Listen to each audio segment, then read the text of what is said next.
Zhang Jin Chuan found himself reborn in the enchanting world of Harry Potter, stirring turmoil within the hallowed halls of Hogwarts. He playfully teased Hermione, assaulted Harry, concocted potions from dragon's blood, transformed into a dragon descendant, and mastered the art of the most formidable Animagus. Not even Voldemort's words held sway, nor did Dumbledore's presence prove effective. Chapter 1. A New Beginning. In the office of Magic City, the evening air was chilled by the air conditioning, which twisted through the misty rain outside, leaving a delicate film of moisture upon the glass. Zhang Jin Chuan tossed the freshly signed documents onto his desk, his pen sliding across the smooth surface for a brief moment, yet he did not reach for it. His gaze, as if drawn by an unseen magnet, remained fixated upon Lin Wei, seated diagonally across from him. Today, she wore a smoky gray slip dress, the neckline cut just right to reveal a small expanse of fair skin beneath her collarbone, softly illuminated by the warm glow of the desk lamp. The hem of her dress was expertly tailored, clinging at the top of her thighs, while her legs, clad in black stockings, intertwined gracefully, glimmering with a hint of sparkle. That caught the light more brilliantly than the crystal lamp on the desk. She was focused on organizing receipts, her right hand clutching a calculator, and the delicate platinum ring gifted by President Wang adorning her ring finger chimed softly against the keys, resonating in Zhang Jin Chuan's heart. "Wei Wei," he called, rising to his feet, his polished shoes muffled against the carpet. As he approached her desk, he deliberately let the hem of his suit jacket brush against her chair. Supporting himself against the edge of the desk, he leaned in, inhaling the mingled scents of his cologne and her rose perfume. "What delightful treasures does President Wang plan to bring back from Europe? I've heard that the new caskin bags from Paris Spring are exquisite." Lin Wei lifted her gaze, not immediately responding. Instead, she reached up, her fingertips gently tucking a stray curl behind her ear. Her fingers were slender, with nails painted a translucent nude pink. As they brushed past his wrist, they carried a hint of her cool warmth. "How do you know, brother? Are you perhaps harboring a secret crush?" she teased, a smile gracing her lips, revealing a faint dimple. President Wang only brought back some chocolates, claiming they are handmade from Belgium. As she spoke, she leaned closer, the strap of her dress sliding down half an inch, revealing a glimpse of her delicate shoulder. However, he mentioned he wouldn't return until next week. Her voice trailed off, lingering like a feather brushing against his heart. Zhang Jin Chuan swallowed hard, his fingers gliding down the edge of the desk to rest upon the back of Lin Wei's hand. "That's perfect," he murmured, his voice dropping to a near whisper, almost brushing against her earlobe. "A new bar has opened at the Bun tonight, and the bartender has returned from New York, they say." "What are you doing?" A thunderous shout erupted from the doorway, startling the plants atop the filing cabinet. "IT was Zhao Kai," the intern who trailed Lin Wei, perpetually holding a coffee cup. At that moment, his face was as pale as water-soaked rice paper, veins bulging at his temples, and he gripped a crystal ashtray tightly in his hand, an octagonal piece from President Wang's office, polished to a sheen, filled with half-burnt cigarette butts, trembling violently in tandem with his hands, eye in his eyes. Lin Wei had always been the gentle, pure goddess, speaking softly and tenderly. She was the kind of girl who would crouch down to feed stray cats with ham and pick up paper clips that had fallen to the ground. At this moment, as Zhang Jin Chuan leaned in closer, Lin Wei just so happened to furrow her brow slightly and shrink her shoulders back. The straps of her dress slipped further down, presenting her as a vulnerable little rabbit under duress. "Zhang Jin Chuan," Zhao Kai's voice trembled, yet bore a fierce determination. "Let go of Sister Lin Wei. You scoundrel. All you do is harass female colleagues, and now you dare to bully her?" Lin Wei seemed startled by the shout. Her hand flew to her mouth, her eyes instantly reddening. Tears shimmered within, rolling down her cheeks and dripping onto the fabric of her dress, leaving a small dark stain. "Zhao Kai, please don't do this." Her voice was as delicate as a whisper, laced with a hint of sobbing, yet she uttered no words of protest. "What the hell do you understand?" Zhang Jinchuan's words were cut short as a cold glint flashed before him. It was the sharp edge of a crystal ashtray, reflecting a blinding light beneath the illumination. He had no time to react. A brutal blow struck the back of his head. It was not a dull pain, but excruciating, as if a searing iron wedge had been driven into his bones. Warm liquid coursed down his neck, quickly soaking through the collar of his shirt, clinging to his skin in a sticky embrace. Zhang Jin Chuan staggered to turn around, his vision beginning to blur. He saw Zhao Kai holding the ashtray, his hand trembling, drops of blood from the rim staining the carpet, forming dark little circles resembling some grotesque flowers. Lin Wei stood frozen, her fingers twisting the hem of her dress, her nails digging into the fabric, her eyes wide with terror. She had merely intended to feign weakness to provoke Zhao Kai, never anticipating his impulsiveness. The office lights flickered like shattered stars, dancing before her eyes. Zhang Jin Chuan wanted to curse, but a wave of metallic sweetness surged in his throat. His legs buckled, and his knees slammed heavily against the carpet, followed by his body pitching forward. His forehead collided with the corner of the desk, a fresh wave of agony striking him, causing the light before him to fade. The last sensation was the crushing pain of a shattered skull, the sticky feel of blood, and the twisted intermingling of sweet rose fragrance with damp, rainy air. Then came an abyss of darkness and weightlessness. It felt as though he were cast into an endless, frigid whirlpool, fragments of consciousness drifting in the void. Zhang Jin Chuan could not feel his body, only an exquisite torment of being utterly torn apart and crushed lingered at the core of his existence. Time lost its meaning. Perhaps it was a fleeting moment, or perhaps an eternity. A new yet overwhelmingly intense sensation of pressure enveloped him. He found it difficult to breathe, or rather, he no longer needed to breathe with his lungs. Some life-sustaining force connected him through an invisible channel. A profound panic seized him that it was more severe than facing Zhao Kai wielding the ashtray. This was a complete unknown, a situation more bizarre than death itself. He yearned to struggle, to scream, yet no sound escaped his lips. He felt himself propelled by an irresistible force, being squeezed toward an unknown direction. He needed to escape. This thought instinctively emerged. Light. A faint, indistinct glimmer of light pierced through the suffocating darkness. The instinct to survive compelled him to exert every ounce of strength towards that flicker of illumination. The external sounds grew clearer, no longer the roars of the office or the patter of rain, but rather a distorted yet urgent call from a woman, laced with pain and encouragement. "Push, my dear. It's almost over. I can see him." Another steadier female voice chimed in. Out. He concentrated all his remaining will and made a sudden effort. Abruptly, the tight, warm restraints loosened. The frigid air made contact with his damp skin, sending a jolt through him. A blinding light pierced his still partially closed eyes. Discomfort, exposure, and an indescribable sense of vulnerability flooded over him like icy water. Instinctively, he opened his mouth, attempting to inhale this unfamiliar air, but instead of the deep, familiar voice belonging to Zhang Jin Chuan, a feeble, youthful, yet piercing cry emerged. Wow! The wail of an infant echoed throughout the delivery room. He had succeeded. He had broken free from that dark, warm prison. Yet what followed was not liberation, but a deeper confinement. A pair of steady hands cradled him, expertly clearing his mouth and nose while wiping his body. Zhang Jin Chuan attempted to wave his arms and kick his legs, only to find his limbs heavy and unresponsive, yielding only feeble and ineffective movements. "It's a healthy boy," the calm voice announced with joy. Then he was placed into a warm, soft embrace that a visage, adorned with beads of sweat, slightly pale, yet imbued with an indescribable tenderness and exhaustion, emerged in his blurred vision. "Oh, my baby." Her voice was weak, yet it brimmed with an overwhelming love. Zhang Jinchuan's cries paused for a moment, his chaotic thoughts becoming even more tangled. Almost immediately, another face leaned in, with a prominent nose and deep-set eyes, the typical features of a Westerner, filled with excitement, anxiety, and an awkward delight.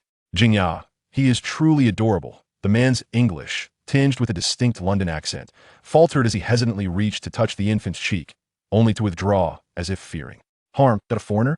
A Chinese mother? Zhang Jinchuan's muddled mind struggled to process the information. Where am I? Was I not dead? Reborn? Transmigrated? Then he heard those two names. "Marcus, look how much he resembles you." The mother softly spoke, her tone brimming with happiness. "And oh, Jingya, his eyes are like yours." The father, Marcus, replied, still brimming with excitement. "Marcus, Jingya." The overwhelming stimulation was unbearable, and the infant's fragile nervous system reacted with the most direct response. That he wept aloud once more, his cries resonating with greater intensity and anguish than before, as if he sought to vocalize every conspiracy, betrayal, resentment from his past life, and the humiliation of his fragile form in this existence. "Oh, do not cry, do not cry." Zhang Jingya gently swayed him, humming a soft and unfamiliar Chinese lullaby. The melody strangely soothed a fragment of his anxiety, yet simultaneously ushered in a deeper perplexity. He was swathed in a tender swaddling and returned to the warm embrace of his mother. Exhaustion bore down upon him like a colossal weight, and the instincts of infancy began to prevail. Outside, the distinct, incessant patter of London rain struck against the glass. The sound of rain echoed, reminiscent of that fateful night of death. He had survived, in a manner he had never envisioned. Yet here, it was no longer the world he once knew. Chapter 2. The Unexplained Anomaly. Days later, in a cozy abode on the second floor of Oak Street, Marcus Carrion cradled his child as he spoke gently, yet resolutely to his wife. Zhang Jin, who was recuperating at the bedside.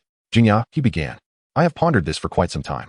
His name should be Zhang Jin Chuan. Zhang Jin abruptly lifted her head, her eyes brimming with astonishment and an overwhelming sense of disbelief. Marcus continued, his gaze tenderly fixed upon her countenance. I understand the significance of this for you. This is your heritage, and it ought to be a part of his as well. I wish for him to always remember where he comes from, and how deeply his mother loves him. Tears instantly welled in Zhang Jinya's eyes. She grasped her husband's hand tightly, rendered speechless, merely nodding fervently. Meanwhile, the infant cradled in Marcus's arms experienced a tumultuous inner upheaval. Zhang Jin Chuan. He was still named Zhang Jin Chuan. A surreal sense of destiny struck him. Was it irony? A warning? Or perhaps an opportunity to bear this indelible name and live once more? For Zhang Jin Chuan, time unfolded as a protracted sentence. He found himself ensnared in a soft, milk-scented prison, where every fundamental physiological need had to be communicated through the humiliation of wailing. After his first year, as he began to gain steadier control over his neck and gaze, peculiar occurrences began to manifest in ways he could not comprehend. One afternoon, sunlight struggled to penetrate the dust of the antique shop's backroom, casting mottled shadows upon the carpet. He was placed in the center of the carpet, utterly bored. His father, Marcus, was engrossed in the corner, diligently cleaning a brass telescope.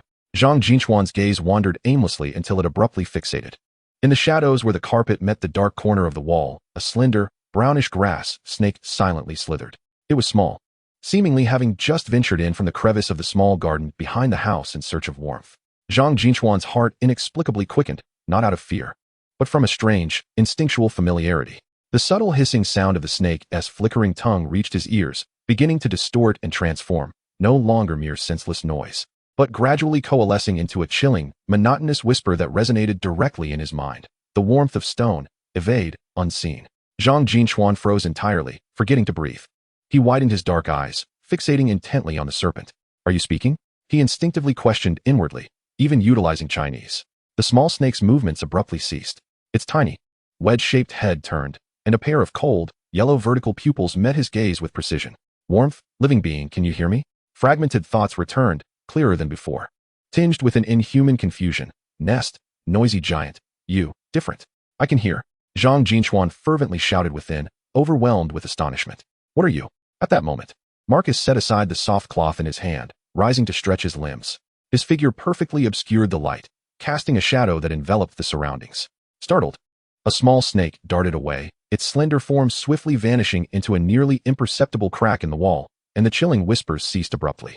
Only Zhang Jin Chuan remained on the carpet, sitting there in a daze, his small chest heaving violently.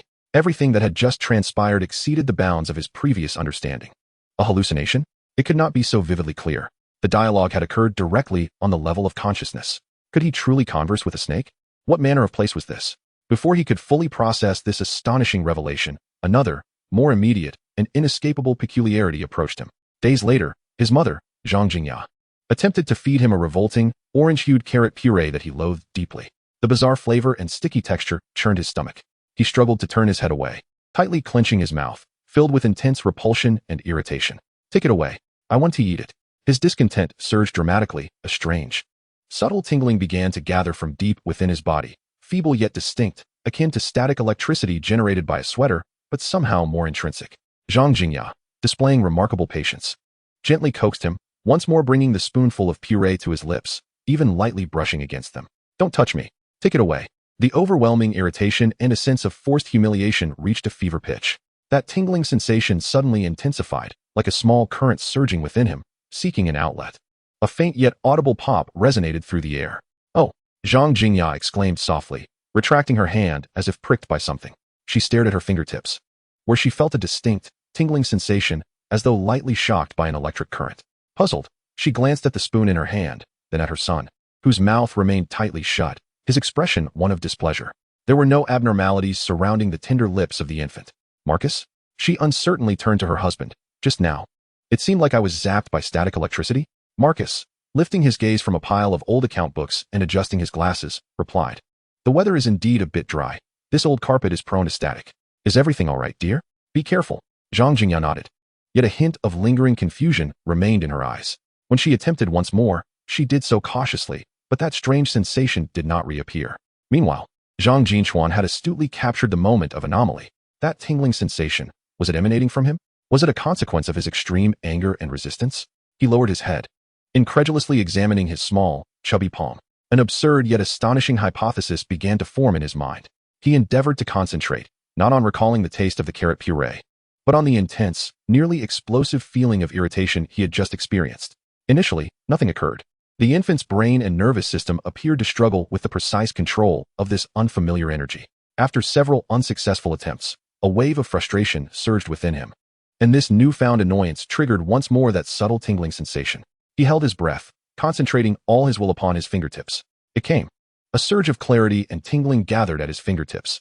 This time, he even perceived a fleeting blue spark, finer than the most delicate hair, flickering in the air just before his index finger, as ephemeral as a mirage, yet undeniably vivid. The whispers of serpents, the electric spark at his fingertips. Zhang Jin Chuan ceased all movement, sitting quietly in astonishment. Following the immense shock, a chilling, unprecedented shiver traveled up his spine. However, it was not solely fear that accompanied it, but also a fervor and ambition deeply rooted within the essence of Zhang Jin Chuan. These abilities, peculiar and inexplicable by scientific means, were undeniably real, and they belonged to him. Outside, the rain had begun to patter softly, accentuating the cold flame that quietly ignited within his heart. He gazed once more at his palm, his expression profound. Chapter 3. The Invitation of Magic. A decade is ample time for a reincarnated soul to master the art of concealing itself beneath the guise of childhood. Zhang Jin Chuan Chiron grew amidst the rain and mist of London, enveloped by the antiquated atmosphere of an antique shop on Oak Street. He cautiously explored his gifts. His communication with serpents became increasingly fluent, yet he seldom engaged in such exchanges, preferring to converse briefly and discreetly with a wandering snake in secluded backyards or park corners, gathering the secrets whispered from the city's hidden recesses. More often, he listened to the chilling whispers that spoke of the warm underground pipes and the paths to evade monstrous entities. His innate powers, associated with thunder and lightning, became his most profound secret. He no longer required intense emotions to ignite his abilities. Instead, he guided and honed them through an ever-growing will. In countless unnoticed moments, he secluded himself in the attic or yard, focused on evoking more stable and brilliant sparks from his fingertips or using his mind to sustain the tremors of lightweight objects. He sensed that this power was not mere static electricity. It resembled a wild and primal energy, lying dormant deep within his veins, responding to the will of Zhang Jin Chuan's soul. It yearned to be unleashed, to grow stronger. On a summer afternoon, the weather took a sudden turn. What had been a clear blue sky transformed in an instant as dark clouds loomed overhead, thunder rumbling ominously within the thick shroud. 10-year-old Zhang Jin Chuan was running home from a nearby park when the first large droplets of rain began to fall. He dashed across an open field when a blinding flash of lightning abruptly tore through the dim sky, followed by a deafening crack of thunder that threatened to shatter eardrums. Crack! Boom! Zhang Jin Chuan barely had time to react, feeling an indescribable, cataclysmic force surge into his body from the crown of his head.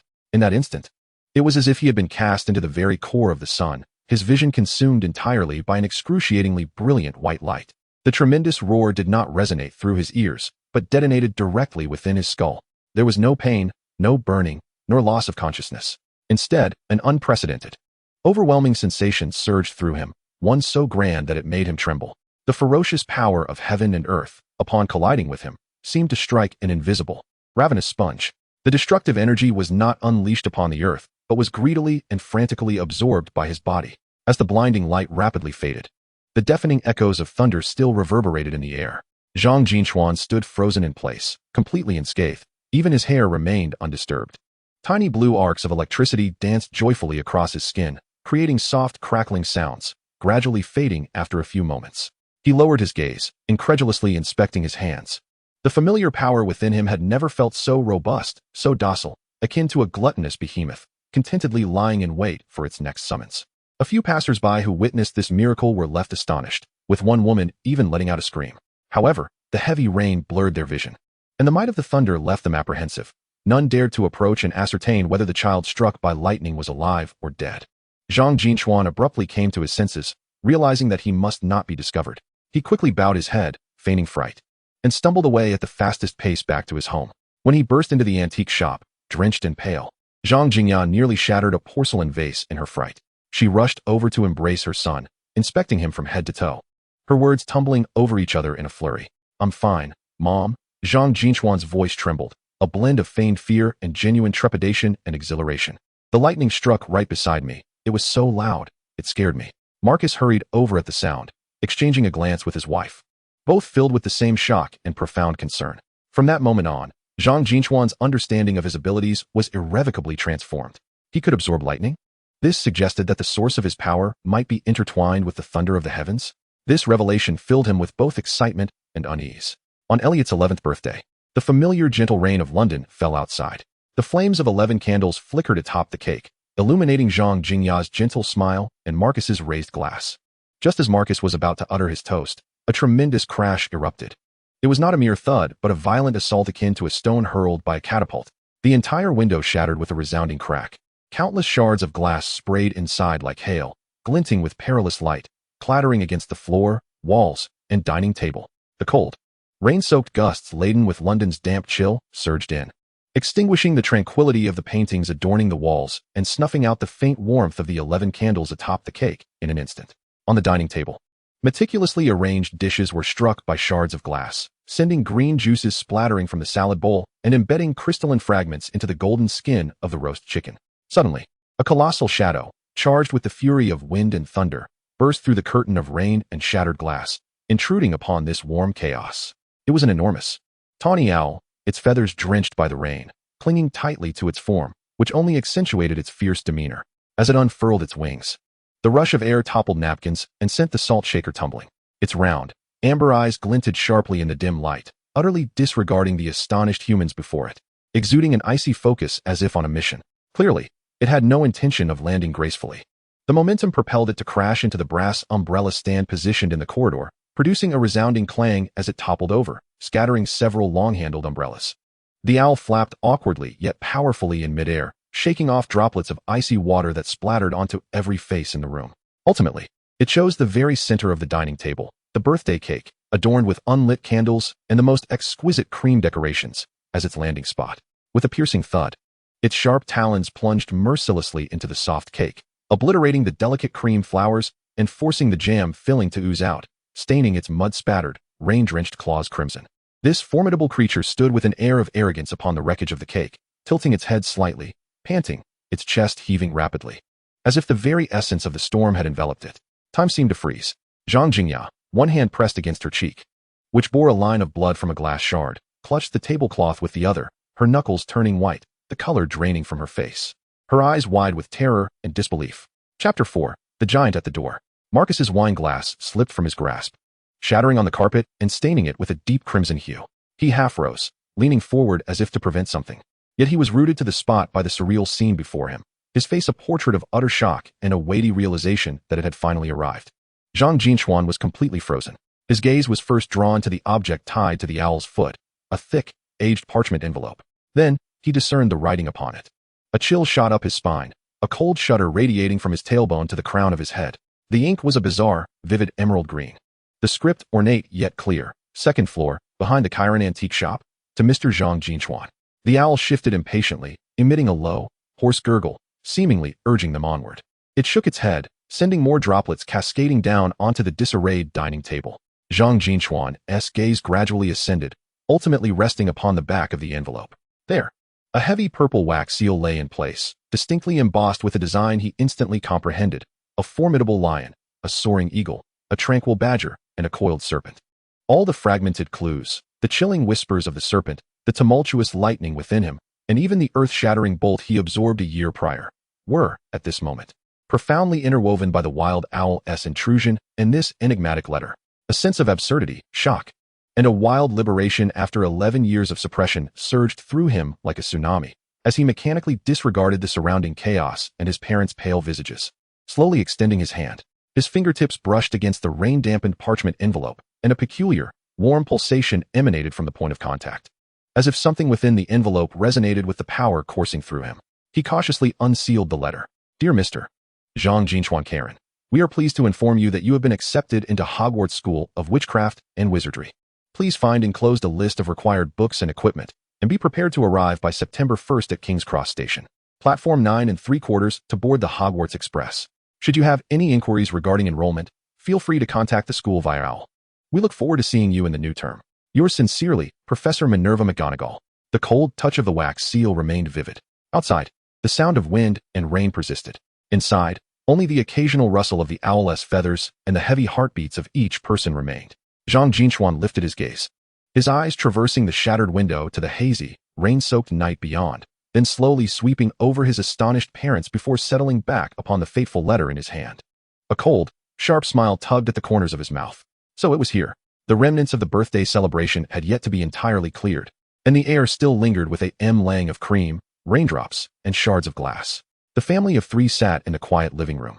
The letter from Hogwarts solemnly positioned at the center of the coffee table like a silent bomb. At that moment, a knock resounded at the door. Not a crisp rap, but a dull thud, as if a massive stone, enveloped in heavy leather, were being hurled against the door. Thud, thud, thud, slow and powerful, causing dust to cascade from the doorframe. Marcus and Zhang Jin exchanged a glance, rising nervously. Zhang Jinchuan's heartbeat quickened slightly, though an expression of curiosity dominated his face. Marcus took a deep breath and opened the door. In an instant, a colossal figure bent low, straining to squeeze through the doorframe. Towering nearly twice the height of the door, a wild mane of black hair and a tangled, thick beard obscured much of his face, revealing only a pair of glimmering, beetle-like eyes. Clad in an exceptionally thick coat of mole fur, speckled with mud and rain stains, he resembled a moving, furry hill. Good evening. His voice boomed like rolling thunder, albeit deliberately muted in the cramped space, giving it a somewhat gentler quality. I hope I haven't disturbed you. I am Rubius Hagrid, the keeper of keys and grounds at Hogwarts. Professor Dumbledore sent me to, well, assess the situation and offer a bit of guidance. His gaze traversed Marcus, landing on Elliot, his dark eyes blinking as he presented the most amiable smile he could muster. You must be Zhang Jin Chuan Chiron, yes? Happy birthday, child. He glanced at the disarray in the dining room, clearing his throat awkwardly. It seems the owl that delivered the letter was a tad too excited. Marcus stepped aside to allow him entry. With each step Hagrid took, the aging wooden floorboards groaned under the weight of his presence. He endeavored to appear smaller, but only succeeded in appearing more clumsy. Mr. Hagrid, Zhang Jinya's voice was slightly tense, yet she strove to maintain her composure. Please, have a seat. She cast a glance at the diminutive chairs that seemed like toys in comparison to Hagrid's stature, swallowing her words. Oh, no trouble at all. I prefer to stand, really. Hagrid waved his hand dismissively, then rummaged through the enormous pocket of his coat. Look here, I almost forgot the important matter. First, this. What he produced was not a wand, but a comical pink umbrella with a slightly crooked tip. Reparo. He aimed the umbrella tip at the shattered window. A soft white light emanated from it, perfectly enveloping the window frame and the scattered shards of glass. The fragments, as if played in reverse, soared back into place. The cracks vanishing, and in the blink of an eye, a flawless glass window appeared, even the traces of rain gone. Seemingly unsatisfied, Hagrid muttered something quietly. An imperceptible breeze swept through the dining room, erasing the cream, jam, and glass debris that had splattered over the tables and carpet as if wiped away by an invisible hand, restoring cleanliness. The toppled umbrella stand righted itself, and the umbrella hung neatly in its place. The entire process took mere seconds. Magic, so vividly, so mundanely presented before their eyes. Much more comfortable now. Hagrid beamed at his handiwork before carefully stowing the pink umbrella back in his pocket. Next, he rubbed his enormous hands together, his gaze sweeping over Elliot once more before settling on Marcus and Zhang Jinya, his tone growing more earnest. But this is just the beginning. When you arrive at Hogwarts, you'll learn even more impressive spells. Now, he turned to Marcus and Zhang Jinya. We must prepare for the start of term. Tomorrow morning, I will take you to Diagon Alley for your supplies. You'll need to purchase numerous textbooks, robes, and most importantly, your wand. Diagon Alley? Marcus interjected at an opportune moment. The shopping street for wizards. Hagrid exclaimed loudly, You may prepare some pounds, and I shall come to fetch you at 9 o'clock tomorrow morning. Marcus and Zhang Jinya exchanged a glance, and after a brief silence, they slowly nodded. Then it is settled, Hagrid said with delight. See you tomorrow, Mr. Chiron. I look forward to meeting you at Hogwarts. He nodded once more to the Chiron couple, bending down with effort to squeeze out the door. The heavy footsteps echoed again as they thudded down the stairs, fading away. Silence returned to the room. The shattered window was temporarily covered, but the magically repaired umbrella stand and tablecloth silently recounted the events that had just transpired. Diagon Alley. Zhang Jin Chuan softly repeated the name, his fingertips unconsciously gliding over the tabletop, a barely perceptible blue spark flickering briefly. Tomorrow. Chapter 5. Welcome to the Wizarding World. The following morning, the customary gray haze of London had been somewhat cleansed by the night's gentle rain, leaving the air imbued with a refreshing coolness. Hagrid, resembling a moving mountain, appeared promptly outside the antique shop on Oak Street, nearly blocking the entire entrance. Droplets of water clung to his unruly beard as he grinned widely, revealing exceptionally bright teeth. Good morning, Chiron family. Are you ready? The ticket to wonder awaits today. His booming voice pierced the morning tranquility, drawing the curious glances of distant passers-by. Marcus Chiron nodded, his demeanor calm, yet betraying a subtle gravity. Zhang Jin gently adjusted Zhang Jin Chuan's collar, her delicate movements subtly betraying her anxiety and reluctance, as if her son were about to embark not on a mere shopping expedition, but on an irrevocable journey. Zhang Jin Chuan stood quietly, the 11-year-old boy's form harboring a silence that belied his years. Within the depths of his brown eyes lay the turbulent currents beneath a frozen lake. Following Hagrid's massive figure, they traversed the gradually awakening streets of London. As Hagrid meandered through twists and turns, leading them down increasingly obscure and antiquated alleyways, an inexplicable sense of isolation began to envelop them. At last, Hagrid halted at an exceedingly inconspicuous corner. Before them stood a small, grimy shop, so shabby it might easily have been overlooked, the Leaky Cauldron. Here it is, the entrance to Diagon Alley. Always so understated, Hagrid said, lowering his voice with an air of shared excitement as he pushed open the rickety wooden door. It creaked, the hinges emitting a plaintive groan. A complex aroma immediately assailed them. The rich scent of dark beer malt, the buttery fragrance of crisp Yorkshire pudding, a blend of aged wood and years of dust, and a faint, indescribable, perhaps peculiar spice of some magical herb. The interior of the pub was even dimmer than it appeared from outside, illuminated only by a few oil lamps casting flickering, muted halos on the walls. A group of sorcerers clad in dark robes and adorned with pointed hats gathered in the shadows of a corner, whispering softly to a crystal ball that emitted purple smoke. Meanwhile, an elderly wizard sat alone at the bar, meticulously trimming a cigar with a small silver knife, the ash of which exhibited a peculiar blue hue. Tom, the bar's proprietor, an old man with thinning hair and sparse teeth, lazily lifted his eyelids in a half-hearted greeting upon spotting Hagrid. Zhang Jin instinctively held her breath and inched closer to her husband. The environment starkly contrasted with the neatness and order she was accustomed to, as an invisible force pulsated in the air, tightening her nerves. Marcus's sharp gaze swept across the space, his hands subtly tightening, as if bracing for any sudden developments. Hagrid, clearly familiar with the place, navigated his massive frame adeptly through the crooked wooden tables, leading them directly to the back door of the bar, indifferent to the curious and scrutinizing glances cast upon them. Pushing open the back door, they entered a small courtyard encircled by towering brick walls, containing only a few trash bins. An immediate silence enveloped the space, punctuated solely by the sound of raindrops falling from the eaves, striking the metal bins, creating a bizarre triad of separation from the indistinct clamor within the bar and the tumult of the outside world. At last, the moment of significance had arrived. Hagrid turned around, his face radiating a childlike delight, as if prepared to perform a magic trick. He solemnly retrieved from the depths of his enormous moleskin coat pocket a comically petite pink umbrella, so incongruous with his size. Marcus, Zhang Jin and Zhang Jin Chuan could not help but fixate on the absurdity of the umbrella. Taking a deep breath, Hagrid's expression grew intensely focused. He precisely positioned the tip of the umbrella against an unremarkable brick on the wall. Counting up 3 bricks, he lightly tapped with his robust fingers while murmuring softly, as if reciting a mysterious incantation, before counting over 2 bricks sideways, his movements gentle yet exact, imbued with a near-sacred sense of ritual. As the tip of the umbrella gently touched the brick, a miracle unfolded. The chosen brick trembled suddenly, as if a dormant heart had been abruptly awakened. Immediately, the entire wall surrounding it came to life. The once rigid bricks transformed into a pliable mire, akin to living building blocks, emitting faint clicking sounds as they efficiently and swiftly wriggled, rotated, concaved, and bulged outward. A narrow, unevenly edged archway began to construct itself before their eyes at a visible speed, debris cascading down and stirring up fine dust that danced in the dim light. At the moment the archway took form, the invisible barrier separating inside from outside vanished. Boom! Like a tsunami breaching its dam, a deafening roar surged forth. A cacophony arose from the animated conversations, laughter, and haggling of hundreds, if not thousands, of people, interspersed with the hoots of owls, the exhilarating shrieks of unknown creatures, the peculiar melodies emanating from a shop, the bubbling of cauldrons, and the melodious chimes of various magical artifacts. A broad, winding cobblestone street stretched into the distance, flanked by an array of magnificent shops, each more intriguing than the last. In the windows, flying broomsticks fluttered restlessly, showcasing their elegant curves, while automated quills scribbled madly on parchment, and within crystal orbs, swirling mists transformed into celestial patterns. Splendid robes morphed in style and color on their own. It was utterly enchanting. Zhang Jin found herself rendered speechless, her hand clamped firmly over her mouth, her eyes wide with wonder, reflecting the vibrant, kaleidoscopic panorama of magical streets, filled with pure, unimaginable astonishment. In that moment, all her worries and anxieties were scattered, swept away by the onslaught of this fantastical reality. Marcus, too, visibly relaxed.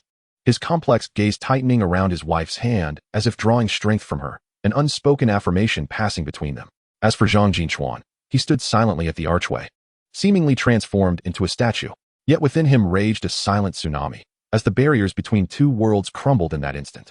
Hagrid beamed at their expressions, strikingly similar, yet uniquely different, his chest swelling with pride as he let out a resonant laughter that nearly drowned out the hubbub of the marketplace. "Welcome." His voice resonated with infectious enthusiasm as he gestured toward the enchanting street. "Welcome to Diagon Alley." Zhang Jin Chuan slowly took his first step forward.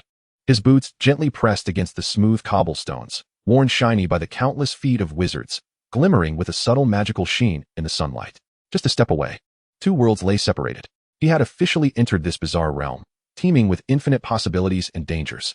Chapter 6, Fairies and Currency. As the last echo of the brick wall behind him faded into a mere whisper, reverting to the appearance of an ordinary stone wall, Zhang Jin Chuan realized he had fully crossed into the magical world. The vibrancy and bustle of Diagon Alley enveloped him, far more vivid than the distant view he had glimpsed moments before. The air was rich with sweet aromas, mingled with hints of leather and metal, as sunlight filtered through magical lanterns, casting vibrant patches of color that danced across the cobblestone path. "Stay close, don't get lost," Hagrid urged, turning back to them, his colossal form carving a path through the crowd. "First, we must visit Gringotts to exchange currency. Otherwise, you won't be able to purchase anything." He pointed toward a towering white building at the end of the street, its spire piercing the clouds, flanked by two menacing fairy statues at the entrance. "Do you see that? That is Gringotts, the bank of the Wizarding World." Zhang Jin Chuan gazed in the direction indicated, his eyes falling upon the intricately carved white stone walls of Gringotts, which gleamed under the piercing sunlight. At the entrance, a statue of a goblin brandished a spear, its gaze so sharp it seemed capable of inflicting harm. Marcus tightened his grip on the envelope containing pounds and murmured to Zhang Jingya, "It appears quite serious." Zhang Jingya nodded, though her attention was drawn to a nearby candy shop, where lollipops twirled in the window, shifting colors in a captivating display. Hagrid led them through the bustling crowd, enthusiastically introducing the various shops along the way. "That's the Florian Fortescue's ice cream parlor. Their raspberry sorbet is the finest. Next to it is the Elop's Owl Emporium, where first years can purchase pets, and ahead lies the Leaky Cauldron, where textbooks are available." He pointed out a store adorned with robes, explaining it was Madame Malkin's robes for all occasions, where they would procure a uniform for young Zhang Jin Chuan after exchanging their currency. Zhang Jin Chuan's eyes widened in wonder as he observed a witch lightly tapping her shopping bag with her wand, causing it to levitate behind her, while several young wizards haggled over a basket of bouncing pumpkin pasties, and a bronze scale at a storefront wobbled, weighing a pile of shimmering scales. These authentic magical scenes were more astonishing than any imagination could conjure. Before long, they arrived at the entrance of Gringotts, where the two goblin statues appeared remarkably lifelike, as though they might raise their spears at any moment. Hagrid confidently pushed open the heavy bronze doors, reassuring them, "Do not fret, they are merely decorative." Inside lay a spacious hall, its marble floor gleaming, and behind numerous counters sat goblins clad in scarlet uniforms adorned with gold, their diminutive stature complemented by elongated noses and keen eyes, conversing with wizards at a rapid pace. The atmosphere within the hall was serious and bustling. As the goblins deftly counted gold coins, the sound of abacuses clicking resonated, and words materialized on the ledger before them. Noticing Hagrid entering with three unfamiliar figures, several goblins lifted their heads, casting curious glances, especially when they beheld Marcus and Zhang Jingya's ordinary attire, a flicker of scrutiny passing through their eyes. "Head to that counter over there." Hagrid pointed to an unoccupied spot at the back. "Grop will assist us with the exchange." He guided them through the hall, where the goblins paused their conversations, watching the towering giant pass, whispers floating in the air. One goblin seated behind a counter raised his head, his hair tousled like dry grass, and his nose sharp as a hawk's beak, scrutinizing them coldly. "Hagrid, what brings you here? Back to run errands for Dumbledore again?" His voice was piercing, laced with evident impatience. "Do not speak so, Grop," Hagrid urged, nudging Zhang Jin Chuan forward. "This is a new student from Hogwarts, in need of exchanging some galleons." Grop's gaze settled on Zhang Jin Chuan, then flicked over Marcus and Zhang Jingya, finally resting upon the envelope in Marcus's hand. "Muggle family. Are you?" He scoffed, his tone dripping with disdain. "Bringing pounds, are we?" Although Marcus did not fully grasp the term Muggle, he sensed the underlying contempt and straightened his back, placing the envelope on the counter. "Yes, we wish to exchange currency." "How much?" Grop extended his slender fingers, his nails tinged with a grayish-yellow hue. 10,000 pounds, Marcus stated calmly. Zhang Jingya gently tugged at his sleeve. This figure far exceeded their previous budget. Yet she understood her husband's intentions. Since their son was about to enter this world, it was imperative that he not be subjected to any inadequacies. As antique dealers, they indeed had some savings. Although this sum was considerable, it remained within their means. Grop appeared momentarily taken aback, a flicker of surprise flashing in his sharp eyes. Before he whistled, "It seems to be a well-to-do Muggle family." He ceased his nonchalance, retrieving a scale from beneath the counter. The exchange rate was £1 for 0.12 galleons, thus £10,000 amounted to 1,200 galleons. Wait, 1,200? Zhang Jin Chuan interjected with curiosity, recalling the exchange rate from the original text, which stated it was £1 for 0.1 galleons. Grop squinted, casting a disgruntled glance at the young wizard. "We are now operating under a floating exchange rate. Little one, the Ministry of Magic recently issued new currency, and the rates have risen." He rapped the counter. "Will you exchange or not? If not, kindly vacate. Others are waiting." Hagrid swiftly intervened. "Do not dispute exchange rates with a goblin. They are more shrewd than anyone. 1,200 is better. It allows for more purchases." Marcus refrained from further discussion, opening the envelope to present the pounds to Grop. The goblin expertly counted the bills, weighed them on the scale, and then retrieved a heavy pouch from behind the vault, spilling it onto the counter with a clatter. A cascade of gleaming gold coins rolled forth, each emblazoned with the image of a majestic eagle. "Here are your 1,200 galleons." Grop placed the coins into a black leather pouch and pushed it toward them. "Take care. I bear no responsibility for any loss." Zhang Jin Chuan curiously picked up a galleon. It felt weighty in his hand, shimmering with a warm metallic luster. The eagle emblem appeared so lifelike, it seemed almost capable of flight. Unable to restrain his curiosity, he inquired of Grop, "Is it true that your vaults lie underground, guarded by dragons?" Grop wrinkled his brow in disdain, waving him off. "Children ought not to ask so many questions. Be off now and do not delay my business." He could scarcely be bothered to respond, turning his attention to the next customer. "Off you go, little one," Hagrid said, handing the pouch to Marcus. "Goblins are peculiar creatures, but they safeguard wealth with utmost security." As they departed from Gringotts, Zhang Jin Chuan glanced back, his heart brimming with curiosity at the bustling goblins. Marcus, carrying the heavy pouch, whispered to Zhang Jingya, "These coins are truly valuable. We must keep them safe upon our return." Zhang Jingya nodded with a smile, the initial tension in her eyes replaced by wonder. Their next destination was Madame Malkin's robes for all occasions. The shop's entrance was adorned with an array of robes, some embroidered with silver threads, others trimmed with lace, and some that changed color in the sunlight. Upon pushing the door open, a wave of warm air enveloped them, the scent of fabric and freshly pressed garments wafting through the air. "Welcome." A plump witch emerged from behind the counter, donning a purple velvet hat, her demeanor warm and inviting. "Ah, new students from Hogwarts, I presume? Come here. Let me take your measurements." She spotted Hagrid and greeted him warmly. "Hagrid, it's been ages. Are you here to escort the new students?" "Indeed, Madame Malkin." Hagrid replied with a smile, nodding. "This is Zhang Jin Chuan, and I'll have him fitted for a school uniform." Madame Malkin took Zhang Jin Chuan by the hand and led him to a circular platform, picking up a wand tipped with a silver measuring tape. With a gentle flick, she commanded, "Tape, begin your work." The tape sprang to life, wrapping itself around Zhang Jin Chuan's form, elongating and contracting as it meticulously recorded his shoulder width, height, and sleeve length. "What a well-behaved child," Madame Malkin remarked with a smile, contrasting him with other young wizards who often played tricks on the measuring tape. "I recall a red-haired boy from last year who turned the tape into a tangled mess." Zhang Jin Chuan chuckled, realizing she was likely referring to one of the Weasley children. Marcus and Isabella watched in awe as the measuring tape worked its magic. The wonders of the wizarding world extended even to garment making. "All measurements are noted," Madame Malkin announced, retracting her wand as the tape obediently coiled back into its original form. "Hogwarts uniforms consist of 4 robes, a hat, a scarf, and a cloak. I shall craft them according to the standard design, ensuring they meet the school's specifications."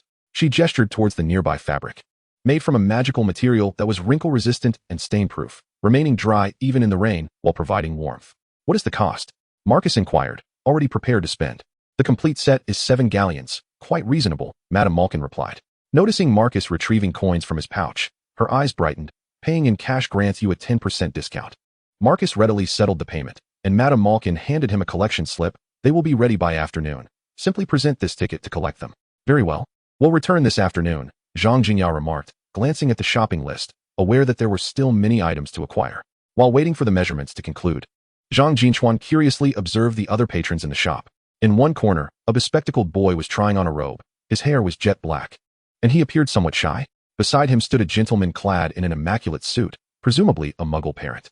Another boy with golden hair was critically adjusting the collar of his robe, which was adorned with intricate embroidery, indicating considerable value. "That is a Malfoy," Hagrid whispered to Marcus and his wife, his tone tinged with disdain, always putting on airs of nobility. Zhang Jin Chuan understood immediately. It was indeed Draco Malfoy, appearing even younger than he remembered, but already exuding an air of arrogance. He chose not to approach and quietly stood on the platform, watching Madame Malkin document the measurements. Upon completing the sizing, Madame Malkin handed Zhang Jin Chuan a small fabric sample. "This is the material for your uniform. Feel it. It's quite comfortable." Zhang Jin Chuan ran his fingers over the fabric, noting its soft and smooth texture, indeed quite pleasant to the touch. As they departed from the robe shop, the sunlight outside shone even brighter. Diagon Alley buzzed with activity, more witches and wizards, along with muggle parents, flocking into the street where shop signs proclaimed back-to-school sales. A queue formed outside a wand shop, and a crowd gathered around a cauldron stall, as everyone prepared for the upcoming school term. "Where shall we go next?" Zhang Jingya inquired, producing the shopping list given by Hagrid, upon which the item for robes had already been crossed off, alongside entries for wands, cauldrons, textbooks, scales, and quills, an extensive array of essentials. They decided to procure the most vital item first, the wand. Hagrid gestured towards the far end of the street, indicating that Ollivander's wand shop lay ahead. Though unassuming in appearance, it was renowned as the finest wand shop in all of Britain. He glanced at the sky, deeming the moment opportune, as the crowds were likely sparse. Marcus, clutching the money pouch, and Zhang Jingya, holding the hand of Zhang Jin Chuan, trailed behind Hagrid as they meandered through Diagon Alley. Zhang Jin Chuan's gaze was captivated by the various shops lining the street. In a store selling magical pets, owls hooted excitedly in their cages, toads leapt within glass tanks, and a pristine white cat blinked at him mischievously. In another shop showcasing enchanted toys, walking dolls, flying broomstick models, and singing teacups drew the attention of many children. A nearby apothecary was adorned with peculiar plants and bottles outside its door, emanating an array of strange aromas. "Mom, look at that!" Zhang Jin Chuan exclaimed, pointing at a stall featuring a golden snitch that twirled incessantly beneath a glass dome, its wings glimmering with silver light. "How adorable!"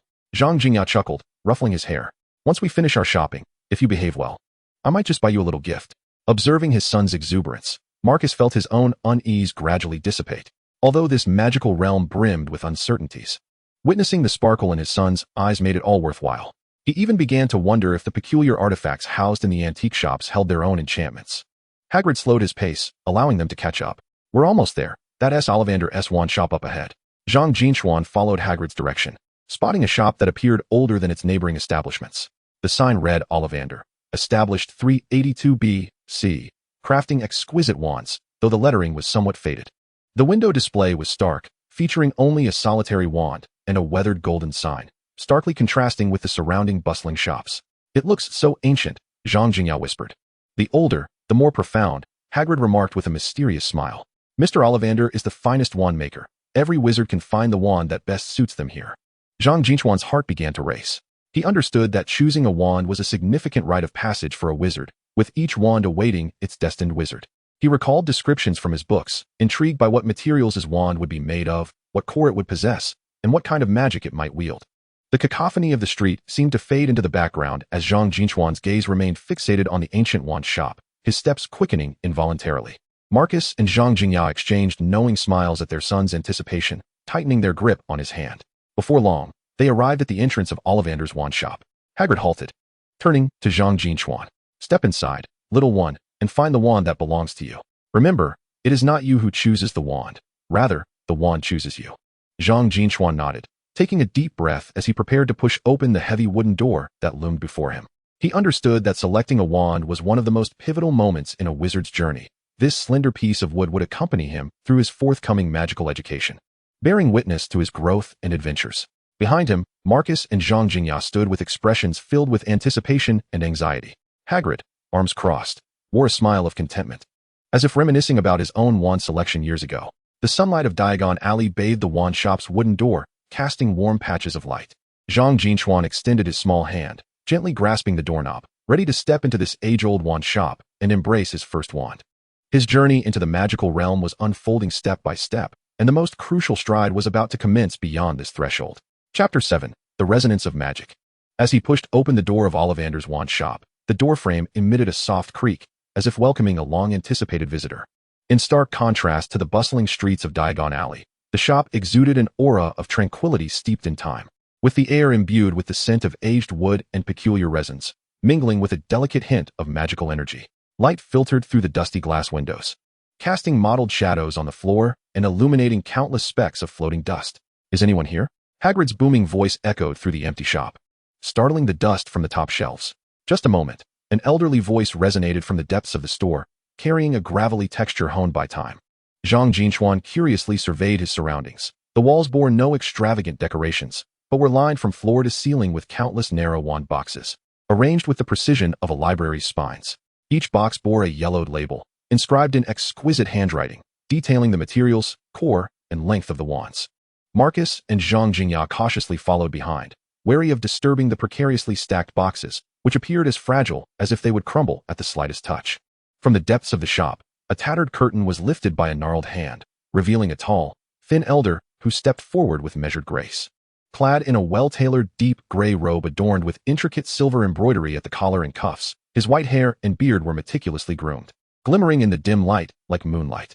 Most striking were his silver eyes, clear as crystalline ice, seemingly capable of perceiving the secrets buried deep within one's heart.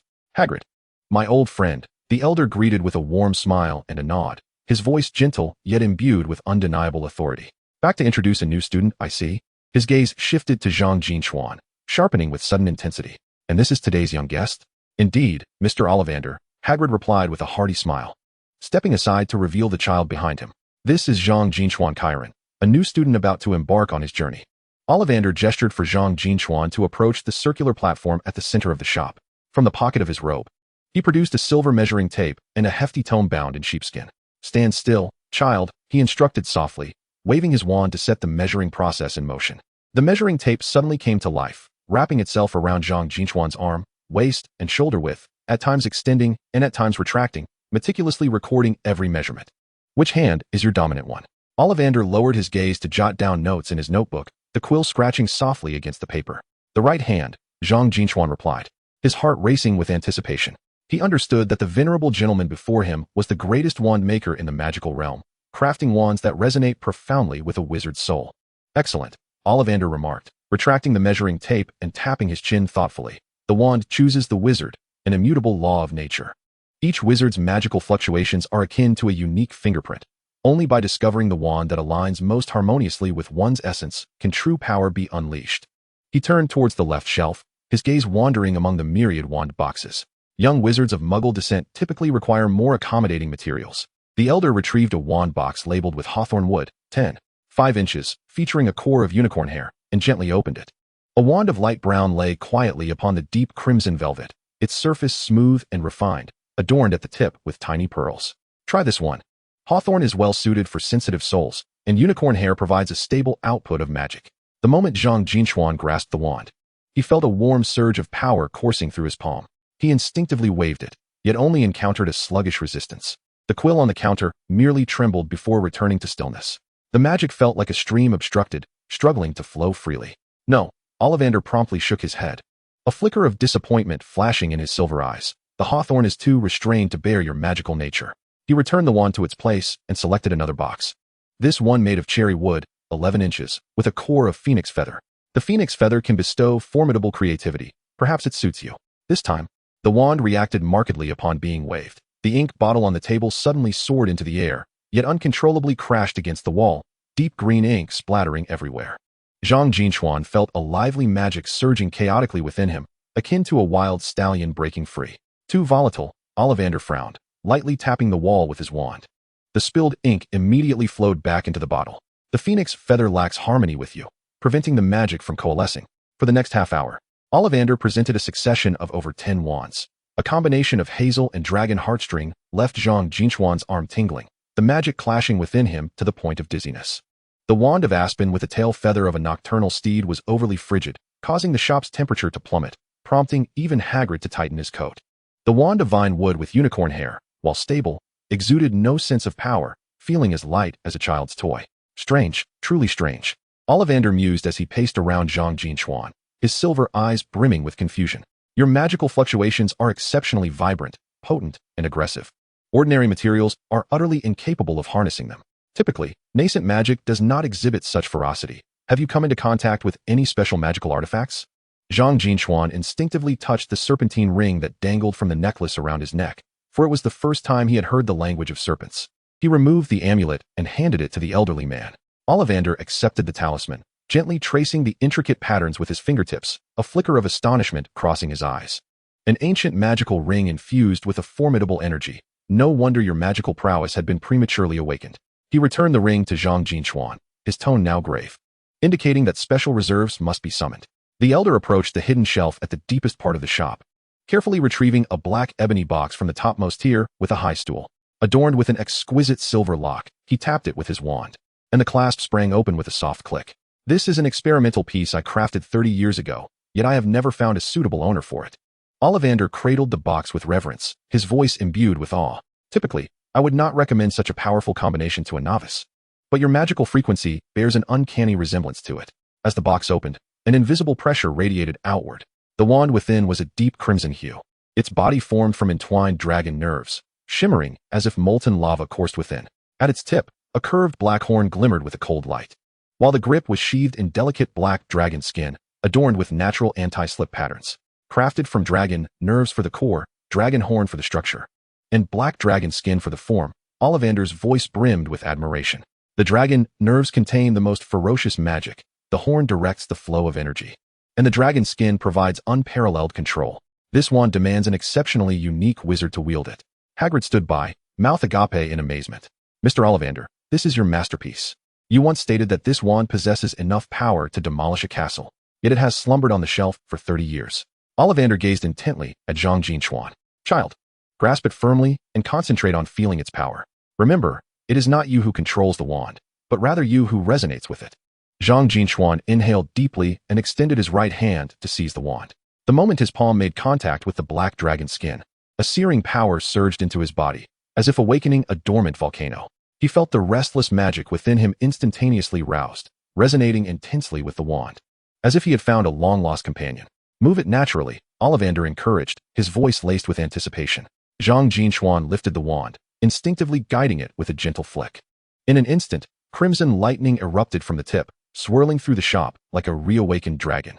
The intertwining red and dark red arcs illuminated the astonished faces of all present, while the acrid scent of sulfur and ozone filled the air, the tumultuous energy causing the wand boxes on the shelves to tremble slightly. Be careful. Marcus instinctively rushed forward, only to be halted by Hagrid. Do not disturb them.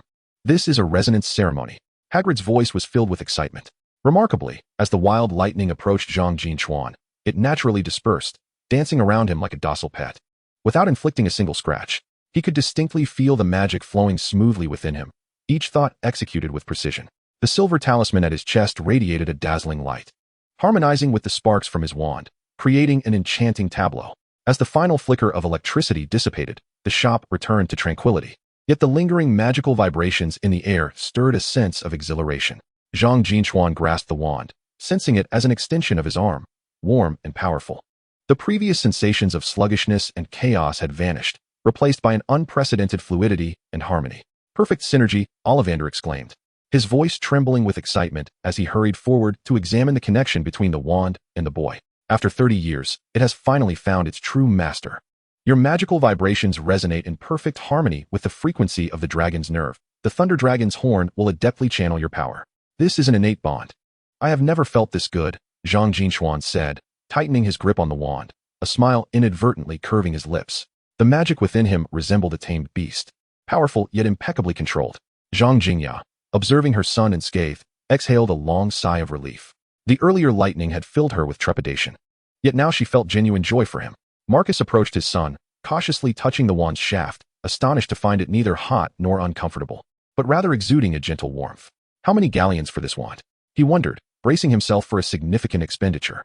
Ollivander waved his hand dismissively, his eyes brimming with satisfaction. For a wizard who resonates soulfully with a wand, I never concern myself with price. The wand finding its rightful owner is the best outcome. After deducting the Ministry of Magic's subsidy of 7 galleons, it will be 20 galleons for the material cost. This price far exceeded his expectations, and Marcus quickly counted out 20 galleons from his pouch. Ollivander accepted the coins and retrieved a deep blue velvet bag from beneath the counter. Keep it safe when not in use. This wand's magical vibrations are strong and may attract unwanted attention. Zhang Jin Chuan carefully placed the wand into the velvet bag, securing it against his body, feeling the warmth pulse through the fabric. Ollivander then handed him a silver card. If any issues arise with the wand, do not hesitate to seek me out. However, given your compatibility, I believe you shall never need it. As they left the wand shop, The sunset had painted the sky over Diagon Alley in hues of crimson. Zhang Jin Chuan caressed the wand nestled in his arms, feeling an unprecedented stability in his magic. Hagrid, observing his content demeanor, smiled with delight. With the right wand, you are now a true wizard. Marcus clasped his son's hand, pride shining in his eyes. Whatever you choose to do with this wand, your mother and I will support you. Zhang Jingya nodded, gently brushing the dust from her son's clothing. Her gaze filled with tenderness. Zhang Jin Chuan gazed upward at the sky, the evening glow resembling flames, echoing the red light emanating from his wand. He understood that this wand, infused with the essence of the dragon's nerve and the horn of the thunder dragon, was not merely the key to Hogwarts, but also a companion in the pursuit of a new life. Chapter 8. Magical Creatures, the Grayscaled Serpent. As Zhang Jin Chuan stepped out of Ollivander's shop, clutching the velvet pouch containing his wand, the setting sun bathed Diagon Alley's cobblestone pathway in a warm, orange hue. The air was infused with the enticing aromas of dinner, mingling with the peculiar scents of magical spices, creating a lively and vibrant atmosphere that felt even more invigorating than upon his arrival. Instinctively, Zhang Jin Chuan touched his chest, where the wand emanated a faint warmth through the fabric, harmonizing with the silver talisman resting against his heart, instilling an unprecedented sense of reassurance. Shall we proceed to acquire textbooks and a cauldron? Hagrid scratched his head, glancing at the shopping list in his hand. The leaky cauldron was just ahead. Purchasing the books first would conveniently align with picking up the school uniform afterward. However, Zhang Jin Chuan suddenly halted, his gaze captivated by a shop nestled at the street corner. It was a pet store named Elop's Owl Emporium, where a few snow-white owls perched in the window, observing passers-by with their round, curious eyes. Several colorful toads leaped in a glass tank, their skin glistening with an unusual sheen, while a pristine white cat elegantly licked its paw, momentarily blinking at Zhang Jin Chuan. Hagrid, can we take a look? Zhang Jin Chuan pointed towards the pet shop, his eyes sparkling with anticipation. The shopping list indeed included options for an owl, cat, or toad, and he had longed to possess a companion from the magical realm. Hagrid followed his gaze, chuckling heartily. Of course, selecting a pet for companionship is splendid. Hogwarts allows pets in the dormitories. He led the family toward the pet store, pondering the practicality of an owl for delivering messages, a cat for catching mice, and, well, toads, which some people fancied. As they pushed open the door to the pet shop, a cheerful jingle rang out, blending with the cacophony of animal sounds, the hoots of owls, the croaks of toads, the chatter of parrots, and the hissing of some unknown creature. Inside, the shop appeared far more spacious than it had from the outside, with shelves brimming with an assortment of pet supplies, gilded birdseed tins, self-replenishing water bowls for cats, and pet beds embroidered with magical runes. A staff member clad in a green apron hurried over, feathers adorning his hair. Welcome. What sort of pet do you seek? A new student at Hogwarts, I presume? We have freshly arrived snowy owls that deliver messages with exceptional speed. Zhang Jin Chuan shook his head, his attention drawn to the reptile section deep within the store. There, numerous glass enclosures housed an array of extraordinary snakes, some with scales sparkling like diamonds, others producing melodious whistles, and a few adorned with tiny wings along their sides. Do you fancy snakes? Hagrid inquired, somewhat astonished. As most children tended to prefer owls or cats, they're quite special, Zhang Jin Chuan remarked, approaching the reptile section with keen interest, his eyes gleaming as he observed the various serpents. Although Marcus and Zhang Jingya felt a twinge of fear towards these cold-blooded creatures, they remained patient by their son's side, witnessing his fascination. Most of the snakes in the glass enclosures were tranquil, some coiled in corners in slumber, while others moved languidly. As Zhang Jin Chuan reached the innermost enclosure, a deep gray snake suddenly became animated.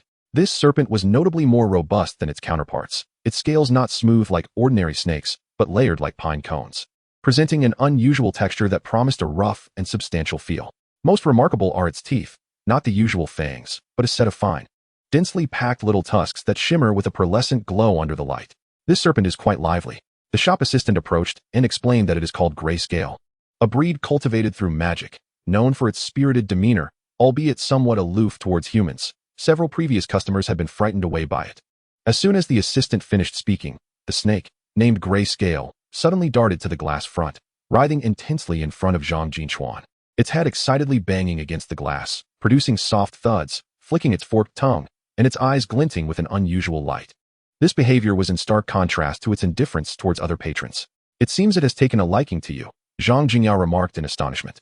Though she had initially harbored a fear of snakes, she now found the scene quite enchanting. Zhang Jin Chuan extended his finger, gently pressing it against the glass.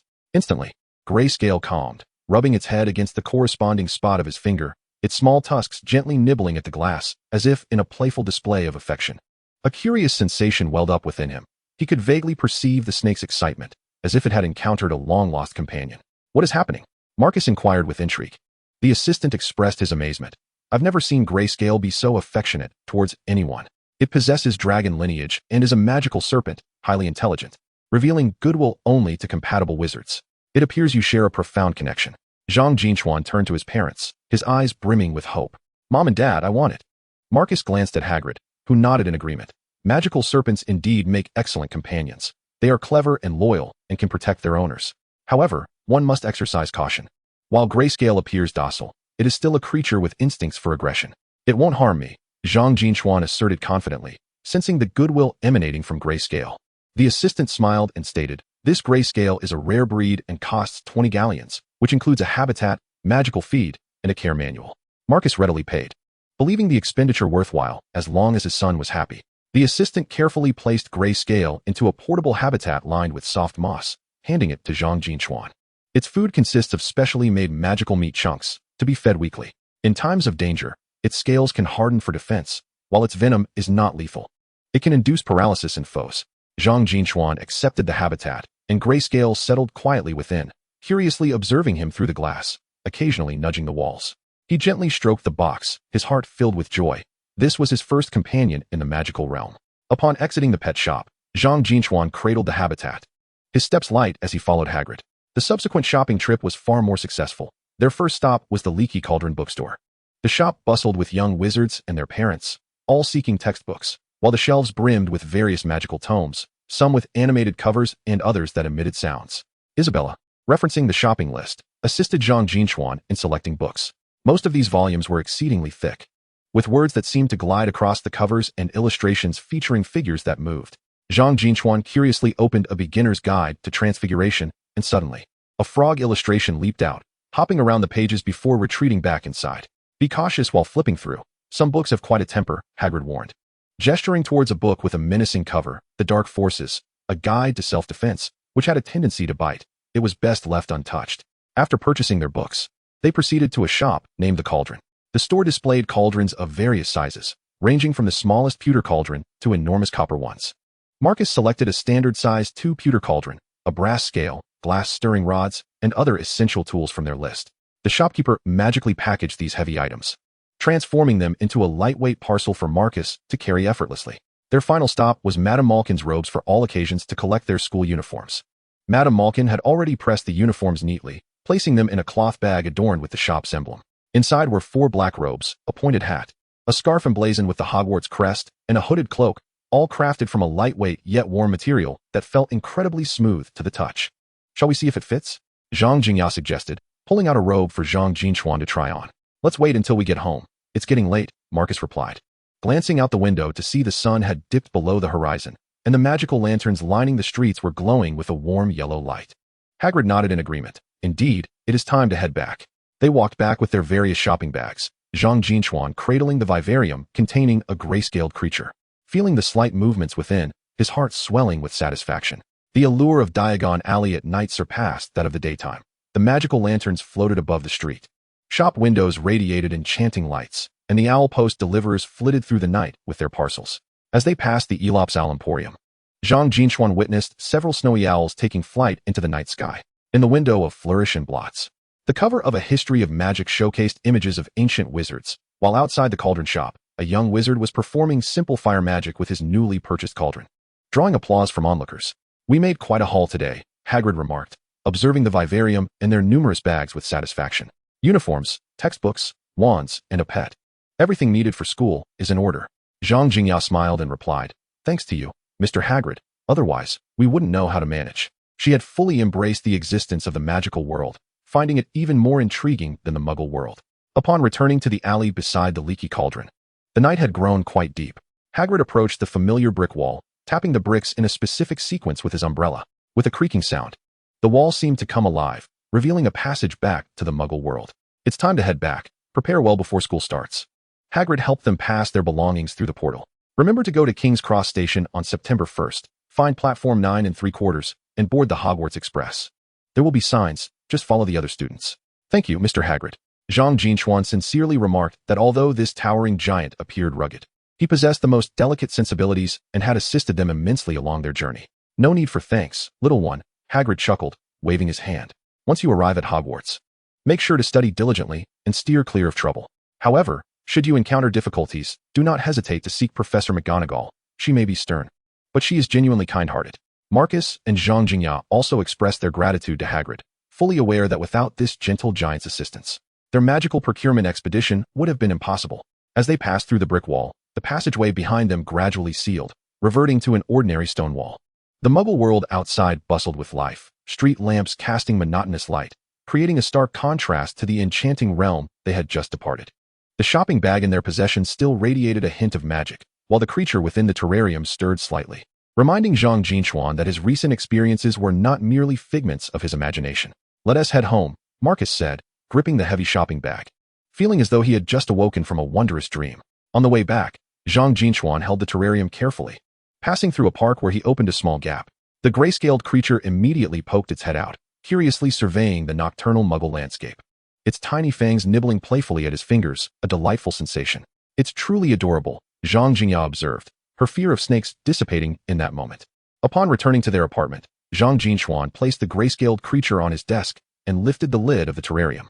The creature promptly emerged, exploring the tabletop with curiosity, occasionally nudging its head against his fingers as if seeking affection. Meanwhile, Marcus and Zhang Jin organized their purchases, hanging their school uniforms in the wardrobe, arranging textbooks on the shelf, and placing wands and pet supplies in designated drawers. Seated at his desk, Zhang Jin Chuan watched the creature's shimmering scales glisten under the light, while he gently caressed his wand, his heart brimming with anticipation.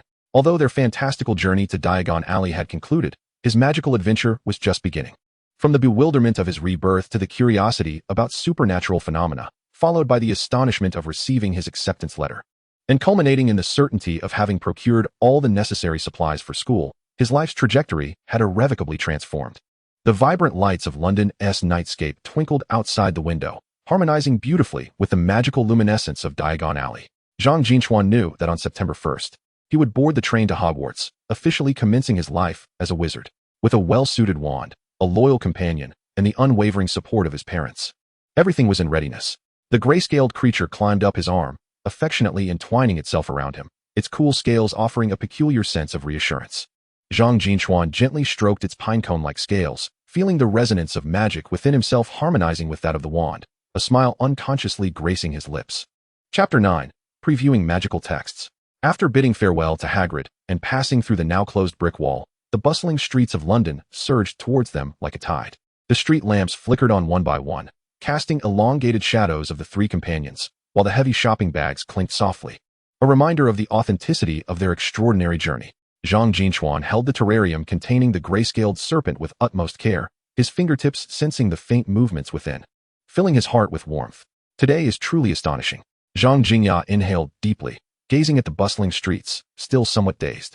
Just a few hours ago, they were traversing the enchanting Diagon Alley, filled with wizards and magic. Now, they had returned to the familiar Muggle world, and this transition gave her a surreal sense of time travel. Marcus, carrying a bag filled with galleons and magical items, walked with a steady gait. Let us head home. The wind is quite strong outside. He glanced at his son, Zhang Jin Chuan, who was softly murmuring something to the terrarium, his face adorned with an unprecedented focus. I understand. Zhang Jin Chuan nodded, gently tapping the terrarium. Inside, the gray-scaled creature immediately nudged the walls with its head, as if responding to his words. The journey home felt significantly lighter than their earlier trek, perhaps due to their buoyant spirits or the enchanting sensations brought by the magical items. Zhang Jin began to contemplate the preparations before the school year commenced. I need to buy you a new backpack to hold your magical textbooks. And we must prepare a suitcase as well. Hogwarts is in Scotland, so you'll need to stay in the dormitory, right? Hagrid said so. You must live in the dorms, Zhang Jin Chuan replied, his heart brimming with anticipation for the castle filled with magic. Upon pushing open the apartment door, a familiar warm glow enveloped them. Marcus set the shopping bag down on the living room floor, producing a soft rustling sound. Zhang Jin proceeded to the kitchen to prepare dinner while Zhang Jin Chuan hurried to his room, cradling the terrarium, eager to set up a new home for his companion. Zhang Jin Chuan's room was cozy though modest, adorned with dinosaur stickers on the walls, a desk cluttered with building blocks and picture books, and a large empty glass tank in the corner, something he had long pleaded with his parents to provide, originally intended for goldfish, now perfectly suited for the gray-scaled creature. He carefully opened the terrarium, and the gray-scaled creature cautiously raised its head, flicking its forked tongue to assess its new surroundings. Its deep gray scales shimmering with an enigmatic luster under the light. "Don't be afraid. This will be your home from now on," Zhang Jin Chuan whispered. Laying down freshly purchased magical moss in the glass tank and placing a self-heating rock, recommended by the pet shop clerk, designed to keep magical reptiles warm. He also added a small water bowl filled with pure water bought from Diagon Alley, reputed to prevent magical creatures from falling ill. Once everything was prepared, he gently placed the gray-scaled creature into the glass tank. Initially, it seemed a bit timid, curling up beneath the rock to observe its surroundings, but after a while, it relaxed and began to explore curiously. Its scales were indeed rough and substantial, resembling pine cones, and as it moved, it produced faint rustling sounds. A set of tiny fangs became subtly discernible when it opened its mouth, appearing both adorable and somewhat imposing. "Shall we call you Venom?" Zhang Jinchuan pondered, resting his chin on his hand, watching the lively little serpent in the glass tank. "Though your venom is not lethal, it sounds quite cool." Venom seemed to comprehend, joyfully circling in the tank and nudging its head against the glass, producing a gentle thud. Zhang Jinchuan smiled and affectionately rubbed Venom's head through the glass, before turning to organize the spoils of the day. In the living room, Marcus was meticulously placing the glittering galleons into a moisture-proof iron box, concealing it within the study's safe. The shimmering coins evoked a surreal sensation within him, yet he cherished them deeply, as they represented his son's capital for venturing into a new world. "Is this box usable?" Zhang Jingya inquired, dragging a large brown leather suitcase from the storage room. It was Marcus's old travel case, spacious enough to accommodate his magical belongings. Zhang Jinchuan's eyes lit up. "It's perfect." He dragged the suitcase into the room, opened it, and began to methodically organize the items. The school uniform set was neatly folded and placed in the bottom compartment, while the tin crucible and brass balance were securely wrapped in soft cloth and set aside. The magical textbooks were stacked in the center, each marked with a bookmark, and the velvet pouch for the wand was carefully placed on top to avoid any crushing. Pet supplies and extra magical feed were stowed in the smaller side pockets. "Do you need to bring all these to Hogwarts?" Zhang Jingya entered to assist, observing the peculiar assortment of items with a gentle gaze. "Would you like me to sew on a name tag to avoid mixing them up with your classmates?" "Yes." Zhang Jinchuan nodded enthusiastically, particularly concerned about the school uniform and wand, which he could not afford to lose. He deliberately removed the silver amulet from around his neck and placed it beside the wand. "I must take this as well. It will protect me." Zhang Jingya gazed at the amulet that had accompanied her son throughout his life, her eyes slightly moist. "Yes, take it with you. It will feel as if your father and I are by your side." She embraced her son tenderly, reminding him to tidy up and rest early, for school awaited him the next day. "I'll read for a bit before sleeping," Zhang Jinchuan said, clutching a few magical textbooks, his eyes sparkling with excitement. Once his parents departed the room, he closed the door and set the glass tank on the corner of his bedside desk, where Venom dozed atop a heated rock, its small head gently rising and falling with each breath. He sat at the desk, opened the thickest tome, A History of Magic, took a deep breath, and let his fingertips glide over the animated title before turning to the first page. As he opened the book, the illustrations sprang to life. Ancient wizards soared through the sky on broomsticks, castles shimmered amidst the clouds, and robed sorcerers waved their wands, emitting bursts of colorful light. Zhang Jinchuan's eyes widened in astonishment. This was far more captivating than the picture books of his past. He marveled at the rich history of the magical world. The text recounted the establishment of Hogwarts, founded by the illustrious wizards Godric Gryffindor, Helga Hufflepuff, Rowena Ravenclaw, and Salazar Slytherin, with the names of the four houses deriving from their legacies. Upon reading that Salazar Slytherin advocated for the admission of only pure-blood wizards, Zhang Jinchuan furrowed his brow, disapproving of such discriminatory notions. Seemingly sensing his shift in mood, Venom poked its head out from the tank and playfully flicked its tongue at the pages. Zhang Jinchuan chuckled, affectionately stroking its scales. "It's nothing, just some wizards who aren't particularly friendly." He closed A History of Magic and reached for the more practical beginner's guide to Transfiguration. The content of this book is remarkably intriguing. Commencing with an elucidation of the fundamental principles of transfiguration, the essence of transformation lies in the concentration of intent and precise control. One must imprint the target's morphological characteristics in their mind and, through the wand, channel magical energy to reshape the structure of the object.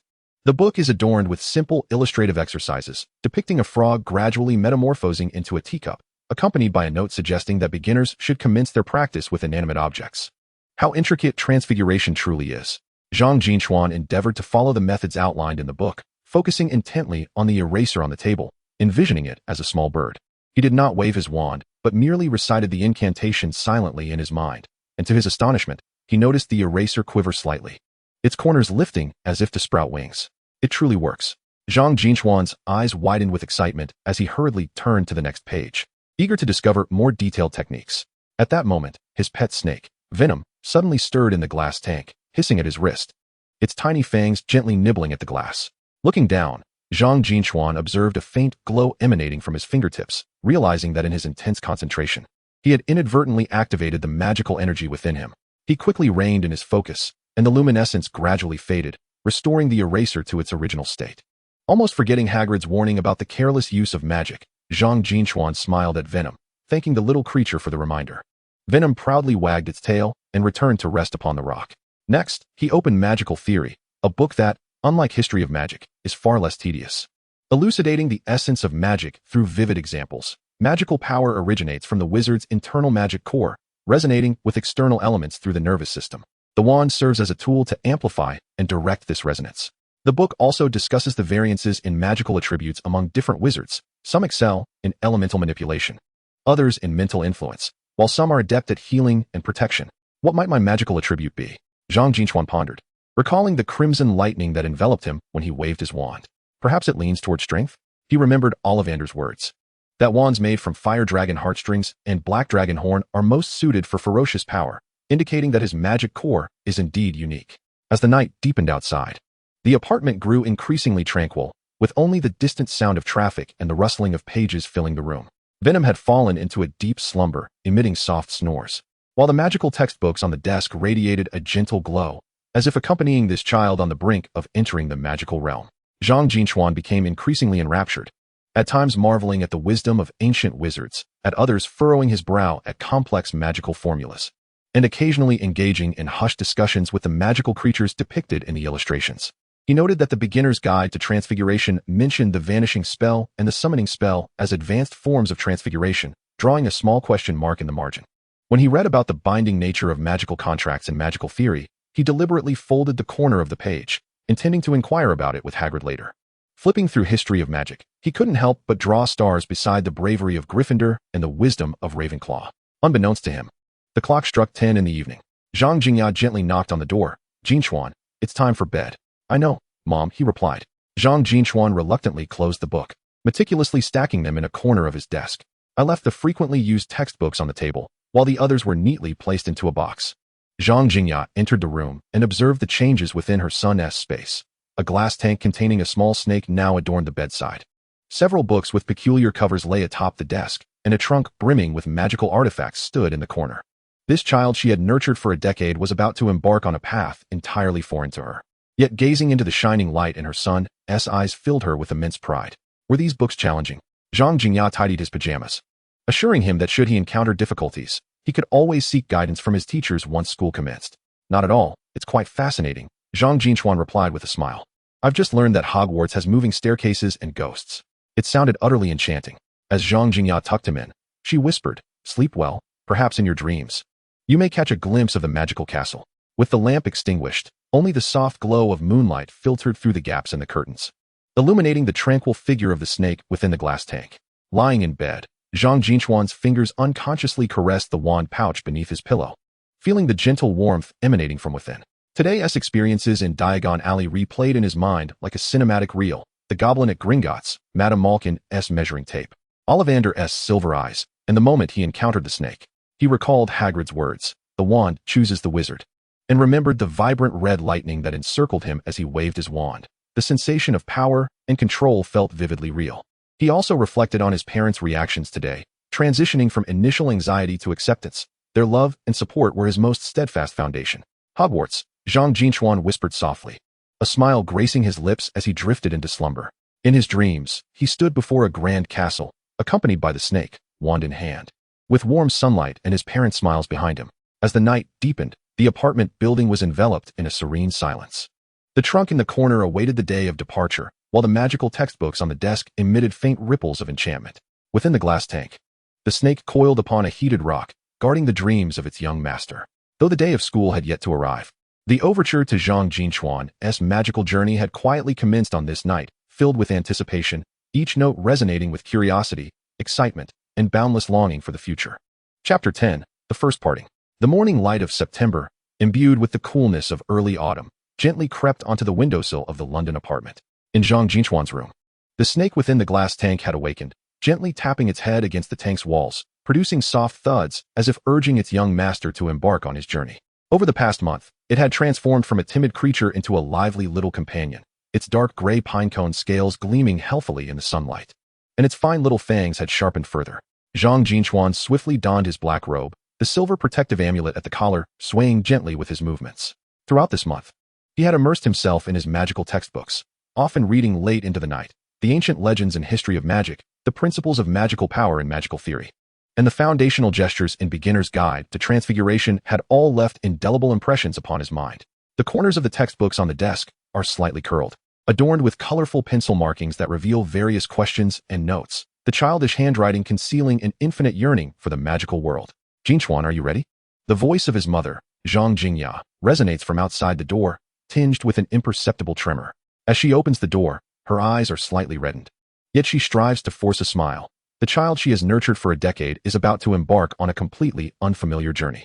In the living room, Marcus meticulously inspects the large brown suitcase, ensuring that nothing is overlooked. For neatly folded sets of school uniforms, a tin cauldron wrapped in layers of soft fabric, a brass balance placed in its dedicated leather case, the velvet pouch for the wand kept in a separate outer pocket, along with magical feed and spare moss prepared for the venomous creature. Hagrid said the train departs at 11. We must arrive at the station early. He repeatedly glances at his pocket watch, feigning calmness. The atmosphere at the breakfast table is subtly charged. The sweet aroma of toasted bread and hot cocoa fails to fully dispel the melancholy of departure. Zhang Jingya continuously serves food to Zhang Jin Chuan, reminding him of various precautions. He should listen to his teachers at school, get along well with his classmates, and remember to write home every week. Meanwhile, Marcus quietly observes his son, his gaze a mixture of reluctance and, more prominently, pride. The taxi weaves through the streets of London, the scenery outside the window gradually transforming from familiar apartment buildings to bustling commercial districts. Zhang Jin Chuan clutches the portable feeding box containing the venomous creature. Feeling the restless agitation of the little one in his fingertips, it seems to sense that they are heading to a new place. Do not be afraid, Venom. We are going to Hogwarts, he softly reassures, his heart mirroring the creature's mix of anxiety and anticipation. King's Cross Station is already a cacophony of voices. The whistle of steam trains rises and falls, white steam coalescing into mist under the autumn sunlight, while announcements from the loudspeakers, the rolling sound of luggage wheels, and the chatter of people intertwine into a vibrant clamor. Travelers clad in various attires bustle about, dragging luggage of all sizes, their faces etched with the fatigue of hurried travel or the joy of reunion. Whereas platform 9 3/4, Zhang Jingya, holding a map of the platform distribution, struggles through the crowd. The map clearly marks platforms 9 and 10, separated by cold iron tracks and sturdy brick walls, with no sign of the elusive platform 9 3/4 that Hagrid had mentioned. Growing anxious, she scans her surroundings, fearful of missing the train. Marcus, burdened by the heavy suitcase, beads of perspiration forming on his forehead, recalls Hagrid's words that muggles cannot see the entrance and that they must follow other wizarding families. He stands on tiptoe, searching among the throng for figures clad in black robes, the hallmark of Hogwarts students. Zhang Jin Chuan, however, remains remarkably composed. Having already read about the platform's description in the appendix of his magical textbook, he gently pats his mother's hand, pointing in the distance. Mom, Dad, look over there. Following his finger, Marcus and Zhang Jingya are momentarily stunned. Between platforms 9 and 10, a blond boy pushes a luggage cart and, without hesitation, charges towards the wall. In the instant of contact with the wall, both the boy and the cart vanish as if passing through a phantasm. Immediately after, a bespectacled boy rushed forward, vanishing behind the solid brick wall. Goodness! Zhang Jingya covered her mouth, rendered speechless by astonishment. She rubbed her eyes, questioning her own vision. Yet the empty wall and the disappearing figures served as reminders that this was indeed magic. This was the entrance to platform 9 3/4. Zhang Jin Chuan's eyes sparkled with excitement. Only wizards and their families could see and traverse it. Marcus took a deep breath, striving to calm his racing heart. He gazed at his wife, determination evident in his eyes.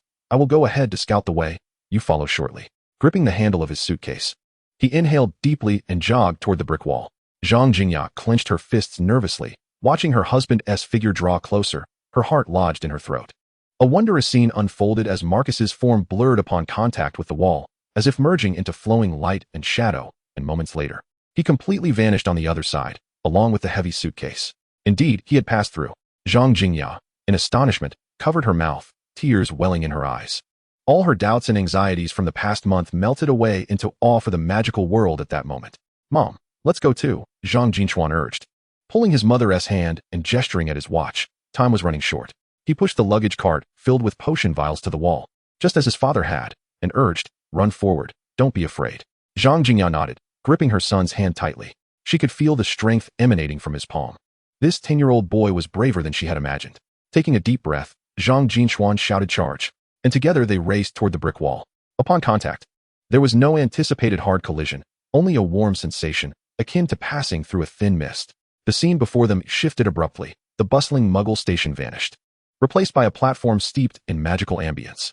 A crimson steam train stood quietly on the tracks, the golden letters of the Hogwarts Express gleaming in the sunlight, while white steam billowed from the chimney, coalescing into wispy clouds above the platform. Zhang Jin Chuan, Zhang Jingya, Marcus waved from the center of the platform, a smile of relief illuminating his face. I knew you could do it. Zhang Jin Chuan surveyed the surroundings, excitement flickering in his eyes.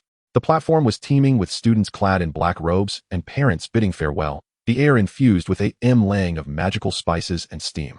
A few snow-white owls peeked out from their cages, curiously surveying their surroundings, while a boy cradled a ginger cat that was elegantly licking its paws.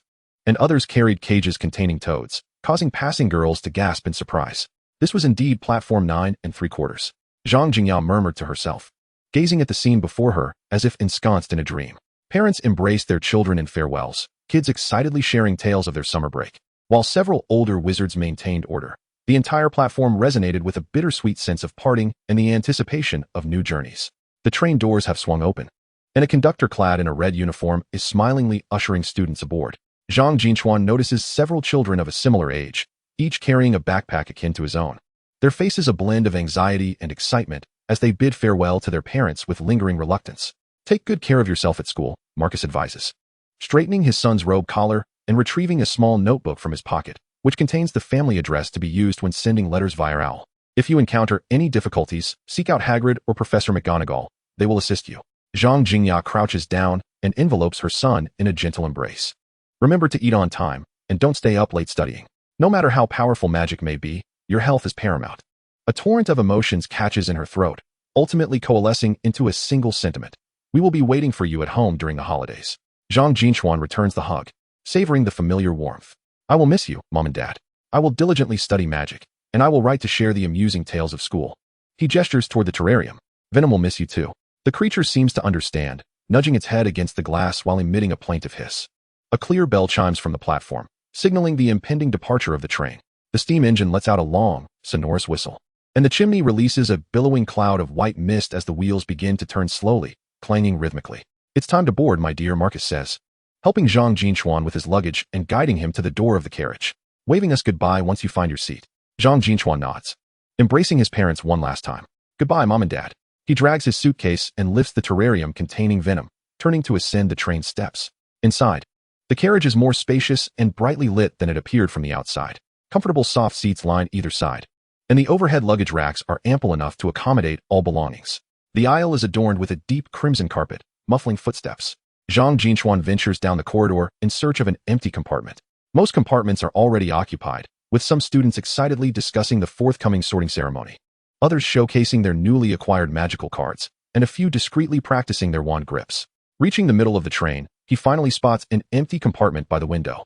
It contains 4 seats, 2 on the upper and 2 on the lower level, with the window side offering the best view and the luggage rack conspicuously vacant. Satisfied, Zhang Jin Chuan hoists his suitcase onto the upper rack, grateful for the floating charm he has practiced over the past month, although it only allows the suitcase to rise slightly. It provides just enough leverage for him to place it. He sets the terrarium on the small table by the window and opens the ventilation slot to let fresh air in.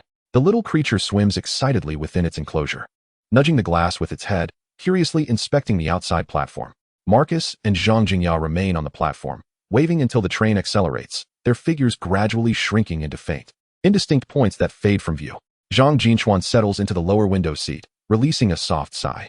The melancholy of parting washes over him like a tide, but it is soon replaced by an eager anticipation for the future. He opens the window, allowing the crisp autumn breeze to rush in, carrying the refreshing sense of iron tracks and freshly cut grass. The train gradually departed from the platform, the silhouette of Platform 9 fading into the distance as the scenery outside transformed into lush green fields and rolling hills. Sunlight streamed through the windows, casting warm patches of light upon the floor. Zhang Jin Chuan reclined against the plush seat, extracting from his pocket the wand crafted from dragon heartstring and black dragon hide, gently caressing it in his palm. The dark red shaft shimmered with a flowing luster under the sun. The tip, adorned with a dragon horn, twinkled faintly, and the wand's familiar smooth texture brought him immense comfort. Over the past month, he had adeptly mastered the art of wielding the wand, and had even successfully cast a simple Lumos charm, albeit the glow was as faint as that of a firefly, yet sufficient to signify the perfect harmony between him and his wand.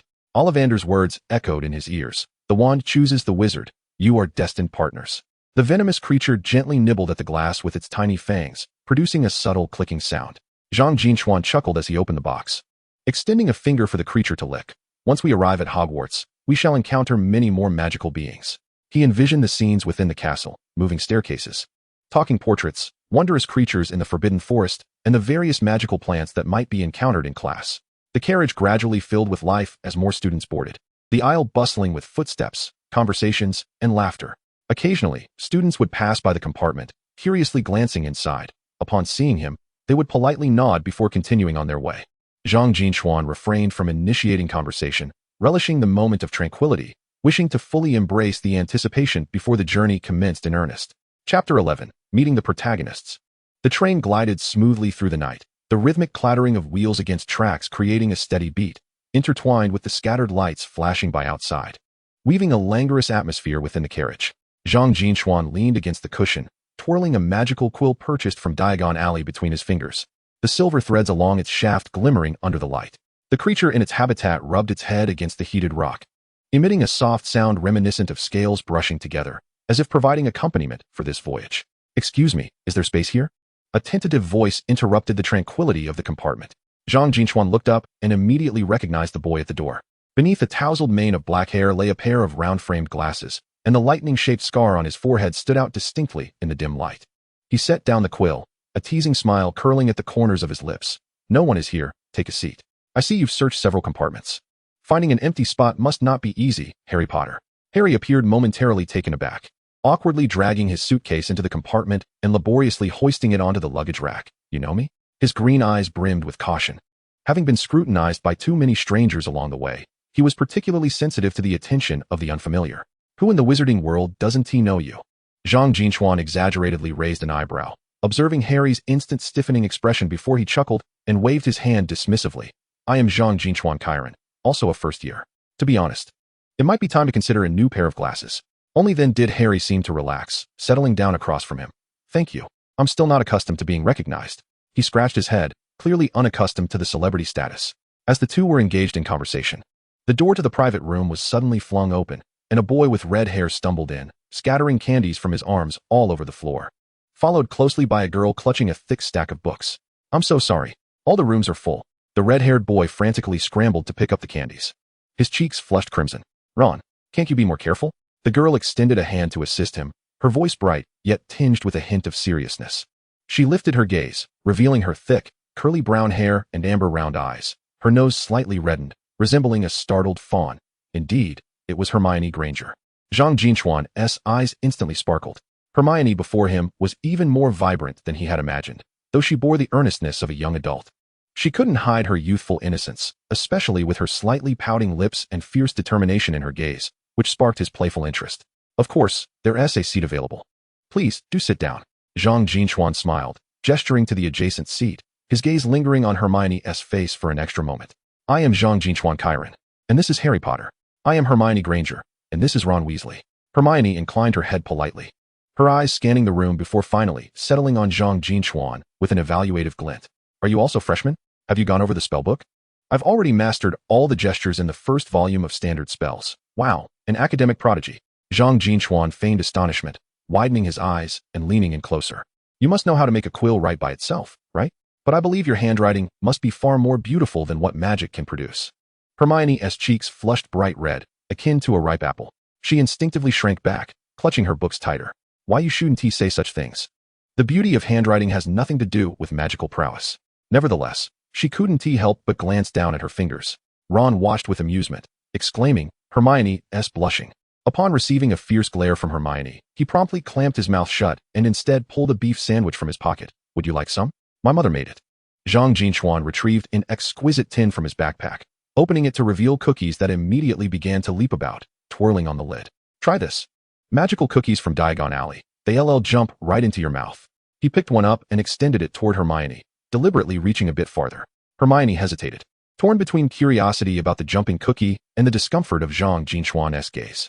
Eventually, she swiftly accepted the cookie, murmuring a quiet thank you, and hurriedly stuffed it into her mouth, her cheeks puffed out like a little squirrel storing food. Quite adorable, Zhang Jin Chuan chuckled inwardly, maintaining a serious facade as he asked.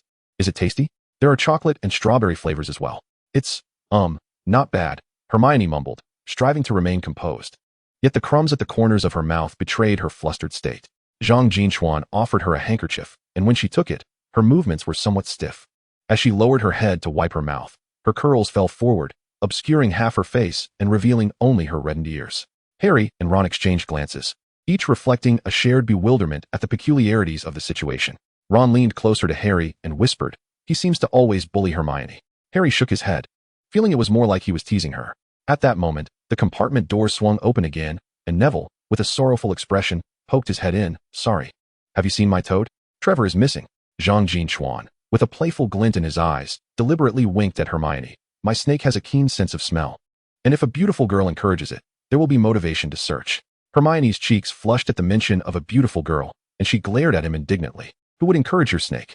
Yet, her body remained still, curiously looking towards the vivarium where the venom was kept.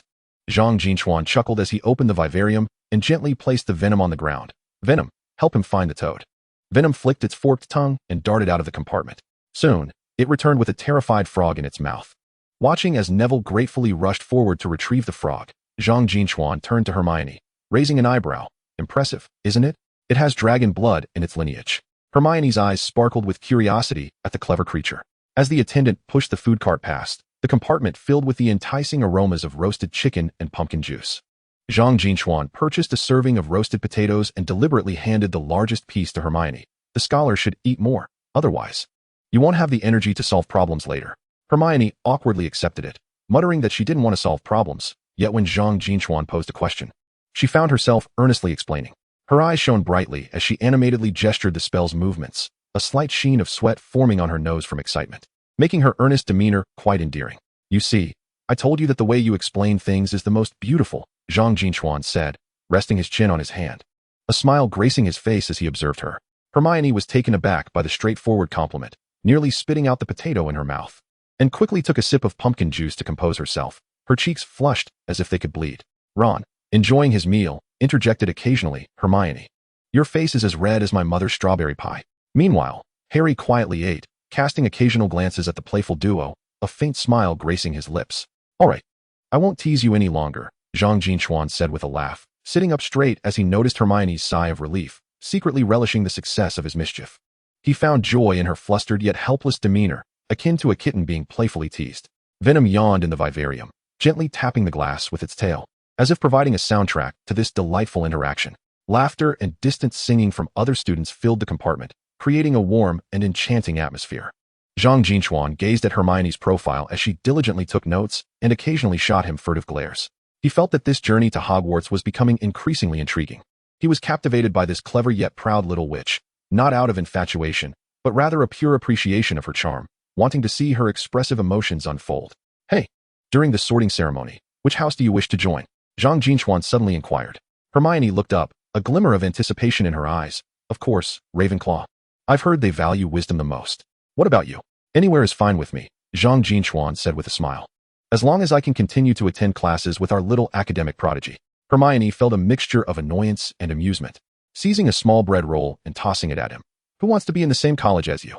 Zhang Jin Chuan deftly caught the bread, making a silly face at her, eliciting hearty laughter from Ron and a soft chuckle from Harry, as the warm atmosphere quietly enveloped the compartment in the night. Chapter 12, A Kick for Malfoy.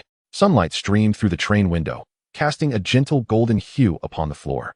The train continued its steady journey, gradually slowing down, as the scenery outside transformed from open fields to undulating green mountains. The air was imbued with the faint scent of pine needles and earth. Zhang Jin Chuan stretched lazily and sat up, noticing that Harry and Ron were still deeply asleep, while Hermione sat quietly by the window, engrossed in a book. The sunlight beautifully outlined her lowered profile, and her brown curls seemed to glisten with a dusting of gold. "Still reading, are we, little academic?" Zhang Jin Chuan greeted her with a smile, his voice soft yet sufficient to stir Hermione. She lifted her head, perhaps recalling their earlier playful banter, and quickly lowered it again, pretending to read, though her ears betrayed her with a subtle flush of color. In the enclosure, Venom noticed Zhang Jin Chuan had awakened and began gently tapping its head against the glass, producing a soft thud. Zhang Jin Chuan approached, opening the enclosure and extending his hand, allowing it to affectionately lick his fingertips, its pinecone-like scales gleaming with a metallic sheen in the sunlight. "Are you hungry? The attendant will be by soon to buy you some magical jerky," he whispered. Venom seemed to understand, excitedly spinning in its enclosure. At that moment, the compartment door was thrust open with a loud bang, the force causing it to slam against the wall with a resounding crash, startling both Harry and Ron awake. 3 boys stood at the doorway. The leader, a blond boy clad in a finely tailored black robe, his hair meticulously styled and his face betraying an unmistakable arrogance, was none other than Draco Malfoy. Flanking him were 2 tall boys, one stout and the other slender, standing like sentinels, Crabbe and Goyle. Malfoy's gaze swept across the compartment, finally settling on Harry, a self-satisfied smirk gracing his lips as he extended his hand. "You must be Harry Potter. I am Draco Malfoy. It is a pleasure to meet you." His voice was laced with an affected elegance, yet his eyes were filled with scrutiny. Harry, still not fully awake, rubbed his eyes and sat up, awkwardly nodding hello. He harbored no fondness for the suddenly appearing blond boy, especially given his air of superiority. Noticing Harry's lack of immediate enthusiasm, Malfoy's smile faded slightly, yet he continued, "I know you. The entire wizarding world is talking about you. Those mediocre little wizards are simply unworthy of your friendship. You should associate with more distinguished individuals." He cast a pointed glance at Ron, whose hair was tousled from sleep, his disdain glaringly obvious. Ron immediately furrowed his brow, clearly understanding Malfoy's insinuation. Just as he was about to retort, Malfoy interjected, "Oh, my apologies. I didn't realize we had a Weasley in here as well." Malfoy deliberately elongated his tone. His voice, though not loud, was sufficiently audible to everyone. "I never expected the Weasley family could send their children to Hogwarts. Do you have enough galleons? Surely, you are not relying on scholarships to get by?" "What did you say?" Ron's face flushed with anger as he abruptly stood up from his bed, his fists clenched tightly. "What my family does is none of your concern. At least we are not like some fools who can only flaunt their family name. Do you dare insult me?" Malfoy laughed as if he had heard a great joke, his derision evident.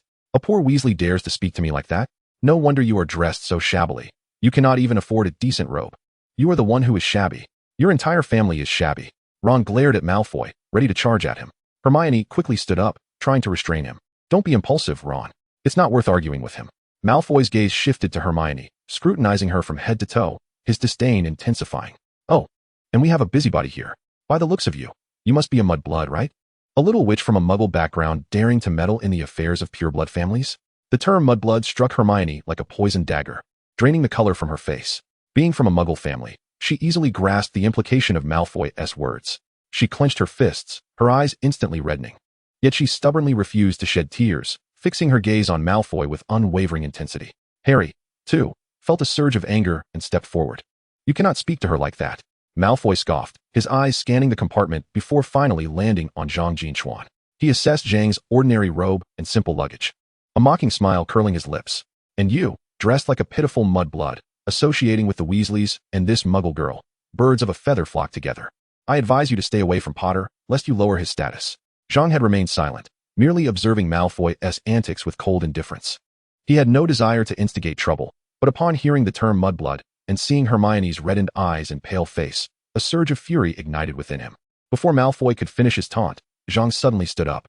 He said nothing, his gaze turning icy and sharp, like a blade tempered with frost. In the next moment, he raised his foot and, with all his strength, delivered a fierce kick to Malfoy's abdomen. Ouch! Malfoy was completely unprepared for Zhang's sudden aggression, letting out a cry as he staggered backward, crashing out of the compartment with a thud, his head striking the floor of the aisle. Crabbe and Goyle were momentarily stunned, clearly unable to process that this seemingly gentle boy could be so volatile. Zhang wasted no time, rushing out and seizing Malfoy by the collar of his robe, lifting him off the ground before landing a punch squarely on his face. "That will teach you to speak carelessly." Zhang's voice was laced with fury as his fists rained down upon Malfoy. "How dare you insult Hermione? How dare you bully Ron? How dare you boast about your family?" Though merely a first-year student, he had spent the past month doing physical labor with his father, possessing strength far beyond that of his peers. Fueled by rage, each punch landed with resounding force. Malfoy, dazed and disoriented, screamed and struggled. "How dare you hit me? My father will not let this go. I will tell my father." It was only then that Crabbe and Goyle reacted, rushing in to intervene. Stop. Let go of Malfoy.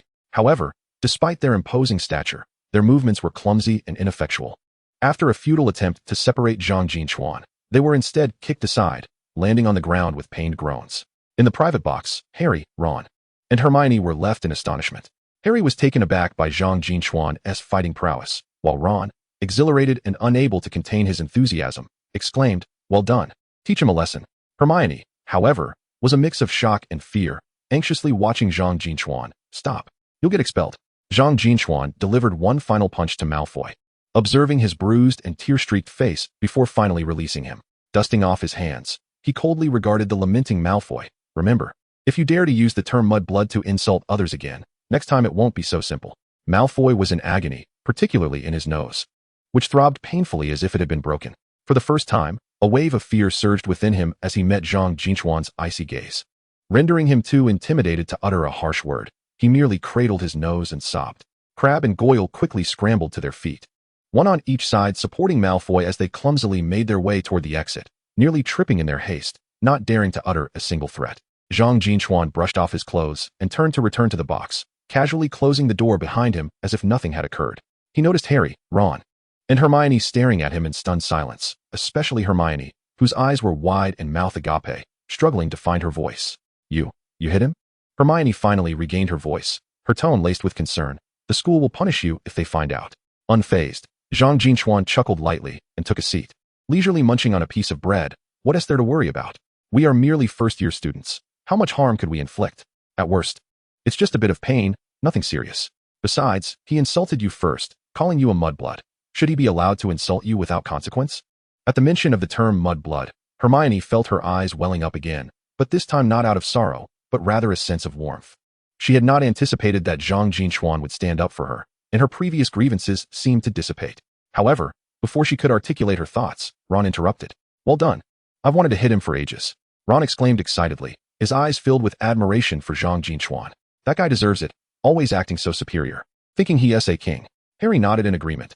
"Malfoy has gone too far. He certainly needed to be taught a lesson. But let us refrain from physical confrontations in the future. It could spell trouble if a teacher sees." Although he felt a sense of relief, he still harbored concerns about potential repercussions. Zhang Jin Chuan smiled and offered Hermione a piece of chocolate. "Don't worry, nothing will come of this. The school cannot possibly expel a student over such a trivial matter. Furthermore, should he dare to complain, we shall assert that he provoked and insulted first, with Crabbe and Goyle as witnesses, for they would hardly lie in front of the teacher." Hermione accepted the chocolate, her fingertips trembling slightly as she whispered a soft thank you. Observing Zhang Jin Chuan's nonchalant demeanor, her worries gradually dissipated, replaced by a peculiar sense of security. This boy, who always enjoyed teasing her, had unhesitatingly stepped forward to defend her when she was bullied, transforming her impression of him in an instant. "By the way, what does mudblood mean?" Harry inquired curiously. Although he understood it was an insult, he was unaware of its specific connotation. Hermione's expression darkened, prompting Zhang Jin Chuan to explain. "It is a derogatory term used by pureblood families to refer to wizards of Muggle descent, implying that their bloodline is impure. Ignore such foolishness. Lineage does not determine worth. Magical ability is of utmost importance." He glanced at Hermione, winking. "Someone as intelligent as our little academic over here is far superior to those foolish individuals who rely solely on their family name." Hermione's cheeks flushed anew. But this time she was not angry. Instead, she softly murmured a response, her lips curving into a slight smile. The atmosphere in the compartment gradually returned to a light-hearted state, as Ron began to regale them with amusing tales of his brothers at Hogwarts. While Harry shared his experiences in Diagon Alley, Hermione chimed in occasionally, and Zhang Jin Chuan playfully teased her, eliciting both annoyance and laughter. The attendant pushed the food cart down the aisle, and they purchased a sumptuous breakfast: grilled sausages, fried eggs, toast, and pumpkin juice.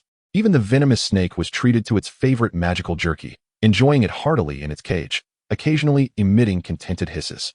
As the train ventured further into the mountains, the scenery outside became increasingly picturesque, with rolling green hills and waterfalls cascading from cliffs, refracting rainbows in the sunlight. The students in the compartment became animated, rushing to the windows, speculating about the location of Hogwarts. "We're almost there," Ron exclaimed, pointing towards a distant valley shrouded in mist. "My brother said Hogwarts is hidden in those mountains, protected by magic so that muggles cannot see it." Hermione took out a small mirror to tidy her hair and smooth the wrinkles of her robe, anxiously and eagerly gazing outside. "I wonder what the sorting ceremony will be like. I truly hope to be sorted into Ravenclaw. I'm fine with any house." As long as I don't end up in the same one as Malfoy, Zhang Jin Chuan replied with a laugh, recalling Malfoy's earlier disgraceful state, unable to suppress his amusement. Hermione shot him a glare, yet her lips betrayed a smile. You simply enjoy stirring up trouble. Well, someone deserves a good thrashing, Zhang Jin Chuan said, leaning closer to her and lowering his voice. Besides, protecting our adorable academic is a noble duty. Hermione's face flushed again, and she quickly turned her gaze to the window. Though she secretly glanced at Zhang Jin Chuan, a glimmer of amusement in her eyes. Harry and Ron pretended not to notice, both stifling laughter, as the compartment was filled with a relaxed and joyful atmosphere. The train passed through a long tunnel, and when it emerged, its speed noticeably decreased. The distant lake shimmered under the gentle caress of the sunlight, while a magnificent castle loomed majestically atop a cliff, its spires piercing the heavens. Warm lights glowed from its windows, reminiscent of a magical palace from a fairy tale. That was Hogwarts, exclaimed Harry, his eyes sparkling with excitement. Everyone gathered by the window, marveling at the legendary school of magic. Zhang Jin Chuan gazed at the outline of the castle, his heart brimming with anticipation. Chapter 13, The Moonlit Boat. The wheels of the Hogwarts Express gradually slowed, the clattering sound against the tracks transforming into a soothing cadence, as if concluding the journey with a gentle punctuation. The twilight sky outside was suffused with hues of dusk, the setting sun gilding the distant mountains in gold, while flowing clouds unfurled across the sky like tangerine silk, warming the very air around them. The young wizards in the carriage could no longer contain their excitement, eagerly peering out of the windows, their chatter resonating like the cheerful chirping of birds. Quick, change into your robes. Hagrid must be waiting for us at the platform. Hermione's voice was laced with a hurried thrill as she struggled to don her black magical robe, her pointed hat askew, revealing her thick, brown curls.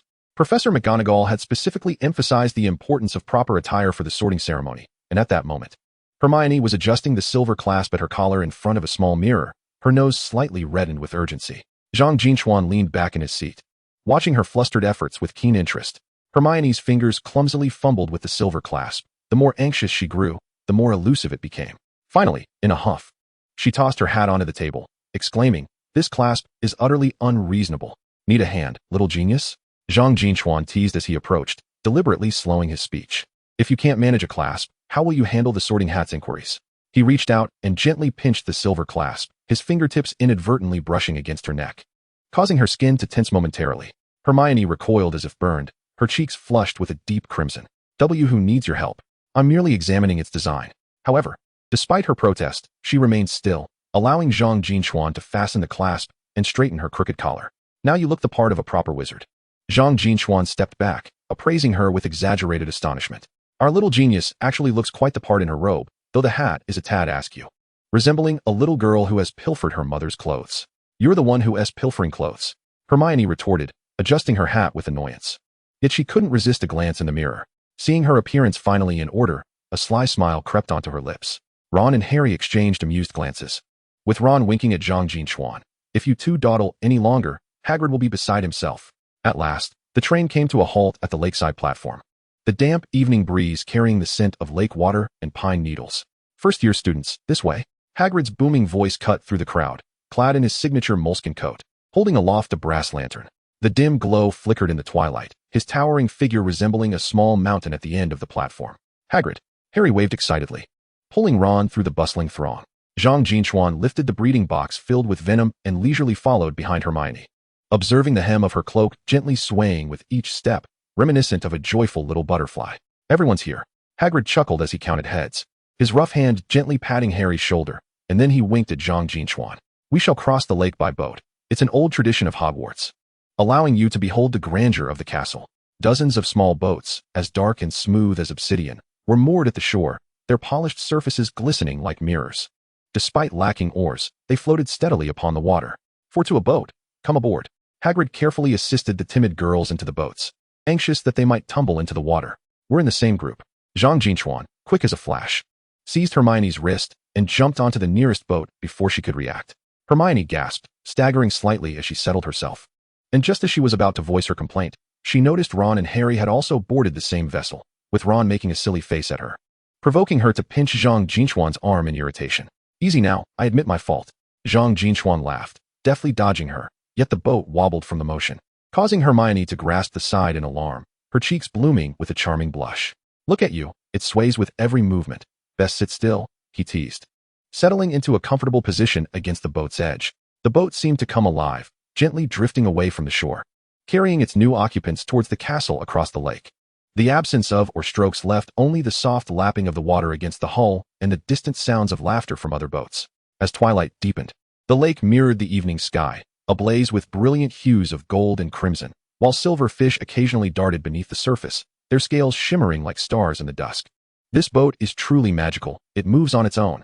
Hermione couldn't help but exclaim, reaching out to touch the cool lake water. As her fingertips grazed the surface, a swarm of glowing fish gathered, playfully chasing the ripples at the boat's stern.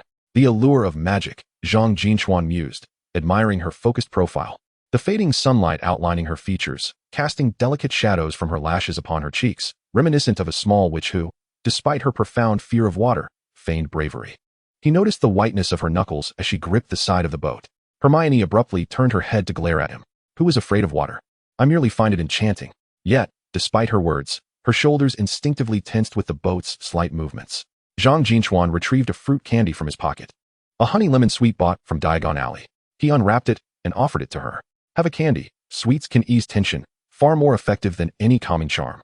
After a moment of hesitation, she accepted it, the refreshing scent of lemon spreading across her tongue, indeed relaxing her taut nerves. Thank you, she murmured softly, stealing a glance at Zhang Jin Chuan, only to find him gazing intently at the distant castle, his profile in the twilight devoid of its usual playfulness, replaced with a newfound seriousness. Do you think there are really moving staircases in the castle? She ventured, breaking the silence. The books say there are 140 staircases, some of which vanish unexpectedly, leading to different places. Perhaps there are even ghosts drifting through the corridors. Zhang Jin Chuan deliberately lowered his voice and made a comical face. If you were to encounter a ghost in the dead of night, would you hide behind me? Who would hide behind you? Hermione retorted, her cheeks flushed with indignation, yet she couldn't help but envision the scenario, a faint smile tugging at her lips. I've thoroughly reviewed Hogwarts, a history, and I've noted down all the details about the ghosts in my notebook. I want to be frightened. Oh, do you know what nearly headless Nick loves to be complimented on? Zhang Jin Chuan raised an eyebrow, amused by her sudden pause, his laughter growing more vibrant. You don't know, do you? This is a secret reserved for the upper years. Would you like me to share it with you? Hermione's competitive spirit ignited immediately. I don't need you to tell me. I will find the answer myself. She pulled out her small notebook from her pocket and, with the last remnants of daylight, began to write fervently, her curls cascading onto the pages, unwittingly smudging them with ink. Watching her earnest demeanor, Zhang Jin Chuan couldn't resist reaching out to brush aside the strands of hair that obscured her view, his fingertips lightly grazing her cheek. Hermione's pen halted abruptly, a drop of ink spreading into a small shadow on the paper. She stiffened and turned her head, colliding with Zhang Jin Chuan's smiling gaze. The proximity so close that they could feel each other's breath. You. Hermione's cheeks instantly flushed crimson, resembling a ripe apple, and she instinctively recoiled, forgetting that she was on a boat, nearly losing her balance and toppling into the lake. Be careful. Zhang Jin Chuan reacted swiftly, grasping her wrist and pulling her back onto the boat. Hermione landed beside him, her wizard hat slipping off to reveal her tousled curls, resembling a startled little hedgehog. Fool. Zhang Jin Chuan chuckled, yet he reached out to retrieve her hat, gently placing it back on her head. You might actually fall in. There are giant squids in the lake that feast on disobedient little witches. You are the fool. Hermione huffed, giving him a light punch that felt as feathery as a whisper. It's your fault. But before she could finish, her attention was captured by the sight ahead. Their small boat was approaching the cliffs of the castle, a massive stone door slowly opening in the twilight. With several professors standing at the entrance, wands in hand, their glowing orbs illuminating the surrounding rock walls. Look, it's the castle entrance, she exclaimed, pointing excitedly at the stone door, momentarily forgetting her earlier embarrassment.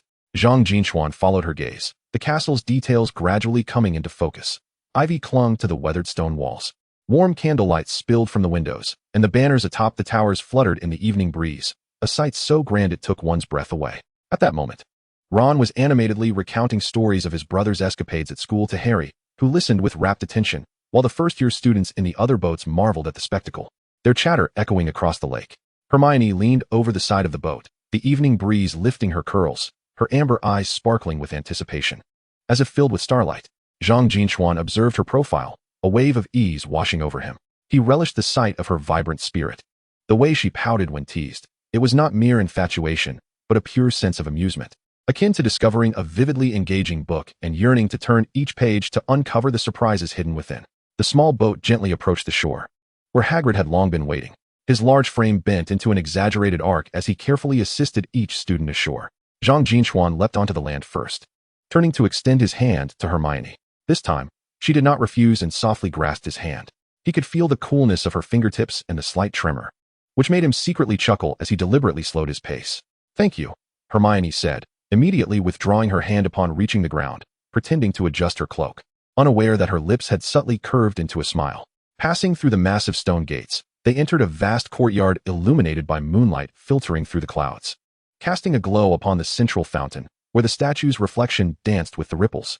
The courtyard was adorned with exotic flowers and plants, some of which emitted a faint glow in the twilight, filling the air with the unique fragrance of magical flora.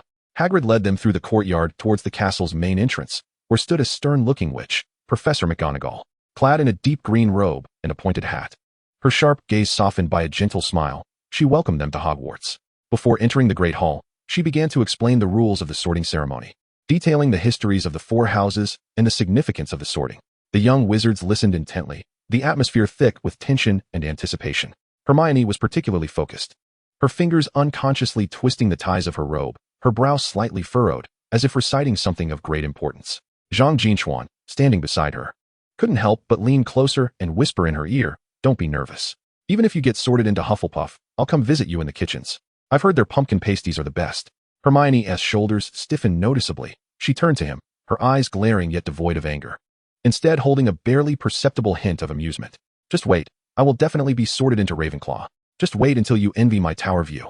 Zhang Jin Chuan chuckled and shook his head at her puffed-up, yet excited demeanor.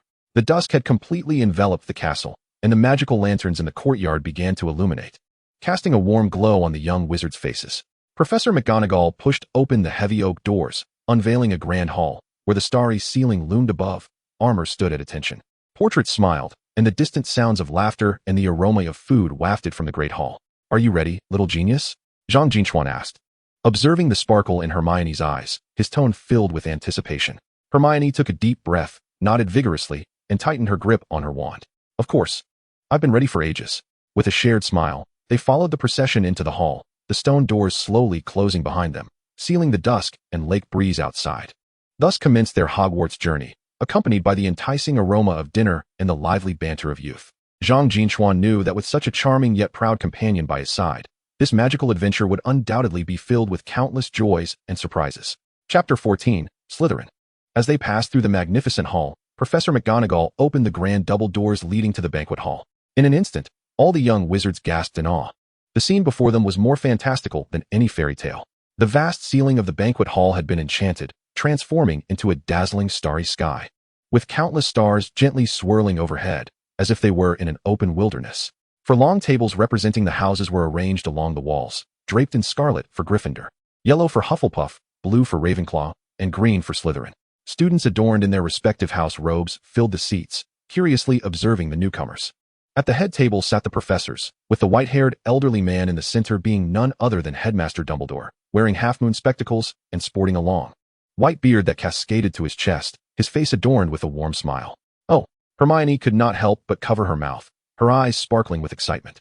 She quickly scanned the surroundings, her gaze lingering longest on the blue Ravenclaw table, where most students wore glasses and held books, as if the very air was infused with wisdom.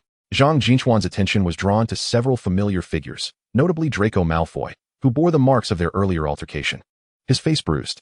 At that moment, Malfoy glared at him with a look of venom, flanked by Crabbe and Goyle, who bared their teeth like three irritable little beasts.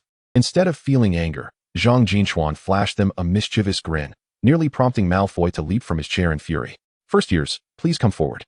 Professor McGonagall's voice commanded the raucous hall into silence. She guided the newcomers to the open space at the center, where a solitary oak chair awaited them, upon which rested the tattered sorting hat, adorned with patches and a comically knotted brim, the legendary sorting hat itself. Hermione clenched her fists in nervous anticipation, her fingertips turning white, while Ron rubbed his hands together incessantly, his gaze fixated on the Gryffindor table where his brothers sat. Harry appeared somewhat bewildered, his eyes darting between the four long tables. Zhang Jin Chuan stood beside them, sensing the tension and expectancy in the air, yet secretly plotting an amusing scheme. Dumbledore rose, and the hall fell into complete silence. "Welcome to Hogwarts," he began, his voice gentle yet resonant. "Before we commence the sorting ceremony, allow me to share a few words." "Nonsense. Blubber. Augment. Tweak," he suddenly exclaimed, uttering a series of peculiar words that elicited laughter from the professors at the head table, while the first years looked on in confusion. "This is the headmaster's unique way of welcoming us," Hermione whispered, clearly having done her homework, explaining that it was meant to wish everyone a delightful school year. Dumbledore smiled and waved his hand. "Now, back to business. Let us begin the sorting ceremony." Professor McGonagall picked up a roll of parchment and cleared her throat. "When I call your name, please come forward, don the sorting hat, and it will assign you to the most suitable house." She unfurled the parchment and called the first name, Hannah Abbott. A plump, blonde girl nervously stepped forward, trembling as she donned the sorting hat. Moments later, the hat bellowed. "Hufflepuff." The long table of Hufflepuff erupted with enthusiastic applause as the girl, her cheeks flushed, hurried over, instantly surrounded by the warm welcome of upperclassmen. Susan Bones, Hufflepuff. Terry Boot, Ravenclaw. Mandy Brocklehurst, Ravenclaw. The sorting ceremony unfolded in an orderly fashion, with each new student stepping forward, some brimming with excitement, others gripped by anxiety, and a few even overwhelmed to the point of tears. Each time the sorting hat proclaimed a house name, corresponding tables erupted in cheers and clapping. When Ron was called, he was so nervous that he nearly stumbled. Fortunately, the hat quickly announced, "Gryffindor." He dashed toward the Gryffindor table, visibly relieved, as his brothers rose to applaud him. Hermione Granger. Taking a deep breath, Hermione adjusted her robes and strode confidently forward. She sat up straight, placing the sorting hat upon her head. The moment the hat touched her hair, it began to stir, whispering softly in her ear. Zhang Jin Chuan noticed her brow furrow slightly, as if she were engaged in a silent dialogue with the hat. After a considerable pause, the hat finally called out, "Gryffindor." The Gryffindor table erupted in thunderous applause, and Hermione widened her eyes in astonishment, clearly not expecting to be sorted into Gryffindor, yet she joyfully made her way over as Ron waved at her excitedly. When she glanced back at Zhang Jin Chuan, her eyes conveyed encouragement and anticipation. "Harry Potter." The mere utterance of this name silenced the entire hall, all eyes fixated on Harry. He nervously approached the front and, upon sitting down, tightly shut his eyes. The sorting hat lingered upon his head for an extended period, seemingly engaged in a fierce internal debate. Zhang Jin Chuan could faintly hear the hat muttering, "Difficult, very difficult, courage, talent, and a heart yearning to prove itself. But Slytherin could help you achieve great things." "Not Slytherin," Harry whispered, though resolutely. After a few more seconds, the hat finally bellowed, "Gryffindor." The Gryffindor table erupted into a frenzy, students clapping and cheering, with even the professors displaying smiles of approval. Harry, relieved, ran toward Gryffindor, where Hermione and Ron immediately made space for him, and the three celebrated with enthusiastic high fives.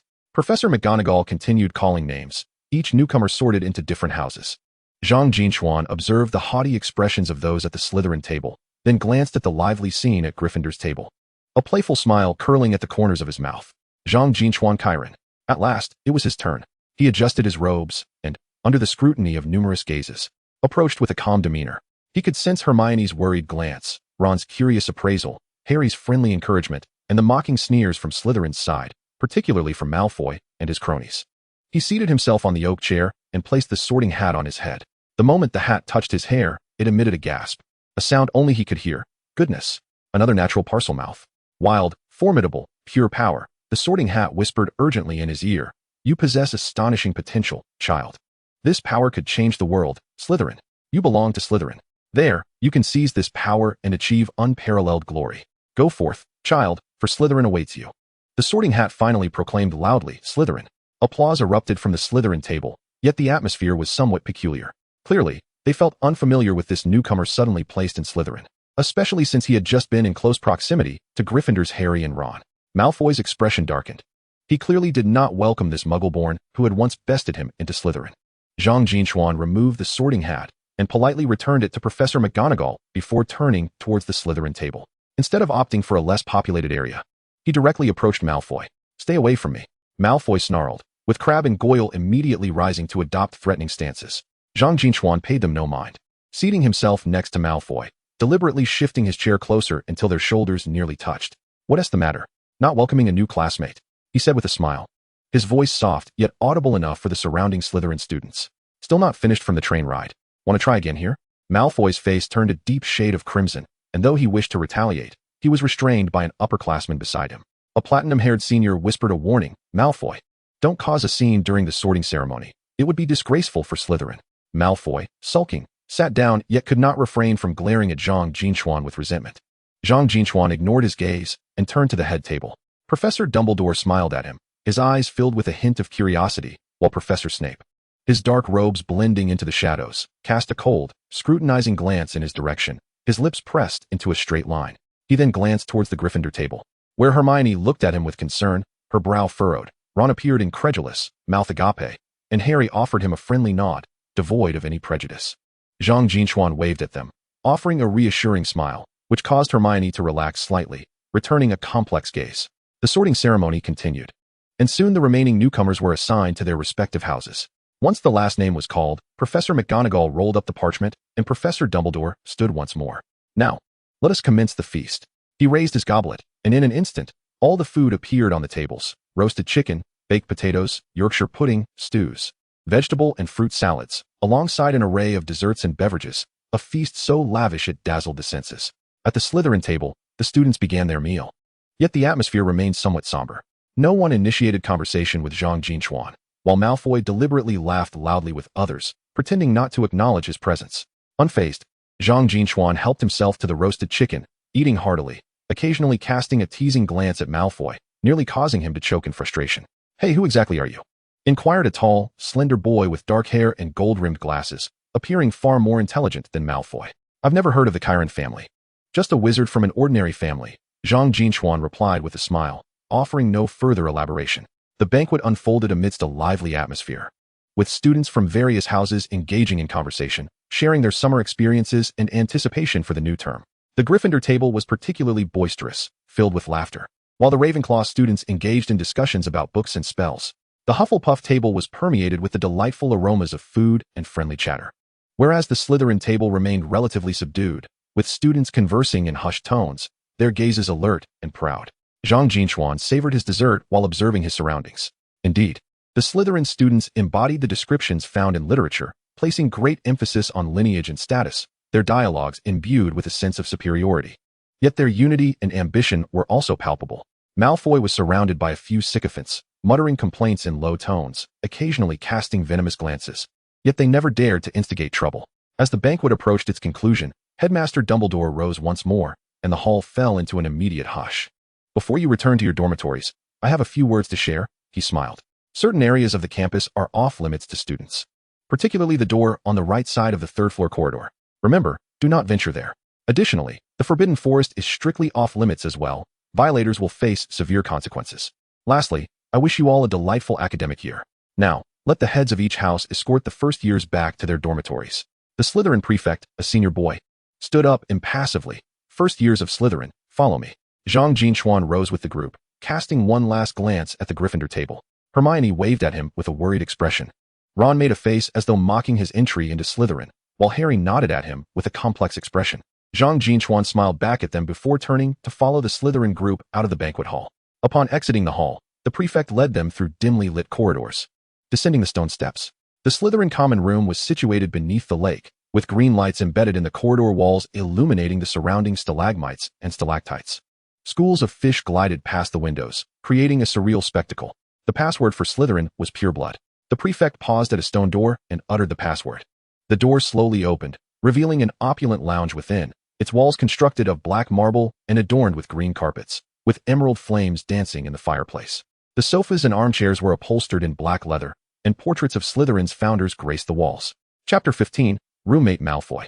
The Slytherin dormitory was even more lavish than Zhang Jin Chuan had imagined, with green velvet curtains draping the stone walls, 2 beds furnished with soft velvet mattresses, and brass lamps perched on the nightstands.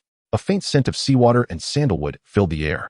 Upon seeing Malfoy also standing in the dormitory, Zhang Jin Chuan raised an eyebrow, thinking how small the world was.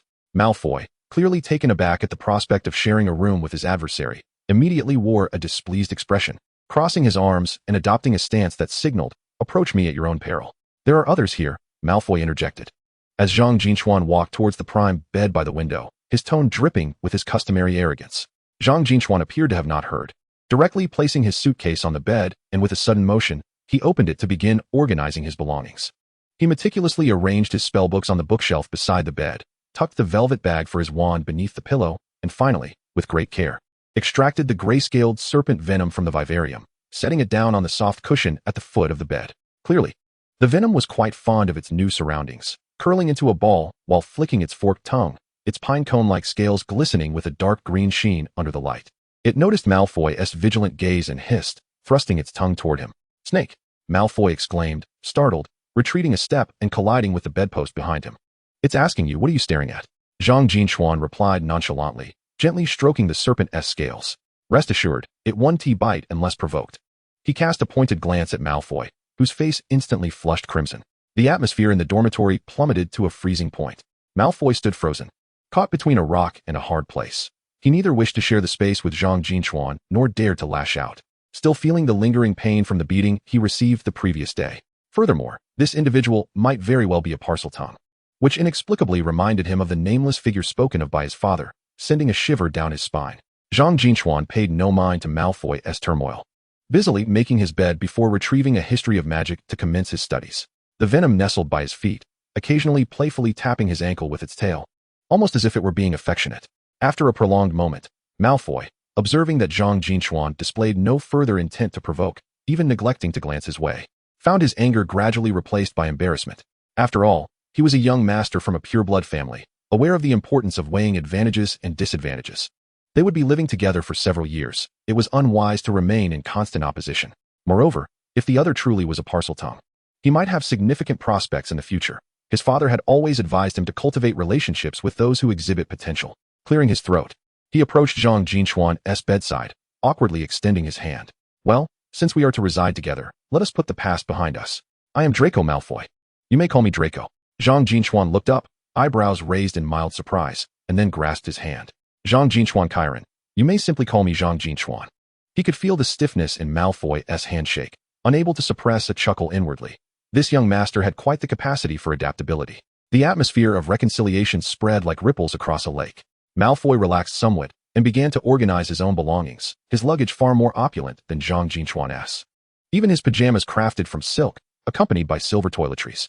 "Can you truly speak with snakes?" Malfoy asked, unable to contain his curiosity, his eyes darting toward the venom. "My father said that Parseltongue is exceedingly rare, and only the descendants of Slytherin might inherit such an ability." Zhang Jin Chuan offered little explanation, merely instructing the venom, "Venom, greet our new roommate." The venom lifted its head, hissing softly at Malfoy twice, the tone much gentler than before. Malfoy's eyes widened in surprise. Though he could not comprehend the sounds, he sensed no malice, which deepened his respect for Zhang Jin Chuan. The atmosphere in the dormitory gradually softened, and the two engaged in casual conversation, weaving a fragile bond of camaraderie. Malfoy began to boast about his family's wealth and status, claiming that his father was acquainted with important figures at the Ministry of Magic and had even visited the secret library of Malfoy Manor. Zhang Jin Chuan occasionally chimed in, teasing him at times, finding amusement in Malfoy's puffed-up demeanor, unable to retaliate. The following morning, as the magical clock in the Slytherin common room struck 7, Zhang Jin Chuan awoke promptly. Venom was still sound asleep, and he gently stroked its scales before getting up to wash up. Malfoy was already dressed, meticulously arranging his golden hair in front of the mirror. Upon noticing Zhang Jin Chuan awake, he nodded in acknowledgement. As the two exited the dormitory, they encountered Crabbe and Goyle waiting in the corridor for Malfoy. The two henchmen were taken aback at the sight of Zhang Jin Chuan and Malfoy walking side by side.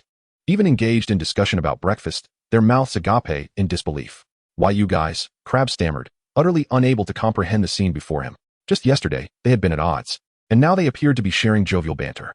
"What are you staring at?" Malfoy shot them a glare. "Zhang Jin Chuan is my roommate, and he is a friend from now on. No rudeness allowed." Crabbe and Goyle exchanged bewildered glances, scratching their heads before hastily following along. Breakfast was as lavish as ever. Zhang Jin Chuan and Malfoy sat together at the Slytherin long table, occasionally whispering to each other. When Hermione witnessed this interaction, she nearly spilled her milk in surprise, tugging at Harry and Ron to whisper, "How could they be together? Is Zhang Jin Chuan being bullied by Malfoy?" Harry found it odd as well, but Zhang Jin Chuan's relaxed smile suggested he was not being mistreated. Ron, on the other hand, scoffed, "Slytherins are all the same. They must be plotting something." The first class of the day was potions, held in the underground classroom. Professor Snape's black robes swept past the podium like a bat, his gloomy gaze scanning the class, instantly silencing the previously boisterous room. He was particularly harsh, deliberately putting Harry on the spot during questioning, but thanks to Hermione's discreet hints, Harry managed to avoid embarrassment. Zhang Jin Chuan found the potions class fascinating, diligently taking notes. When Snape discussed the shrinking solution, Malfoy could not help but lean over and whisper, "My father possesses an ancestral potions manual, and the recipes within are 100 times better than those in our textbooks. Is that so? Perhaps you could lend it to me someday?" Zhang Jin Chuan replied with a smile, playfully teasing him. Malfoy immediately became cautious. "That's not possible. It's a family treasure. However, I could let you copy some simpler ones." He hesitated momentarily, but ultimately relented, surprising Zhang Jin Chuan. During the practical session, the two were assigned to the same group. Although Malfoy was arrogant, his foundational knowledge of potions was indeed commendable. He accurately measured the ingredients, while Zhang Jin Chuan excelled at controlling the heat. Remarkably, they worked together with unexpected synergy, resulting in a shrinking solution that was clearer than their peers. When Snape conducted his inspection, though he did not verbalize it, a glimmer of approval flickered in his eyes, which delighted Malfoy for quite some time. In the afternoon, the charms class took place in a spacious classroom. Professor Flitwick, short in stature, stood atop a stack of books as he delivered his lecture, his high-pitched voice both engaging and entertaining. He taught everyone the spell for producing a flickering glow, causing the tip of their wands to emit light. Malfoy attempted it several times, only managing to produce feeble sparks, his face flushing with frustration. Zhang Jin Chuan suppressed a chuckle, preparing to demonstrate as well. However, a burst of red light erupted, shattering the ceiling above. In that instant, Malfoy's gaze toward Zhang Jin Chuan became significantly clearer. During the break, they encountered Harry, Ron, and Hermione in the corridor. Malfoy immediately resumed his haughty demeanor, deliberately bumping into Ron. "Are you blind while walking, Weasley?" Just as Ron was about to explode with anger, he was restrained by Zhang Jin Chuan. "Enough, Draco," Zhang Jin Chuan said nonchalantly, then nodded to Harry and Hermione. "How are your studies going?" "Not bad," Hermione replied, her expression complex as she looked at him and Malfoy. "I didn't expect you to." "We are roommates. We must learn to coexist peacefully," Zhang Jin Chuan smiled, interrupting her before pulling Malfoy forward. "Class is starting soon. Let us go." Malfoy, being dragged along, turned back to make a face at Ron, while Crabbe and Goyle hurried to catch up. The final class was herbology, conducted in the greenhouse under the guidance of Madame Sprout, who was kind and introduced everyone to the mandrake. Upon seeing the roots that cried like infants, Malfoy was so frightened that he hid behind Zhang Jin Chuan, eliciting chuckles from their classmates. "You coward," Zhang Jin Chuan teased, giving him a gentle shove. "It's just a plant. It won't eat you." "Who's a coward?" Malfoy feigned composure, stepping forward yet remaining closely beside Zhang Jin Chuan. "I just think it looks ugly." Zhang Jin Chuan chose not to expose him, patiently listening to Madame Sprout explain the uses of the mandrake. When the school bell rang, everyone breathed a sigh of relief. Zhang Jin Chuan and Malfoy walked back to the dormitory together, with Crabbe and Goyle trailing behind, humming a disjointed tune. The setting sun poured through the corridor windows, casting elongated shadows of the four. Malfoy noticed that although Zhang Jin Chuan enjoyed teasing him, he did not possess the same disdain as other Muggle-borns. And his magical prowess was impressive, particularly in terms of explosive power, which even Malfoy found somewhat admirable. More importantly, Zhang Jin Chuan was unafraid of his family background and did not seek to ingratiate himself, a refreshing attitude that intrigued him. Upon returning to the dormitory, Zhang Jin Chuan released the venomous creature from its enclosure, allowing it to roam about. The creature seemed to accept Malfoy, even climbing to his feet and nudging his shoe with its head. Malfoy nearly jumped in fright but refrained from screaming, standing rigidly until the creature crawled away, at which point he exhaled in relief. "It seems to like you," Zhang Jin Chuan jested. "No, it doesn't," Malfoy retorted defiantly, though a hint of a smile crept onto his face. Leaning against the headboard, Zhang Jin Chuan observed the scene before him with a smile. He had not anticipated that his relationship with Malfoy would ease so swiftly, yet it was welcome. At least their days in Slytherin would not be dull. He understood that Malfoy's nature was not inherently bad, but rather shaped by family and environment into his arrogant demeanor. Perhaps this seemingly improbable friendship would turn out to be the most delightful surprise of his time at Hogwarts. Chapter 16. The blonde girl Rochelle. The library of Hogwarts is always enveloped in a serene glow during the afternoon. Towering bookshelves reach up to the vaulted ceiling, and sunlight filters through the stained glass windows, casting vibrant patches of light upon the floor. The air is imbued with the scent of ink from aged pages and a faint hint of dust. As Zhang Jin Chuan passed through the revolving door with his backpack, Madame Pants, the librarian, cast a stern gaze over the room, signaling him to maintain silence. After several days of classes, Zhang Jin Chuan developed a keen interest in potions. Although Professor Snape was formidable, his explanations of potion lore acted as a key, unlocking the door to a new world. Particularly, when he learned that dragon blood had 12 distinct uses, he immediately thought of his magical pet, Venom, a gray-scaled serpent with the bloodline of a black dragon. Upon returning to the dormitory, he scrutinized Venom closely. Although it had grown somewhat since its arrival, it still exhibited no magical abilities, merely displaying a greater sentience than ordinary snakes. He needed to find a way to awaken its lineage. Pondering with his chin in hand, the idea of searching for a dragon blood potion recipe began to take root in his mind. The restricted section of the library surely contained relevant information, but as a first-year student, he lacked the necessary permissions to enter. Fortunately, the ordinary reading area also housed a treasure trove of knowledge in the potions cabinet. Following the directional signs, he arrived at the section designated for magical creature potions and was immediately awestruck by the sight before him. 3 entire rows of shelves were filled with hefty tomes on potions, their covers adorned with intricate illustrations of various fantastical creatures, ranging from unicorns to phoenixes, and from giant pythons to fire dragons. He began to search through the lower shelves, his fingers gliding over the gilded spines of the books. The compendium of fantastic beast potions, ancient recipes for bloodline awakening, the fundamentals of dragon blood applications, each one captivated him. Sunlight streamed through the windows, illuminating the densely packed text and exquisite illustrations on the pages, and he became so engrossed that he lost track of the commotion around him. Are you also interested in magical creature potions? A lilting female voice inquired nearby, tinged with curiosity. Startled, Zhang Jin Chuan looked up, his heart skipping a beat. Standing beside him was a girl clad in a green Slytherin robe, slightly shorter than he, her silky blonde hair radiating like sunlight, with the ends gently curling down her shoulders. Her round blue eyes sparkled like dewdrop-laden sapphires, currently gleaming with amusement as she regarded him.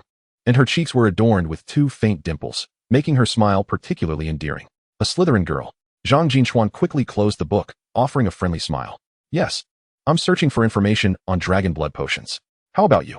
She pointed to the book titled The Fundamentals of Dragon Blood Applications in his hand, her eyes curving into crescent moons. What a coincidence. I'm looking for that book too. My name is Ella Rochelle, a first-year student. She extended her delicate, fair hand, her neatly trimmed nails adding to her elegance. Zhang Jin Chuan, also a first year, he replied, grasping her hand and feeling the coolness of her fingertips.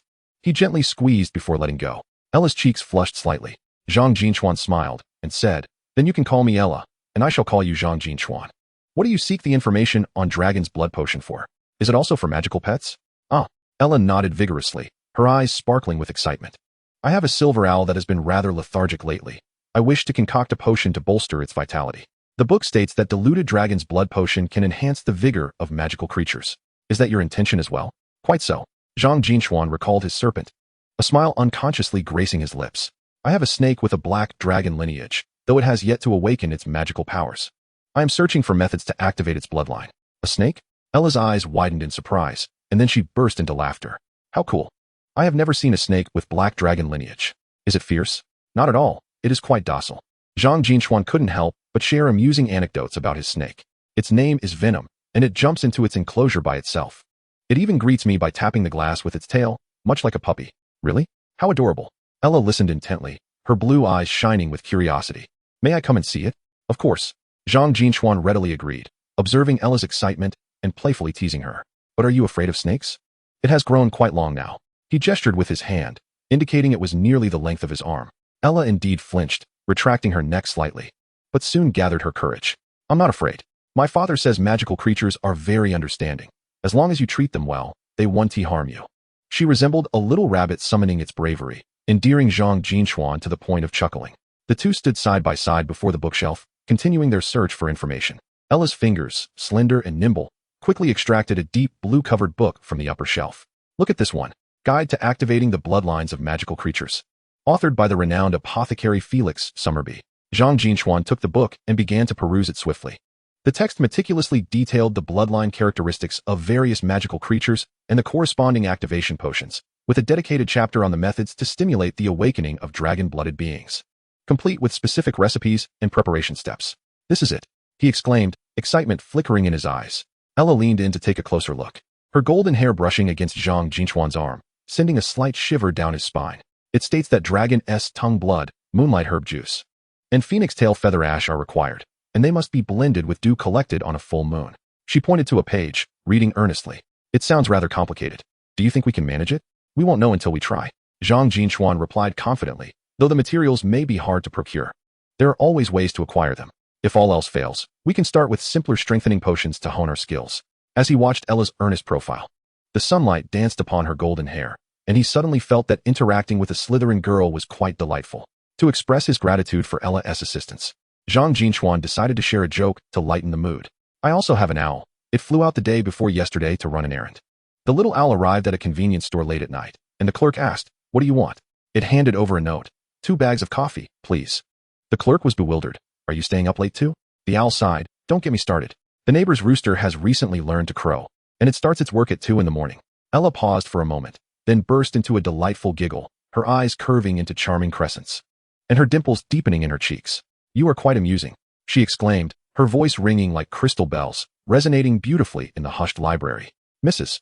Pants cast a warning glance their way, prompting the two to hastily cover their mouths, exchanging mischievous smiles that sparkled with playful mischief. "Tell me another one, please," Ella urged softly, her blue eyes glimmering with anticipation.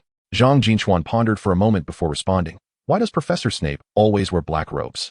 "Because he fears others might catch a glimpse of his shiny, greasy hair while he secretly practices lumos." This time, Ella laughed even louder, nearly bringing tears to her eyes, quickly bowing her head to feign reading, though her shoulders continued to tremble with mirth. "You are so naughty, daring to speak ill of Professor Snape," she whispered, her tone laced with delight. The two continued to share amusing anecdotes about their magical classes, reminiscing from their potion mishaps to the humorous incidents during flying lessons. Growing increasingly in sync, Zhang Jin Chuan noticed that despite Ella being a Slytherin, she was far from haughty. Rather, she exuded kindness and charm, bursting with enthusiasm for magic. As the sun dipped below the horizon, the library's light gradually dimmed, and the magical chandeliers illuminated one by one, casting a warm glow. "I should return to the dormitory. Otherwise, Malfoy will start nagging again," Zhang Jin Chuan remarked reluctantly, glancing out at the evening sky. "Yes, I also want to visit the Olary to see my silver moon," Ella nodded. Then added, "May we sit together in potions class tomorrow? I'm not very clear on the steps for brewing the shrinking solution." "Of course," Zhang Jin Chuan replied readily. "See you tomorrow, Ella." "See you tomorrow, Zhang Jin Chuan." Ella smiled, waving her hand, her golden hair shimmering under the light. Zhang Jin Chuan watched her depart until her figure vanished at the end of the bookshelf, before turning his attention back. He picked up the book titled Guide to Activating the Bloodlines of Magical Creatures and borrowed a few more fundamental potion texts. Proceeding to the front desk to complete the borrowing process, Mrs. Pants glanced at the books he had chosen, unusually silent, merely stamping the borrowing slip. Upon exiting the library, dusk had enveloped the castle, and magical lanterns flickered to life in the corridor, their warm yellow glow illuminating the stone pathway. Zhang Jin Chuan hummed an off-key tune, feeling particularly elated. Not only had he found the desired potion books, but he had also met a charming Slytherin girl. Indeed, it had been a day full of treasures. As he passed the corridor leading to the Gryffindor common room, he unexpectedly spotted Hermione. She was emerging with Harry and Ron, cradling a hefty stack of books, evidently just returning from the library herself. Upon seeing Zhang Jin Chuan, Hermione's eyes lit up momentarily before she noticed the Slytherin textbook in his hands, her brow furrowing slightly. "Did you go to the library as well?" Hermione inquired, stepping closer, her tone somewhat complex as her gaze lingered on the potion books he held. "What are you reading?" "I found some materials related to potions, hoping to delve into magical creature potions," Zhang Jin Chuan replied, shaking the book in his hand with a smile. "And you? Are you preparing for your lessons?" "Absolutely not," Hermione immediately retorted, her cheeks slightly flushed. "I am researching ancient runes, which are far more fascinating than your potion book." Despite her defiance, her eyes sparkled with curiosity, clearly intrigued by his studies. Ron interjected from the side, "Slytherins are only concerned with those dark matters." He fell silent after Harry discreetly tugged at his arm. Zhang Jin Chuan cast a glance at Ron and smiled at Hermione, saying, "See you in Charms class tomorrow, academic overachiever." With that, he turned and departed, leaving Hermione standing there, her brow furrowed even more tightly as she watched his retreating figure. Upon returning to the Slytherin common room, Zhang Jin Chuan eagerly spread the borrowed books across the table, diving into his research with great enthusiasm. Venom seemed to sense his buoyant mood, poking its head out of the enclosure and hissing excitedly, its tail joyfully thumping against the glass. "Venom, once I master the potion formulas, I will help you awaken your bloodline and make you stronger," Zhang Jin Chuan promised, caressing the glass of the enclosure, his eyes filled with anticipation. "Then you will be able to breathe fire and summon storms like a true black dragon." Venom appeared to understand, spinning around excitedly in its box. At that moment, Malfoy strolled in and couldn't help but comment, "Are you teaching it to talk?" "Of course," Zhang Jin Chuan replied with a smile, feeling too cheerful to engage in banter. "I met a girl named Ella in the library today. She also has a keen interest in magical creatures. I'll introduce you two soon." Malfoy's eyes widened in surprise. "Ella from the Rosier family? You actually know her?" "Their family is quite prestigious among purebloods." His gaze towards Zhang Jin Chuan held a newfound respect, clearly astonished at how quickly Zhang Jin Chuan had integrated into Slytherin's social circle. Zhang Jin Chuan offered no explanation, merely returning to his studies on potion formulas. Under the soft glow of the light, the words on the pages seemed to come alive. Dragon blood, mandrake root, phoenix tail feathers, these wondrous ingredients coalesced in his mind, crafting an exquisite potion that depicted Venom's transformation. Outside the window, the The lake shimmered with rippling reflections, schools of fish darting through the water, while the green flames in the Slytherin common room flickered quietly. Zhang Jin Chuan understood that the path to awakening Venom's bloodline was long and fraught with challenges. Yet he was confident in his ability to succeed. More importantly, this journey had become even more compelling with the addition of a new friend. He closed the book, gazing out at the starry sky, a hopeful smile gracing his lips. What delightful surprises awaited him in tomorrow's potion class. He had already begun to look forward to the time spent in class with Ella. Chapter 17. Perfect scores and undercurrents. The morning mist had not yet fully dissipated. Yet the corridors of Hogwarts were already alive with the hurried footsteps of students. Zhang Jin Chuan hummed a cheerful tune as he made his way to the underground classroom, the hem of his black robe swaying gently with each step. As he turned the corner leading to the classroom, he spotted Ella waiting at the door. Today, she sported a playful ponytail, her golden strands gleaming in the morning light, while the green Slytherin robes accentuated her fair skin. Upon seeing Zhang Jin Chuan approach, she immediately broke into a radiant smile, waving enthusiastically, "Zhang Jin Chuan. Over here." Zhang Jin Chuan quickened his pace and unexpectedly encountered Malfoy, who, upon noticing Ella's warm demeanor towards him, raised an eyebrow. He nudged Zhang Jin Chuan with his elbow and whispered teasingly, well, it seems you've already struck up a friendship with the young lady from the Rocayer family within just a day. Don't be ridiculous, Zhang Jin Chuan replied with a smile, though a flicker of pride gleamed in his eyes. We are merely acquaintances discussing potion formulas. Despite his words, his steps involuntarily quickened as he made his way toward the vacant seat beside Ella. She had already reserved a spot for him, the table meticulously arranged with cauldrons, wands, and various measuring tools, even an apron thoughtfully draped over the back of a chair. I reviewed today's lesson in advance. We will be concocting a revitalizing potion, she said, handing him a note inscribed with detailed steps in elegant handwriting. I've noted all the precautions. Let us strive for full marks. With you here, there's no doubt we will succeed, Zhang Jin Chuan thought, feeling a warmth in his heart as he observed her earnestness. He realized that while Ella appeared charmingly delicate, she approached her tasks with remarkable diligence and organization, perfectly complementing his adaptability.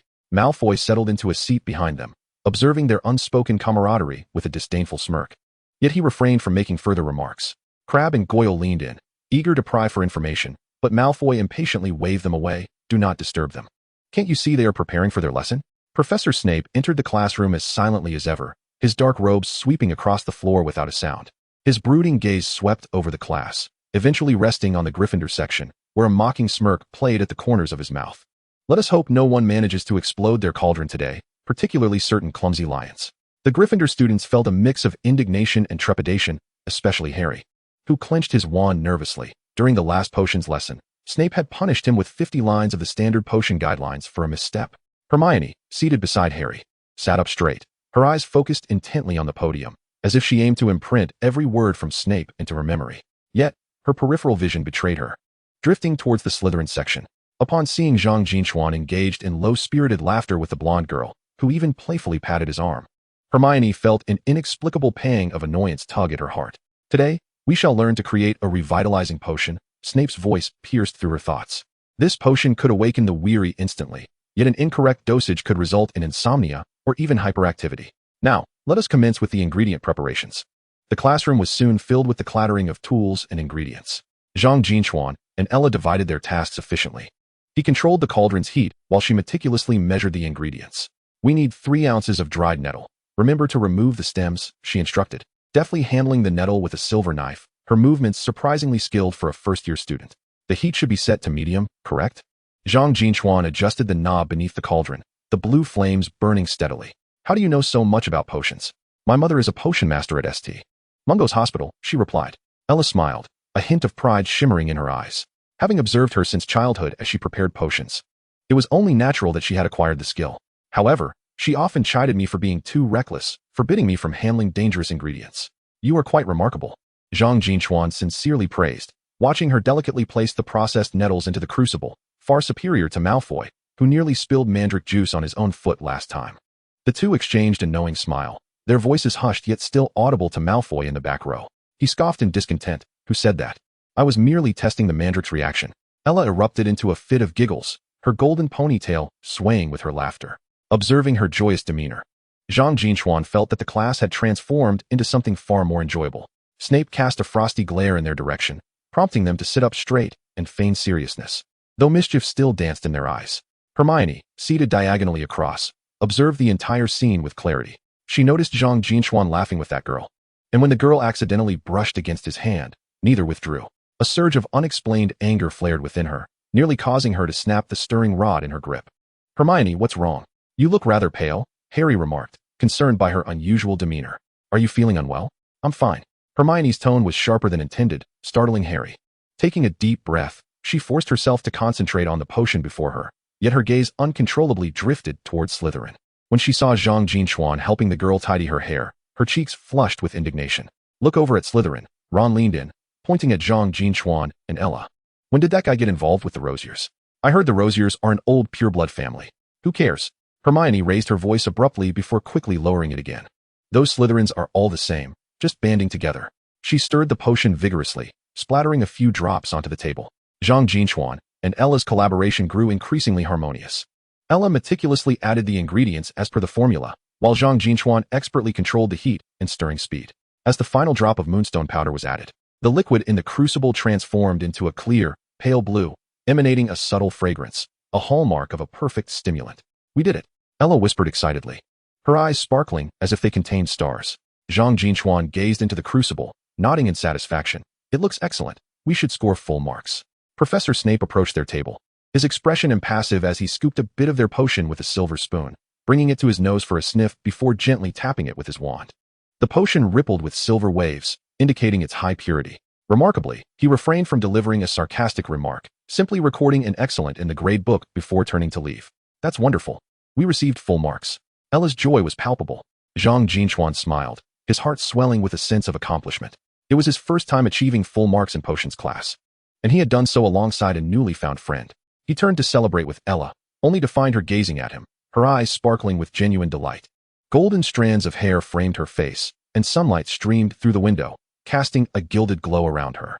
His heart inexplicably skipped a beat, and he instinctively leaned closer, eager to utter something, but was interrupted by the ringing of the dismissal bell.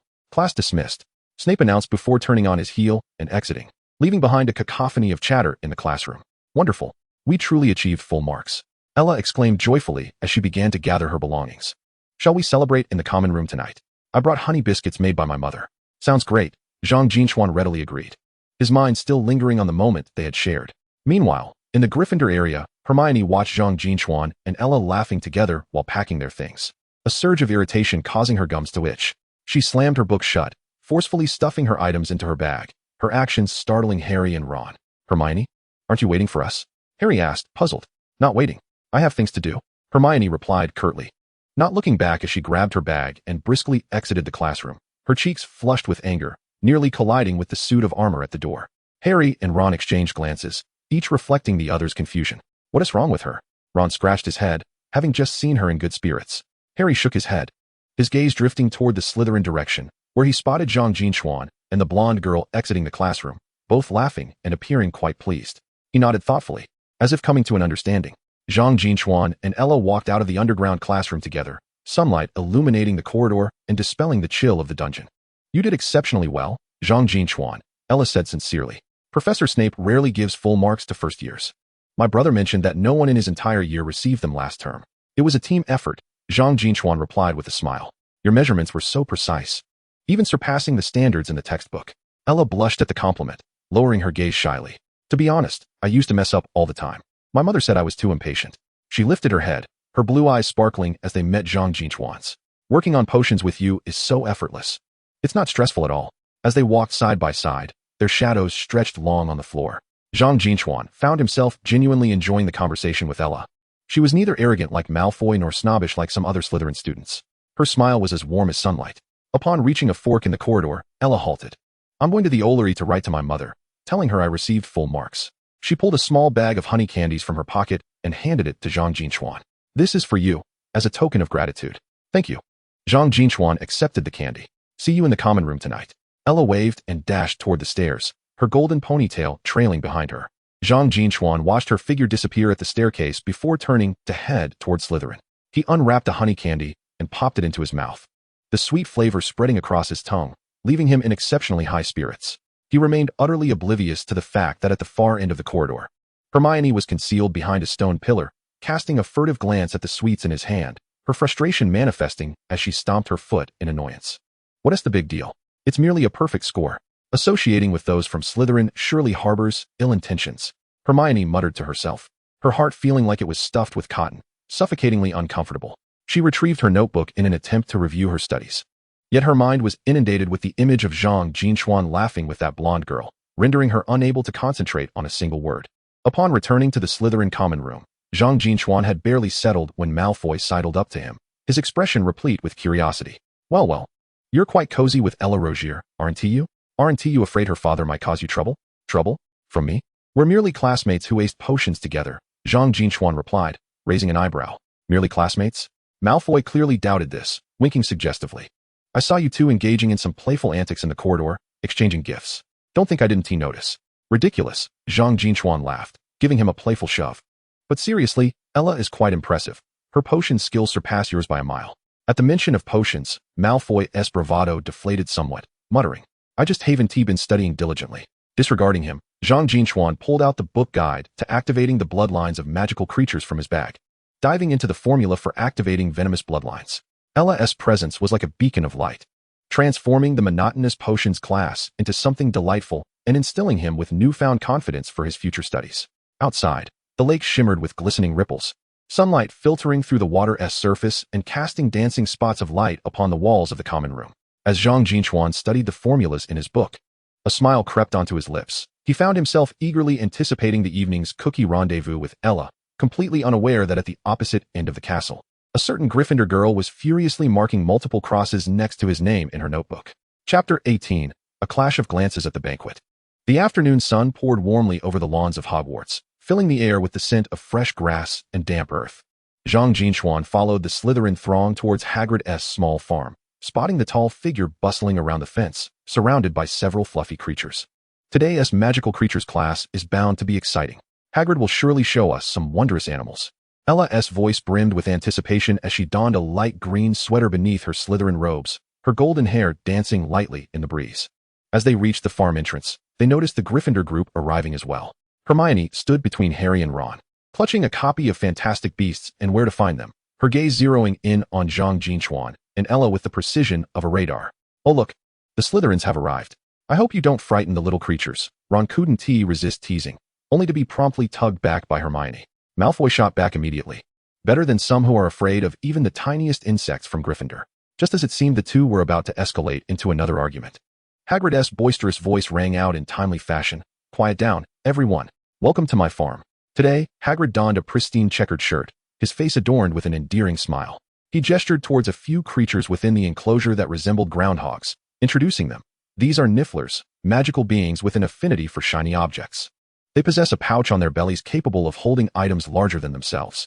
The Nifflers, cloaked in black fur with elongated snouts, busily dug in the soil with their paws, occasionally emitting excited squeaks. Who can tell me what Nifflers adore the most? Hagrid posed the first question. Just as Zhang Jin Chuan was about to respond, a clear voice interjected. Shiny things. They love to collect coins, gems, and anything that glimmers. Hermione raised her hand high, her response both fluent and precise, then cast a glance at Zhang Jin Chuan, her eyes brimming with a hint of pride. Zhang Jin Chuan shrugged helplessly, while Ella discreetly winked at him, whispering, she seems eager to showcase her knowledge. This scenario unfolded repeatedly throughout the lesson. When Hagrid inquired about the habits of the Bowtruckle, Zhang Jin Chuan opened his mouth to speak, but Hermione was already on her feet with an answer. As Hagrid explained the uses of unicorn hair, Ella raised her hand. Yet Hermione's voice boomed louder with the correct response. After each answer, Hermione would intentionally glance in Zhang Jin Chuan's direction, her challenging gaze utterly unabashed. Ella gradually sensed something amiss. She observed the spirited Hermione and the resigned expression on Zhang Jin Chuan's face, a flicker of confusion flashing in her blue eyes. She ceased raising her hand, opting instead to listen quietly, occasionally exchanging hushed comments with Zhang Jin Chuan, all the while feeling the piercing stares from Gryffindor like daggers. Do you know that Gryffindor girl? Ella quietly inquired of Zhang Jin Chuan, while Hagrid demonstrated how to soothe a Niffler. She seems not particularly fond of me. Her name is Hermione Granger. She's quite the academic achiever, Zhang Jin Chuan explained. Perhaps she's merely competitive. Don't read too much into it. He hesitated to admit that Hermione might be targeting him. Ella nodded, seemingly understanding, yet could not resist glancing at Hermione. Just then, Hermione's gaze met hers, their eyes locking in midair. Hermione raised an eyebrow, her chin slightly lifted in a clear display of defiance. Although Ella had a gentle disposition, She bore the pride of her pure-blood lineage and defiantly returned the gaze. Her blue eyes now filled with determination. Zhang Jin Chuan, caught between them, felt the atmosphere grow tense, hastily lowering his head to study the nifflers at his feet, pretending he saw nothing. Ron, observing from the side, chuckled and leaned towards Harry, whispering, "Look at the three of them. Don't they resemble wizards before a duel?" Harry couldn't help but laugh as well. The magical creatures class concluded in this subtle tension. When Hagrid announced the end of the lesson, Hermione was the first to pack her belongings, deliberately passing by Zhang Jin Chuan and Ella, her pace slowing slightly until she accidentally bumped into Zhang Jin Chuan. "My apologies." Hermione's apology lacked sincerity, and without a backward glance, she strode away. Zhang Jin Chuan stumbled slightly, steadied by Ella. "She did that on purpose," Ella remarked, a hint of anger coloring her cheeks. "Just ignore her. That's how top students behave," Zhang Jin Chuan replied, though inwardly he felt a sense of foreboding. The banquet hall was ablaze with light as 4 long tables were laden with a sumptuous dinner. Just as Zhang Jin Chuan took his seat, he felt 2 piercing gazes directed at him simultaneously. He looked up to find Hermione at the Gryffindor table, holding a glass of pumpkin juice and scrutinizing him with an appraising glance, while Ella, seated beside him, appeared to be cutting her steak. Yet her eyes frequently drifted towards the Gryffindor direction. When Hermione lifted her glass to take a sip, Ella coincidentally raised hers as well. As Hermione speared a piece of roasted potato, Ella promptly selected a larger morsel, their chewing rhythm inexplicably synchronized, creating a silent tension in the air. It dawned on Zhang Jin Chuan that he was caught in the midst of an invisible battlefield. The girls' gazes clashed with sparks flying, unnoticed by their classmates. Yet he perceived the intensity of this covert war clearly, a cold sweat breaking out on his back. "What's wrong?" Draco Malfoy mumbled through a mouthful of chicken leg. Nothing. Zhang Jin Chuan hastily pulled Malfoy closer and beckoned Crabbe and Goyle, urging, "Come on, eat up, the roast chicken is delightful." He bowed his head, devouring his food fervently, wishing to bury his face in the plate and masquerade as an emotionless eating machine. Malfoy was baffled by his sudden enthusiasm, but nonetheless engaged in conversation about Quidditch practice. Zhang Jin Chuan responded absently, his peripheral vision catching Hermione and Ella in another silent stare-off, prompting him to shove a large piece of bread into his mouth, nearly choking in the process, finally enduring until the end of dinner. Zhang Jin Chuan hastily followed Ella out of the banquet hall, relieved as the Gryffindor gaze finally vanished. He exhaled deeply, feeling as though he had just emerged from a fierce battle. In the Slytherin common room, the green flames flickered quietly in the fireplace, casting a glow on the family crests adorning the walls. Ella retrieved an exquisite tin box from her bag and opened it to reveal a tantalizing honey cake. "This is made by my mother. Would you like to try it?" The aroma of the cake instantly dispelled Zhang Jin Chuan's tension. He took a piece, savoring the sweet, yet not cloying honey flavor that spread on his palate. Delicious. Far better than the desserts in the kitchen. Ella's eyes curved into crescent moons as she smiled. "If you like it, have more." Watching Zhang Jin Chuan devour the cake, she hesitated before asking, "Zhang Jin Chuan, is that Hermione truly just your friend?" Zhang Jin Chuan nearly spat out his cake, but after swallowing, he managed a wry smile. "Yes, we met on the train. She's very clever, though a bit stubborn. She is also friends with Harry. You know Harry Potter, right?" "Of course," Ella nodded, her expression thoughtful. "My father has met him at the ministry." Observing the earnestness in Zhang Jin Chuan's eyes, she suddenly smiled gently. "All right, I understand now." She pushed the remaining cake towards him. "Hurry and eat, or it will get cold." Zhang Jin Chuan was taken aback by her swift acceptance, surprised yet relieved.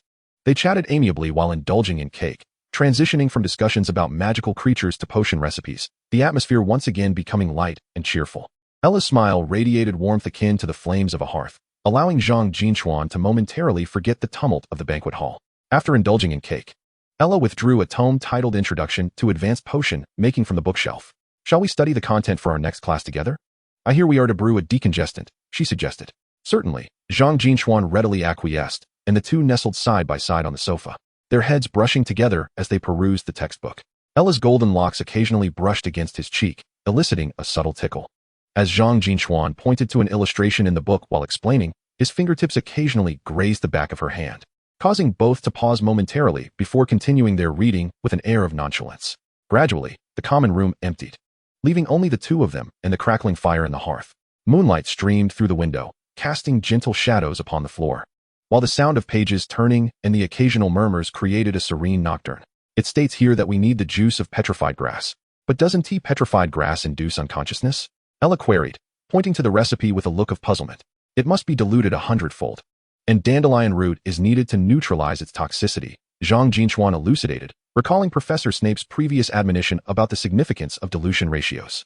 Ella's expression brightened with understanding as she diligently noted the key points in her notebook, her blue eyes shimmering with focus under the light. Zhang Jin Chuan observed her profile, suddenly feeling that such a tranquil evening was quite delightful.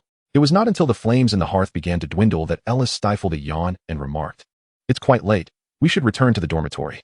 "Indeed," Zhang Jin Chuan replied, closing the book and assisting her in gathering her belongings. "See you tomorrow." "See you tomorrow."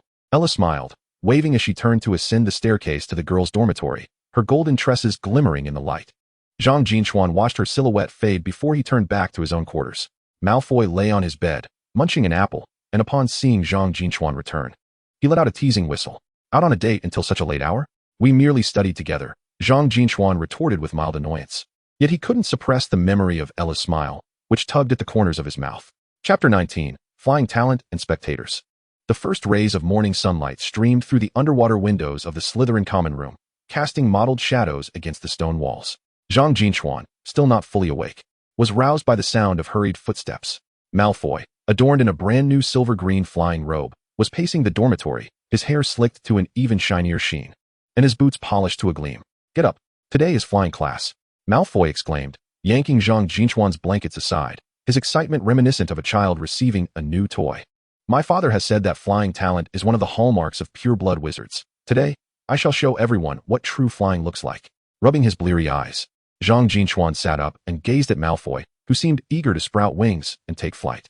With a resigned sigh, he replied, "I understand, flying prodigy. But may I wash up first?" He felt no inclination toward the flying class. The mere thought of balancing on that bare wooden stick high in the air made him feel utterly uneasy. Crabbe and Goyle had also risen early. Engrossed in their breakfast bread, their voices muffled as they chimed in, "We can surely defeat those foolish Gryffindors," when the four hurried into the dining hall. Breakfast was nearly at its conclusion. Malfoy, shoving bacon into his mouth, elaborated on his plans for the flying lesson. "I intend to first demonstrate a smooth ascent, then execute a sharp dive, and finally make a flawless landing before Madame Hooch. She will undoubtedly recommend me for the Quidditch team." Zhang Jin Chuan remained silent, his gaze drifting past the dining table to the Slytherin girls, where he spotted Ella. Today, she wore a light gray sweater beneath her flying robes, laughing with a group of girls. The golden sunlight illuminated her hair tips, giving them a gilded sheen. Noticing Zhang Jin Chuan's stare, Ella smiled and waved, revealing two shallow dimples on her cheeks. "What are you looking at?" Malfoy teased, following his gaze. "Ella looks lovely today, doesn't she? But Pansy's flying skills far surpass hers." He gestured towards a figure not far away. Zhang Jin Chuan then noticed a girl with sleek black hair standing beside Ella. Her skin was as pale as snow, her features exquisitely doll-like, yet her eyes held a hint of aloof pride. It was Pansy Parkinson. She elegantly picked at fruit with a silver fork, occasionally exchanging words with Ella, her movements imbued with a maturity beyond her years. "Indeed, she is quite beautiful," Zhang Jin Chuan remarked objectively, noting that her beauty differed from Ella's. Malfoy proudly lifted his chin. The Parkinson family has a renowned flying tradition. She has been riding a broom since childhood. After breakfast, the first-year students marched towards the Quidditch pitch. The autumn sky was a brilliant blue, a gentle breeze wafting over the lawn, carrying the fresh scent of grass. The Quidditch pitch resembled a vast bowl, surrounded by stone stands, with 2 rows of old flying brooms neatly arranged at its center. The wooden shafts were marred by scratches and wear, suggesting they had been passed down for at least 3 generations. "Merlin, what a wretched broom." Malfoy disdainfully poked the nearest broom with his fingertip. "It doesn't even compare to a Nimbus 1000. My family's spare broom is 10 times better." "Having something is better than nothing," Zhang Jin Chuan replied, bending to pick up a broom. Its shaft felt cold and rough, yet it was light, certainly preferable to having none at all. "Slytherins, stand this side.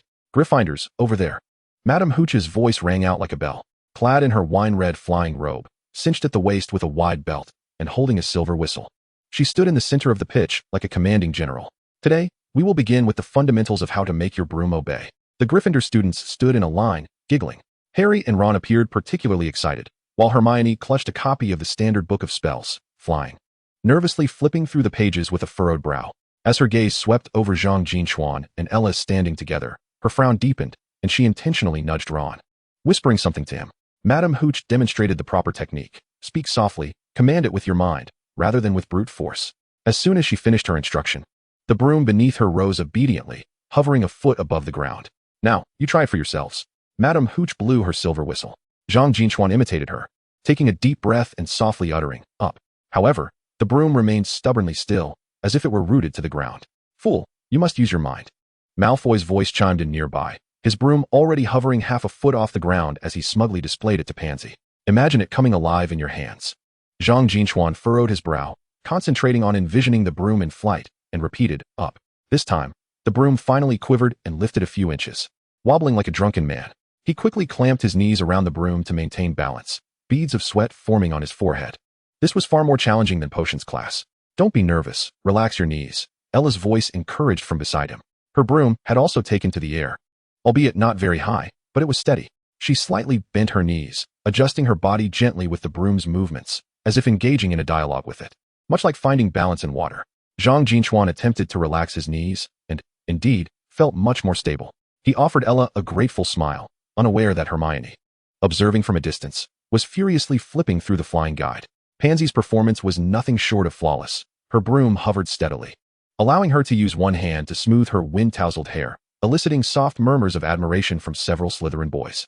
Seeing this, Malfoy exerted himself further, showcasing his skills by making the broom spin and attempting to ascend higher, thoroughly enjoying himself. Just then, a commotion erupted from the other side of the pitch. Zhang Jin Chuan turned to see Malfoy brandishing a transparent crystal ball, tauntingly waving it in front of Neville, a malicious grin on his face. Neville's face flushed with frustration, tears welling in his eyes as he clenched his fists tightly. What is this? Your precious memory ball? Malfoy jeered, tossing the crystal ball into the air and catching it with ease. It seems you can't even protect your own belongings. What a useless wizard you are. Give it back. That was a gift from my grandmother. Neville cried, reaching for it, but Malfoy deftly evaded his grasp. Want it? Then come and get it, Malfoy sneered, suddenly throwing the crystal ball towards the center of the pitch. Go fetch it, coward. The crystal ball traced a silver arc through the air, plummeting to the ground like a shooting star. Neville screamed, attempting to mount his broom to chase after it, but in his anxiety, he fell off as soon as he straddled the broom, landing heavily on the grass, his knee smarting painfully. Malfoy, you've gone too far. Harry's furious voice echoed across the pitch. Without a moment's hesitation, he leaped onto his broom, and before Madame Hooch could react, he shouted, up.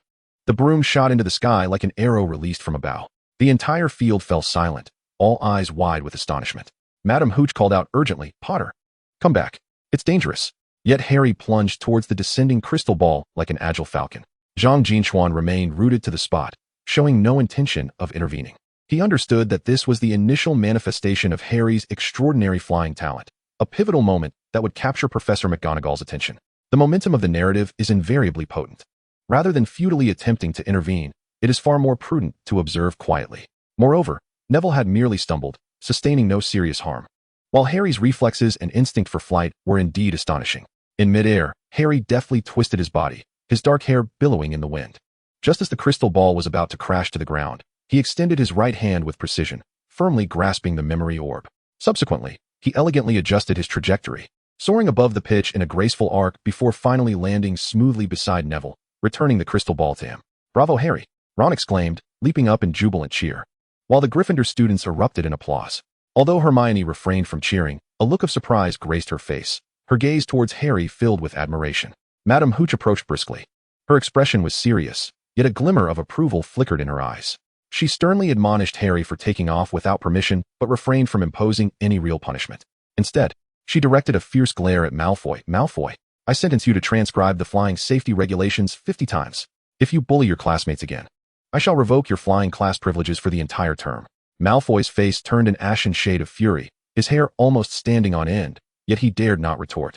Merely glaring daggers at Harry and muttering under his breath, you're just lucky. Observing Malfoy's furious demeanor, Zhang Jin Chuan couldn't help but stifle a chuckle. Originally intending to showcase his own talent, Malfoy had inadvertently become a mere backdrop to Harry's brilliance. Don't you think we should intervene with Malfoy? Ella approached him, her brow slightly furrowed, clearly disapproving of Malfoy's behavior. Neville appeared on the verge of tears. Malfoy needs to learn a lesson, Zhang Jin Chuan shrugged. And Harry handled it splendidly, did he not? He gazed at Ella's kind profile, feeling a flutter in his heart. This Slytherin girl was not only charming, but possessed a rare sense of justice. Pansy joined them, patting Malfoy on the arm and softly consoling him. Don't be angry. P.S. Just lucky, not worth your ire. Next time, we'll make him pay. Her voice was gentle, yet carried an undercurrent of intensity. Malfoy took a deep breath, suppressing his anger, and turned to Zhang Jin Chuan. Why don't you give flying a try? I'm not interested in flying, Zhang Jin Chuan replied candidly, hopping off his broom and brushing off the grass from his trousers. I'd rather delve into potion studies in the library than be up in the air. How dull. Malfoy scoffed, yet he did not press further, Turning back to discuss the earlier incident with Pansy, his tone still tinged with reluctance. For the remainder of the flying lesson, Zhang Jin Chuan merely went through the motions of practicing takeoffs and landings. His sense of balance was not lacking, yet he could not find joy in riding the broom.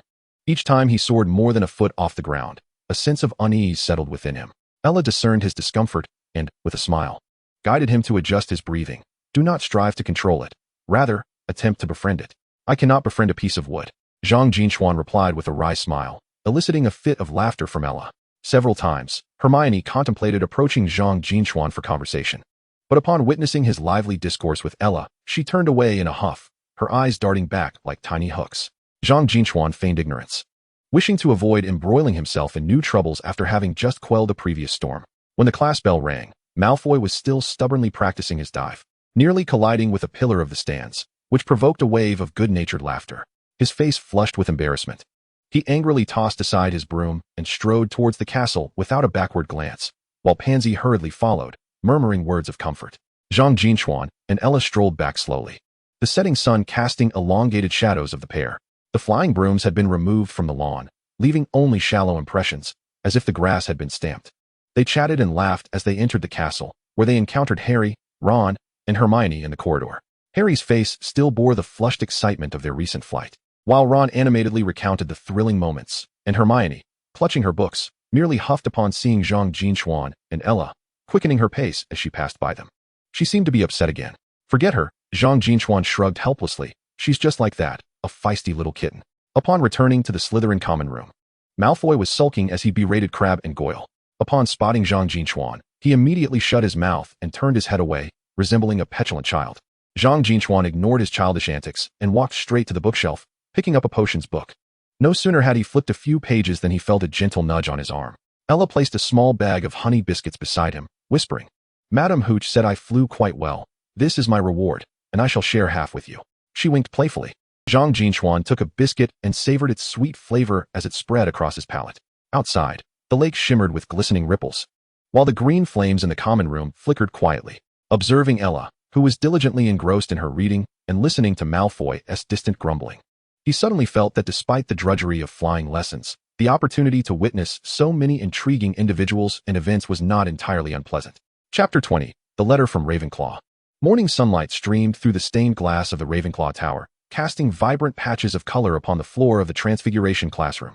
The air was imbued with the scent of old book pages and magical ink, while the shelves against the wall displayed an array of transformed objects, dancing teacups, flying hats, and even a white cat disguised as a book, lazily grooming its paws. As Zhang Jin Chuan entered the classroom, he found it already populated with numerous students. The Slytherin and Ravenclaw students sat in distinct sections, the former predominantly clad in silver-green robes, while the latter donned their characteristic blue. Professor McGonagall stood at the podium, her signature stern gaze sweeping across the room, her wand gently tapping the desk, producing a crisp sound. Today, we continued our practice of transfiguration, with the objective of transforming a matchstick into a needle. McGonagall's voice resonated clearly and powerfully, reminding us to concentrate, to feel the flow of magic, and to shape our intentions. The essence of transfiguration lies in precision rather than brute force. Zhang Jin Chuan occupied a seat by the window, next to Malfoy, with Crabbe and Goyle behind them.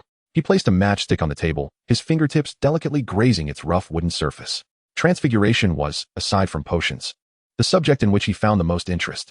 Although he could not grasp the nuances as swiftly as Hermione, he seemed to possess an innate intuition for the manipulation of magic.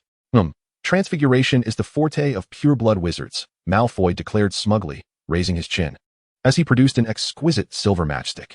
My father once told me he always received full marks in transfiguration class. Zhang Jin Chuan did not respond, instead focusing intently on the matchstick. Taking a deep breath, he softly murmured the incantation, Wingardium Leviosa. No, that was incorrect. It should be Transfiguration Charm. He corrected himself, allowing gentle magic to flow from his fingertips, enveloping the matchstick. Under the influence of his magic, the match began to quiver slightly, its wooden surface shimmering with a faint silver light. As Zhang Jin Chuan concentrated his thoughts, one end of the match gradually became sharp, its body elongating and thinning. Though still not perfectly smooth and somewhat curved, it was beginning to take on the form of a needle. Not bad, remarked Professor McGonagall as she passed by him, rarely offering praise. The shape is fundamentally correct. Next time, ensure an even distribution of magic and avoid rushing the process. Zhang Jin Chuan shrugged in resignation, just as he was about to continue his practice. A loud crack interrupted him. Malfoy's match had transformed into a twisted mass of metal, emitting black smoke. Damn it! Malfoy fumed, slamming his wand against the desk. This wretched matchstick is faulty. Professor McGonagall's stern gaze immediately turned towards him. Mr. Malfoy, transfiguration requires patience. Success cannot be achieved through temper. You have one more chance, or I will deduct points. Malfoy, begrudgingly silent, retrieved another matchstick, his expression dark as a storm cloud. Unable to suppress a laugh, Zhang Jin Chuan caught Malfoy's ire. What are you laughing at? If you're so skilled, show us a complex transformation. I'll demonstrate once I've perfected it, Zhang Jin Chuan replied with a smile, redirecting his focus back to his matchstick. He felt his magic flow within him like a warm current, circulating between his fingertips and the matchstick, a sensation of control that captivated him. He knew his magical capacity far exceeded that of his peers. Though lacking in precision, he compensated with a profound depth of power, witnessing significant progress with each practice. Not far away, Ella and Pansy were diligently practicing as well. Ella had successfully transformed her matchstick into a slightly rough needle, gently caressing it with her fingertips, a satisfied smile adorning her face. Pansy, on the other hand, was growing increasingly impatient. After several failed attempts, she angrily threw her matchstick onto the table, muttering complaints under her breath. When Ella caught sight of Zhang Jinchuan's achievement, her eyes sparkled, and she gestured encouragingly towards him. The students of Ravenclaw are predominantly quiet and focused. They do not exhibit the competitive nature of Slytherin, instead immersing themselves in their own practice. However, Zhang Jinchuan can sense numerous gazes directed towards him. After all, it is rather uncommon for a first-year Slytherin to excel in transfiguration. Among those glances are curiosity, admiration, and a hint of scrutiny, which renders him slightly uneasy. He steadies himself and continues his practice. This time, he endeavors to slow down the output of his magical energy, attentively perceiving the changes in the internal structure of the matchstick. The wooden fibers, guided by the magic, rearrange themselves, becoming dense and smooth, as the sharp needle gradually takes shape, with even tiny pinholes beginning to emerge. Marvelous! Zhang Jinchuan cannot suppress a quiet cheer. Although this needle does not match Hermione's perfection, it is a significant improvement over his previous attempt. Its surface is smooth, its form is correct, and it already hints at practical utility. Just luck, Malfoy remarks sourly, as the matchstick in his hand once again transforms into a twisted mass of metal. When the class bell rings, most students have only managed the basic transformation, while Zhang Jinchuan and several top Ravenclaw students produce satisfactory needles. After Professor McGonagall announces the end of class, Ella and Pansy, along with other girls, gather their belongings and approach him. Zhang Jinchuan, you are incredible, Ella exclaims with a smile, her eyes sparkling with genuine admiration. I practiced for ages before I succeeded. You are impressive as well, Zhang Jinchuan replies with a smile, noticing Pansy's silent acknowledgement in her gaze. We're heading to the Great Hall now. Wait for us for lunch. Ella waves goodbye as she departs with Pansy, while other Slytherin girls bid them farewell. Zhang Jinchuan tidies up his belongings, but does not leave immediately. He approaches the podium, observing Professor McGonagall as she organizes her lesson plans. After a moment's hesitation, he speaks up. Professor, may I ask you a question? Professor McGonagall looks up, adjusting her glasses perched on her nose. What is it, Mr. Chiron? Regarding Animagus transformation, Zhang Jinchuan inquires with curiosity in his eyes. I would like to know what requirements are necessary to become an Animagus. Is it a matter of special talent? Malfoy, Crabbe, and Goyle have also approached, their expressions revealing surprise at the mention of Animagus, a feat considered one of the most challenging forms of transfiguration that allows one to transform into an animal form, a skill possessed by very few in the British magical community. Professor McGonagall's demeanor shifts to one of seriousness. Mr. Chiron, you are only a first year. It is premature to contemplate such matters. She sets aside her lesson plan and regards him earnestly. Becoming an Animagus requires years of practice, mastery over magical control, and specific potions to assist in the process. A moment's carelessness can lead to permanent magical damage or even being trapped in animal form forever. But I believe my magic. Having abundant magical power does not permit reckless expenditure, Professor McGonagall interrupts, her tone laced with warning. Precise control is far more crucial than the quantity of magic one possesses. Until you have perfectly mastered the fundamentals of transfiguration, you are not to entertain thoughts of becoming an Animagus, nor are you to attempt it in secret. Do you understand? I understand, Professor. Zhang Jinchuan felt a tinge of disappointment, yet he understood that Professor McGonagall had his best interests at heart, so he reluctantly set aside the thought for the time being. Well then, let us proceed to lunch, Professor McGonagall gestured, lowering her head once more to organize her lesson plans. As Zhang Jinchuan turned away from the podium, Malfoy immediately sidled up to him, nudging him with his elbow. Oh, look at you, daring to think of becoming an Animagus after just learning transfiguration? Aren't you afraid of turning into a toad and being unable to revert? Better than some people who can't even manage to transform a matchstick into a needle. Zhang Jin Chuan retorted, eliciting hearty laughter from Crabbe and Goyle, which incited Malfoy to chase after him in a mock fury. Just as they were playfully tussling near the classroom door, a slender figure suddenly emerged from the side, hastening towards Zhang Jin Chuan, head bowed. She swiftly pressed a neatly folded note into his hand before darting away without giving him a chance to react. Stunned for a moment, Zhang Jin Chuan glanced down at the note.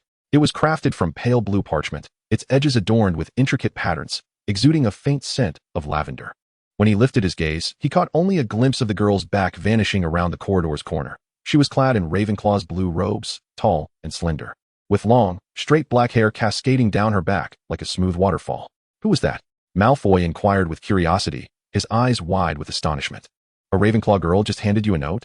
Zhang Jin Chuan unfolded the note, revealing elegant silver ink inscribed with several lines. Hello, classmate Chiron.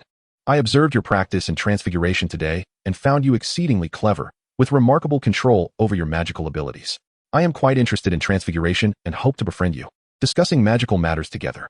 Sincerely, Jelena Kasha. Jelena? Zhang Jin Chuan silently repeated the name, having no recollection of her, yet sensing the sincerity woven through her words. Oh, she thinks you are exceptionally clever. Malfoy exaggeratedly mimicked the girl's tone, playfully jostling Zhang Jin Chuan's shoulder. Not long here, and you've already captured the heart of a Ravenclaw girl? Ella will surely be jealous. Don't be ridiculous, Zhang Jin Chuan replied, neatly folding the note and placing it into his pocket with a serious demeanor. She merely wishes to discuss magical matters. Does discussing magic necessitate passing notes? Malfoy clearly doubted it, raising his eyebrows and smirking. I think she is angling for a date. Though, Ravenclaw girls are rather peculiar, always preoccupied with studying stars and riddles. What's the point? Ella and Pansy are far better. Crabbe and Goyle chuckled in agreement, only silenced by Zhang Jin Chuan's pointed glare. He gazed at the graceful handwriting on the note, feeling a peculiar sensation. It was the first time a stranger had expressed a desire to befriend him, especially in such a somewhat bashful manner. Let us go, it's time for lunch, Zhang Jin Chuan said, patting Malfoy on the shoulder as he led the way to the dining hall. Sunlight streamed through the corridor windows, warming him pleasantly. Malfoy followed closely behind, still chattering incessantly. Honestly, you ought to be cautious. Ravenclaw girls can be quite clingy. But to have one approach you with a note? That's quite an achievement. Zhang Jin Chuan paid no heed to his incessant prattle, yet his mind lingered on the note from Jelena. He felt a flicker of curiosity about this Ravenclaw girl he had yet to meet. What sort of person could craft such exquisite handwriting? As he approached the entrance of the dining hall, he instinctively glanced at the long table of Ravenclaw, where, indeed, he spotted her slender silhouette in a seat by the window. Jelena sat among several girls, her head bowed as she delicately consumed her food. Her long black hair obscured her profile, revealing only the graceful curve of her neck when she occasionally lifted her gaze. When their eyes met inadvertently, she immediately lowered her head like a startled fawn, a faint blush gracing her ears. Zhang Jin Chuan's heart inexplicably skipped a beat, and he quickly averted his gaze, only to find himself locking eyes with Ella. She sat at the Slytherin table, smiling at him while waving a pumpkin biscuit, beckoning him to join her. Seems like you have quite a few admirers, Malfoy remarked with a sly grin, following Zhang's gaze. Ravenclaw's watching you, Slytherin's waiting for you. Shall I check if Gryffindor has anyone eyeing you as well?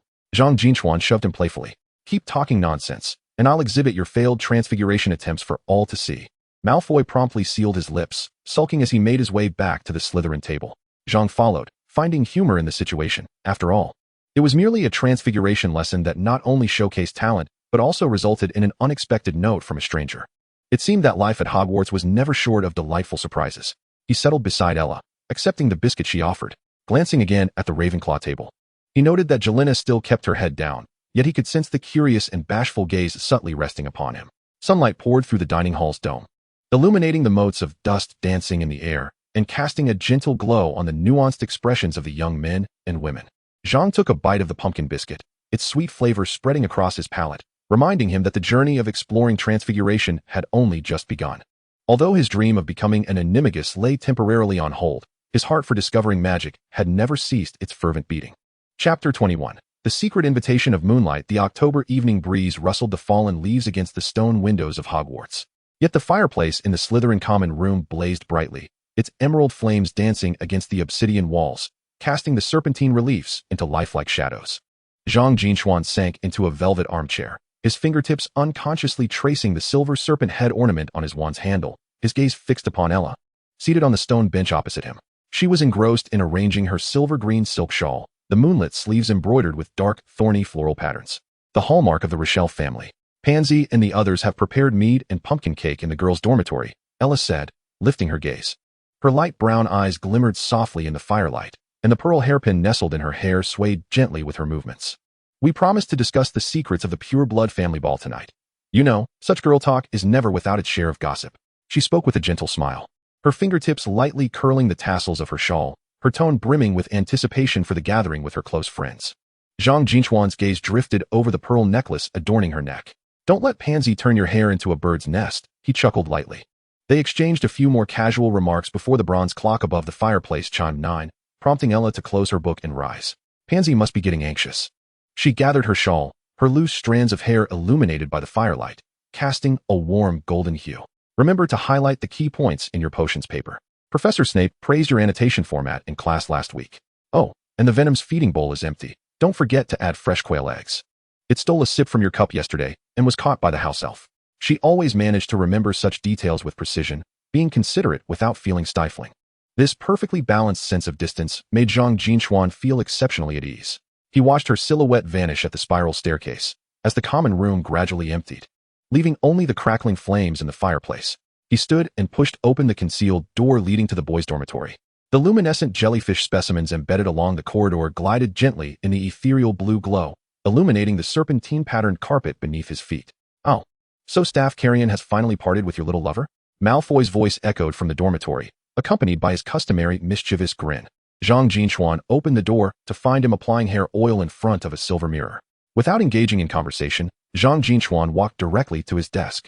In the glass terrarium on the windowsill, the grayscaled Venom awakened immediately, its body coiling with agility, its black bean-like eyes fixed intently upon him, excitedly flicking its tongue. When the cool scales pressed against Zhang Jin Chuan's skin, a peculiar sense of reassurance washed over him. Hungry? He retrieved a small dish of fresh quail eggs from the drawer, puncturing the shells with a silver fork and placing them on the edge of the terrarium. The Venom swiftly glided over, eagerly swallowing the egg liquid, the scales in its throat gently undulating with each motion. After feeding the Venom, Zhang Jin Chuan extracted a roll of parchment from the bookshelf. Ever since receiving the first letter from Jelena after the Transfiguration class, replying had become his nightly ritual. Jelena's letters always carried a faint scent of lavender, filled with a sincere passion for magic, a purity that brought him immense comfort. Dipping a quill into the inkwell, he diligently penned his response. Regarding the duration of non-living transformations, I discovered that adding a stabilization charm can extend the effect. As for your question about my hobbies, besides researching spells, I enjoy the Venom gently coiled around his wrist, as if urging him. Zhang Jin Chuan rolled the parchment and carefully allowed the Venom to grasp it. The Venom instantly understood its task, sliding down the table leg to the floor and disappearing into the ventilation duct in the corner, not forgetting to lightly brush his hand with its tail before vanishing. This correspondence continued for nearly a month, with the Venom consistently finding its way to the Ravenclaw girls' dormitory, seemingly possessing an innate sensitivity to the lavender scent surrounding Jelena. Her replies always arrived promptly, sometimes accompanied by her hand-drawn herb illustrations, other times a small sachet of calming dried flowers, and on one particularly special occasion, a phoenix feather, which she said she had found outside Dumbledore's office window. In the deep of night, Zhang Jin Chuan was diligently taking notes from compilation of ancient incantations when a faint scratching sound suddenly emanated from the dormitory door. It was not a knock, but rather the delicate sound of claws scraping against wood. Puzzled, he opened the door to find a sleek black cat perched at the threshold, its sapphire-like eyes shimmering in the dim corridor, and its mouth clutching a scroll of parchment tied with lavender. Are you Jelenia's cat? Zhang Jin Chuan recognized it as the pet mentioned in the letter. The black cat regarded him with a wary glance before gracefully placing the parchment down, gently nuzzling against his pant leg and emitting a soft purr. Its coat glistened like black silk, with long limbs that made no sound as its paws touched the carpet, while the tip of its tail curled around a small bundle of dried clover. Zhang Jin Chuan quickly untied the lavender knot, and Jelenia's elegant script immediately caught his eye. Zhang Jin Chuan. Hagrid mentioned that the moonlight lately is particularly suitable for observing magical creatures. A few baby tree guardians have recently arrived at my small pasture, and the ridgeback has become exceptionally docile. If you don't mind staying up late, would you care to join me for a stroll tomorrow night? At the bottom of the letter, a small smiley face was drawn, adorned with silver dust paw prints. Clearly a thoughtful touch. Zhang Jin Chuan's heart inexplicably quickened, and he swiftly penned a reply. Let us meet at the Wisteria Arbor on the west side of the castle at 7. I shall bring some pumpkin pastries as a gift. Hagrid will surely appreciate them. The black cat took the reply in its mouth, leaping onto the windowsill with the agility of a shadow, disappearing into the night in an instant. During the potion class the following day, Zhang Jin Chuan found himself somewhat distracted. When Professor Snape called his name in a cold tone, he stood up with a slight delay. Hermione sat diagonally ahead. Her brown curls swayed gently as she leaned in to take notes, her pages densely filled, even annotating the color changes at the bottom of the cauldron. Their eyes met briefly, and Hermione immediately looked down, a subtle reaction that added layers of complexity to Zhang Jin Chuan's feelings. At dinner, he intentionally asked the house elf to serve extra pumpkin pastries. As night fell, the wisteria arbor on the west side of the castle whispered softly in the breeze. Zhang Jin Chuan donned a deep gray traveling cloak, stowing the pastries in his backpack, and quietly slipped out of the Slytherin common room. Moonlight filtered through the sparse branches, casting mottled shadows on the ground, while the air was imbued with the crispness of late autumn and the earthy scent of soil. Just as the appointed time arrived, a slender figure emerged from the shadows. Jelinia, clad in a deep blue cloak, revealed a fair cheek beneath her hood, while her long black hair cascaded down her chest. The black cat sat elegantly at her feet, its sapphire eyes particularly striking against the darkness. The edges of her cloak were embroidered with the emblem of Ravenclaw, shimmering silver in the moonlight. "You've come," Jelinia greeted with a smile, the moonlight illuminating the curve of her eyes. "This is Lily," she said, gently stroking the black cat's back. "Did Venom not accompany you today?" "I let him rest at home," Zhang Jin Chuan replied, shaking his backpack. "I brought the pumpkin pastries. Hagrid was caught sneaking snacks in the kitchen last time and has been grumbling about it for days." Jelena was lightly amused, her laughter ringing out like the delicate chime of wind bells, particularly enchanting in the stillness of the night. She guided Zhang Jin Chuan down a winding path, flanked by ferns adorned with the frosty chill of October, their leaves glimmering like ice crystals in the moonlight. The hem of Jelena's cloak brushed against the grass, producing a soft rustling sound, while Lily darted through the underbrush like a streak of black lightning, occasionally returning to present her latest catch, a moth, her sapphire eyes gleaming with pride. October's pastures were particularly beautiful, and Jelena spoke in hushed tones, as if sharing a secret. Hagrid mentioned that the tree guardians would transform the maple leaves into honey for the winter, and the fur of the horned beasts was thickening, rendering them even more adorable. As they traversed the hazel woods, Hagrid's pasture came into view, a spacious area enclosed by sturdy wooden fences shimmering silver under the moonlight. Several quaint wooden cottages were scattered about, with wisps of smoke curling lazily from their chimneys into the night sky. The air was infused with the comforting aromas of hay, earth, and a hint of pine, mingling with the unique sweetness of magical creatures, providing an extraordinary sense of reassurance. "Is that you, dear Jelena?" Hagrid's booming voice echoed from one of the cottages, and a tall figure appeared in the doorway, holding a massive wooden bowl. "I knew you would come. And has the little Slytherin joined us?" His gaze fell upon Zhang Jin Chuan, and he winked amicably, remnants of oats adorning his beard. "This is Zhang Jin Chuan, my friend," Jelena announced, raising a pumpkin pie. "We brought a treat for you." "Oh my, how kind of you!" Hagrid exclaimed joyfully, accepting the pie and stuffing it into his mouth. "Come in, little ones. The others just finished dinner and are quite lively." Following Hagrid into the pasture, they were greeted first by the sight of unicorns within the enclosure. A few silvery unicorns were grazing on the dewy grass, and upon noticing Jelena, a young unicorn cautiously approached, gently nudging her palm with its nose. "This is Stardust," Jelena said, tenderly stroking its mane, her fingertips shimmering with a soft green light. "It was injured by thorn vines last month, but it has healed beautifully now." Zhang Jin Chuan watched her focused profile, the moonlight outlining her delicate features, her deep brown curls dancing in the evening breeze. As her fingertips brushed against the unicorn's mane, the creature closed its eyes in contentment, its long lashes casting fan-shaped shadows in the moonlight. This pure serenity stirred something within Zhang Jin Chuan. Such a scene was undeniably captivating. Hagrid then led them to the maple grove, where the trunks were dotted with glimmers of green light. Upon closer inspection, Zhang Jin Chuan realized they were small tree guardians, each no bigger than a hand, with bark-like skin and branch-like limbs, deftly collecting dew from the maple leaves with nimble fingers, moving with the grace of sprites. "Look how adorable they are," Jelena whispered, her eyes sparkling with excitement. "The smallest one can't fly yet, and is often bullied by its siblings." She produced a small pouch of nuts from her pocket and carefully placed them beneath a tree, prompting a few brave tree guardians to descend, clutching the nuts with their tiny claws and nibbling heartily. A particularly diminutive tree guardian beetle scurried onto her boot's tip, using its twig-like appendages to tug at her shoelaces. Zhang Jin Chuan couldn't help but chuckle as he crouched down to return the little creature to its arboreal home. His fingertips inadvertently brushed against her calf, causing a delicate blush to bloom upon her cheeks. Lily gracefully leapt onto a branch, gently patting the beetle's head, as if to extricate them from an awkward situation. They also spotted the horned camelids within the enclosure. These majestic creatures, with their camel-like bodies and spiraled horns, boasted a coat of plush, soft fur that had thickened in the October chill. Upon noticing Jelena, they submissively lowered their heads, allowing her to caress their foreheads. Horned camelids are quite intelligent, Jelena explained, capable of sensing human emotions. Treat them kindly, and they will reveal their softest fur for you to touch. Hesitantly, Zhang Jin Chuan extended his hand. As his fingertips grazed the warm, velvety coat of the horned camelid, it emitted a contented grunt, its massive form quivering slightly.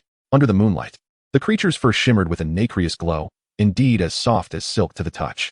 Lily nimbly hopped onto the back of the horned camelid, strutting elegantly with her tail held high, like a proud queen, her sapphire eyes glimmering with satisfaction. The two strolled leisurely through the pasture, discussing their magical studies. Jelena animatedly recounted the medieval manuscripts housed within the Lawnlack Library, her eyes sparkling with enthusiasm, while Zhang Jin Chuan shared insights from his research on ancient bloodline spells, which she listened to intently. As distant howls from the forbidden forest echoed and the clock struck midnight, they finally realized how late it had become. Let me escort you back to the common room. The enjoyable date had kindled a warm connection between them, leaving Zhang Jin Chuan with a twinge of reluctance. Jelena nodded, retrieving a small cloth pouch from her pocket. This is dew collected from maple leaves by the tree guardian beetle, mixed with ink. It glows when you write. A keepsake for you. Zhang Jin Chuan accepted the pouch, feeling the warmth of her fingertips, a wave of warmth washing over him. On their way back, Zhang Jin Chuan gently grasped Jelena's hand. As they reached the entrance of the Ravenclaw common room, Jelena blushed and pushed open the stone door. Her cloak trailing behind her in a graceful arc. Zhang Jin Chuan stood momentarily stunned, unable to suppress a smile. Upon returning to the dormitory, he found Malfoy already fast asleep. His platinum hair splayed across the silk pillow. Zhang Jin Chuan quietly lay down on his bed, while Venom, peering out from the ecological tank, flicked its tongue. I made a new friend today, he whispered, lightly stroking the snake's scales, and a very clever black cat, more charming than you. Venom, displeased, thumped its tail against the glass wall, but obediently closed its eyes. Chapter 22, Midnight Duel and the Dragon in the Mirror. The chill of late autumn seeped into the stone walls of Hogwarts, and a thin layer of frost blanketed the Quidditch pitch outside, causing the grass blades to shiver in the cold breeze. Yet, colder than the weather was the palpable tension brewing between Slytherin and Gryffindor, ignited by the news of Harry Potter joining the Gryffindor Quidditch team as a seeker. During lunchtime in the Great Hall, the atmosphere around the long tables felt almost suffocating.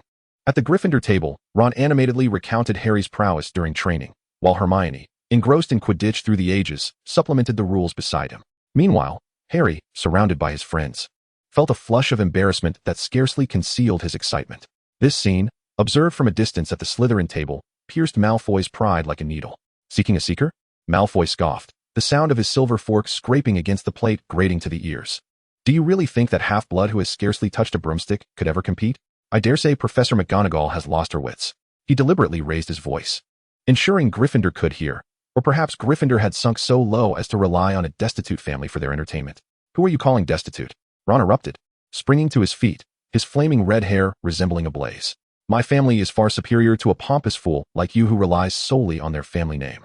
Malfoy leisurely dabbed at the corner of his mouth, rising with an air of innate arrogance as his black robes swept across the chair. The Weasley family? What do you possess besides second-hand robes and leaky cauldrons? Oh yes, and a gaggle of insatiable children. He tilted his head toward Harry, his gaze icy. Potter, do you dare accept the challenge? Not on the Quidditch pitch, that would be tedious. Tonight at 11 o'clock, at the end of the fourth-floor corridor, a wizard duel. Let me see if you truly possess the courage boasted of by Gryffindor. Harry clenched his fists, his knuckles turning white. I accept. Excellent, Malfoy sneered, his attention shifting to the previously silent Zhang Jin Chuan. Zhang Jin Chuan, you shall serve as a witness. Let these Gryffindors see what true wizardry looks like. Zhang Jin Chuan was slicing through a baked potato with a silver knife, the venom of the gray-scaled serpent coiled around his knee, its forked tongue delicately tasting the gravy that splattered onto his robes. He glanced at the furious Ron, then at Malfoy's taunting gaze, and nodded indifferently. Fine. He did not declare allegiance to either side, merely speculating that this farce might alleviate some of the classroom tedium. However, he recalled Ron's earlier mockery of Ella, the pure-blood aristocrat, and chose to remain silent. As night enveloped Hogwarts like ink, the candles within the castle extinguished one by one, leaving only the flickering glow of torches in the corridors, casting shadows of armor upon the stone walls. Zhang Jin Chuan followed Malfoy through the chilly corridor, the gray-scaled serpent's venom peering cautiously from his robe. Malfoy prattled on, twirling his wand with confidence, exuding a sense of assured victory. I shall disarm him, sending his wand flying, and he will be utterly humiliated before the Weasley. Zhang Jin Chuan remained silent, his fingertips unconsciously tracing the serpentine carvings on his wand's handle. He could hear the distant, shuffling footsteps of Filch and the sharp meow of Mrs. Norris, a flicker of unease passing through him.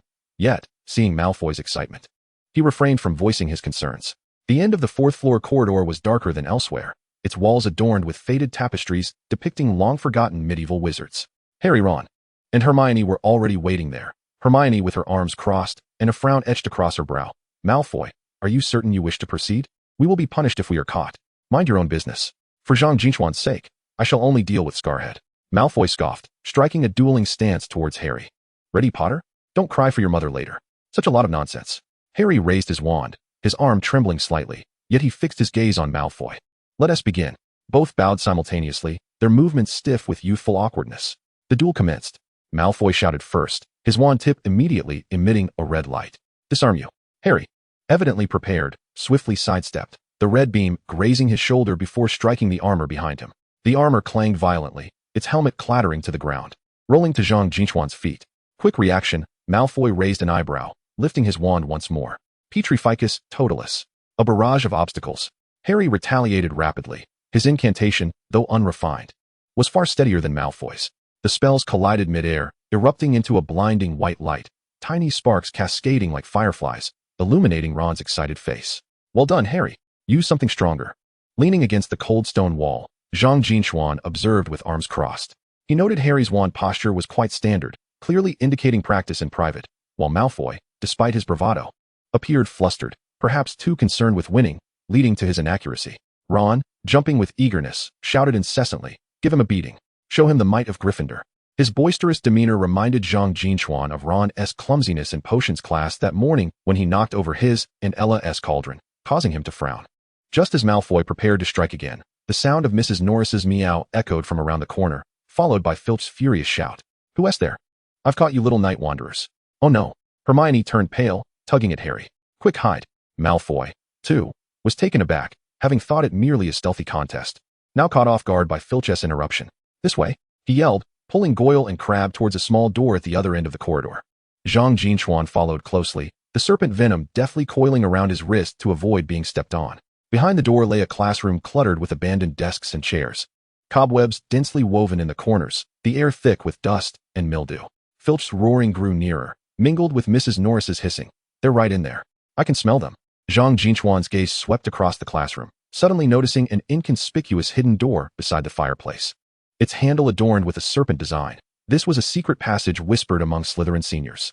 "This way," he whispered urgently, rushing to pull open the hidden door. Inside was a narrow passage barely wide enough for one person, the walls damp and overgrown with moss. Just as the four of them squeezed into the passage, they heard the classroom door being flung open violently behind them. At the end of the passage was a more spacious room, devoid of windows, dominated by a massive mirror standing in the center. Its golden frame was intricately carved with entwined serpents and eagles, the top embellished with a line of peculiar inscriptions that shimmered with an ancient glow under the faint light of their wands. Before the mirror stood Harry, Ron, and Hermione, who had escaped through another passage. The two groups collided before the reflective surface, momentarily silencing them. Only their hurried breaths echoed in the vast room. Filch's footsteps gradually faded away down the corridor, evidently unaware of this hidden space. "How did you find this place?" Malfoy asked, raising his wand cautiously towards Harry. "This is Slytherin's secret passage. We're fleeing." Ron retorted immediately, his face flushing crimson. "That's far better than you cowards who only know how to hide. Wesley, you would do well to silence yourself." Zhang Jin Chuan stepped forward, the venom of the gray-scaled serpent within his robe hissing menacingly, its forked tongue flickering before Ron's eyes. Ron's face paled instantly, instinctively retreating a step, yet he stubbornly replied, "Who do you think you are?" At that moment, Harry's attention was drawn to the mirror. He slowly approached, his expression shifting from astonishment to disbelief, ultimately overwhelmed by profound sorrow. The mirror reflected Harry's figure alongside a man and a woman. The man possessed the same unruly black hair as Harry and wore round glasses, while the woman had bright green eyes, her long hair cascading over her shoulders. Both smiled tenderly, reaching out as if to touch Harry's cheek. "Are those my parents?" Harry's voice trembled, tears streaming down his cheeks and falling onto the dust-laden floor. "Curious." Ron leaned closer, exclaiming in awe at the sight before him. Within the mirror, he donned the Gryffindor Quidditch team's uniform, a captain's badge upon his chest, triumphantly holding a colossal trophy, surrounded by cheers, even Percy nodding and smiling at him. "Wow, I actually won the House Cup." Ron grinned foolishly, his eyes wide with wonder. Hesitating for a moment, Hermione stepped forward as well, but quickly furrowed her brow and stepped back. There's nothing special in there. Just me holding a pile of certificates next to Professor Dumbledore. She glanced at Zhang Jin Chuan. Aren't you going to take a look? This mirror seems to reveal what one desires most. Zhang Jin Chuan hesitated for a few seconds before slowly approaching the mirror. He anticipated seeing Giolina's smiling face, or perhaps himself standing beside Ella before the potion's trophy, given their recent studies on advanced potion formulas. Yet the reflection stunned him. His image vanished, replaced by a magnificent dragon, its body cloaked in dark crimson scales that shimmered with a metallic sheen under the dim light, as if forged from solidified flames. The dragon's wings unfurled, nearly consuming the entire mirror, its golden slit eyes surveying the surroundings with an air of regality, while flames seemed to churn within its throat, exuding an aura of supremacy. What do you see? Hermione inquired. Noticing the tension etched on his profile, her curiosity piqued. Zhang Jin Chuan did not respond, fixated on the dragon in the mirror, his fingertips trembling slightly. The gray-scaled serpent venom slithered from his robe, coiling around the base of the mirror, bowing its head towards the dragon within and emitting a respectful hiss. He suddenly recalled the words of the Sorting Hat upon his entrance to the school. You possess the ambition of Slytherin, along with a hidden power. Is this dragon the very strength that lies deepest within your heart? Hermione leaned closer to the inscription at the top of the mirror, whispering softly, when read in reverse. It reveals, I do not reflect your visage, but rather the desires of your heart. This is the mirror of Arist, mentioned in Hogwarts, a history. It magnifies the deepest longings of the human soul. Desire, Zhang Jin Chuan murmured, his gaze still fixed upon the dragon in the mirror. Power? Control? Or perhaps some fate he himself was yet unaware of. We must depart, Hermione said anxiously, glancing towards the door, aware that Filch might still be patrolling outside. Lingering here was unsafe. Harry took one last look at the reflection of his parents, blinking away tears with great effort before reluctantly turning away. Ron also glanced back multiple times as he left, muttering about returning tomorrow to see if he had won more trophies. As they exited the room that housed the enchanted mirror, the two groups parted ways at the corridor. Malfoy, accompanied by Goyle and Crabbe, headed towards the Slytherin common room, complaining about Harry's good fortune. Meanwhile, Zhang Jin Chuan intentionally slowed his pace, falling behind, as the frustration ignited by Ron's provocation still lingered within him, seeking an outlet. Indeed, at the fork leading to Gryffindor Tower, he overheard Harry and Ron engaged in a quarrel. Malfoy's spell was utterly unimpressive. Next time, I will surely disarm him. Harry's voice was tinged with annoyance. Oh, come on. If Filch hadn't shown up, you would have defeated him ages ago. Ron's tone was filled with smugness. Yet the most ridiculous part was Zhang Jin Chuan, who had merely stood by, attempting to appear cool, like a serpent ready to strike, believing himself formidable. Wesley, who are you calling a serpent? Zhang Jin Chuan's voice suddenly echoed behind them, cold as the waters of the Black Lake in winter. Harry and Ron turned abruptly, and Hermione instinctively positioned herself in front of them, raising her wand. Zhang Jin Chuan, what are you planning to do? Zhang Jin Chuan approached step by step, the gray-scaled serpent's venom peeking from his robe, hissing threateningly at Ron, its eyes gleaming with menace. I heard you gossiping behind my back. His gaze was as frigid as ice, fixating on Ron. I have yet to settle the account for those foolish words you directed at Ella during potions class this morning. And now you dare to discuss me? Did I speak incorrectly?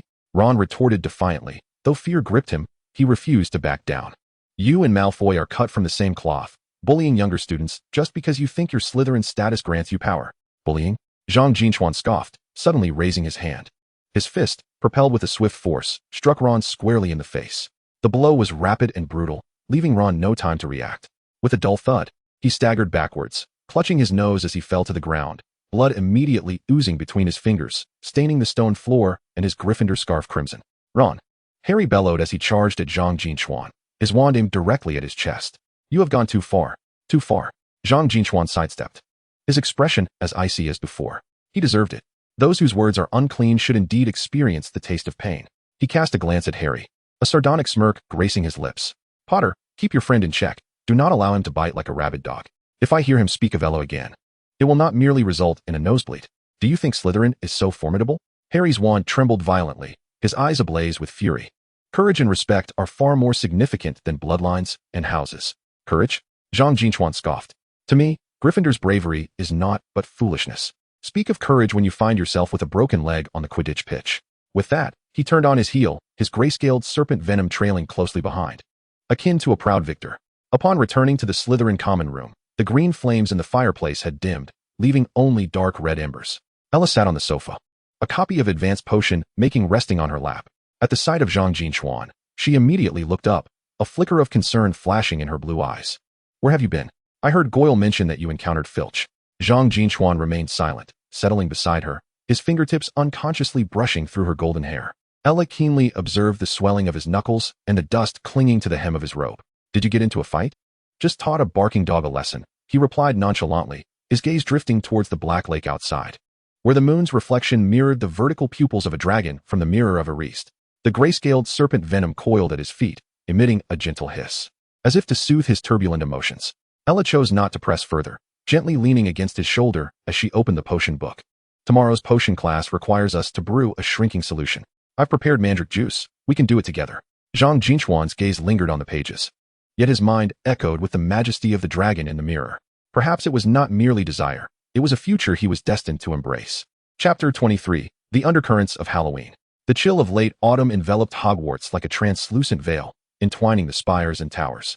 The pumpkin lanterns within the castle began to illuminate the corridors, their orange glow filtering through carved faces, casting dancing shadows upon the stone walls. The air was laced with the sweet aroma of pumpkin pie and the burnt scent of wax candles, heralding the approach of Halloween with each falling leaf. Before the green flames of the Slytherin common room's fireplace, Zhang Jin Chuan held a silver bookmark shaped like a serpent's scale, idly flipping through the origins of medieval dark magic. Malfoy was adjusting his bow tie in front of the mirror, his platinum hair gleaming coldly in the firelight, while Pansy lounged on the velvet sofa beside him, toying with a string of pearl bracelets. Their low whispers and laughter resembled a meticulously crafted portrait of pure-blood aristocracy. Honestly, Zhang Jin Chuan, who do you intend to invite? Malfoy turned, flicking his wand to brush off the fluff that had settled on his shoulder. The Halloween ball is the first social event for first-year students. Choosing a dance partner is a true reflection of one's status. Zhang Jin Chuan closed the book, and the gray-scaled serpent venom peeked out from his robe, its tongue affectionately brushing against his wrist. He cast a glance at the pearl bracelet on Pansy's wrist, evidently a gift from Malfoy, and spoke softly. I haven't made up my mind yet. Haven't made up your mind? Malfoy scoffed, stepping closer, scrutinizing him from above. The entire Slytherin house knows you and Ella are inseparable. Shouldn't you invite her? Or do you intend to seek out that arrogant Gryffindor? He deliberately lowered his voice. I did see you helping Granger pick up her books during potions class. Please don't tell me you wish to extend an invitation to her. Malfoy, mind your words. Zhang Jin Chuan's gaze turned icy. Pansy immediately pouted in displeasure. Zhang Jin Chuan, Draco is merely concerned you might choose unwisely. Ella is the most popular girl among purebloods. If you don't invite her, Slytherin's reputation will suffer. My partner is a choice I shall make myself, Zhang Jin Chuan interrupted, rising to move towards the window. The surface of the Black Lake shimmered under the moonlight, resembling scattered silver coins, while the outline of the forbidden forest loomed faintly in the night. The parchment in his pocket radiated a slight warmth. It was a letter from Jelena, delivered by the Black Cat Lily the previous night. The elegant handwriting read, I heard there's a shop in Hogsmeade selling pumpkin-shaped hairpins. Wearing one for Halloween would be delightful. Which do you think complements my dress better? Silver gray or deep green? Zhang Jin Chuan's brow furrowed slightly. Indeed, he had grown closest to Ella, their collaboration in potions class seamless, earning rare praise from Professor Snape for the shrinking potion they brewed last week. Yet, he could not overlook Hermione's brown eyes, always glimmering with intelligence, nor the way her cheeks flushed slightly when she saw Ella. Moreover, the notes Jelena discreetly passed during Transfiguration class, written in moonlit grass juice, felt like delicate threads entwining around his heart. Do as you wish, Malfoy remarked, sensing his indifference, and turned away, adding, but I must remind you, this ball may merely be a social gathering for the other houses, yet for every Slytherin, it holds profound significance, even influencing our familial ties. Zhang Jin Chuan chose to ignore him, stepping out of the common room into the brisk air, where the suits of armor in the corridor emitted faint sounds, as if eavesdropping on the passing students. Upon reaching the staircase leading to the dining hall, he overheard a familiar argument. I told you I don't need your help. Hermione's voice was resolute, cradling a hefty stack of books, one of which, A History of Magic, was precariously wobbling. I merely wanted to help carry a few. These books are nearly overwhelming you, Ron replied. Zhang Jin Chuan approached, not allowing Hermione a moment to react, and directly took the top 3 books from her arms. Their pages adorned with her notes, neat handwriting interspersed with hasty asterisks marking important points. Hermione's cheeks flushed instantly, and she turned her gaze towards the end of the corridor, her voice softening. Thank you. Zhang Jin Chuan smiled. What were you two discussing just now? I believe I overheard something about the ball. We were deliberating on dance partners. Zhang Jin Chuan observed the faint blush adorning her earlobes and found himself unexpectedly amused. What is it, Miss Granger? Have you found a suitable companion? I certainly have not. Hermione retorted immediately, her tone tinged with a hint of fluster. I have no interest in such tedious social events. I would much rather remain in the library. Delving into ancient ruins. She paused momentarily, furtively glancing at him. What about you? Who do you intend to invite? Ella? At the mere mention of Ella's name, her fingers unconsciously tightened around the spine of her book, her knuckles paling slightly. Zhang Jin Chuan recalled Malfoy's earlier words and teased her deliberately, perhaps. After all, Ella's talent in potions complements mine rather well. When it comes to a ball, one ought to choose a partner with whom they share the greatest synergy. Don't you think? Hermione's shoulders visibly slumped as she abruptly snatched the book from Zhang Jin Chuan's hands, clutching it to her chest as she hurried away. Then I wish you both a delightful time. I must return to the library. Excuse me. Her steps were somewhat hasty. Zhang Jin Chuan watched her retreating figure vanish around the corner of the corridor, a wry smile curling at the corners of his lips. He genuinely wished to ask her whether she would be inclined to set aside those weighty tomes and dance under the moonlight at the ball with him. Wednesday's Transfiguration class was held in a classroom near the Ravenclaw Tower. Sunlight streamed through the stained glass windows, casting a tapestry of red and blue patterns upon the floor. Professor McGonagall was demonstrating how to transform a teacup into a hedgehog, and the classroom echoed with the sound of shattering porcelain. Zhang Jin Chuan's oak teacup had successfully curled into a plump hedgehog, its black clay spines adorned with a few remnants of tea leaves. With a gentle flick of his wand, the little hedgehog wobbled over to Jelina's desk, nuzzling against her hand. Jelina gasped in surprise, then quickly covered her mouth as laughter bubbled forth. Her black cat, Lily, was lazily napping on the windowsill, lifting its eyelids slightly at the commotion. Jelina swiftly pulled a note from her textbook and, seizing the moment when Professor McGonagall turned her back, discreetly slipped it into Zhang Jin Chuan's hand. The note bore a simple sketch of a dress, with a few small pumpkin motifs sketched around the neckline, accompanied by the words, "The gown my mother sent is deep blue. Does it pair well with a silver-gray hairpin? Shall I have Lily bring the fabric sample for you to see tonight?" The note concluded with a shy smiley face. Zhang Jin Chuan scribbled the words very fitting on the back of the note and sketched a small snake with its tongue flicking out before returning it to her. Upon seeing the snake illustration, Jelina's cheeks flushed a rosy hue as she carefully tucked the note back into her textbook, her lips unable to suppress a smile. "Your transfiguration skills are advancing rapidly, Mr. Chiron," a soft voice suddenly chimed from beside him. Zhang Jin Chuan turned to see a girl with pale golden hair gazing at his hedgehog teacup. Her eyes were a light gray, veiled with a dreamy mist, and around her neck hung a necklace strung with bottle caps from butterbeer, glinting peculiarly in the sunlight. "Thank you. And you are?" Zhang Jin Chuan recognized her as a Ravenclaw student he had seen a few times during the opening ceremony. "Tina Yadu," the girl smiled, extending her delicate, pale fingers. "I am Jelina's roommate.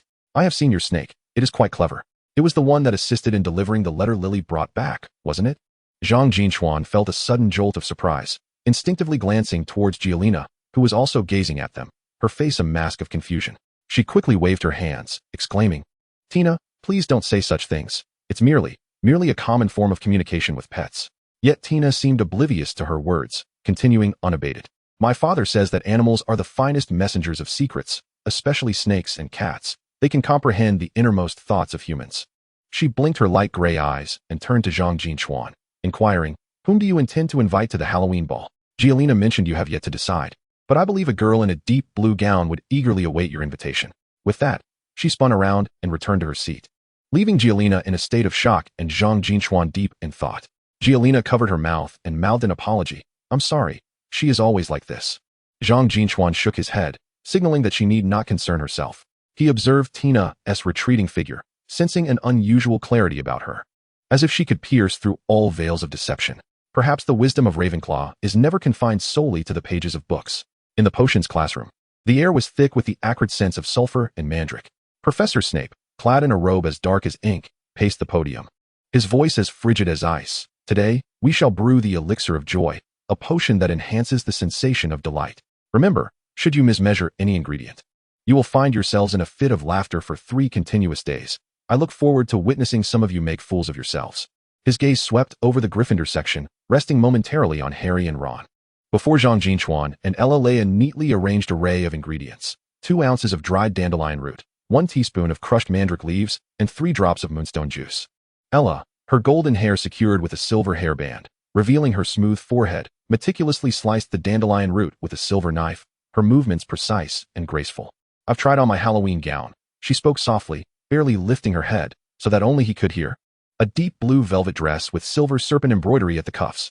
My mother says it is perfect for the Slytherin ball theme." She lifted her gaze to Zhang Jin Chuan, her blue eyes sparkling with anticipation. "Do you think I will look lovely in this gown?" Zhang Jin Chuan's fingers paused over a vial of moonstone juice upon hearing her words. Ella's gaze was like warm sunlight, filled with unabashed hope, rendering him unable to utter a word of refusal. He recalled Hermione's flushed cheeks and the shy smile on Giolina's note, his heart tugged painfully by invisible hands. It should look splendid. He averted his eyes, allowing the moonstone juice to drip into the cauldron. A pure-blooded Slytherin could never appear unsightly, regardless of attire. Ella's eyes lit up, her smile spreading like ripples across the surface of water. Then, at the Halloween ball, would you dance the opening dance with me? Pansy mentioned that the partner for the opening dance signifies recognition, and I do not wish to dance with anyone else. The potion in the cauldron began to bubble, the pale pink liquid frothing with delicate bubbles, exuding a sweet fragrance. Zhang Jin Chuan gazed at her expectant eyes, just about to speak, when a tremendous bang erupted from the adjacent cauldron. Ron's cauldron had exploded, deep green potion splattering everywhere, with a few drops landing directly on Ella's silver headband. Ella gasped, hurriedly using her wand to clean the headband, but the once pristine silver was now marred by unsightly stains.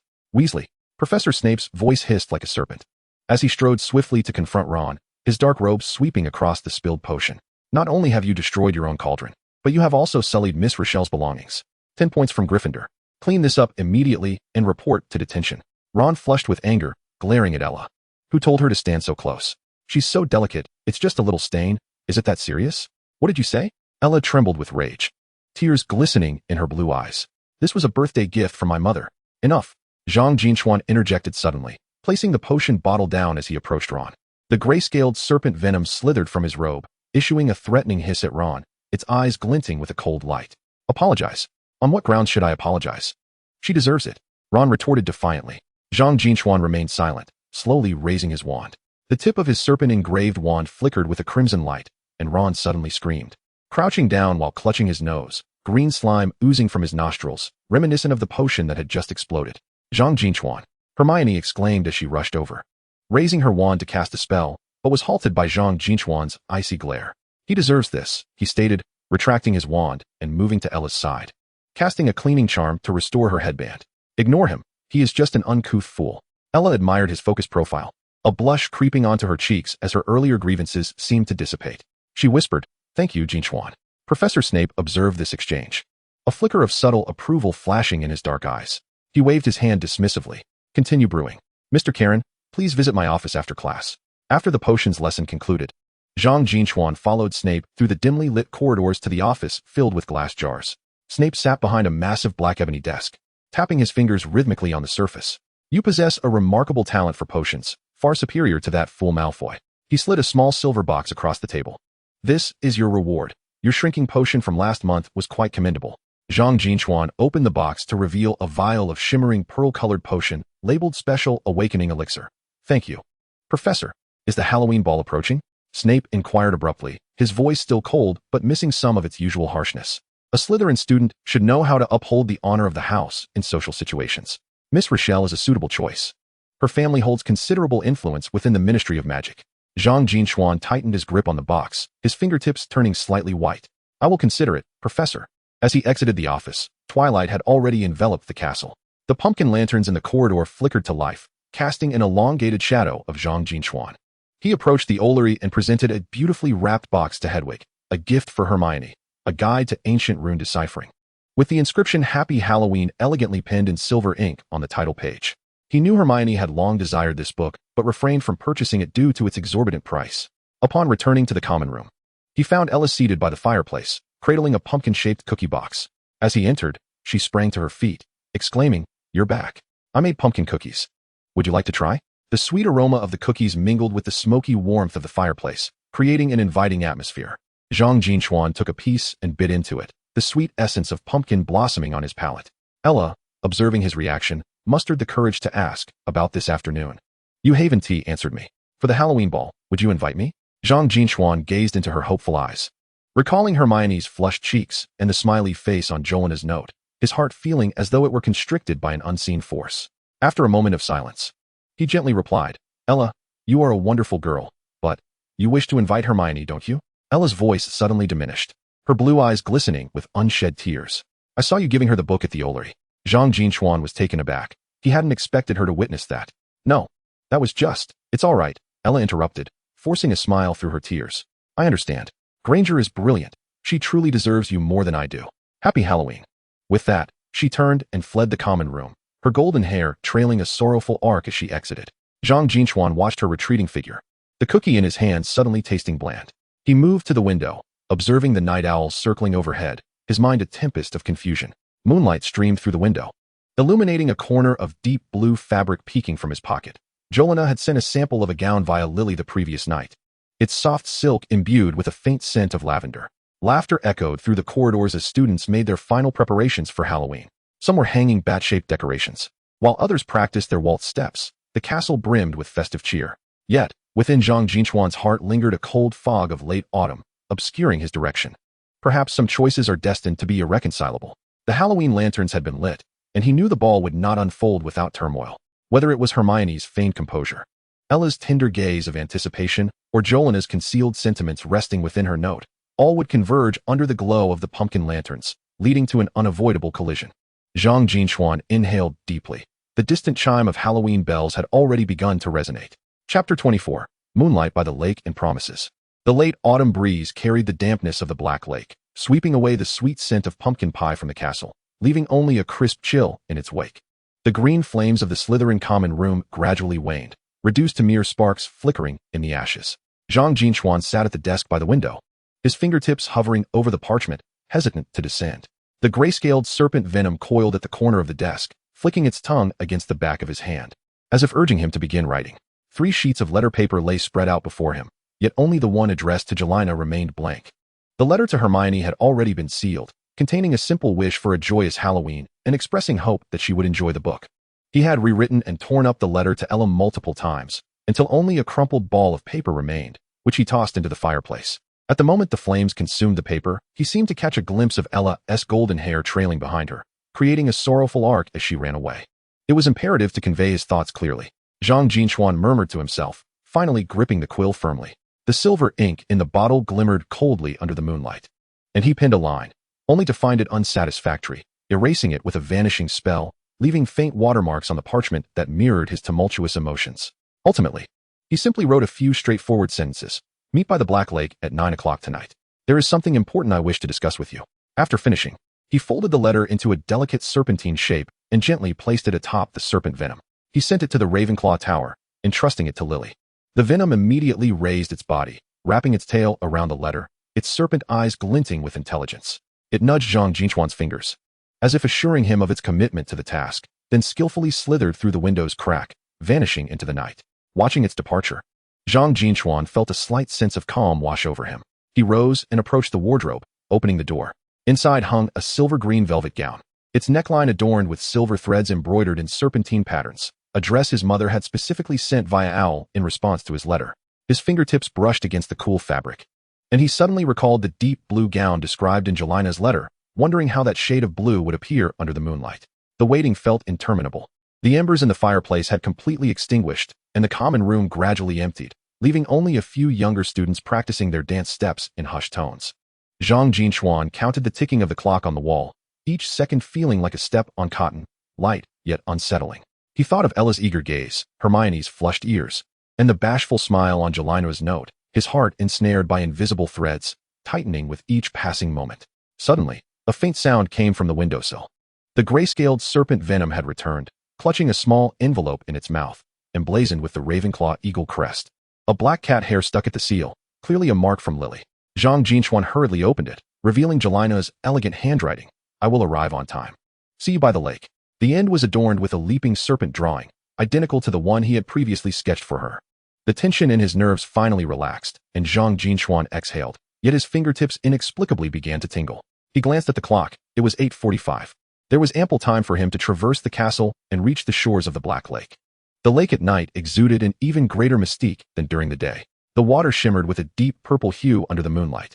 The outline of the forbidden forest blurred in the distance, occasionally pierced by the howls of unknown beasts. The reeds along the shore rustled in the wind, as if whispering secrets to one another.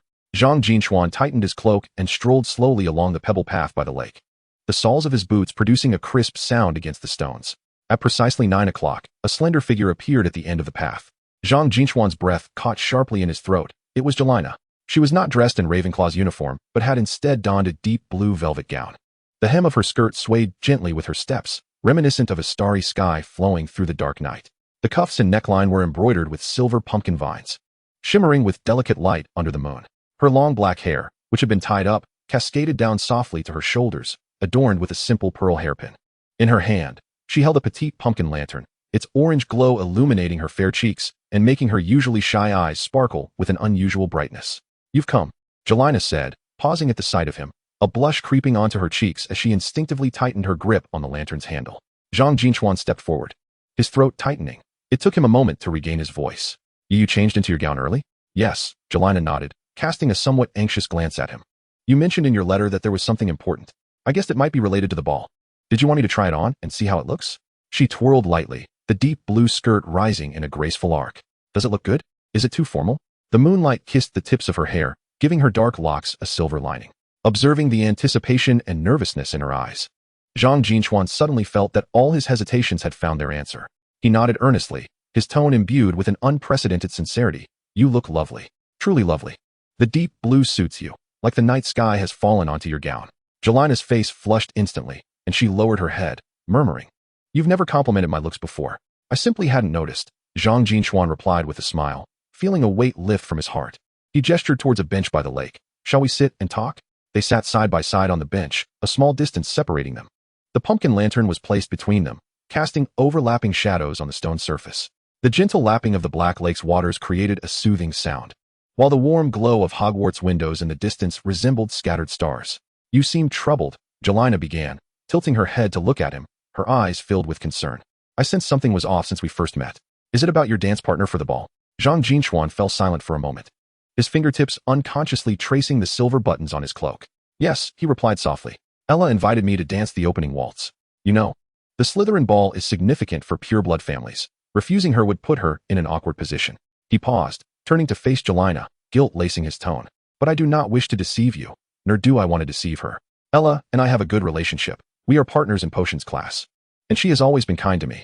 I cannot let her down, but you also do not wish to disappoint me, do you?" Jelena accepted his words, a gentle smile gracing her lips, her gaze devoid of any reproach. "I am aware of your close relationship with Ella. Tina has mentioned it to me before. That blonde girl from Slytherin always accompanies you to the potions classroom." Zhang Jin Chuan was taken aback. "You're not angry? Why should I be?" Jelena shook her head, her smile particularly radiant under the moonlight. "I am delighted that you choose to share your thoughts with me rather than conceal them." Additionally, she lightly touched the back of his hand, her fingertips cool against his skin. "It's merely the opening dance. It doesn't mean you must spend the entire ball with her. After you finish your first dance, you can come find me. I can wait for you to join me for the second and third dances." Her tone was so carefree, as if she were discussing an entirely ordinary matter, yet a pang of emotion surged within Zhang Jin Chuan. He had expected queries or grievances, but was met instead with such understanding. This typically quiet and shy girl possessed a gentleness that surpassed anyone else. "Jelena." He wished to say something, but she gently pressed her finger to his lips. "Do not apologize." Jelena's eyes sparkled. "I know you did not intend to." She paused, as if recalling something, and retrieved a small paper pouch from her pocket. "Right, this is your Halloween gift."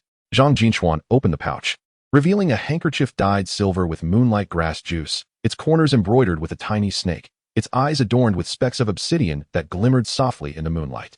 I'm not very skilled at crafts. It took me quite a while to make it," Jelena admitted shyly. "I heard that snakes are fond of the scent of moonlight grass, so I hope it will be appreciated." Zhang Jin Chuan held the soft handkerchief, warmth flooding his heart. He quickly retrieved an exquisite velvet box from his pocket and presented it to her. "This is for you. I initially intended to give it to you at the ball, but it feels more appropriate to present it now." Jelena curiously opened the box, revealing a crystal pumpkin hairpin nestled within. The outline of the pumpkin was intricately carved from transparent crystal, its surface embedded with tiny silver sequins that refracted a rainbow of colors in the glow of the pumpkin lantern. A small sapphire dangled from the stem, resembling a dewdrop. "This is," Jelena gasped, covering her mouth in astonishment, her eyes shimmering with moisture. "It's so beautiful. I purchased it from a merchant in Hogsmeade," Zhang Jin Chuan said, feeling somewhat bashful as he scratched his head. "I know a wizard who specializes in enchanted jewelry. He mentioned that this hairpin is imbued with a mild luminescence charm, allowing it to glow in the dark. You once mentioned your fondness for pumpkin-shaped accessories, so..." Before he could finish his sentence, Jelena suddenly leaned in, standing on her tiptoes to softly kiss his lips. It was a light and tender kiss, like a feather brushing against his heart, carrying the fragrance of lavender from her hair. Zhang Jin Chuan froze in place, his mind blank, forgetting even to breathe. He could distinctly feel her slightly trembling eyelashes and the warmth of her cheeks, flushed like a ripe apple beneath the soft glow of the pumpkin lantern. Jelena quickly withdrew, her cheeks rosy and radiant. She lowered her gaze, her voice barely above a whisper. I'm sorry, I was just so happy. Zhang Jin Chuan finally regained his composure, his heart racing as if it might burst from his chest. In that fleeting moment, he had inhaled the fragrance of lavender and sensed the gentle tremor of her body. Those subtle sensations exploded within him like magic. And no, it's all right, he stammered, his ears burning as if they could fry an egg. It was the first time he had ever behaved so uncharacteristically in front of someone else. Jelena, witnessing his flustered demeanor, couldn't help but laugh, instantly dispelling the earlier awkwardness. She picked up a crystal pumpkin hairpin, carefully securing it in her hair, where the sapphire glimmered softly against her dark locks. I really like it. Thank you, Jin Chuan. As long as you like it, he replied, watching the brilliance in her hair dissipate his unease entirely. The two strolled leisurely along the lakeside, neither mentioning the worries of the dance. Jelena shared her holiday plans. My family has an estate in Scotland, where the maple leaves blaze like fire and the robins sing sweetly. Her eyes sparkled as she gazed at him. This holiday, would you like to come to the estate? I can introduce you to my owl. It catches the plumpest wild rabbits. I might not be able to, Zhang Jin Chuan replied regretfully. I have a plan for the winter break, but I will write to you. He paused, adding, I will find a way to visit you in Scotland someday. Jelena's eyes brightened even more, and she nodded vigorously. Great. We can feed the swans by the lake together, and you can teach me how to brew your favorite potions. Under the moonlight, her smile shone more brightly than the crystal hairpin. Zhang Jin Chuan gazed at her, suddenly feeling the tangled threads in his heart unravel, leaving only a warm and resolute emotion spreading within him. He reached out, hesitating for a moment, but ultimately gently grasped her hand.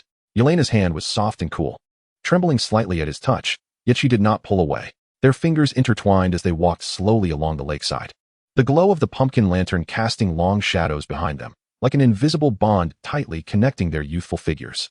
Unknowingly, they arrived at the entrance of the Ravenclaw Tower. The bronze, eagle-shaped knocker glimmered coldly in the moonlight. Upon seeing Jelena, the knocker inquired in an ancient voice, what becomes dirtier the more it is washed? Water. Jelena answered with a smile, turning to Zhang Jin Chuan, the crystal pumpkin in her hair swaying gently. I'll go up now. See you at the dance.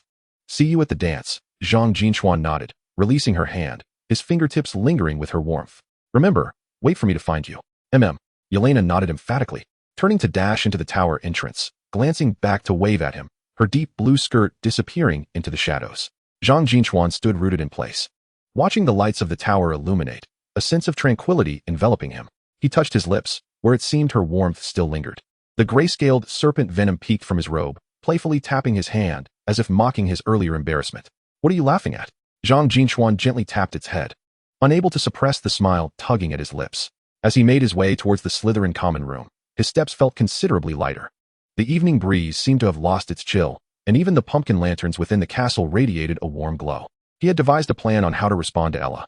Accepting her invitation for the opening dance and expressing his desire to introduce her to Jelena after the ball concluded, regardless of whether Ella might feel anger.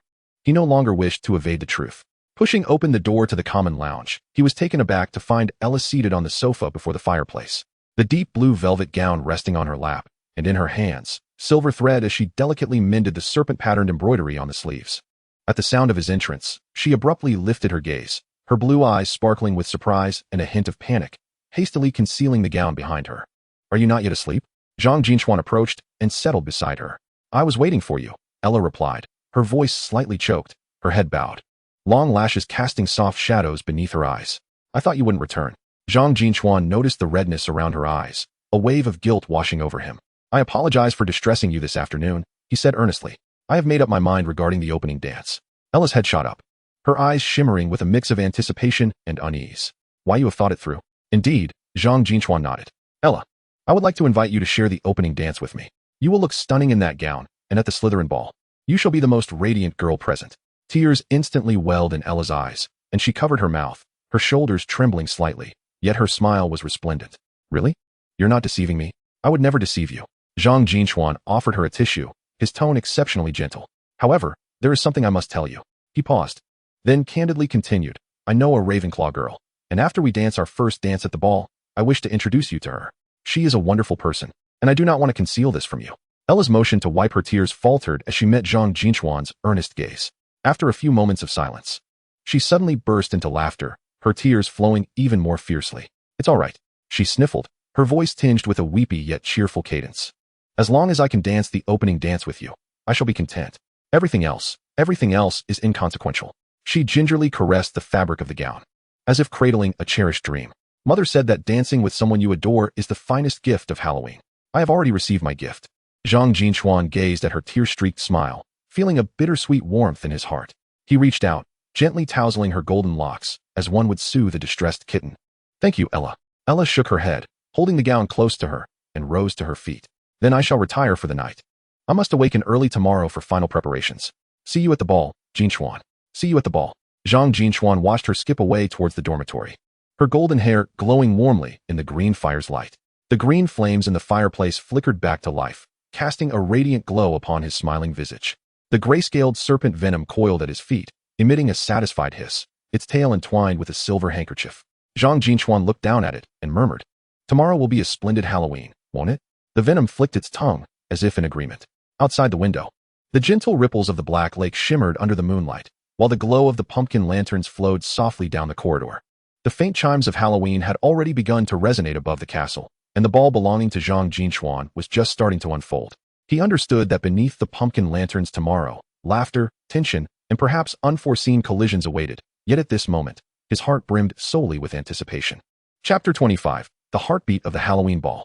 As the bells of the Halloween soiree echoed through Hogwarts Castle, the fireplace in the Slytherin common room flickered with warm green flames. Zhang Jin Chuan adjusted his bow tie in front of the brass mirror, the serpentine patterns of his silver-green velvet attire glimmering subtly in the firelight. The cuffs, meticulously mended by Ella, appeared as pristine as new, silver threads catching the delicate light. "Is the taste of the Carrion family so antiquated?"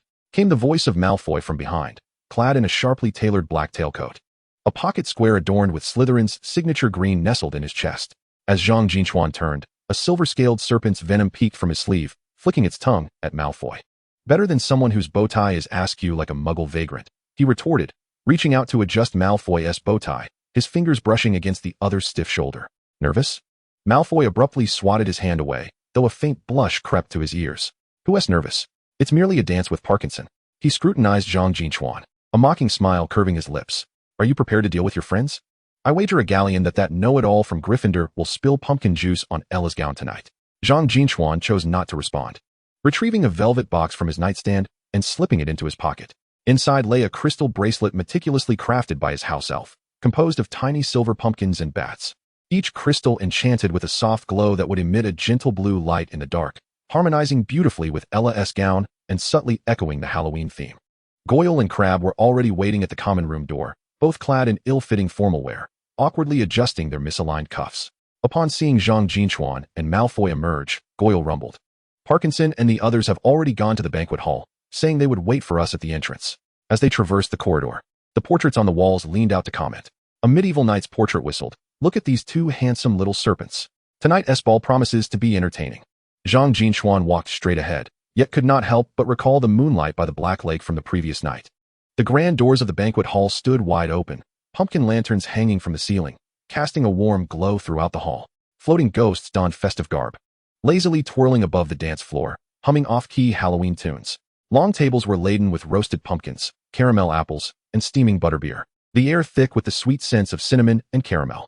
Malfoy spotted Pansy Parkinson standing by the Slytherin table, clad in a pink silk gown, impatiently tapping a folding fan against her palm. "I'll go greet my dance partner."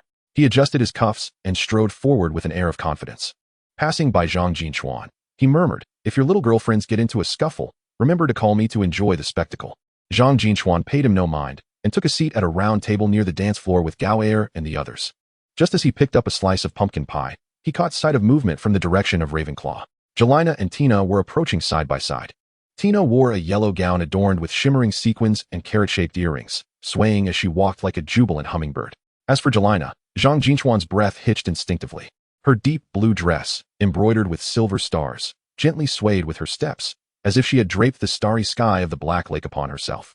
The crystal pumpkin hairpin in her hair refracted a myriad of lights under the glow, harmonizing beautifully with the gift he had bestowed upon her. Noticing Zhang Jin Chuan's gaze, her cheeks flushed slightly. She waved gently at him and winked before taking Luna's hand and heading towards the long table crowded with Ravenclaw girls. Her thoughtfulness warmed Zhang Jin Chuan's heart. He understood that Jelena was deliberately maintaining a distance to avoid drawing unnecessary attention. He took a sip of the pumpkin juice on the table, its cloying sweetness failing to suppress the anticipation brewing within him. Before long, a stir arose at the entrance of the banquet hall. Ella had arrived, clad in a deep green velvet gown. Zhang Jin Chuan rose, his heart racing uncontrollably. As he approached her, he retrieved the velvet box from his pocket. For you, a Halloween gift. Ella accepted the box with delight, gasping as she opened it. The crystal bracelet shimmered with an enchanting blue light under the illumination, the pumpkin pendant swaying gently with her movements. It's so beautiful. She cautiously extended her wrist. Could you help me put it on? Zhang Jinchuan's fingertips brushed against her cool skin as he clasped the bracelet. The crystal nestled against her wrist, perfectly complementing the hue of her gown. It suits you beautifully, he said sincerely. Ella gazed at the bracelet, her smile as sweet as the caramel apples on the table. I knew you wouldn't forget my gift. She gently shook her wrist, the crystal emitting delicate sounds, far more exquisite than the feather quill that Pansy received. At that moment, the band suddenly played the prelude to the opening dance. Guests made their way to the dance floor, where Malfoy had already taken Pansy into the center, their steps flawless yet distant. Ella's cheeks flushed as she shyly looked at Zhang Jin Chuan. May I have this dance? My opening dance. Zhang Jin Chuan extended his hand, his fingertips slightly damp with perspiration. It would be my honor. He gently grasped her hand, his other hand resting at her slender waist. Ella's waist was soft, and even through the velvet gown, he could feel her gentle tremors, mirroring the rapid beat of his own heart. As the music began, they slowly began to twirl. Ella's steps were graceful, clearly a result of specialized training at home, her golden locks brushing against Zhang Jinchuan's cheek as they spun, carrying a faint scent of gardenia. You dance beautifully. She tilted her head to look at him, her eyes sparkling with joy. Much better than when my brother taught me. I hired the finest dance instructor. Zhang Jinchuan responded with a smile, yet his gaze inexplicably drifted towards the Gryffindor table. Both Harry and Ron were present. Ron was clumsily conversing with Padma Patil, his face flushed like a beet, while Harry sat beside Cho Chang, engrossed in lively conversation. However, as he scanned the area, he could not spot that familiar figure with brown curls. Where was Hermione? The thought barely took root before he forcibly suppressed it, reminding himself not to dwell on fanciful notions. Perhaps she was merely delayed. He redirected his attention to Ella, only to find her following his gaze towards Gryffindor. Her smile dimming slightly. Looking for Granger? She inquired. Zhang Jinchuan hesitated momentarily before nodding honestly. Yes, I haven't seen her. Perhaps she lacks the courage to attend. Ella's tone carried a subtle hint of pride as she tightened her grip on his shoulder. After all, the girls from Gryffindor are not like us Slytherins, who have been practicing court dances since childhood. She said this while deliberately lifting her skirt as she twirled, the blue fabric tracing graceful arcs beneath the lights. Zhang Jinchuan remained silent.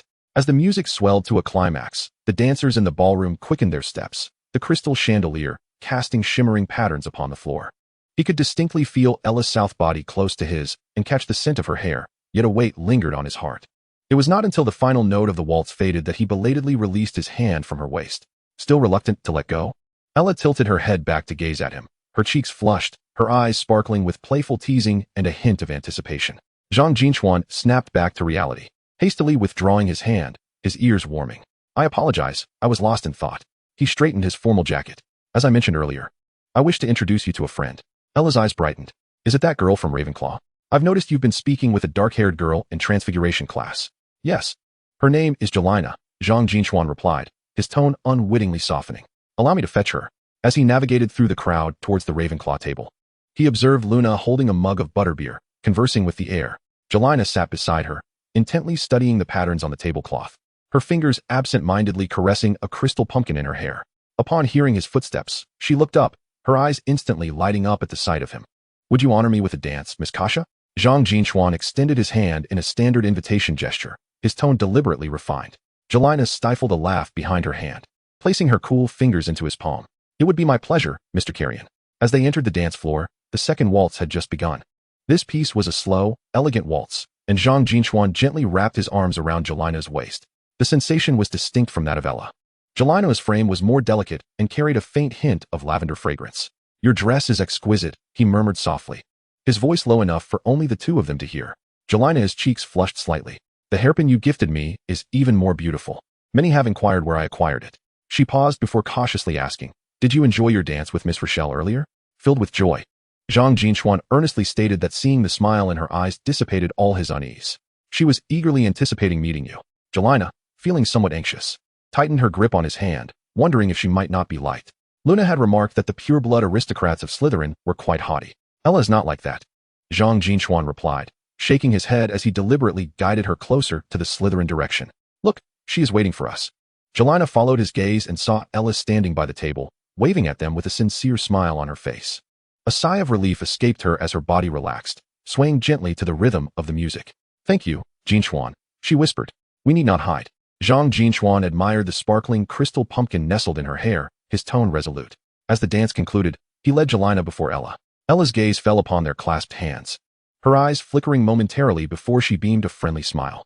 You must be Jelena. Your transfiguration class is quite impressive. Hello, Miss Rochelle, Jelena replied shyly. Jin Chuan often praises your potion brewing. He admires you greatly. Just call me Ella, she said, taking Jelena's other hand, her eyes lighting up at the sight of her hairpin.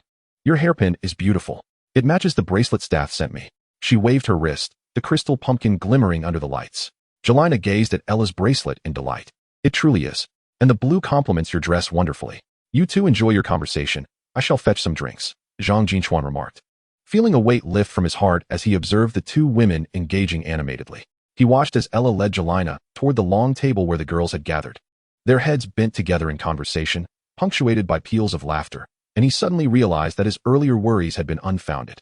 Turning away, he sought out Malfoy, who was seated alone at the table, sipping his drink with an expression of impatience etched across his face. Your little girlfriends didn't come to blows? Malfoy raised an eyebrow, his tone laced with disappointment. How dull. Sorry to disappoint, Zhang Jin Chuan replied, sitting across from him and grabbing a piece of chocolate cake. And Pansy? She went out with that gaggle of Parkinson cousins, Malfoy scoffed. Women are truly troublesome. He then leaned in closer, lowering his voice. Seriously, when do you plan to clarify things with them? This ambiguity cannot continue. Just as Zhang Jin Chuan was about to respond, a commotion erupted from the Gryffindor table. He turned to see Harry and Ron anxiously rising, while surrounding Gryffindors whispered among themselves, their expressions rife with alarm. Zhang Jin Chuan furrowed his brow, faintly catching snippets about Hermione being missing. It seems that know-it-all has vanished, Goyle interjected, his voice incredulous. I saw her lingering by the entrance just moments ago. How could she have disappeared so suddenly? Hermione is missing? Zhang Jin Chuan's heart sank, a chill racing from the soles of his feet to the crown of his head. He suddenly recalled the plot of Harry Potter and the Sorcerer's Stone. On the night of the Halloween feast, Hermione, after quarreling with Harry and Ron, had taken refuge alone in the girls' restroom, only to be ambushed by a troll. Cursed fate. He abruptly rose from his seat, the legs of the chair scraping against the floor with a piercing sound. Malfoy, startled by his sudden movement, exclaimed, What are you doing? Are you out of your mind? Zhang Jin Chuan had no time to explain. He watched as Harry and Ron dashed out of the banquet hall, and in an instant, he made a decision. I have something to attend to. I must leave, he declared, snatching up his formal coat and racing after them, his heart pounding wildly in his chest. With only one thought occupying his mind, he must find Hermione before the troll could harm her. The corridor lay desolate, echoing only with the sound of his hurried footsteps. The Halloween jack-o'-lanterns cast flickering shadows upon the walls, creating an eerie ambience. He could hear a low growl reverberating in the distance, a sound akin to boulders rolling, causing the very walls to tremble. The troll had arrived. Zhang Jin Chuan gritted his teeth and quickened his pace, sprinting towards the source of the noise. Down the corridor leading to the dungeons. Although he was uncertain of the exact restroom where Hermione was hiding, he recalled the location from the original text. Near the potions classroom. The wind howled past his ears, the hem of his formal attire fluttering as he ran. And he could even catch a whiff of the earthy scent permeating the air, a distinctive odor associated with the troll. As he dashed forward, he silently prayed, Hermione, you must be safe. The melodious strains of the dance music from the banquet hall still faintly echoed, forming a surreal contrast to the growls resonating in the corridor. Zhang Jin Chuan's figure quickly vanished at the end of the hallway, leaving only the sound of his hurried footsteps, gradually fading into the emptiness of the castle. The glow of the jack-o'-lanterns remained warm, yet it could not illuminate the impending shadows of danger. Chapter 26, The Shattered Right Eye. The corridor leading underground was thick with a damp, musty odor, and the torches affixed to the stone walls flickered violently in the wind, casting distorted and menacing shadows. As Zhang Jin Chuan rounded the corner, he was met with a cacophony of frantic screams and heavy thuds, the sight before him causing his heart to constrict sharply. Hermione was curled up in the corner at the end of the corridor, her back pressed against the cold stone wall. Her brown curls disheveled and plastered against her sweat-drenched cheeks. Her wand had slipped from her trembling fingers, rolling a few steps away. Her gown was torn with a long gash, blood seeping from her knee, clearly a result of her fall while trying to escape. Before her, a troll standing nearly 3 meters tall swung a crude wooden club, its murky eyes fixed hungrily upon this diminutive prey. Harry and Ron were attempting to divert the troll's attention from the side. Harry's disarming charm merely sparked against the troll's thick skin, producing little more than a trivial flicker. While Ron, waving his wand and shouting Wingardium Leviosa, only managed to cause the troll's club to sway slightly, inadvertently enraging the colossal beast. The troll bellowed and turned, its heavy club sweeping through the air. Ron could not evade in time, and was sent crashing against the stone wall with a dull thud. Hermione, get away! Harry shouted anxiously, raising his wand once more, but due to his nervousness, he mispronounced the incantation. A faint red light struck the troll's knee, proving utterly ineffective. Zhang Jin Chuan, disregarding any thoughts, felt his shoes slip on the stone floor as he stumbled toward the battlefield, drawing his wand and pointing it directly at the troll. Defendo! Attack together! His sudden arrival left both Harry and Ron momentarily stunned, and the blinding white light attracted the troll's attention. The creature, with its thick fur, evidently perceived this newly appeared wizard as a greater threat, abandoning Hermione in the corner to roar and charge at Zhang Jin Chuan, its heavy footsteps shaking the entire corridor. Defendo! Zhang Jin Chuan halted abruptly about 10 meters from the troll, the tip of his wand erupting with dazzling white light as an invisible cutting charm fiercely struck towards the creature's neck. This being the most potent offensive spell he had learned during his first year. Bang! The spell hit its target, but merely left a shallow cut on the troll's thick skin. The troll roared in pain, swinging its wooden club in a sweeping motion, the gust of wind nearly toppling Zhang Jin Chuan's dress coat. Instinctively, he rolled to the side as the rough club grazed his shoulder and crashed into the stone wall, sending debris flying, the hard rock surprisingly dented by the impact. Such tremendous power. A chill ran down Zhang Jin Chuan's spine as he truly grasped the troll's terror.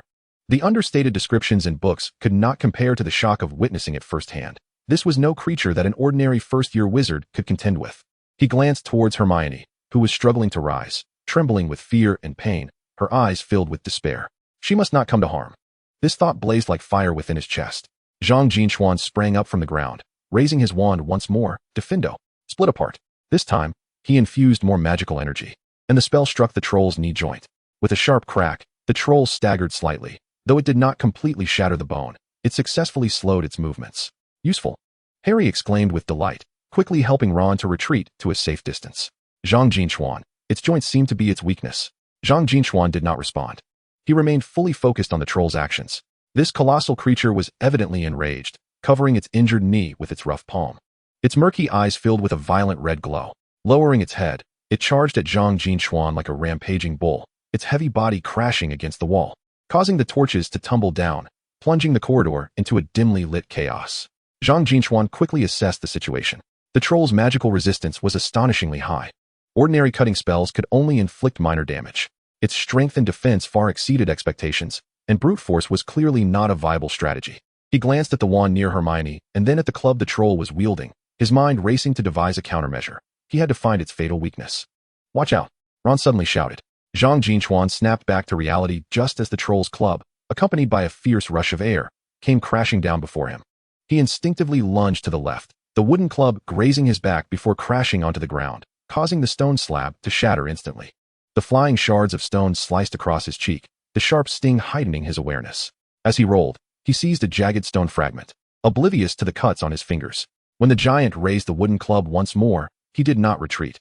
Instead, he charged toward the looming shadow. Suddenly crouching as he neared the creature, his wand aimed directly at its ankle. Shatter! A brilliant flash erupted, and a cloud of crimson mist burst forth from the giant's ankle.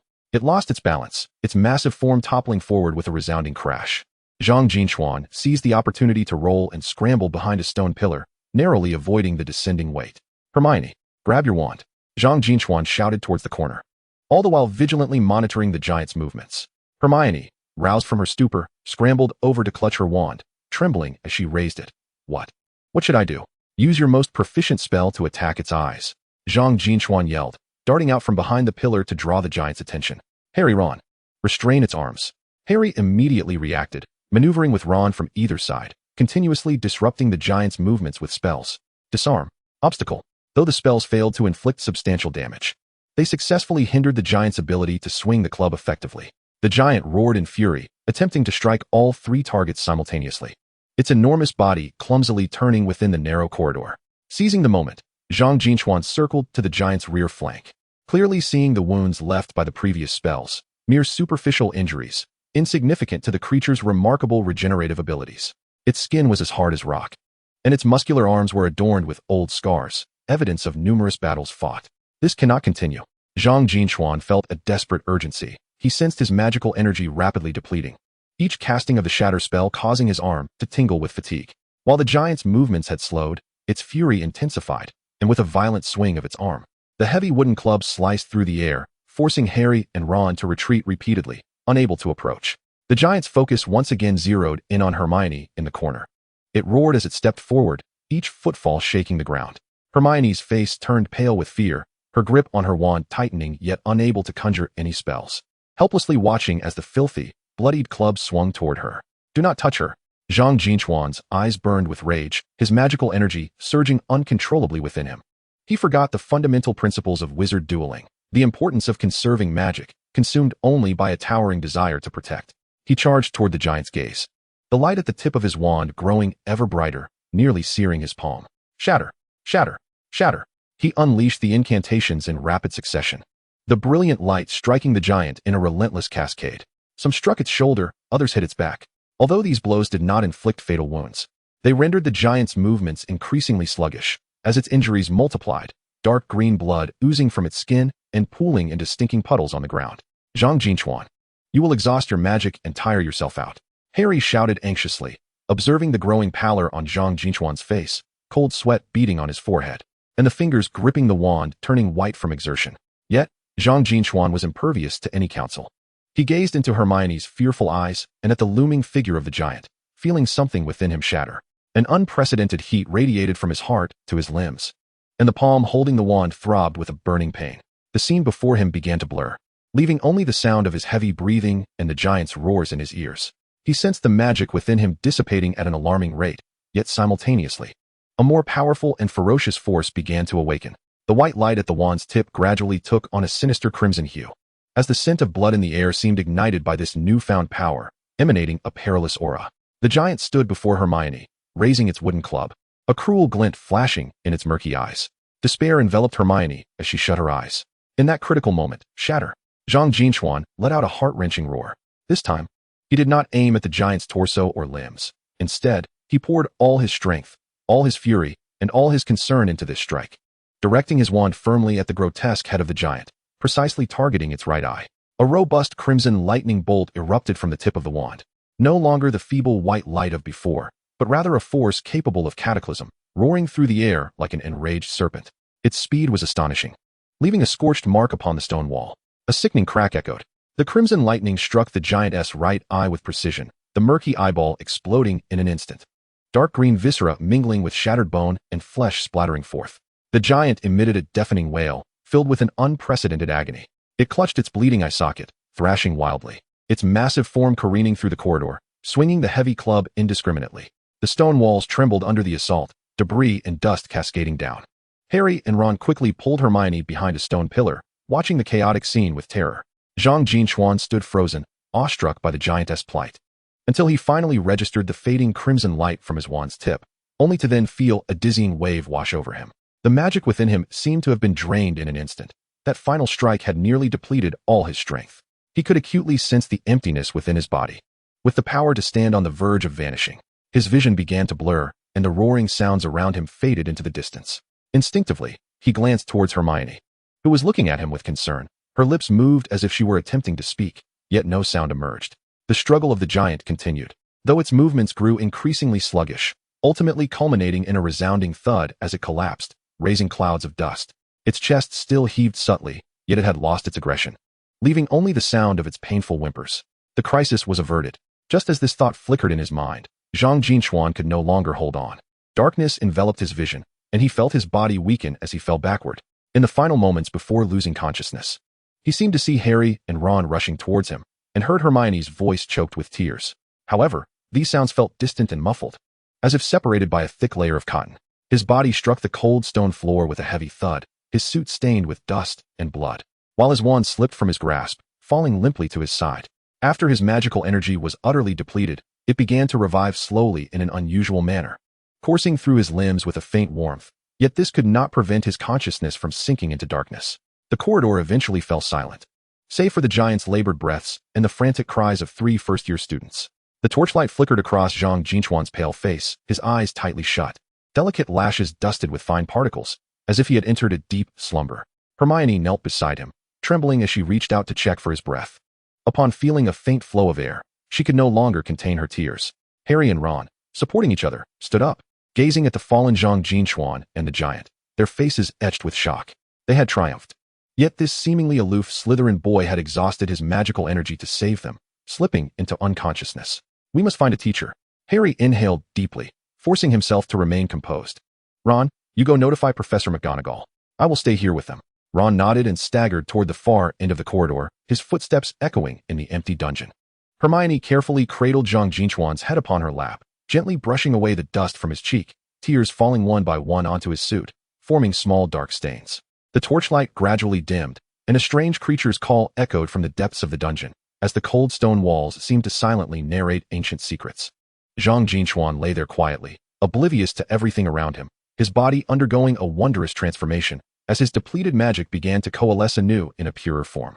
Each faint breath nurturing this nascent power, waiting for the moment he would open his eyes again.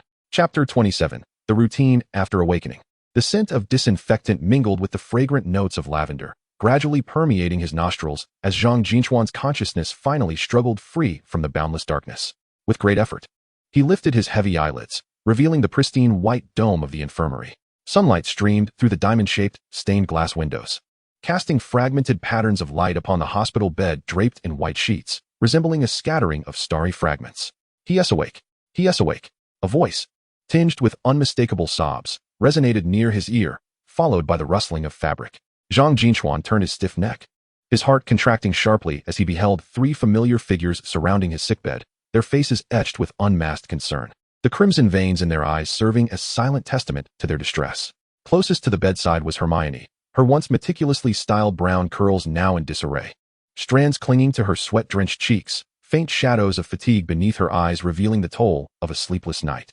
Upon noticing his gaze, she hastily wiped her face with her sleeve, attempting to conceal the traces of her tears, yet her slightly reddened eyelids betrayed her. How do you feel?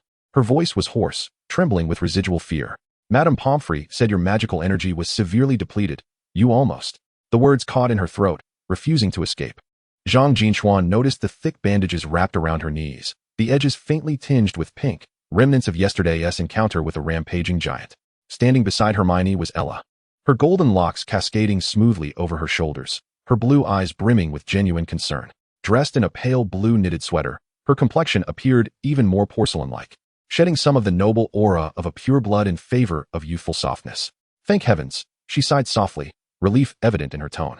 When you collapsed yesterday, Hermione was so frightened that her legs nearly gave way. Had it not been for Harry supporting her, she might have ended up lying here with you. She emphasized the words about Hermione's fright, but, unlike her usual self, did not scrutinize Hermione's reaction. Instead, she reached out cautiously to touch his forehead, only relaxing once she confirmed he did not have a fever. Meanwhile, Jelena stood quietly at the outer edge, her long, straight hair framing her face, partially obscuring it, her eyes slightly shadowed. Clad in the distinctive blue robes of Ravenclaw, she blushed deeply when Zhang Jin Chuan met her gaze. I'm fine, he managed to say, his voice dry and raspy, as though it had been scraped by sandpaper. He moved his fingers and suddenly felt a clear flow of magical energy within him. No longer the frantic depletion of the previous day, but rather a gentle warmth coursing through his limbs, more abundant than at the time of his enrollment. Imbued with an extraordinary sense of refinement, as if the previously loose grains of sand had been polished into smooth jade. However, the weakness in his body was palpable. Even the slightest movement left him dizzy, his limbs feeling as heavy as lead. Fine. Do you realize you were unconscious for a whole day and night? Hermione could not restrain her voice from rising, her tone laced with dread. Her eyes reddened once more, tears welling but stubbornly refusing to fall. Ella gently patted Hermione's arm, a gesture that momentarily stunned both of them, as it was the first time they had not been at odds. All right, Hermione, Ella said, her voice softening considerably. Turning to Zhang Jin Chuan, her gaze held a hint of reproach. But you were indeed reckless yesterday. A giant of that size would make even upperclassmen think twice. You dared to confront it head-on. She paused, adding, in potions class, you seemed so cautious. I thought you valued your life, yet. Zhang Jin Chuan gazed into the eyes of the three girls, noticing the red veins and the unmistakable signs of fatigue that marred their features. A warm current surged within him, mingled with a tinge of heartache. He was acutely aware of the rivalry between Hermione and Ella, yet here they stood together in solidarity for him, a bond that felt particularly precious. I apologize for causing you concern, he murmured softly, his gaze sweeping over each of them before resting on Jelena, adding in a tone only they could comprehend. And to a certain someone who worries secretly, unable to find rest. Jelina's shoulders quivered imperceptibly, her head bowing even lower. At that moment, Madame Pomfrey entered, carrying a silver potion flask. Upon seeing Zhang Jin Chuan awake, a hint of relief crossed her stern countenance. "Ah, at last, you are awake, Mr. Chiron. How do you feel? Any dizziness or nausea?" She set down the flask and waved her wand before him. "Let me assess your magical fluctuations." Zhang Jin Chuan complied obediently, feeling a gentle wave of magical energy sweep over him, akin to a stream being examined. Madame Pomfrey nodded. "Your recovery is progressing well, more swiftly than I anticipated. Although your magic remains somewhat unstable, it flows smoothly. It appears your constitution is unique, endowing you with a remarkable recuperative ability." She poured a cup of a fizzy pink potion from the flask. "Drink this. It will help replenish your magic. However, remember, you must not cast any spells for a week and must rest completely. Do you understand?" The potion tasted bittersweet, a blend of honey and wormwood. Yet Zhang Jin Chuan swallowed it down in one gulp. Observing his compliant demeanor, the girls exchanged subtle smiles. In the following 2 days, Zhang Jin Chuan rested peacefully in the infirmary. Madame Pomfrey diligently delivered nourishing potions and magical ointments, and his magical energy replenished rapidly. The sensation of fullness tempted him to attempt casting spells. But each time he raised his wand, he was halted by Madame Pomfrey's stern gaze. The feeling of weakness gradually subsided, though occasional dizziness lingered as a remnant of magical overexertion. During these 2 days, the 3 girls visited him in turns. Hermione always brought the latest class notes, meticulously annotating the key points he had missed with her elegant handwriting, though she would claim it was to prevent him from falling behind. She would discreetly leave a piece of chocolate on his bedside table before departing. Ella arrived with a revitalizing potion of her own concoction, contained in a delicate crystal bottle. She explained it was crafted from mint and lavender, designed to help restore his spirits. Jelina was the most frequent visitor, each time accompanied by Lily. The black cat would nimbly leap onto the bed, nuzzling Zhang Jin Chuan's hand, while she settled into a chair beside him, quietly keeping him company and occasionally whispering soft words. She brought him small drawings of her own creation, sometimes a cat from Transfiguration class, other times constellations from astronomy class, with tiny inscriptions on the back urging him to recover swiftly. Before leaving, she would leave Lily at his side, saying, "Let her keep you company. If anything arises, she will let me know." Zhang Jin Chuan recognized this as their unique way of communicating. On the afternoon of the second day, Malfoy arrived with Crabbe and Goyle to visit him. "Oh, our great hero has finally awakened." Malfoy leaned against the doorframe, his tone laced with the usual arrogance, his platinum hair shimmering under the sunlight, yet his gaze concealed a subtle hint of concern. "However, you have missed quite the spectacle. Potter, that fool, has been chosen by Professor McGonagall to be the Seeker for Gryffindor. In his first year. Can you believe it? It is truly a joke unparalleled in a century of Hogwarts." He scoffed, lifting his chin in disdain. "Dumbledore is becoming increasingly muddled, breaking a century-old Quidditch tradition to allow a novice, who nearly fell off his broom in flying class, to take on such a role." Crabbe nodded in agreement, his mouth full of pie, while Goyle chuckled foolishly. "Indeed," Malfoy continued, "since the rules have been broken, I too shall apply to be a Seeker." "Absolutely," Malfoy declared with pride. "I have already submitted my application to the Slytherin team. They have no reason to refuse a pureblood wizard. After all, if Potter can play, I am 100 times more capable than he." He approached the bedside and placed a beautifully wrapped box down. "Honeydew sweets, brought by a house elf, rumored to replenish energy." Pausing awkwardly, he added, "Do recover swiftly. I have yet to finish copying your potion's notes." Zhang Jin Chuan observed Malfoy's feigned arrogance and couldn't help but laugh. "Congratulations, Draco. I am certain you will surpass Potter. I shall come to watch your training." Malfoy raised an eyebrow, a smug smile gracing his face. "That goes without saying. Once I best Potter on the field, you shall have your share of entertainment." With that, he departed with Crabbe and Goyle, not forgetting to remind Madame Pomfrey to take good care of him, his tone reminiscent of a concerned parent.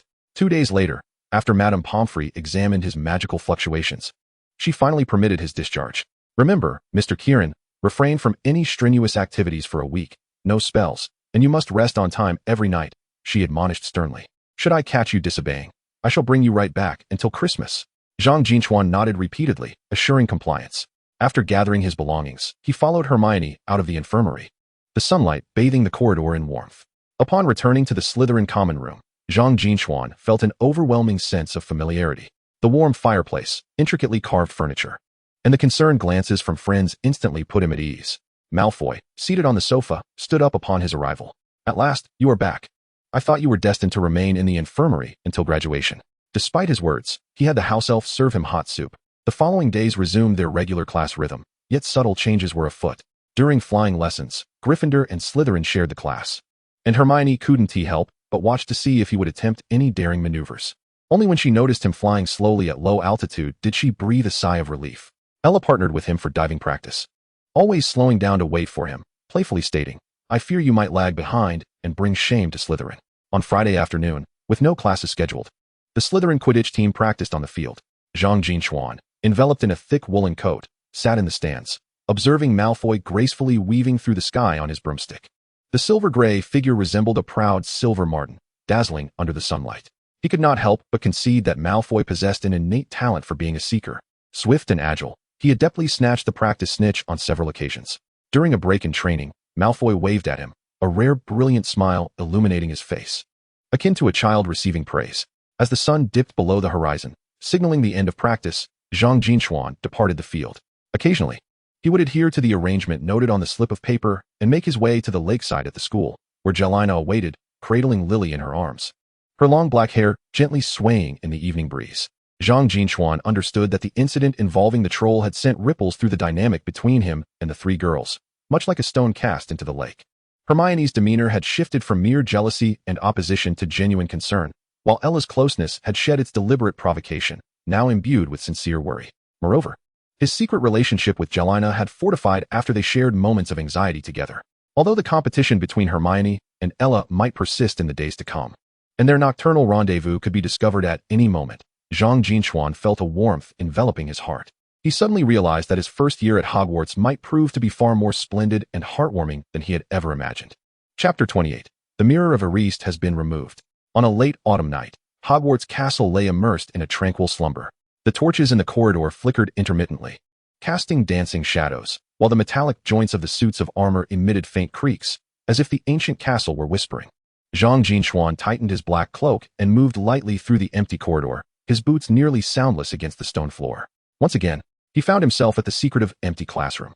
Ever since his fortuitous discovery of the Mirror of Erased hidden within, this place had become his occasional sanctuary for solitude. Pushing open the ajar wooden door, dust particles danced in the moonlight filtering through the high window, and the air was thick with the scent of aged wood and dust. However, as his gaze swept across the center of the room, his heart sank. The spot where the Mirror of Erased had once stood was now conspicuously vacant, leaving behind only a darkened imprint that attested to the presence of a substantial object. The moonlight spilled onto the barren floor, rendering it eerily desolate. Had it already been removed? Zhang Jin Chuan furrowed his brow and approached, his fingers gliding over the cold imprint on the ground. He surveyed the surroundings, noting the absence of any signs of struggle or relocation, save for the cobwebs in the corners, which remained undisturbed. At that moment, faint footsteps echoed from outside, accompanied by the soft rustle of fabric. Zhang Jin Chuan quickly slipped behind a heavy tapestry, gripping his wand tightly within his pocket. He held his breath as he glimpsed two diminutive figures stealthily entering. In the moonlight, he recognized them as Harry and Ron. Harry donned a Gryffindor pajama set, layered with a dark coat, the lightning scar on his forehead barely visible in the moonlight. Ron trailed closely behind, his eyes darting nervously, his face betraying palpable anxiety. Neither of them noticed Zhang Jin Chuan lurking behind the tapestry as they made their way into the center of the room. "It's gone. Truly gone." Ron's voice was barely above a whisper, yet his distress was unmistakable. "I told you we shouldn't have come, Harry. If Filch catches us, we'll be confined until Christmas." Harry paid no heed to Ron's complaints. He stood where the enchanted mirror had once resided, his brow furrowed, his expression a mixture of confusion and disappointment. "It was here just yesterday. Professor Dumbledore assured me it was safe," he murmured, his fingers absently caressing his wand. "How could it have vanished so suddenly?"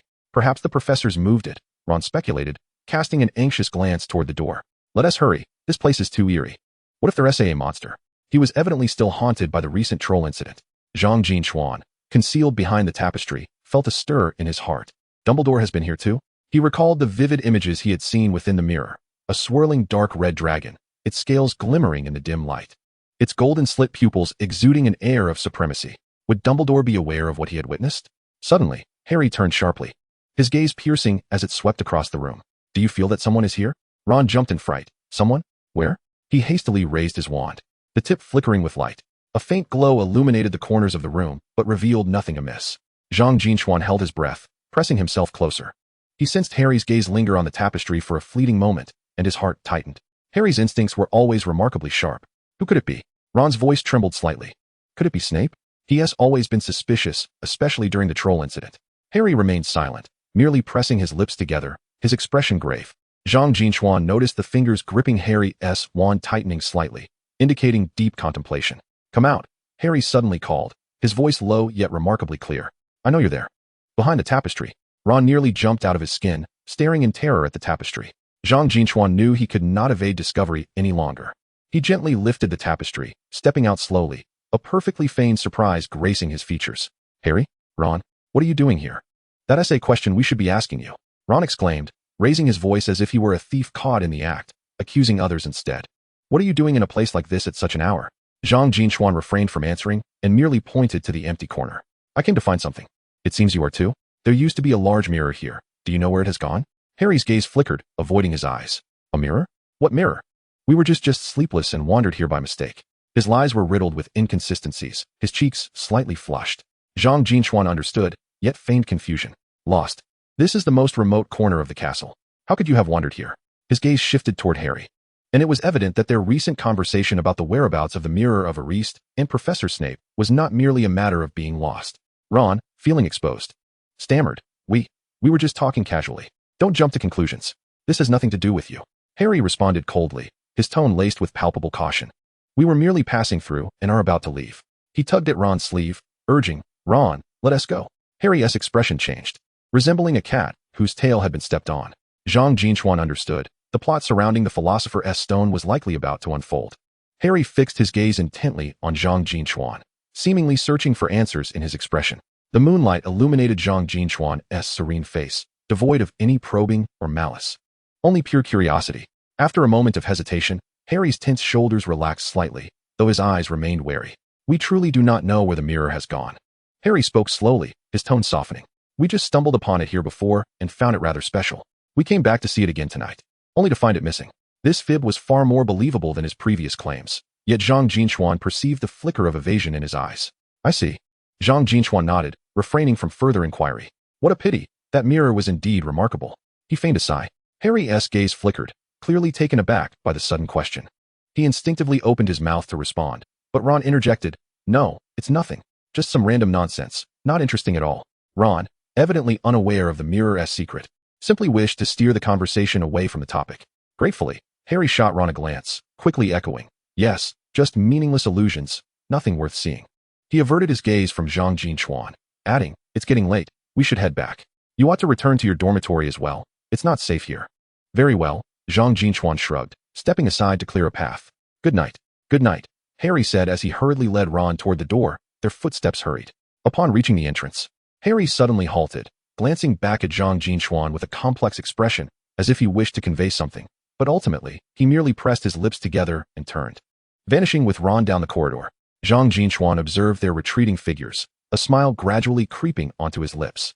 He noticed as they departed, Harry discreetly donned the invisibility cloak, its edges shimmering momentarily in the moonlight. It appeared they were off to engage in some clandestine endeavor, hoping to remain undetected. The room fell silent once more. Enveloped in moonlight and dust, Zhang Jin Chuan approached the empty corner, crouching down to brush his fingers lightly over the scratches on the floor. The narrative surrounding the Philosopher's Stone was finally set to commence. Harry and Ron had already become ensnared in its web, and he, by chance, had emerged as the observer privy to a fragment of the truth. Rising to his feet, he walked to the window, gazing out at the inky blackness of the forbidden forest. The dark red dragon from the mirror re-emerged in his mind, exuding an air of superiority and catastrophic power. Indeed, it embodied the very essence of what he yearned for. To become the most formidable wizard, to wield unparalleled power. How might one attain such strength? Zhang Jin Chuan leaned against the frigid window ledge, his thoughts racing. The dragon blood elixir? Infusing the essence of a dragon into one's veins has never been successfully accomplished in the annals of magical history, yet it is not beyond the realm of possibility. His fervent interest in potions ignited a desire to embark on research, perhaps beginning with the fundamental bloodline enhancement elixir, gradually exploring its depths. Or could he aspire to become an animagus of a dragon?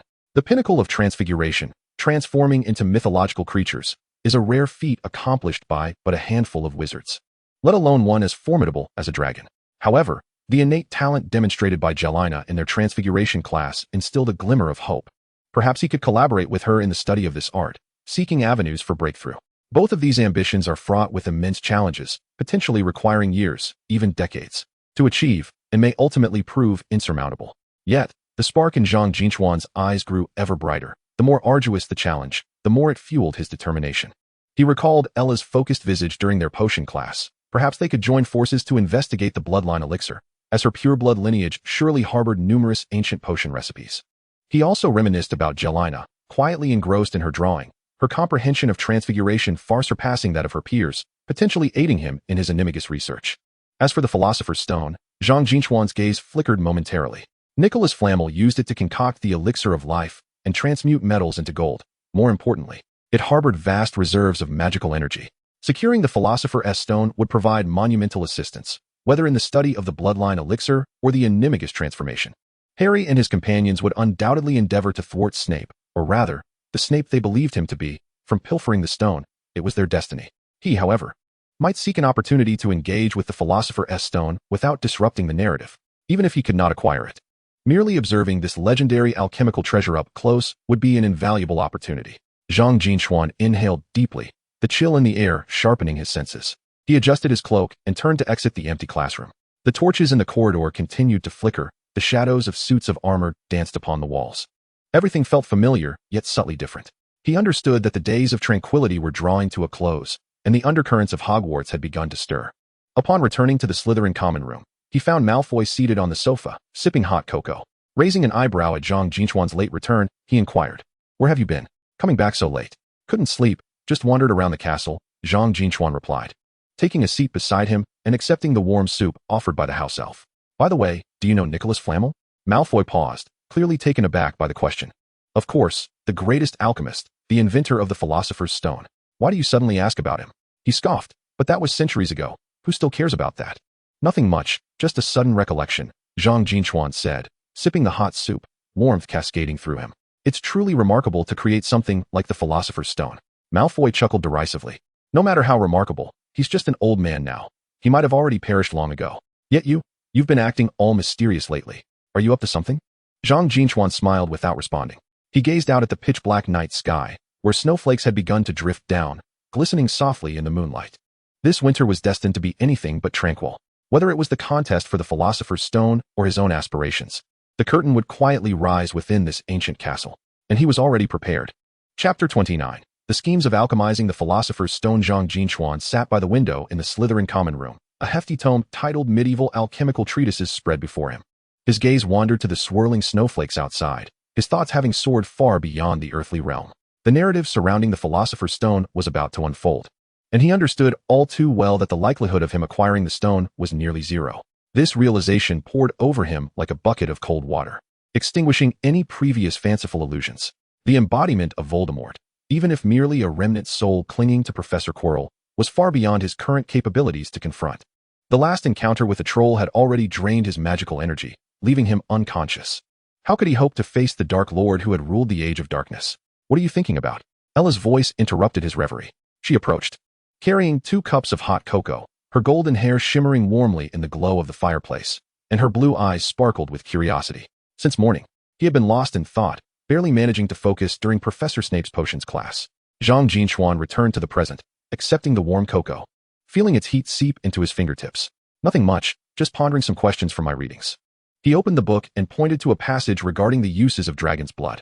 "Look here, it states that dragon's blood has 12 different uses, and the third can actually enhance magical resistance. Do you think that's credible?" Ella leaned in to take a closer look, her golden strands inadvertently brushing against his cheek, carrying a hint of lavender fragrance. "Professor Snape mentioned it in advanced potion making," she murmured, her fingertip tracing the text on the page. "However, it requires exceptionally pure dragon's blood, and it must be used within an hour of extraction, otherwise, the magical potency dissipates. Our current level is simply insufficient to handle it." She lifted her head, her eyes gleaming with excitement. "But once we advance to higher years, we could attempt to brew a dragon's blood enhancer. Just think of the possibilities." Zhang Jin Chuan chuckled softly. "Indeed, it sounds quite fascinating." He observed Ella's earnest profile, but his mind wandered elsewhere, contemplating that perhaps this was the direction his future should take. The Philosopher's Stone, though alluring, was not meant for him. Rather than risking everything for it, he would be better served focusing his energy on attainable goals, such as researching dragon's blood potions or mastering Animagus transformations. Ella remained oblivious to his distraction, continuing to enthusiastically discuss potion recipes until Pansy arrived to summon her. Watching Ella's retreating figure, Zhang Jin Chuan let his smile fade and fell back into contemplation. Harry had surely begun his endeavors. Whispers suggested he had recently been spotted with Hermione in the library, poring over research. It was clear he could not follow them. Voldemort's power was beyond his current means to confront. Harry possessed the protective charm left by Lily, an ancient spell coursing through his veins, capable of searing Voldemort's fractured soul. As for him, he was merely an ordinary time traveler, lacking such innate safeguards. Approaching recklessly would only lead to his demise. However, experiencing the Philosopher's Stone is indeed a possibility. Zhang Jin Chuan mused softly to himself. He recalled from the original narrative that Harry vanquished Voldemort and subsequently fell into a state of unconsciousness, during which there existed a brief interval. If he could arrive at that moment, perhaps he could have a close encounter with the Philosopher's Stone before Dumbledore's arrival. Even a fleeting moment, savoring the essence of pure magical energy, would greatly aid his future endeavors in alchemy. To realize this plan, it was imperative to accurately track Harry's movements.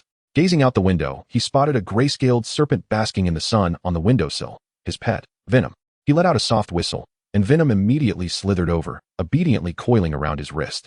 "I have a task for you," Zhang Jin Chuan whispered, his fingertips caressing Venom's cool scales. "From today onward, keep a close eye on Harry Potter's whereabouts, especially during the night. If the four of them venture out together, return to me at once with the information. Make sure you remain undetected, particularly from Hermione's cat. It is quite astute." Venom flicked its tongue as if in acknowledgement. Satisfied, Zhang Jin Chuan nodded and released it back outside. "Go, but be cautious." In the days that followed, Zhang Jin Chuan began to methodically prepare. He spent the majority of his leisure hours immersed in the library, no longer solely focused on texts pertaining to potions, but rather extensively perusing materials on alchemy and transfiguration. In a secluded corner of the restricted section, he unearthed a tattered manuscript titled Ancient Alchemical Treatises, which contained foundational diagrams for alchemical arrays. Though incomplete, it proved immensely beneficial. He also stumbled upon notes regarding animagi, authored by an unknown writer, which highlighted the essence of transfiguration as a resonance between the soul and animal forms, providing him with profound inspiration. "Why have you been spending so much time in the library lately?" Jelena inquired as she found him transcribing a passage about the purification of dragon blood. She cradled Lily in her arms, while her black cat lazily yawned and leapt onto Zhang Jin Chuan's shoulder. "Researching some materials," he replied, setting down his quill to massage his aching wrist. "What about you? Have you completed the assignment for Transfiguration class?" Jelena nodded, handing him a sheet of parchment. "Look, I transformed a beetle into a button." The professor said it was quite successful. The parchment displayed an exquisite beetle button, with annotations on the key points of transfiguration inscribed in tiny letters. "Beautiful," Zhang Jin Chuan praised sincerely. Jelena's talent for transfiguration was indeed remarkable, delicate yet precise, qualities essential for an Animagus transformation. "By the way, are you familiar with animagi? The ones who can transform into animals?" Jelena paused for a moment, then shook her head. "I've heard of them, but very few can achieve it, right? Professor McGonagall is an Animagus. She can turn into a cat." She gazed at Zhang Jin Chuan with curiosity. "Why do you ask? Are you considering learning it?" "Just curious." Zhang Jin Chuan chuckled, refraining from divulging his true thoughts. The idea of transforming into an animal seemed quite fascinating, particularly into a dragon. What a magnificent sight that would be. Jelena laughed, a blush creeping onto her cheeks. "Transforming into a dragon? That's far too large. There would be no room to move within the castle." She hesitated for a moment and softly expressed, "If you wish to conduct research, I can assist you in gathering materials. The Ravenclaw Library houses a plethora of ancient tomes on transfiguration." "Really? That is splendid." Zhang Jin Chuan's eyes sparkled with excitement. This was precisely what he sought. "But let's keep this a secret from others." "I won't tell a soul," Giolina earnestly nodded, resembling a little squirrel guarding a secret. "We can study together." Zhang Jin Chuan felt a warmth in his heart as he gently clasped her hand. "Thank you, Giolina." Her face flushed deeper, and she hastily withdrew her hand, lowering her gaze to fidget with her clothing. "No, it's no trouble at all." With Giolina's assistance, Zhang Jin Chuan was convinced that his research would progress swiftly. Giolina borrowed several rare transfiguration books from the Ravenclaw Library, one of which, Principles of Morphological Transformation, meticulously analyzed the correlation between animal forms and wizarding souls, greatly inspiring Zhang Jin Chuan.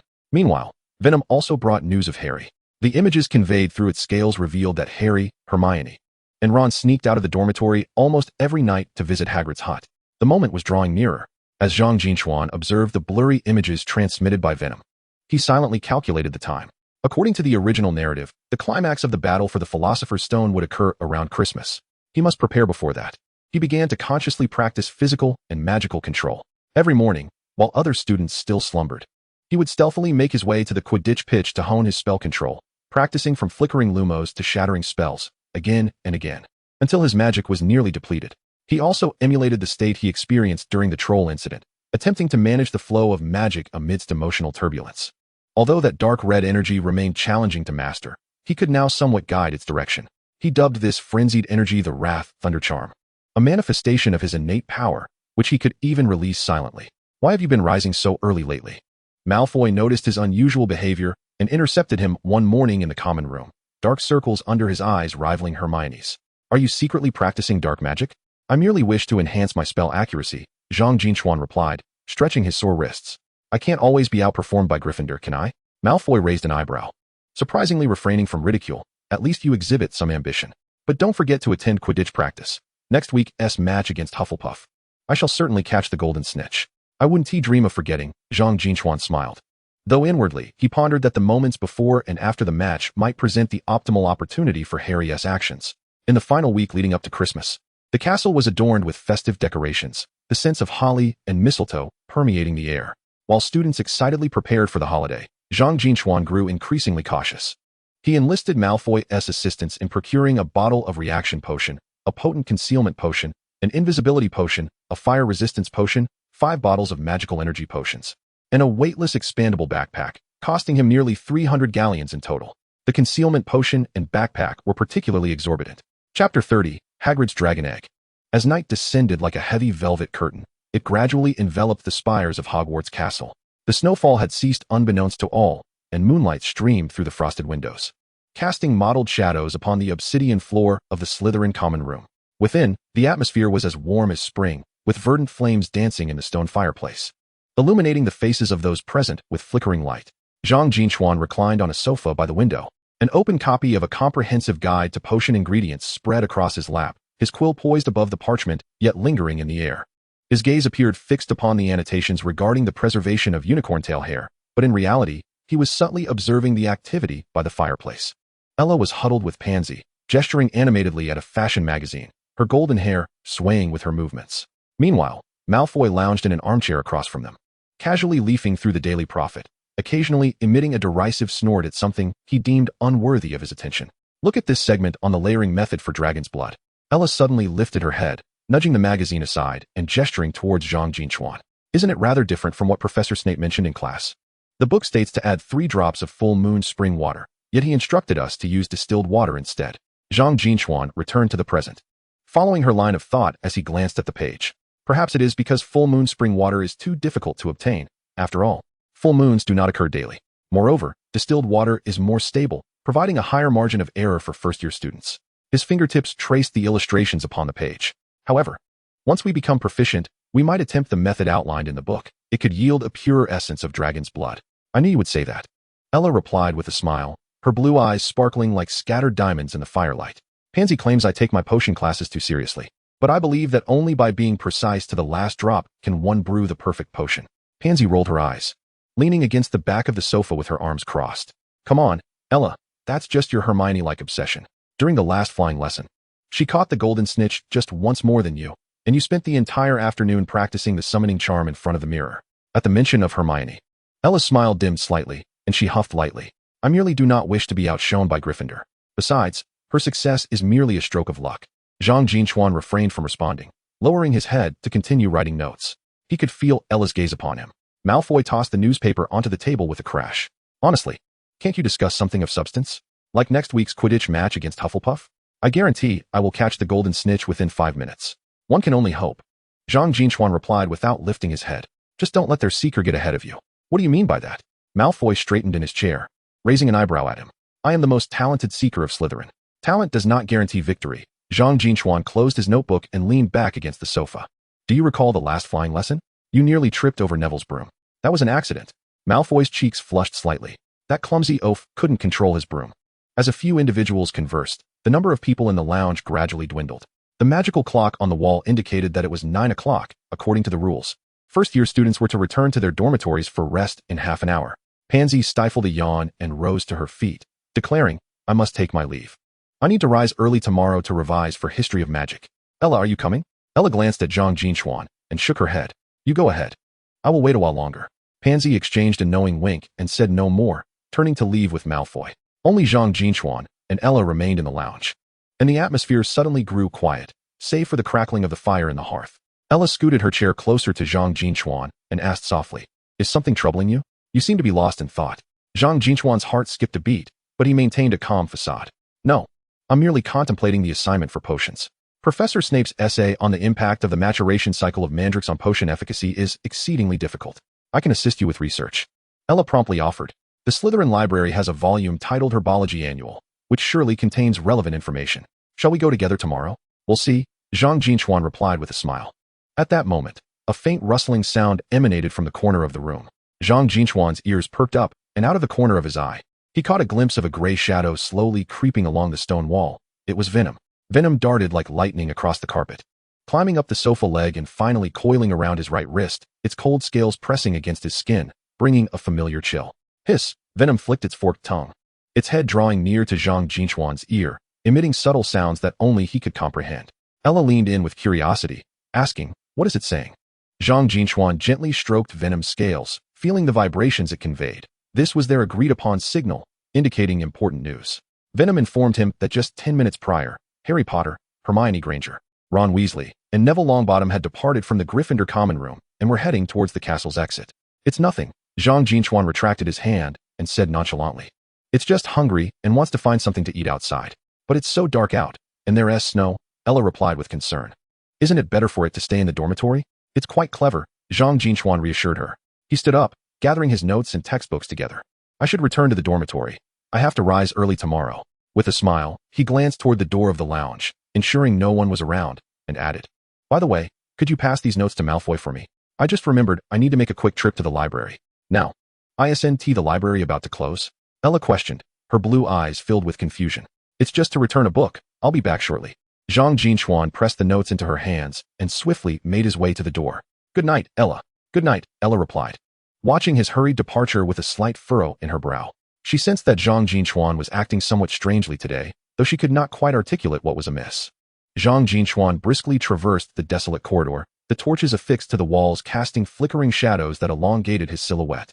Venom coiled around his wrist, occasionally flicking out a thread to indicate the way. He could feel his heart racing within his chest, not out of anxiety, but from exhilaration. Indeed, Harry and the others had taken action, signaling that the contest for the Philosopher's Stone was drawing near. "Are they heading to Hagrid's hut?" he murmured, his voice low enough that only the Venom could hear. The Venom gently nudged his wrist, emitting a faint hiss, a sure sign of affirmation. Zhang Jin Chuan nodded and quickened his pace. He advanced along the secret passage leading to the castle's rear entrance, a route he had previously scouted. Not only discreet, but also half the distance of the main entrance. The passage was suffused with the damp scent of earth, the walls adorned with lush moss, and the stone steps beneath his feet were somewhat slippery, compelling him to slow down and tread carefully. As he exited the passage, a biting cold wind greeted him, carrying the crispness of the post-snow atmosphere. The night sky was exceptionally clear, stars twinkling like diamonds against the deep blue velvet, while moonlight illuminated the path to Hagrid's hut. On either side of the path, pine trees were draped in thick layers of snow, occasionally shedding flakes that whispered as they fell. Zhang Jin Chuan pulled his cloak's hood lower, striving to conceal himself in the shadows. He could see Hagrid's hut not far ahead, warm yellow light spilling from the windows like a beacon in the dark. Strange items hung from the fence surrounding the hut, dried bat wings, enormous spider legs, and some unidentifiable animal bones, all appearing particularly eerie under the moonlight. He softened his footsteps, inching closer to the hut. Through the gaps in the window, he glimpsed several figures moving within, faintly hearing the sounds of conversation and laughter. The Venom slid down his wrist, crawling along the tree trunk before disappearing into the snow to scout the surroundings. Zhang Jin Chuan took a deep breath, adjusting his cloak, and gently pushed open the ajar fence gate, the hinges creaking sharply in the stillness of the night. The chatter within the hut abruptly ceased. Harry and the others felt their hearts leap into their throats, holding their breath and standing still, prepared for a swift retreat. After a few seconds, Hagrid's gruff voice resonated from inside. "Who's there?" "It's me, Hagrid," Zhang Jin Chuan replied in a subdued tone, striving to keep his voice casual. "I was passing by and noticed the light still on, so I came to take a look." There was a brief silence within, followed by a rustling sound. And then the door swung open. Hagrid's enormous figure appeared in the doorway, holding a burning torch that illuminated his bearded face. "Oh, it's Staff. Come in. It's cold out here." Zhang Jin Chuan nodded, bending down to slip past Hagrid into the warmth of the hut. As soon as he entered the room, lang of scents, wood, hay, and an unusual sulfur assailed his nostrils, prompting a slight wrinkle of his nose. The warmth inside was a stark contrast to the chilly air outside, dominated by a massive cast-iron boiler standing proudly in the center of the room. Its fire crackling vigorously beneath a large black cauldron, bubbling with an unknown concoction. "What brings you here at this hour?" Hagrid inquired, setting his torch in an iron holder on the wall, rubbing his large hands together. Zhang Jin Chuan's gaze darted around the room, landing on Harry, Hermione, Neville, and Ron, who were huddled near the boiler. Their expressions transformed into a tableau of surprise upon his entrance. "I just emerged from the library." Zhang Jin Chuan fabricated an excuse, his eyes involuntarily drawn to the cauldron. "I noticed the lights were on and thought I would stop by to say hello. What are you brewing? It smells rather intriguing." Harry and Ron exchanged glances, tension palpable in the air. Ron stepped forward, positioning himself protectively in front of the boiler, eyeing Zhang Jin Chuan with caution. "It's nothing. Just a simple herbal soup. Hagrid claims it can ward off colds." "Is that so?" Zhang Jin Chuan raised an eyebrow, a playful smirk gracing his lips. "Yet, it seems to carry a hint of dragon blood." Instantly, Ron's complexion drained of color, and he stumbled back, colliding with Neville. The latter lost his balance and nearly toppled into the cauldron. The lid clattered to the ground, revealing the contents within, a football-sized oval object. Dark as night and adorned with golden patterns, quivering slightly from the heat, emitting faint cracking sounds. The room fell into a hushed silence. All eyes fixated on the mysterious object, as if holding their breath. Hagrid scratched his head, a sheepish smile gracing his face. "Well, since you've seen it, I shan't hide it any longer. That is a dragon egg, isn't it?" Zhang Jin Chuan approached the boiler, crouching to examine the object closely. The golden patterns shimmered in the flickering light, seemingly alive, and the eggshell radiated a faint warmth, indicating it was on the verge of hatching. "How do you know?" Harry asked in astonishment, surprised that Zhang Jin Chuan was familiar with dragon eggs. Standing upright, Zhang Jin Chuan dusted off his hands. "I read about them in a book on magical creatures. This type of dragon is a Norwegian ridgeback, a rare fire dragon, characterized by the golden markings on its shell." He paused, turning his gaze to Hagrid. "You do realize that raising dragons is illegal, correct? The Ministry's Department for the Regulation and Control of Magical Creatures explicitly prohibits the private ownership of fire dragons." Hagrid's face flushed crimson, resembling a child caught in wrongdoing. "I know, but it was so pitiful, abandoned at the edge of the Forbidden Forest. I merely wanted to hatch it and then send it to a dragon sanctuary in Romania, where it would be cared for." However, Hermione was about to voice her concerns when Harry restrained her. Observing Hagrid's anxious demeanor, Zhang Jin Chuan chuckled nonchalantly. He rather liked the affable gamekeeper. "Rest assured, I shall not disclose this to anyone," Zhang Jin Chuan remarked. "However, you must exercise caution. The roar of the fire dragon is quite loud and can easily attract attention." "Is that so? Would you be willing to help us keep it a secret?" Harry inquired, his eyes sparkling with excitement. Zhang Jin Chuan nodded. "I do have one condition." "What condition?" Ron asked warily, as if fearing an unreasonable demand. "I wish to witness the hatching process and lend a hand in raising it thereafter." Zhang Jin Chuan's gaze fell upon the dragon egg, curiosity dancing in his eyes. "I have never observed a genuine dragon egg hatching before. It would greatly aid my magical studies." Hagrid hesitated, glancing between Harry and his friends, then at Zhang Jin Chuan. "Well, all right then, but you must promise me that you will tell no one."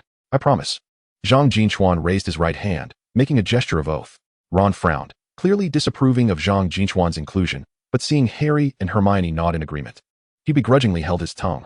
He shot Zhang Jin Chuan a wary glance, tinged with a subtle hostility. Zhang Jin Chuan feigned ignorance to his gaze and crouched beside the cauldron, observing the dragon egg intently. The golden patterns on the shell grew increasingly luminous, and the cracking sounds became more frequent, clearly indicating that hatching was imminent. He could sense a potent magical energy emanating from the shell, warm and invigorating. "It seems like it's about to emerge," Neville suddenly whispered, his eyes wide with excitement.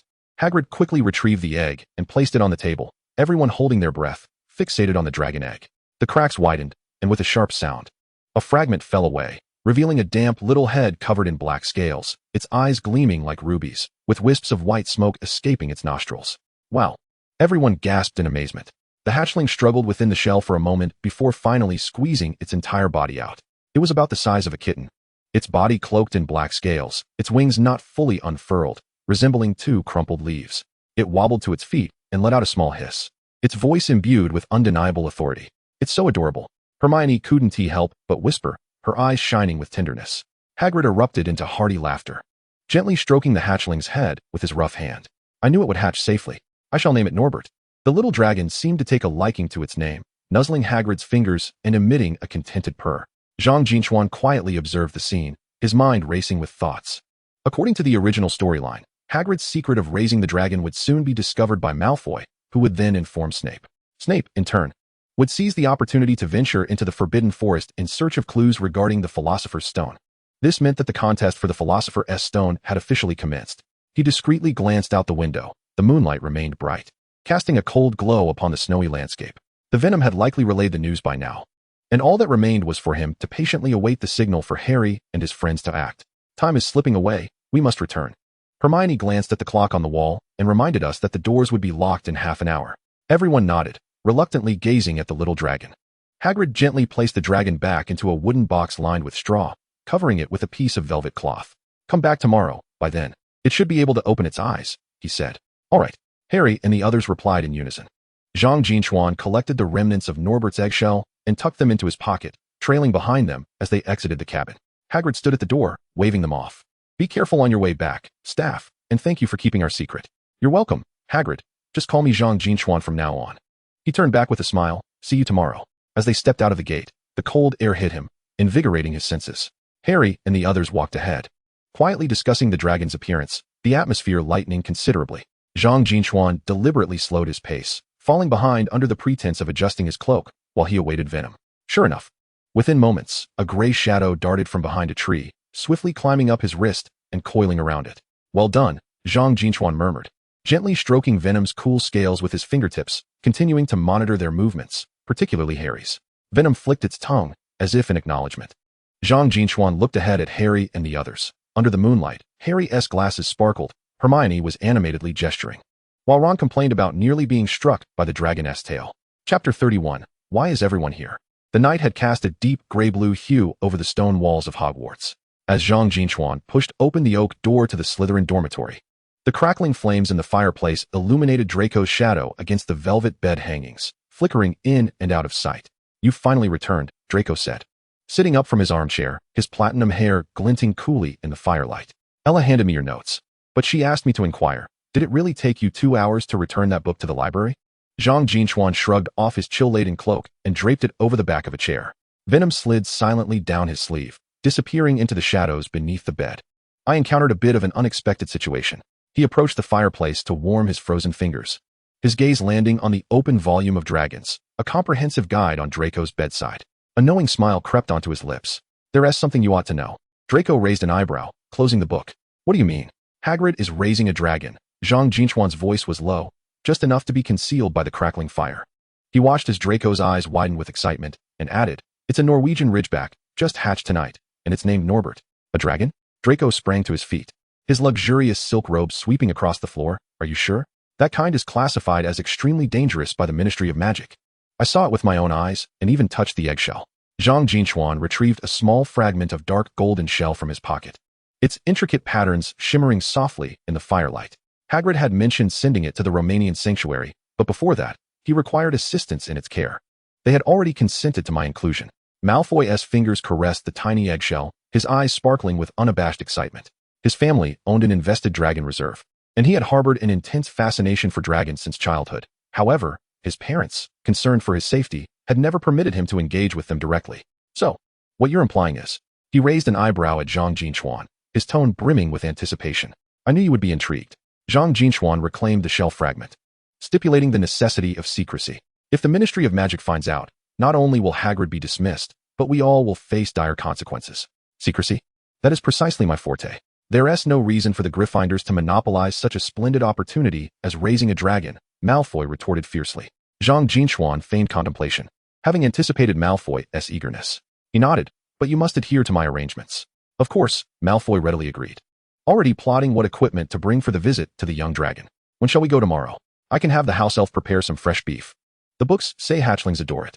Tomorrow evening at 8, through the secret passage, Zhang Jin Chuan suddenly recalled something and added, 2 more individuals need to be informed. Malfoy's expression turned peculiar. Don't tell me you intend to bring. Isla must attend, Zhang Jin Chuan interjected, his tone leaving no room for dissent. You are aware of my relationship with her. We have been studying the dragon blood sedimentation method recently, and this presents the perfect opportunity for practical application. He observed Malfoy's reluctant grimace and softened his tone. Consider it. Wouldn't it be rather amusing to have a Slytherin group involved in the Gryffindor's view? This rationale evidently pleased Malfoy. He grunted in agreement, but immediately grew wary again. And the other?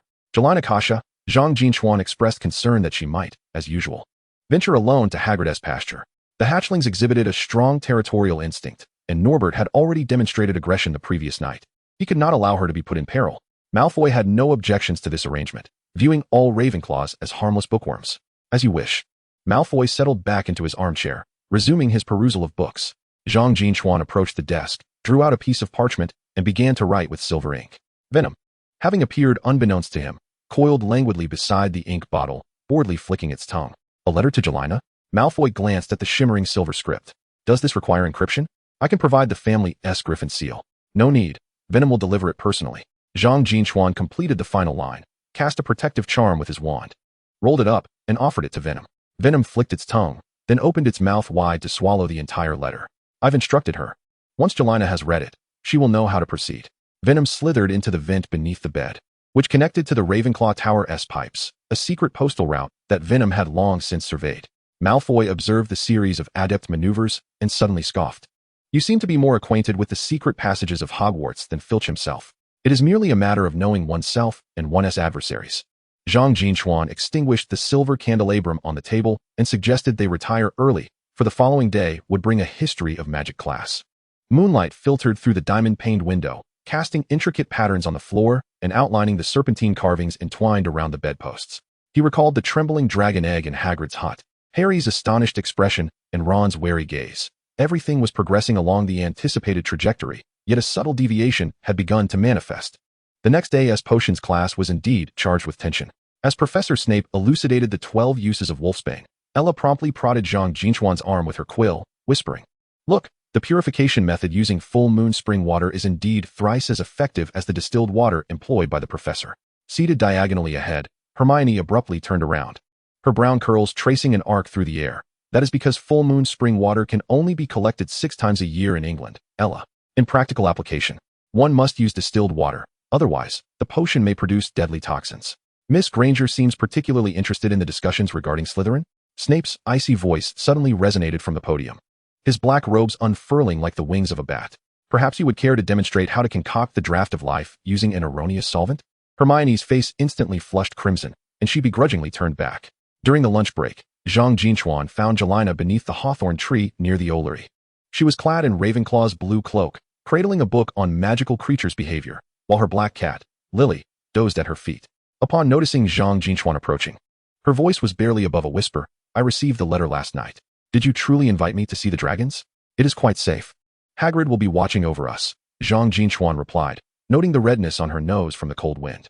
Do her something warm. It gets quite chilly at night. Shy Jelena kicked at the snow beneath her feet, splattering it onto Lily, who lazily wagged her tail.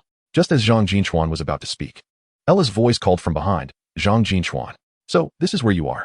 Jelena stepped back like a startled deer, glancing nervously in her direction. Ella eagerly continued. Have you decided how to create the dragon's blood stimulant potion? I think we could add a bit of wolfsbane juice to the mix. Excellent idea. This magical creature's toxin might just awaken the dormant bloodline of the black dragon, triggering an astonishing reaction. As the two engaged in a discussion laden with technical jargon, Jelena discreetly retreated a few steps, clutching her book and murmuring, I should head to the library. Without waiting for Zhang Jin Chuan's response, she turned and hurried away, with Lily nimbly trailing behind her. Ella furrowed her brow, observing Jelena's retreating figure. She seems quite shy, doesn't she? She is simply of a more reserved disposition, Zhang Jin Chuan remarked, watching Jelena disappear around the corner of the corridor. As night once again enveloped Hogwarts, Zhang Jin Chuan, accompanied by Malfoy and Ella, approached the common room's entrance, traversing the secret passageway leading to Hagrid's hut. Malfoy, clad in a thick black cloak, cradled a heavy oak box in his arms. I've brought plenty of food for the young dragon and even pilfered some of Professor Snape's sulfur flowers. You actually stole from the professor? Zhang Jin Chuan exclaimed, his eyes widening in exaggerated disbelief, yet laced with admiration.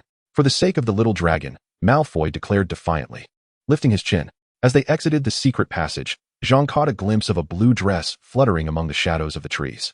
Jelena had arrived early and was waiting for them. As the four approached Hagrid's hut and creaked open the wooden door, Hagrid stood within, his mouth agape upon seeing the 3 companions behind Zhang. Staff, why are there so many of you? My friends have come to help care for Norbert. Zhang interjected before Hagrid could protest, stepping inside.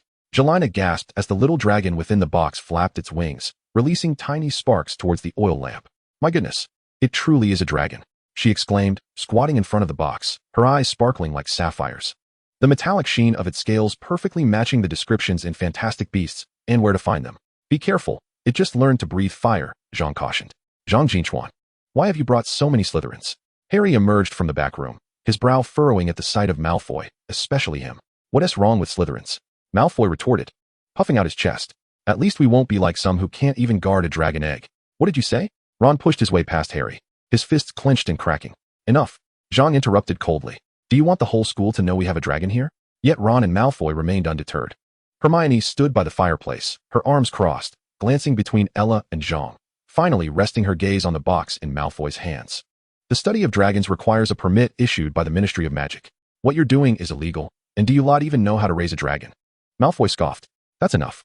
Hagrid bellowed, his massive palms slamming onto the table, causing the pots and pans to rattle. Whether you're Gryffindors or Slytherins, you will listen to me. Norbert has just hatched and needs peace.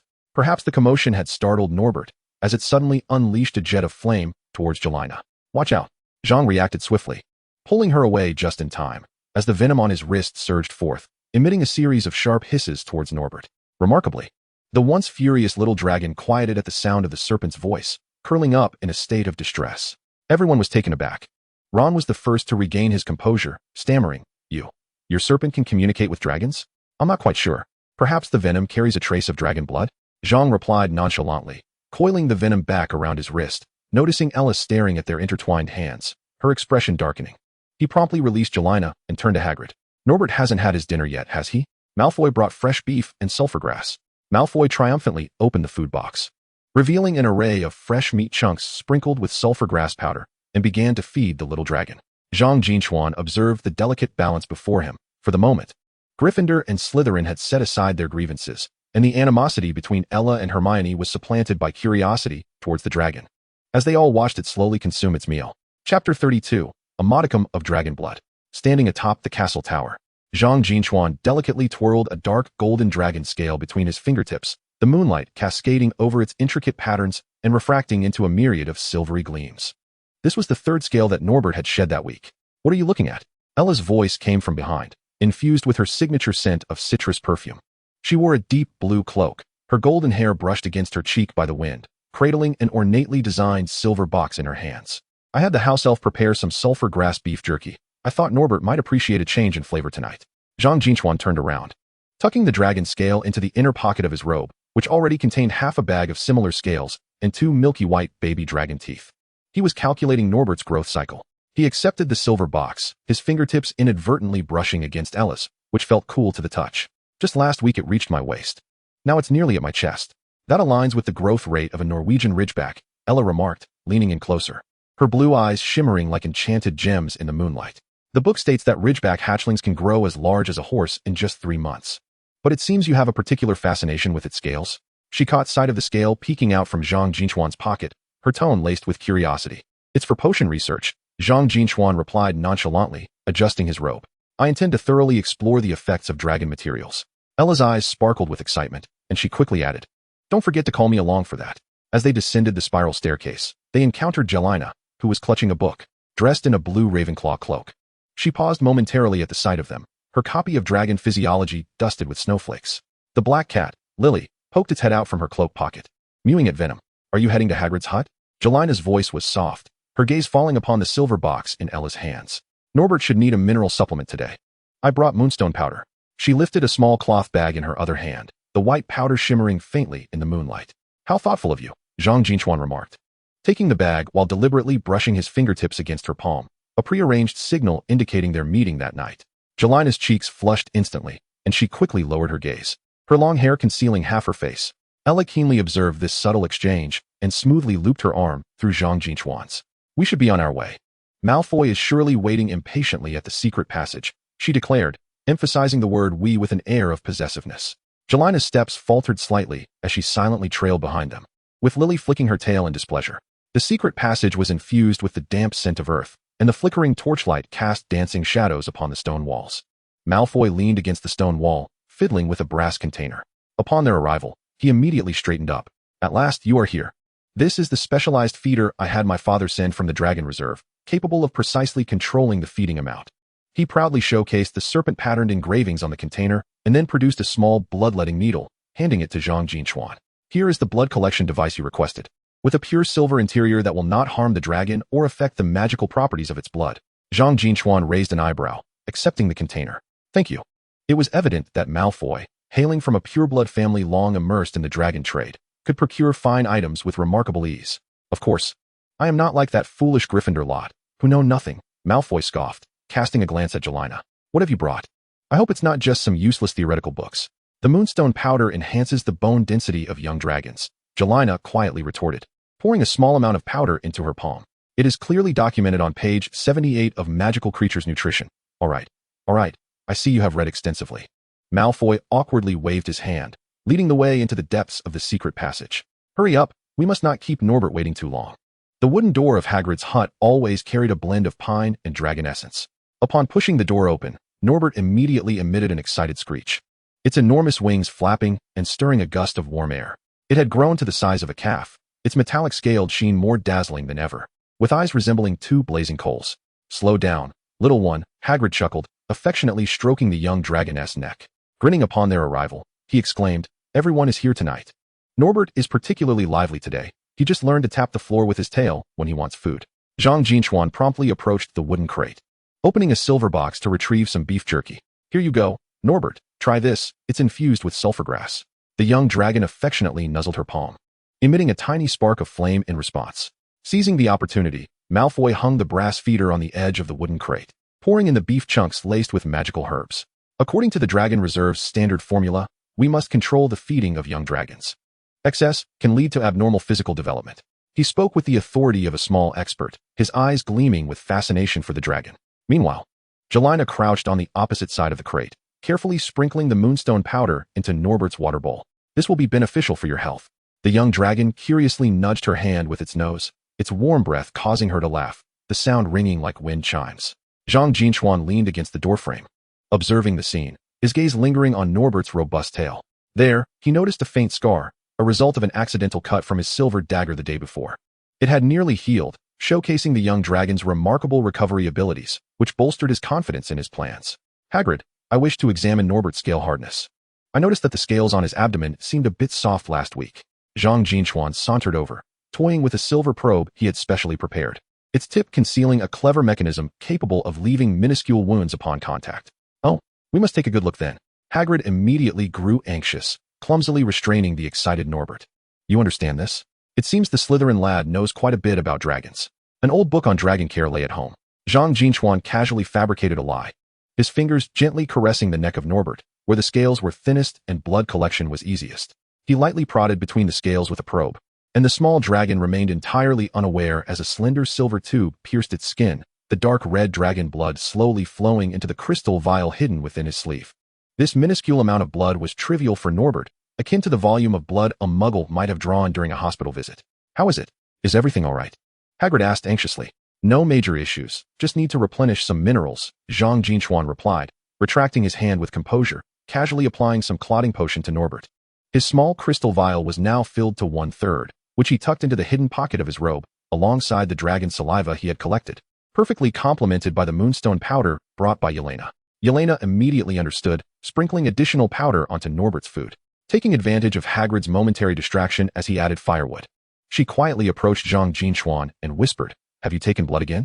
Her voice was low, tinged with barely perceptible concern. Just a tiny bit, Zhang Jin Chuan replied, gazing down at her, the moonlight filtering through the window casting a delicate shadow on her long eyelashes, dedicated to studying the compatibility of dragon blood with serpentine magic.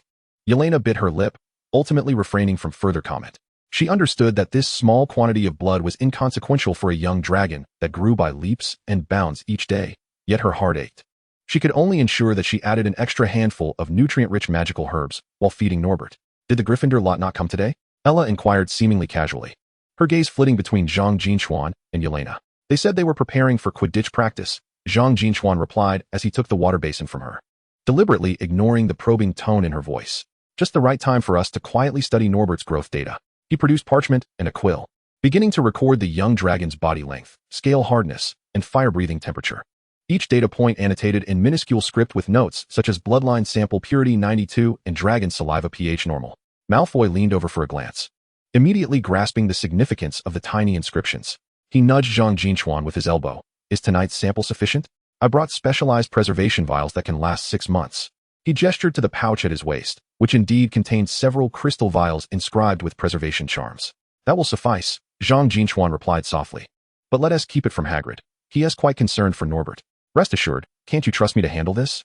Malfoy said with a self-satisfied smile before turning to play with Norbert, who delightedly frolicked, dragon saliva splattering everywhere. Look how much he enjoys me. Far more than that red-haired fool. As night deepened, Norbert curled up in his wooden box, snoring softly, tiny sparks occasionally escaping his nostrils. As everyone prepared to leave, Zhang Jin Chuan tidied Norbert's straw, discreetly collecting a few shed scales and a milky, white baby dragon tooth from the corner of the box, naturally shed during the young dragon's growth, which Hagrid would not mind. Tomorrow, I will bring some special supplements from the dragon sanctuary.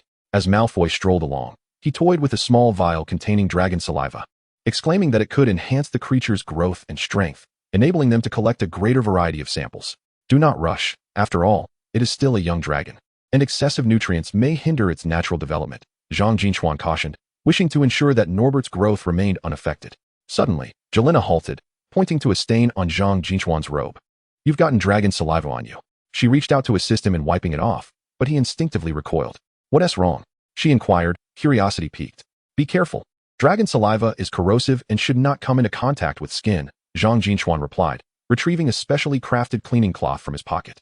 This cloth, made from mandrake fibers, was reserved for handling the bodily fluids of high-risk magical creatures, indicating his preparedness for collecting dragon blood. Jelena refrained from further persuading him, understanding his need for dragon blood. Upon returning to their dormitory, Malfoy eagerly presented the samples he had gathered. Look at this purity. Its activity surpasses that of the blood from the young dragons at my family's dragon reserve. He scooped a small amount of dragon saliva with a silver spoon, observing it under the moonlight, convinced of its exceptional potential as a fortifying agent. Do not be careless. These materials must be stored in low temperatures and away from light. Zhang Jin Chuan dragged out a magically locked chest from beneath his bed, revealing a neatly arranged collection of crystal vials, each labeled with the collection date and type of sample. When do you plan to use these samples? Malfoy asked, his eyes gleaming with excitement. My father says dragon blood can be used to concoct fire resistance potions. Should we give it a try? Not in haste. Let us gather a sufficient quantity first, Zhang Jin Chuan replied, closing the chest and tapping the lock 3 times with his wand, causing it to vanish into the shadows beneath the bed. Malfoy nodded thoughtfully, suddenly lowering his voice.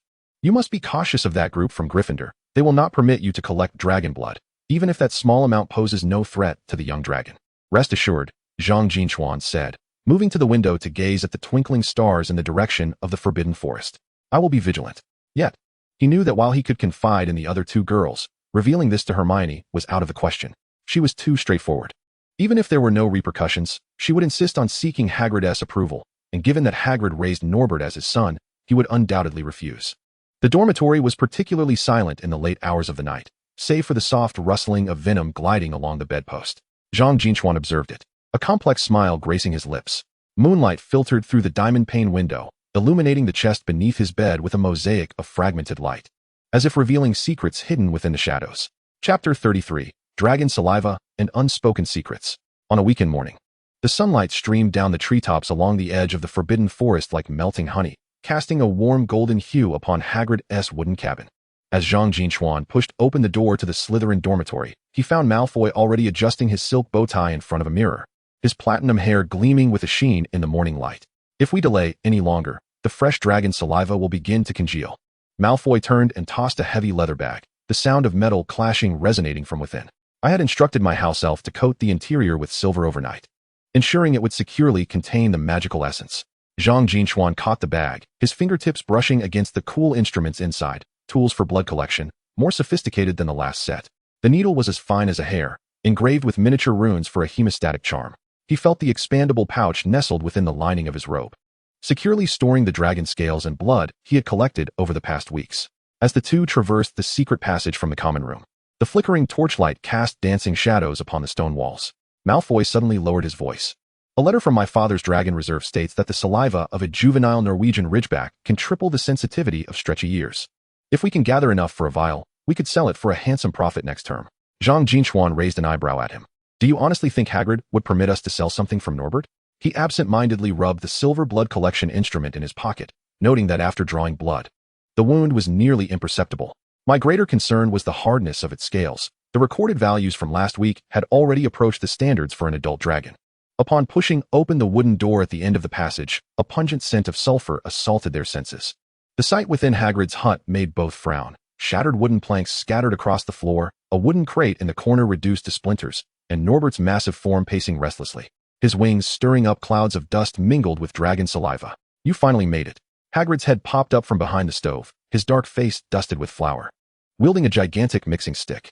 This little one bit the feeder to pieces this morning and is throwing a tantrum. Zhang Jin Chuan's gaze was immediately drawn to Norbert.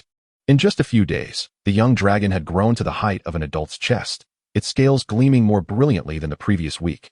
With strings of transparent mucus occasionally trailing from its mouth, fresh dragon saliva. They hurriedly positioned a container to collect it. His bone spurs have grown, Malfoy said, leaning closer to the wooden crate and pointing at the protrusions on Norbert's neck. Look at that color, streaked with black. Only the adults of my family's ridgebacks exhibit this trait. Excitedly, he retrieved a piece of parchment, his quill swiftly gliding across the surface. Noting the abnormal growth rate and a magical fluctuation intensity exceeding the standard by 27.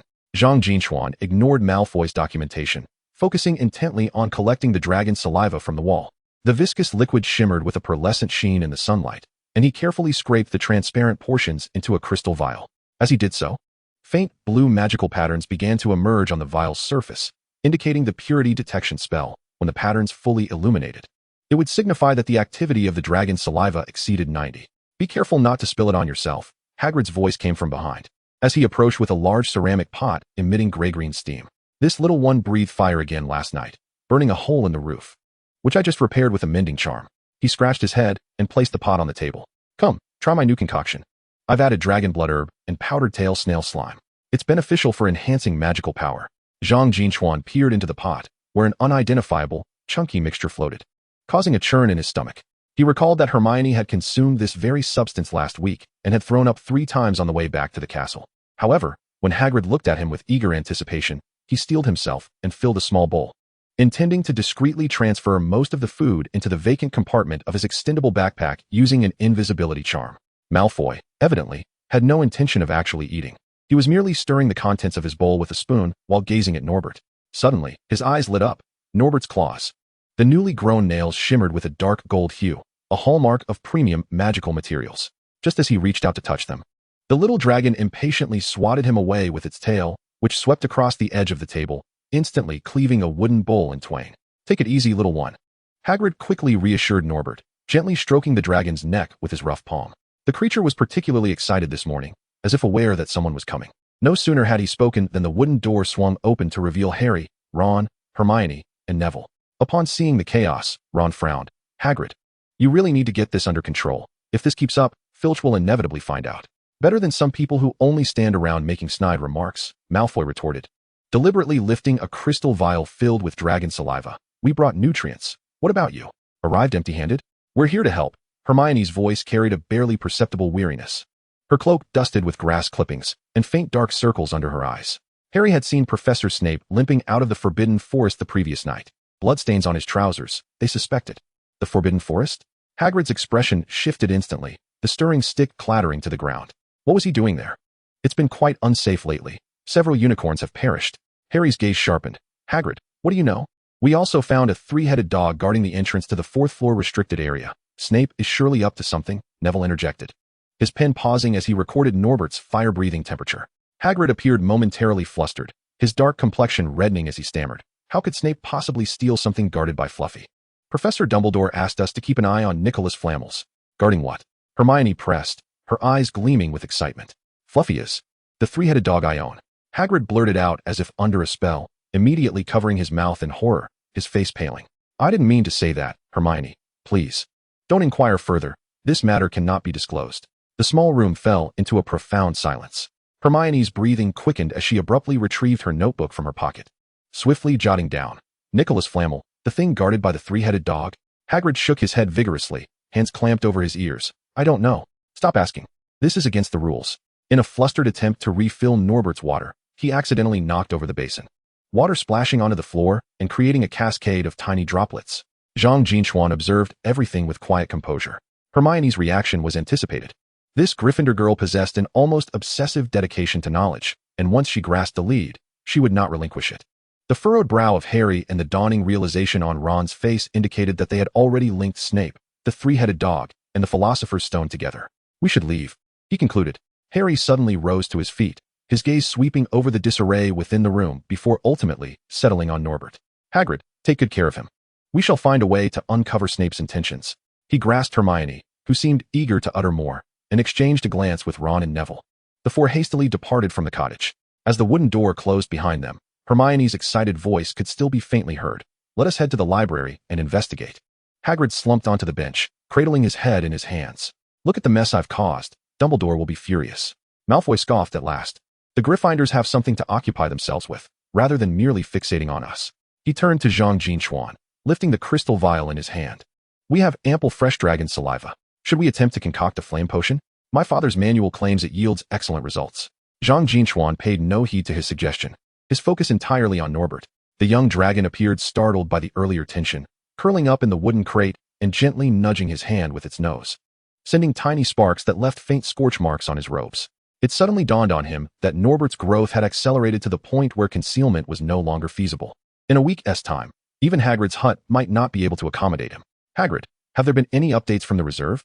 Zhang Jin Chuan inquired softly, his fingertips brushing against the scales on the dragon's neck, which felt warmer than the previous week, its magical aura intensifying. Hagrid sighed. "The folks in Romania mentioned they would send someone in 2 months. Until then, we must make do with the little fellow." He retrieved several pieces of sulfur ore from his pocket and placed them before Norbert. "Go on, eat up. I procured these from a live volcano. They will fortify your scales." Norbert excitedly nudged the ore, emitting a purring sound from his throat.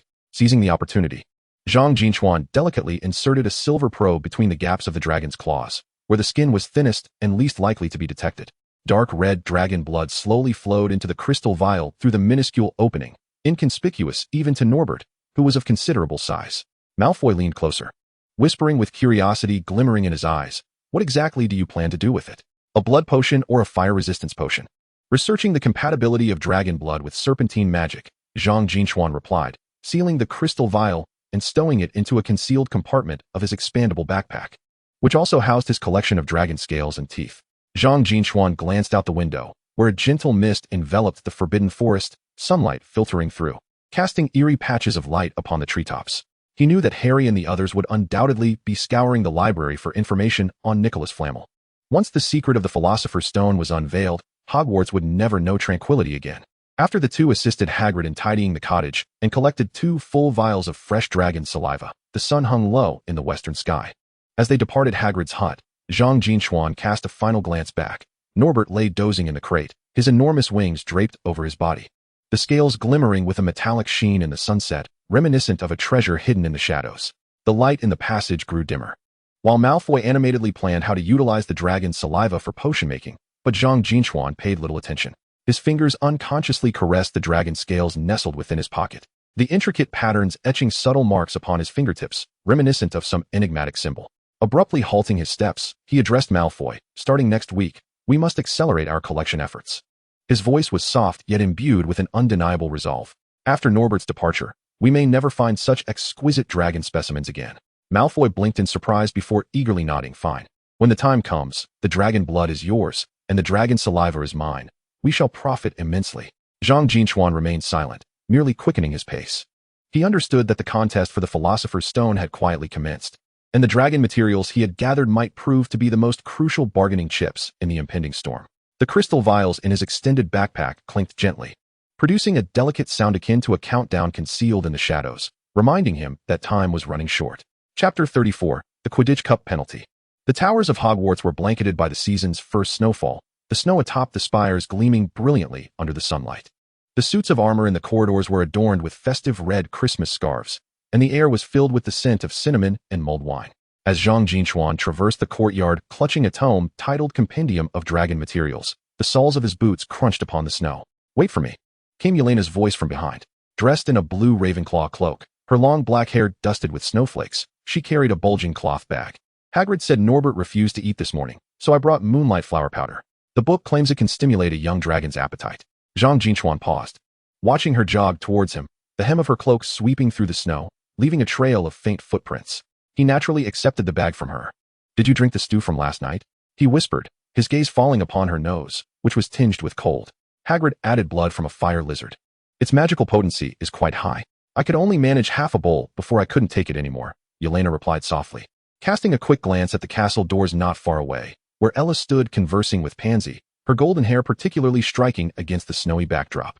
"What is she doing here?" Zhang Jin Chuan discreetly tucked the bag inside his robe, where the warmth would preserve the moonlight flower powder's efficacy. "She mentioned wanting to study the ratio of dragon saliva to waking agents and asked me to assist in gathering fresh samples." Ella had evidently spotted them, and she promptly bid farewell to Pansy, lifting her skirt as she stepped through the snow, her silver cloak billowing in the wind like an elegant swan. "Are you two heading to Hagrid's hut?" she inquired sweetly, her voice barely above a whisper, yet her gaze flitted between Yelena and Zhang Jin Chuan. "My father sent the nutrients from the Dragon Reserve. It will enhance Norbert's scales luster. Would you like to join us?" "No, I must visit the library this afternoon to research," Yelena replied, taking a step back and clutching her magical creature's nutrition book tightly. "You two go ahead, and remember to ensure Norbert drinks plenty of water. His urine's pH level is slightly elevated." Zhang Jin Chuan watched her retreating figure, the cloak tracing a blue arc through the snow until it vanished around the corner of the corridor. "Let us proceed." He nodded at Ella and took the lead towards the forbidden forest, the snow beneath his boots compacting underfoot. The wooden door of Hagrid's hut always carried a mingled scent of pine and dragon's breath, and upon opening it, one could hear Norbert's excited whinny. The young dragon had grown to nearly 2 meters in height, its scales gleaming with a metallic luster even brighter than the previous week. Upon spotting Zhang Jin Chuan, it immediately lunged forward, its massive tail sweeping across the room and shattering a ceramic pot in the corner. "Slow down, little one," Hagrid called from behind the stove, his dark face dusted with flour, holding a mixing bowl larger than his head. "This morning, I brewed a soup of mandrake and fried tail snail. Adding 3 spoonfuls of dragon blood herb powder. A sip will surely bolster your magical prowess." Zhang Jin Chuan gazed at the gray-green viscous liquid in the bowl, his stomach churning. Yet he steeled himself to ladle out a serving. He had secretly analyzed the soup with a detection spell last week, revealing that its magical potency exceeded that of ordinary potions by 30%. Although its flavor was akin to poison, it was indeed the most cost-effective magical supplement for first-year students. He took a sip, suppressing the urge to retch as the scalding liquid slid down his throat, leaving a strange taste reminiscent of sulfur and rust. Hagrid chuckled as he fed Norbert, and while Hagrid went to repair Norbert's nest, Zhang Jin Chuan discreetly extracted a silver probe. While Norbert was engrossed in his meal, he deftly pricked the gaps between the dragon's neck scales, allowing dark red dragon blood to drip into a crystal vial. After collecting nearly half a bottle, he withdrew and used a blood-stopping charm to tend to the wound. Norbert remained oblivious, still focused on devouring the sulphurous or in his food bowl. Zhang Jin Chuan placed the crystal vial into his expandable bag, where over 20 bottles of dragon blood were neatly arranged, each labeled with different collection dates and purities. Ella watched him finish and gently said, "By the way, I managed to secure tickets to the Quidditch final in the VIP section, the best view in the house. Would you like to join me to see how Malfoy triumphs over Harry?" "Sure," Zhang Jin Chuan replied, his gaze lingering on the reversed scale of Norbert, which glimmered with a dark golden hue, its edge sharp as a knife, prime material for crafting defensive enchantments. Seizing the moment while Hagrid turned to add firewood, he lightly tapped the reversed scale with his wand, and it fell away, swiftly tucked into his robe pocket. Days swiftly passed amidst the collection of dragon blood, enduring Hagrid's culinary disasters and concocting dragon's breath combustibles. A week before Christmas, posters for the Quidditch final adorned every corner of the castle, featuring the roaring lion of Gryffindor and the serpent of Slytherin, with Harry Potter versus Draco Malfoy inscribed in golden letters below. On the day of the final, Zhang Jin Chuan sat in the Slytherin stands, twirling a silver feather quill in his hand, yet his gaze inevitably drifted towards Gryffindor. Hermione anxiously clutched her scarf, her brown curls tousled by the wind, while Ron animatedly gestured beside her. Harry, clad in red team attire, stood at the center of the field, the Nimbus 2000 emanating a soft white glow at his feet. "Look, Malfoy's broom." The Slytherin students around suddenly erupted in cheers. Zhang Jin Chuan followed their gaze and saw Malfoy soaring across the pitch on the latest model of the Nimbus 2000, his platinum blonde hair glistening in the sunlight, his black robes billowing in the wind like a proud peacock. Madame Hooch's silver whistle sliced through the air, marking the official commencement of the match. As the quaffle was thrown into the air, players from both teams shot forth like arrows, the sound of broomsticks slicing through the air reverberating across the field. Malfoy's movements were undeniably more agile than before. The speed of the Nimbus 2000 allowed him to glide effortlessly, nearly capturing the golden snitch on several occasions. Yet, Harry's innate talent was evidently superior. He darted through the players like a streak of red lightning, the Nimbus 2000 beneath him seeming to possess a life of its own, always avoiding collisions at the most perilous moments. Zhang Jin Chuan's quill danced swiftly across the parchment, documenting the flight paths and magical fluctuations of the two. With Harry's magical output remarkably stable, even amidst the frantic pace of the game, the light at the tip of his wand never flickered. As the competition reached a fever pitch, Zhang Jin Chuan witnessed a classic scene unfold. Harry's flight abruptly stiffened, his body swaying precariously on the broom, his complexion as pale as paper, fingers gripping the broomstick tightly. In the shadows of the stands, Snape murmured incantations, his fingers contorting in peculiar gestures, his shoulders trembling slightly beneath his black robes. He was casting a curse. Hermione's shrill scream pierced the air from the Gryffindor stands. Her face flushed as she pointed at Snape, exclaiming that he was cursing Harry's broom. Zhang Jin Chuan narrowed his eyes, observing as Harry's broom began to convulse violently, nearly throwing him off. In that critical moment, Hermione suddenly dashed down the stands, sprinting towards Snape. Arriving behind him, she flicked her wand, unleashing a burst of blue flames aimed directly at Snape's cloak, a simple yet precise incantation that ignited the hem of his robe. Snape hastily extinguished the flames, and Harry's broom instantly returned to normal. It was as if he had been infused with newfound strength. He dove sharply, executing a roll just feet from the ground, his right hand deftly capturing a golden flash. It was the golden snitch. The Gryffindor stands erupted into thunderous applause as Harry held the snitch aloft, spiraling above the pitch, his red jersey dazzling under the sunlight. The Slytherin stands fell into stunned silence. Malfoy lay sprawled on the grass, his Nimbus 2000 spinning beside him, his platinum hair muddied, his face ashen and furious. "This is unfair." She disrupted the match. Malfoy bellowed at Harry, scrambling to his feet in an attempt to pounce, only to be shoved aside by Harry. The two immediately grappled, rolling on the grass, their uniforms stained with mud and grass clippings, while surrounding students screamed, none daring to intervene. "Enough!" Snape's thunderous voice cut through the clamor. He strode swiftly through the crowd, his robes billowing in the wind, his expression stormy enough to wring water from stone. Grabbing the back of both boys' collars, he forcibly separated them, declaring that both Gryffindor and Slytherin would each lose 50 points. "Harry Potter and Draco Malfoy, I shall inform Hagrid that the two of you will patrol the Forbidden Forest at 10 o'clock tonight. Reflect upon your actions." During dinner, Zhang Jin Chuan observed Malfoy seated at the Slytherin table, a sullen expression etched upon his face as he poked at the roast potatoes on his plate. His platinum hair was disheveled, and his companions Crabbe and Goyle dared not utter a word. Zhang Jin Chuan approached with his tray and placed a small vial of dragon blood enhancer before him. "Dragon Fire Potion. If you encounter danger, throw it at your adversary. I will follow closely behind you tonight." Malfoy paused momentarily, then seized the vial and tucked it into his robe pocket, muttering a subdued, "Thanks." He hesitated, lifting his gaze to Zhang Jin Chuan with a complex expression. "Do you really think there are werewolves in the Forbidden Forest?" Zhang Jin Chuan, observing his feigned calmness mingled with anxiety, found it somewhat amusing. "Even if there are, they would fear my potion." He patted Malfoy's shoulder, and, as he turned to leave, a barely perceptible smile graced his lips. Perhaps the night's expedition into the Forbidden Forest would yield fruitful results. Chapter 35, A Night of Terror in the Forbidden Forest. In the Slytherin boys' dormitory, Malfoy irritably tugged at the collar of his cloak, his platinum hair glinting coldly in the firelight. "It's nearly 10. I must head to the Forbidden Forest. Shall we go?" Zhang Jin Chuan, who was in the midst of stowing the last vial of the potion into his satchel, looked up at this remark. His heavy black cloak enveloped him tightly, the hood drawn low enough to obscure half his face. It was a specially prepared night cloak, designed to shield against the probing eyes of most dark creatures. "Is the venom ready?"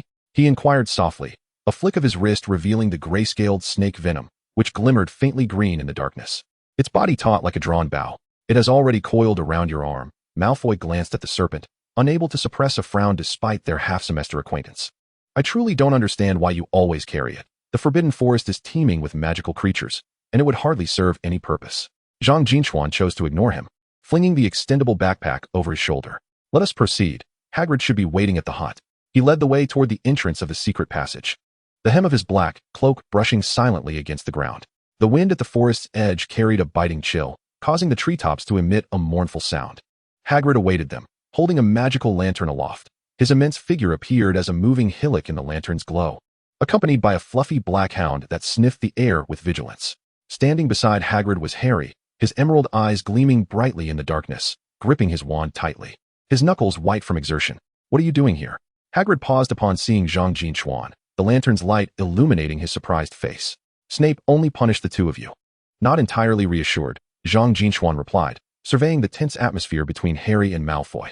I have heard that the Forbidden Forest has been rather unsettled lately. More people means more safety. He shook the satchel on his shoulder, the potions inside rattling softly. I brought some defensive supplies. Hagrid grinned broadly, his rough hand patting Zhang Jin Chuan's shoulder with enough force to nearly send him stumbling. Good lad. Do not stray from my side. The creatures lurking in the Forbidden Forest are not to be trifled with. He raised the lantern high, illuminating the leaf-strewn path ahead. We split into 2 patrols. I led Yaya eastward while the 3 of you followed this trail. If you spot glowing eyes, signal immediately with the fluorescent flashes. Do not engage directly. Hagrid cautioned us sternly, warning against touching the luminescent plants, and to climb trees if we heard the howls of wolves. With that, he and the hunting dogs ventured deeper into the dense woods. Remaining were Harry, Malfoy, and Zhang Jin Chuan, who stood still as the lantern's glow flickered beneath their feet, the only sound around them being the soft rustle of leaves stirred by the wind. Let us proceed, Zhang Jin Chuan declared, stepping forward first. The venom coursing through his wrist writhed uneasily, his serpent-like eyes narrowing into slits in the darkness. The gray-scaled snake possessed an acute sensitivity to dark energies and seemed to sense an impending presence. You two go ahead. I will bring up the rear, he whispered, fingers clasping the drawstring of the pouch containing his frequently used incendiary potions. Malfoy, clearly reluctant to walk alongside Harry, muttered about Snape, but nonetheless fell obediently behind him, his wand tip glowing faintly to illuminate the path ahead. Harry gripped his wand tightly, the scar on his forehead throbbing ominously, an unsettling feeling that unseen eyes were watching them with every cautious step they took. Zhang Jin Chuan trailed far behind, his footfalls as silent as a cat's. His focus was divided between the 2 ahead and the encroaching darkness surrounding them. The ancient, twisted trees of the Forbidden Forest loomed overhead, their branches intertwining like a net, slicing the moonlight into shards that cast claw-like shadows upon the ground, as if poised to spring to life.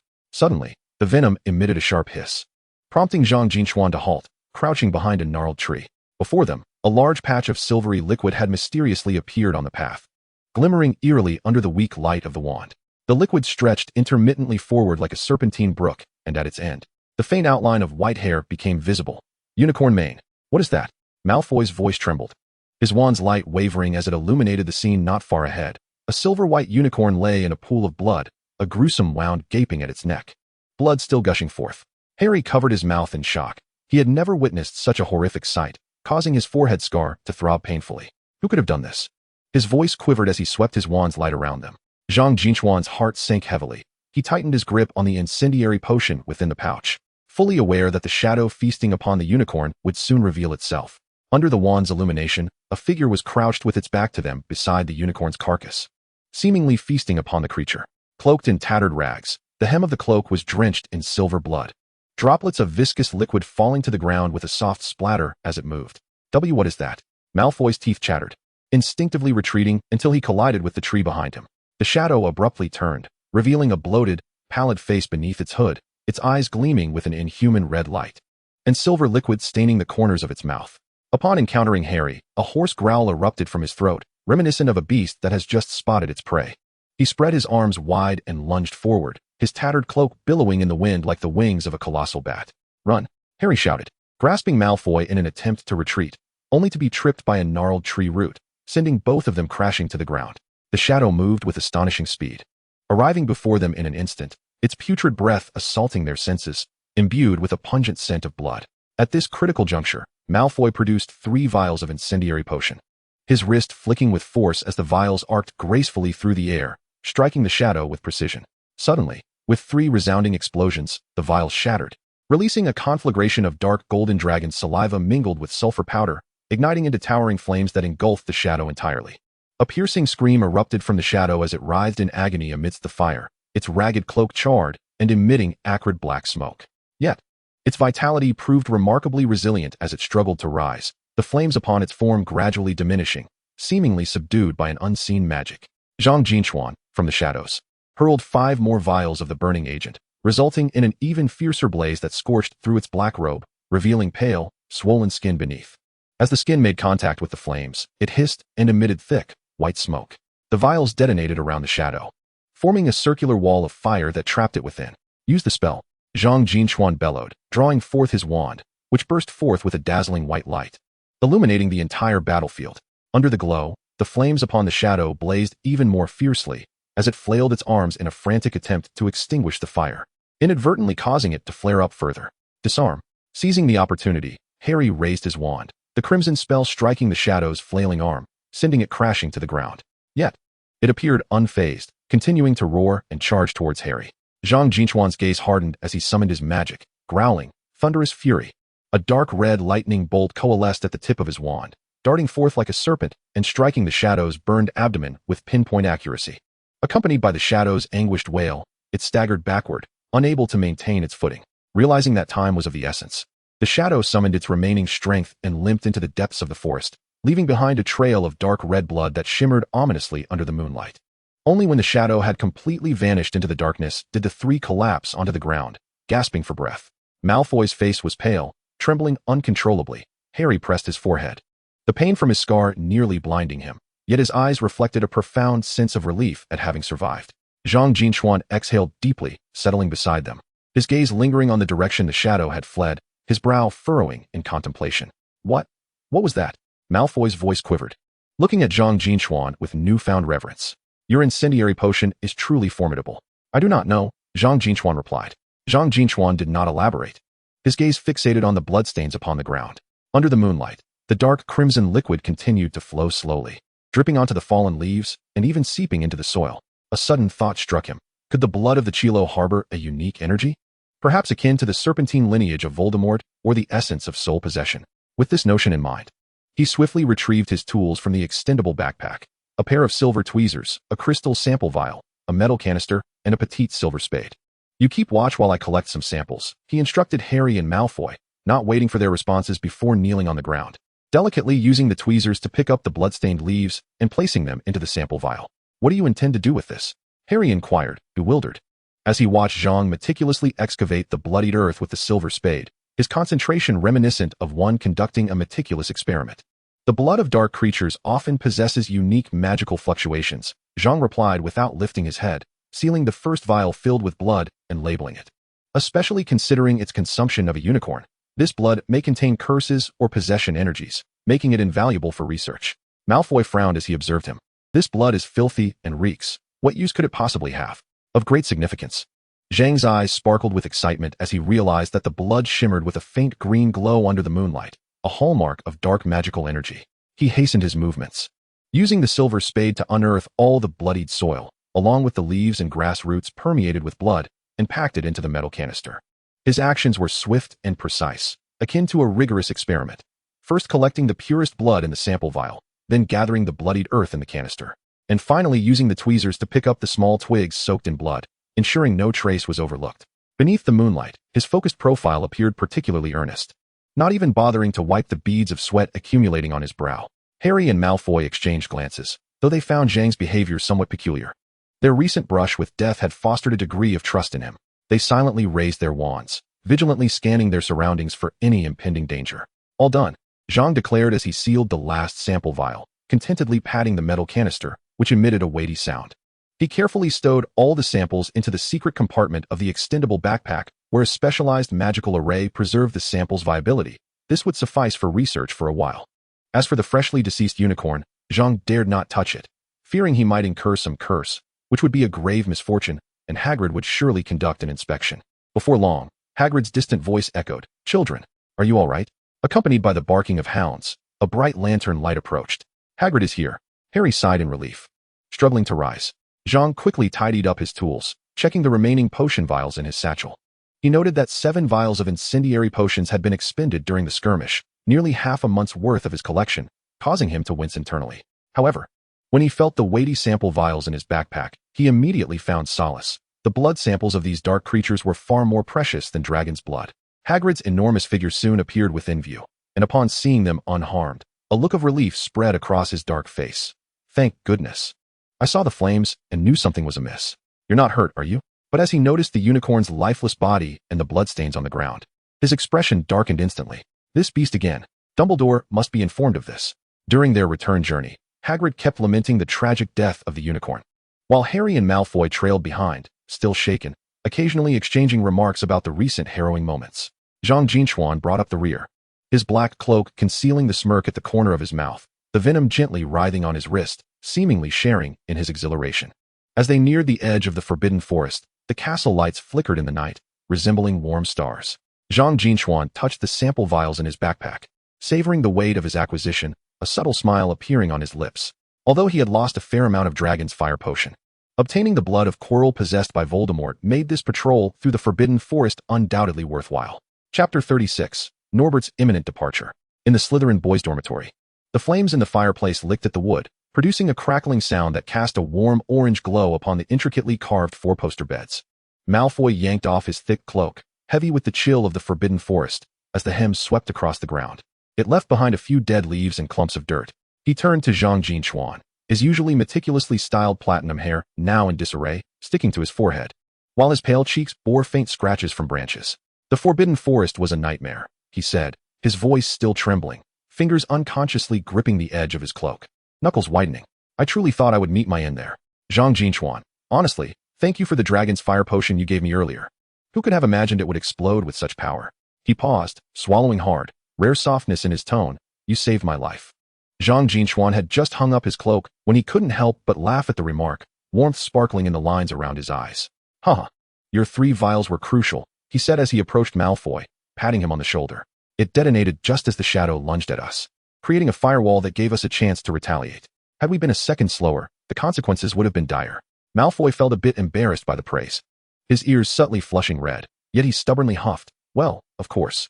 The Malfoy family is always quick to react. Nevertheless, as he raised a hand to wipe his face, his fingertips still trembled slightly. Just moments ago in the Forbidden Forest, when the shadow lunged at them, the stench of blood and decay had nearly rendered him incapacitated. The 3 had wrestled through the Forbidden Forest for most of the night, skirting the edge of life and death, and now they were utterly exhausted, their eyelids heavy. Malfoy, too lazy to change out of his pajamas, flung himself onto the soft velvet mattress, and within moments, he was enveloped in a soothing slumber, his even breaths filling the room. Zhang Jin Chuan, struggling to shake off his fatigue, splashed cold water on his face. As he lay down, the venomous gray-scaled snake on his wrist affectionately nudged his hand, curling up in a contented ball only after confirming its master's safety. The flickering firelight in the hearth gradually dimmed, casting a warm glow over the weary faces of the 2 youths, as if even their dreams were steeped in the tranquility of survival. The following morning, sunlight streamed through the stained glass windows of Hogwarts, casting vibrant patterns upon the floor. Zhang Jin Chuan was roused from his slumber by a cacophony of excited voices. Rubbing his eyes, he sat up to find Malfoy already dressed, adjusting his tie in front of the mirror, while recapping the heroic deeds of the previous night. The shadow was merely a step away from us. I swiftly hurled 3 flasks of incendiary potion, and with a bang, a wall of flames ensnared it. He lifted his chin in the mirror, proclaiming, had I not reacted promptly, both Harry and Zhang Jin Chuan would have been in grave danger. Zhang Jin Chuan couldn't help but chuckle, slowly rising from bed. At this rate, you'll soon claim you single-handedly vanquished the dark creature. That is precisely what happened, Malfoy retorted, his platinum hair swaying with his movement. If it weren't for my incendiary potion buying time, you would never have had the chance to cast that thunderbolt charm. Though he bantered, he took the initiative to hand Zhang Jin Chuan his school uniform jacket, urging him to hurry lest they miss breakfast. As the 2 stepped out of their dormitory, they encountered Crabbe and Goyle approaching. Malfoy's eyes sparkled with excitement as he seized their attention, animatedly recounting their adventure in the Forbidden Forest. You should have seen the creature. Its eyes gleamed red, silver slime dripped from its mouth, and it was shrouded in tattered robes, looking like a ghost rising from the grave. He exaggeratedly spread his arms. I remained calm under pressure, accurately tossing the incendiary potion, and when the flames erupted, the beast howled in retreat. Crabbe and Goyle stood in awe, gasping in disbelief, their eyes filled with admiration for Malfoy. Zhang Jin Chuan followed closely, stifling laughter as he listened to Malfoy transform his trembling fear into a tale of composure, and his stumble over tree roots into a nimble evasion of danger. By the time they reached the dining hall, Malfoy's exploits had garnered the attention of numerous Slytherin students. Pansy approached with a tray, her golden curls bouncing with each step. Malfoy, did you truly repel the dark creature with your incendiary potion? Of course, Malfoy replied, puffing out his chest, such trivial matters are nothing to me. Sitting not far away, Ella turned her gaze toward Zhang Jin Chuan, her golden hair shimmering softly in the morning light. A gentle smile graced her lips, her expression revealing her belief in Zhang Jin Chuan's version of events. He winked at her, causing a faint blush to rise on her cheeks as she quickly looked down, feigning interest in her knife. At that moment, a commotion erupted from the Gryffindor table, where Ron was loudly exclaiming to Harry, he's just bragging. Slytherins are the masters of exaggeration. Hermione sat beside him, her spoon forcefully punctuating the pumpkin porridge as she cast an unmistakably disdainful glance toward Malfoy, only to swiftly avert her gaze upon noticing Zhang Jin Chuan, amused by the scene. He was about to lower his head to sip his porridge when he observed Malfoy surrounded by a group of first-year Slytherins, fervently extolling the potency of the dragon fire potion he had concocted. It exploded upon contact with air, its flames burning at twice the temperature of ordinary potions. Realizing he had inadvertently praised Zhang Jin Chuan, Malfoy quickly added that it was primarily the skill of the thrower that mattered. Zhang Jin Chuan chuckled and shook his head, inwardly relieved that Malfoy had not mentioned the collection of fresh dragon saliva. The afternoon's defense against the dark arts class proved exceptionally intriguing. As Zhang Jin Chuan and Malfoy entered the classroom, Professor Quirrell stood at the podium, still wrapped in his heavy cloak that nearly brushed the ground, sporting a ludicrous purple turban. His speech was halting, punctuated by nervous glances at the blackboard behind him, fingers anxiously twisting the cloak's ties. Zhang Jin Chuan discreetly assessed him, recalling vividly the previous night in the Forbidden Forest when the flames of the potion had not only scorched the Shadow's cloak, but had also singed his pale, swollen skin. Yet, at that moment, Quirrell bore no signs of burns. Even the edges of his cloak remained intact, as if the fierce conflagration had never transpired. "What are you staring at?" Quirrell suddenly turned, a flicker of panic crossing his murky eyes, his stutter more pronounced than usual. "Quick, return to your seats." "Nothing, Professor." Zhang Jin Chuan quickly averted his gaze, pulling out a chair to sit down, his fingertips gently tapping his knee beneath the table. He recalled the faint green glow of the blood samples collected under the moonlight, a quintessential characteristic of dark magical energy. It appeared that unicorn blood not only sustained the life force of its host, but also possessed remarkable healing properties. However, such extreme healing, procured at the cost of a unicorn's life, must surely come with a heavy curse. Otherwise, it would be inconceivable that no one in the magical community utilized unicorn blood for healing. The dark magical energy within Quirrell was more complex than anticipated, raising the possibility of researching methods to counteract soul possession. This thought ignited a spark in his eyes, and a hint of anticipation curled at the corners of his mouth. The class dragged on interminably. Quirrell rambled on about vampire defenses, pausing nervously 3 times to glance toward the back door of the classroom, as if fearing something. Zhang Jin Chuan struggled to stay awake, and whenever he lifted his gaze, he would find Hermione furrowing her brow in concentration, diligently taking notes, mirroring the same serious demeanor as Ella when brewing potions. Finally, the class concluded, and Zhang Jin Chuan was among the first to rush out of the classroom. His interest in history of magic and divination had always been minimal, and the remaining 2 classes of the afternoon felt like a veritable ordeal. In the history of magic class, Professor Bin's voice resembled a lullaby, and he had propped his head up while stifling several yawns. Had it not been for the fear of being called upon and losing points, he would have surely succumbed to slumber on his desk. During divination class, Professor Trelawney, with her eyes closed, rambled incoherently, proclaiming that he would soon be ensnared by dark energy and would face a significant crisis on the night of the full moon. Zhang Jin Chuan rolled his eyes. He had just emerged from a pile of dark energy the night before and felt quite well now. As evening approached, the bell signaling the end of the final divination class finally rang.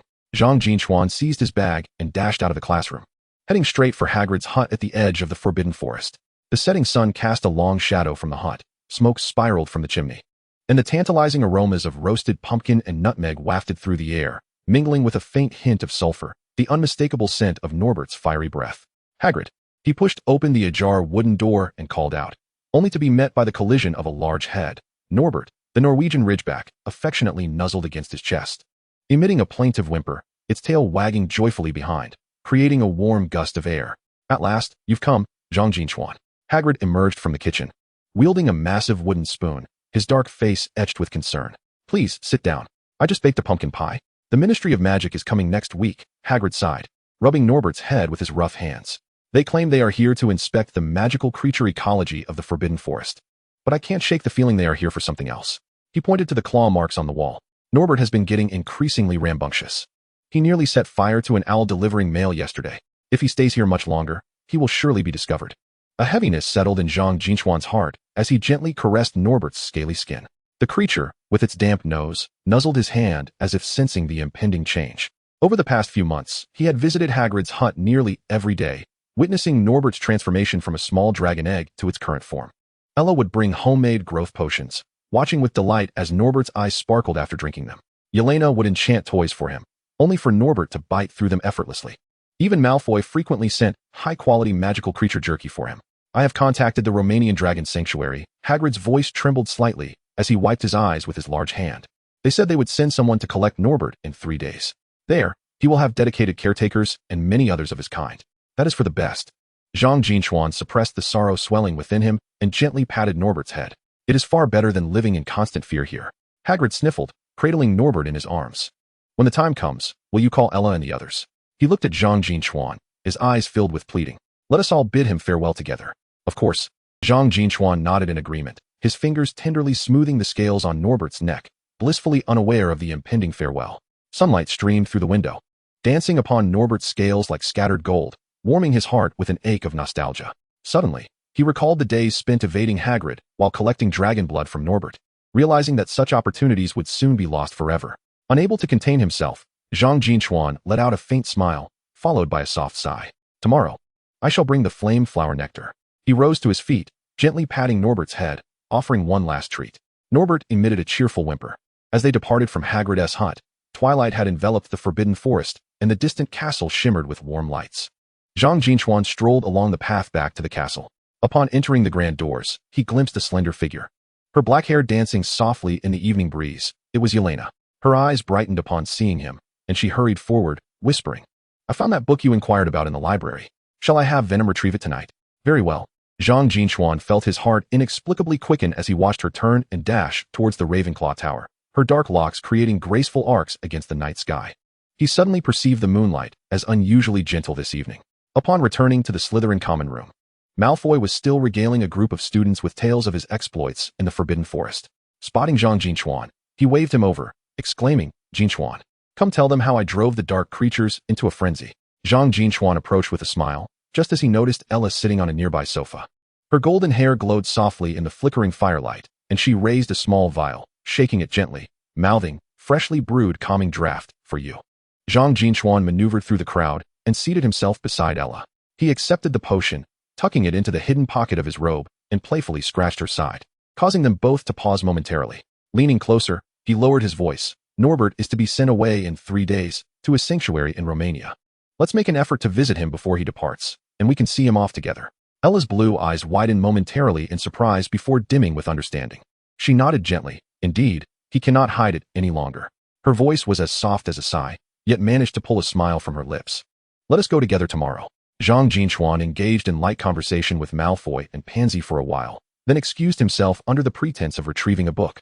Returning to his dormitory, he quickly unfurled a piece of parchment, inscribing the news of Norbert's impending departure, sketching a crooked little dragon, and presenting it to Venom. Deliver this to Yelena. Venom flicked its tongue and slipped out the window, disappearing into the night. After perusing a book on blood extraction for a spell, Malfoy entered, still animatedly gesturing about his adventures in the Forbidden Forest. Zhang Jin Chuan interrupted him. Norbert is leaving in 3 days. Malfoy's expression of pride froze instantly, his platinum brows knitting together. Why so soon? He raked a hand through his hair in frustration. I haven't spent much time with him lately, and I promised him some imported jerky. His voice tinged with evident guilt, softened as he spoke. There are still 3 days. We have time, Zhang Jin Chuan reassured him, patting his shoulder. Just then, Venom climbed onto his lap, its tail wrapped around a fresh piece of parchment. Yelena's reply adorned with a weeping black cat and a little dragon read elegantly. I will go tomorrow. He will be all right, won't he? Zhang Jin Chuan gazed at the letter, then at Malfoy, who was still murmuring about their planned visit for the next day, and he let out a quiet sigh. The countdown to their farewell had already begun. Chapter 37, Midnight Farewell and the Journey Home. At the Slytherin long table, Zhang Jin Chuan leisurely spread jam on his bread, while the exuberant Malfoy recounted the heroic tale of taming a shadow he had dreamt about the previous night, his platinum hair shimmering in the morning light. Harry, Ron, Hermione, and Neville strolled slowly towards the Gryffindor table. Neville's school uniform collar was askew, evidently a sign of having overslept, and he cradled a copy of Magical Plants Illustrated, nearly tripping over his own shoelaces, which elicited a low murmur of complaint from Ron.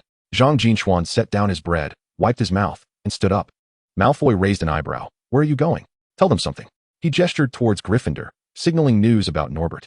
Upon reaching the Gryffindor long table, Ron sprang to his feet like a cat whose tail had been stepped on, immediately on guard. What does a Slytherin want with us? Looking for trouble? He glared at Zhang Jin Chuan, his expression clearly unwelcoming. Harry's green eyes reflected confusion, yet he did not share Ron's hostility. The sudden commotion startled Neville, causing the book in his lap to tumble to the floor. Unfazed by Ron's outburst, Zhang Jin Chuan turned his attention to Hermione, whose hair was a bit disheveled from rushing out of bed, with her bangs sticking up. She held a slice of toast which halted mid-bite upon seeing him. May I have a word? He inclined his head towards a nearby corridor, and without waiting for Hermione's response, he stepped forward. Hermione hesitated for a moment, shot Ron a warning glare to keep quiet, and quickly followed him. The two reached a less crowded corner of the corridor, where Zhang Jin Chuan leaned against the stone wall and spoke softly. You haven't visited Hagrid's hut in a while, have you? Norbert has grown too large to hide. He paused, noting the surprise in Hermione's widened eyes, and continued. Hagrid has contacted the Romanian Dragon Sanctuary. They will send someone in 3 days to take him away. What?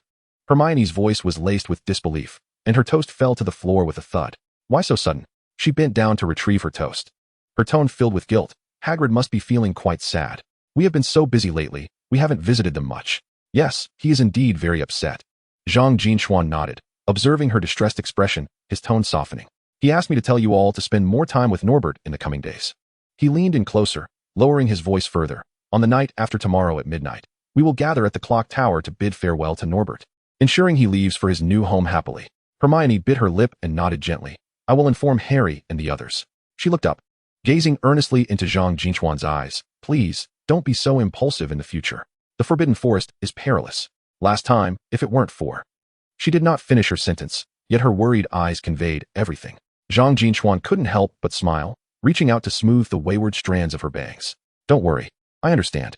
He withdrew his hand, gesturing towards the dining hall. Hurry back for breakfast, it will get cold if you linger. Hermione's cheeks flushed deeper as she nodded, keeping her head down, and hurried back to the dining hall. Zhang Jin Chuan watched her retreating figure with a smile, before turning back to the Slytherin long table. What have you all been discussing for so long? Malfoy inquired curiously, his eyes darting back and forth between him and Hermione. It's nothing, just informing them about Norbert. Zhang Jin Chuan seated himself and resumed his breakfast, uttering not a word more. As Christmas approached, the corridors of Hogwarts were adorned with mistletoe and silver ribbons, while suits of armor donned festive hats, occasionally bowing to passing students. The notice board was plastered with holiday announcements, and numerous students, laden with bags, made their way toward the Ollery to send letters informing their families of their return home. After breakfast, Zhang Jin Chuan, Malfoy, and Ella set off towards Hagrid's hut. Jelena was engaged in conversation with Luna, a cup of milk in hand, and upon noticing them heading outside, she quickly finished her milk and exclaimed, sorry, as she hurried to catch up. Wait for me.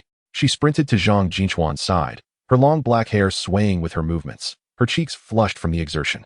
I want to join too. Ella, seeing her, slightly diminished her smile, but still offered a polite nod.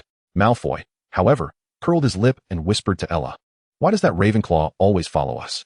Ella remained silent, casting a glance at Zhang Jin Chuan, and gently shook her head, signaling him to refrain from further comment. Zhang Jin Chuan feigned ignorance of their exchange and smiled at Jelena. Perfect timing. Norbert chewed up that toy mouse you made yesterday. You should go see what he has not on now. Jelena's face reddened further as she lowered her gaze and murmured, I brought a new one. A little ball that flies thanks to the levitation charm. As the group chatted and laughed their way to Hagrid's hut, they found Hagrid chopping wood in the yard, with Norbert sprawled on the grass, basking in the sun. Upon spotting them, Norbert excitedly rushed over, nearly knocking Malfoy down with his enormous head. Slow down, little one. Hagrid chuckled, gently pushing Norbert aside, his rough hand ruffling the dragon's head. Soon after, he spotted Harry and the others, inviting them all into the hut. The following 2 days became the most leisurely time at Hogwarts. Classes had long concluded, and students gathered in 2s and 3s in the common room to play chess, converse, or practice flying on the Quidditch pitch. Zhang Jin Chuan and his friends spent nearly every day at Hagrid's hut. Ella brought the last vial of growth potion, and watching Norbert's eyes sparkle after drinking it brought tears to her eyes. Jelena conjured a myriad of animated toys, her gentle smile gracing her face as she observed Norbert demolishing them one by one.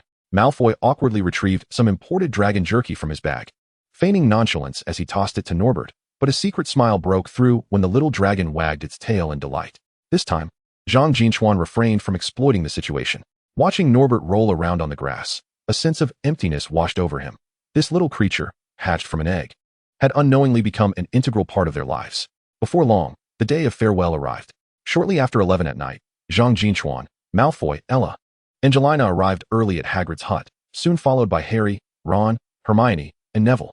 Words were scarce as everyone silently assisted Hagrid in preparing Norbert's luggage. Hagrid administered a concoction of sleeping pills mixed into Norbert's milk. Before long, the little dragon began to yawn, its amber eyes gradually narrowing. And with a gentle tilt of its head, it nestled into Hagrid's embrace, snoring softly. Usually so spirited, today it was finally at peace. With a quivering voice, Hagrid tenderly caressed the dragon's scales with his rough hands. Zhang Jin Chuan assisted in placing Norbert's cherished toys, the fabric mouse crafted by Jelline, the dragon-shaped doll sewn by Ella, and the imported jerky gifted by Malfoy, into a cushioned wooden crate, whispering that these would help soothe it during the journey. Hermione draped her hand-knitted sweater over Norbert, while Ron retrieved his favorite wizard chess set and placed it in the crate, muttering about how the little creature always nibbled on his pieces. As the clock struck midnight, 4 wizards cloaked in black descended upon the clock tower on their broomsticks.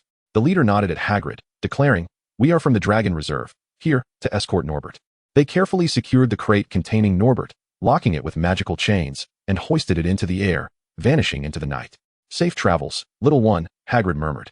Watching the crate disappear, unable to contain his grief as he buried his face in his hands, his shoulders trembling violently, the sound of his sobs echoing in the stillness of the night. The giant, who could typically subdue trolls with bare hands, now wept like a child. No one spoke, merely offering silent comfort by patting Hagrid's back. A few girls had reddened eyes, discreetly wiping away tears, while even the typically stoic Malfoy bowed his head, his platinum hair obscuring his expression, only the slight tremor of his fingers revealing his reluctance. Zhang Jin Chuan observed Hagrid's sorrowful demeanor, feeling a heaviness in his heart. Memories of the past few months flooded his mind, the anticipation of waiting for the dragon egg to hatch, the delight of first touching the dragon's scales, and the joy of watching it grow. These moments replayed in his mind, warm yet bittersweet. Hagrid sniffed, wiping his face with his sleeve. "Thank you all for accompanying me on this final journey," he said, his voice hoarse yet striving for a smile. "You should head back to rest. We must prepare for our return home tomorrow." The group helped Hagrid tidy his small abode, offering him words of comfort before slowly making their way back to the castle. The moonlight cast elongated shadows, and silence enveloped them, the only sound being the echo of their footsteps along the quiet path. Upon reaching the castle entrance, they paused in unison. "I'll return to Ravenclaw first," Jelline murmured, glancing at Zhang Jin Chuan, her eyes still shadowed with lingering sorrow. "Good night." "Good night," Zhang Jin Chuan replied, watching her retreating figure, her dark hair gently swaying in the night breeze, sighing inwardly. Ella waved at him. "I'm heading back to the dormitory as well. Make sure to rest early." Her voice trembled slightly, her blue eyes sparkling in the moonlight. Finally, only Zhang Jin Chuan and Malfoy remained. "I never anticipated I would miss that foolish dragon." Malfoy kicked at a pebble, his voice subdued. "Had I known, I would have spent more time playing with it. It will thrive in the reserve, surrounded by many of its kind," he added. Zhang Jin Chuan gently patted his shoulder, urging him to return to rest. Upon arriving at the dormitory, he noticed that the flames in the fireplace were nearly extinguished. Sitting at his desk, he gazed at the moon through the window, clutching a letter adorned with a weeping kitten that had been drawn by Giolina. The following morning, Hogwarts Castle lay enveloped in a delicate mist, the Ollery resounding with soft hoots as students dragged their suitcases toward the carriages at the gate, an atmosphere of mingled farewell and anticipation permeating the air. Zhang Jin Chuan stood by the window, carefully placing the last vial of mandrake juice into the concealed compartment of his weightless expansion backpack. Throughout the semester of potions class, he had discreetly appropriated a considerable amount of potions from Snape, reasoning that grades belonged to everyone while herbs were personal. His backpack brimmed with alchemical cauldrons, pestles, and an array of magical ingredients. Draped in a gray cashmere robe, with sleeves rolled up to his forearms, he felt the familiar presence of the gray-scaled serpent venom nestled in his arms. The little creature seemed aware of their impending departure, remaining unusually still. "Why the delay? The carriage is about to leave." Draco Malfoy's voice called from outside, laced with his usual impatience, yet lacking any true urgency. Zhang Jin Chuan hoisted his backpack and turned to find Malfoy already donned in the silver-gray family robe, his platinum hair meticulously styled, clutching a leather suitcase emblazoned with the family crest. As they reached the castle entrance, Ella and Pansy were already waiting in the carriage. Ella, clad in a cream-colored woolen dress, had her golden hair braided and cascading over her shoulder. Her eyes sparkled upon seeing Zhang Jin Chuan, and she waved at him. Pansy leaned against the carriage window, twirling a lock of hair with a smile playing on her lips as she watched them. The journey to the train was brief, the carriage gliding smoothly along the magical tracks. Soon, the 4 of them boarded the Hogwarts Express, settling into an empty compartment. With a long whistle, the train began to move, the castle, lakes, and forbidden forest outside gradually shrinking into indistinct shadows. The compartment was warm and inviting, sunlight filtering through the windows, casting patterns of dust dancing in the air. Pansy and Malfoy were engaged in a spirited debate over whom to invite to the Christmas ball, while Ella leaned closer to Zhang Jin Chuan, holding a neatly folded letter in her hand. "This is my address. You must write back," she said, her blue eyes glimmering with anticipation. "Of course," Zhang Jin Chuan replied, smiling as he accepted the letter. He turned his gaze to the swiftly retreating fields and forests outside, reflecting, "This semester has flown by. It feels like I just arrived at Hogwarts." Indeed, Ella replied softly, her gaze fixed on the scenery. With Norbert gone, it feels as though something is missing. She turned to Zhang Jin Chuan, asking, aren't you coming out to play during the holidays? My family's greenhouse is filled with many potion ingredients that you would surely enjoy. I truly cannot this time. Zhang Jin Chuan shook his head, lightly tapping his backpack with his fingertips. I must attempt to activate the Venom's bloodline and research new potion formulas. Once I have accomplished these tasks, I will certainly seek you out next time. Noticing the slight pout on Ella's lips, he added, perhaps I might concoct a potion even more potent than Dragon's Fire Elixir. And I shall show it to you first. Ella's face broke into a radiant smile, her golden braid swaying gently as she nodded. You mustn't deceive me. She extended her pinky finger, its tip shimmering with a faint magical glow. A promise was sealed. Zhang Jin Chuan intertwined his finger with hers. At the other end of the compartment, Malfoy rolled his eyes in disdain, deeming the act juvenile. Yet he subtly lowered his voice in conversation with Pansy, a slight smile betraying his amusement as he caught sight of the scene. The train continued its journey, carrying a carriage full of laughter and promises, racing towards the impending holiday. Chapter 38. I said I forgot something. The steam at the platform enveloped the December chill like a delicate mist. As the Hogwarts Express came to a halt, the metal doors sprang open in succession, and students clad in black robes poured out, their chatter instantly filling the platform. Zhang Jin Chuan, burdened with a weightless, expansive backpack and dragging a silver-trimmed black suitcase, followed closely behind Ella, Malfoy, and Pansy. Their footsteps on the gravel drowned out by the lively din. Sprigs of pine and bells adorned the stone columns flanking the platform. Occasionally, a gust of wind would send the bells chiming, mingling with the voices of the wizards and the rumbling of suitcase wheels, forming a vibrant winter overture. The air was thick with the scents of coal smoke, pine needles, and a hint of peppermint, remnants of the snacks the students had tucked away in their pockets. Zhang Jin Chuan adjusted the collar of his robe, burying half his face in a soft scarf, attempting to shield himself from the biting wind. Father! Malfoy suddenly raised his voice, his silver hair strikingly visible amidst the steam. He immediately released his grip on the luggage cart, a rare exuberance illuminating his refined features, his usually elevated chin lowering slightly. Lucius Malfoy stood nearby, beside a stone column, his long black coat swaying gently in the platform's breeze, a silver cane clasped in his pale, elongated fingers. Upon seeing his son, a fleeting softness flickered in his gray eyes, mirroring Malfoy's own. I'll take my leave now, Zhang Jin Chuan. Malfoy waved goodbye, turning swiftly to navigate through the crowd, clearly eager to showcase his achievements of the term to his father.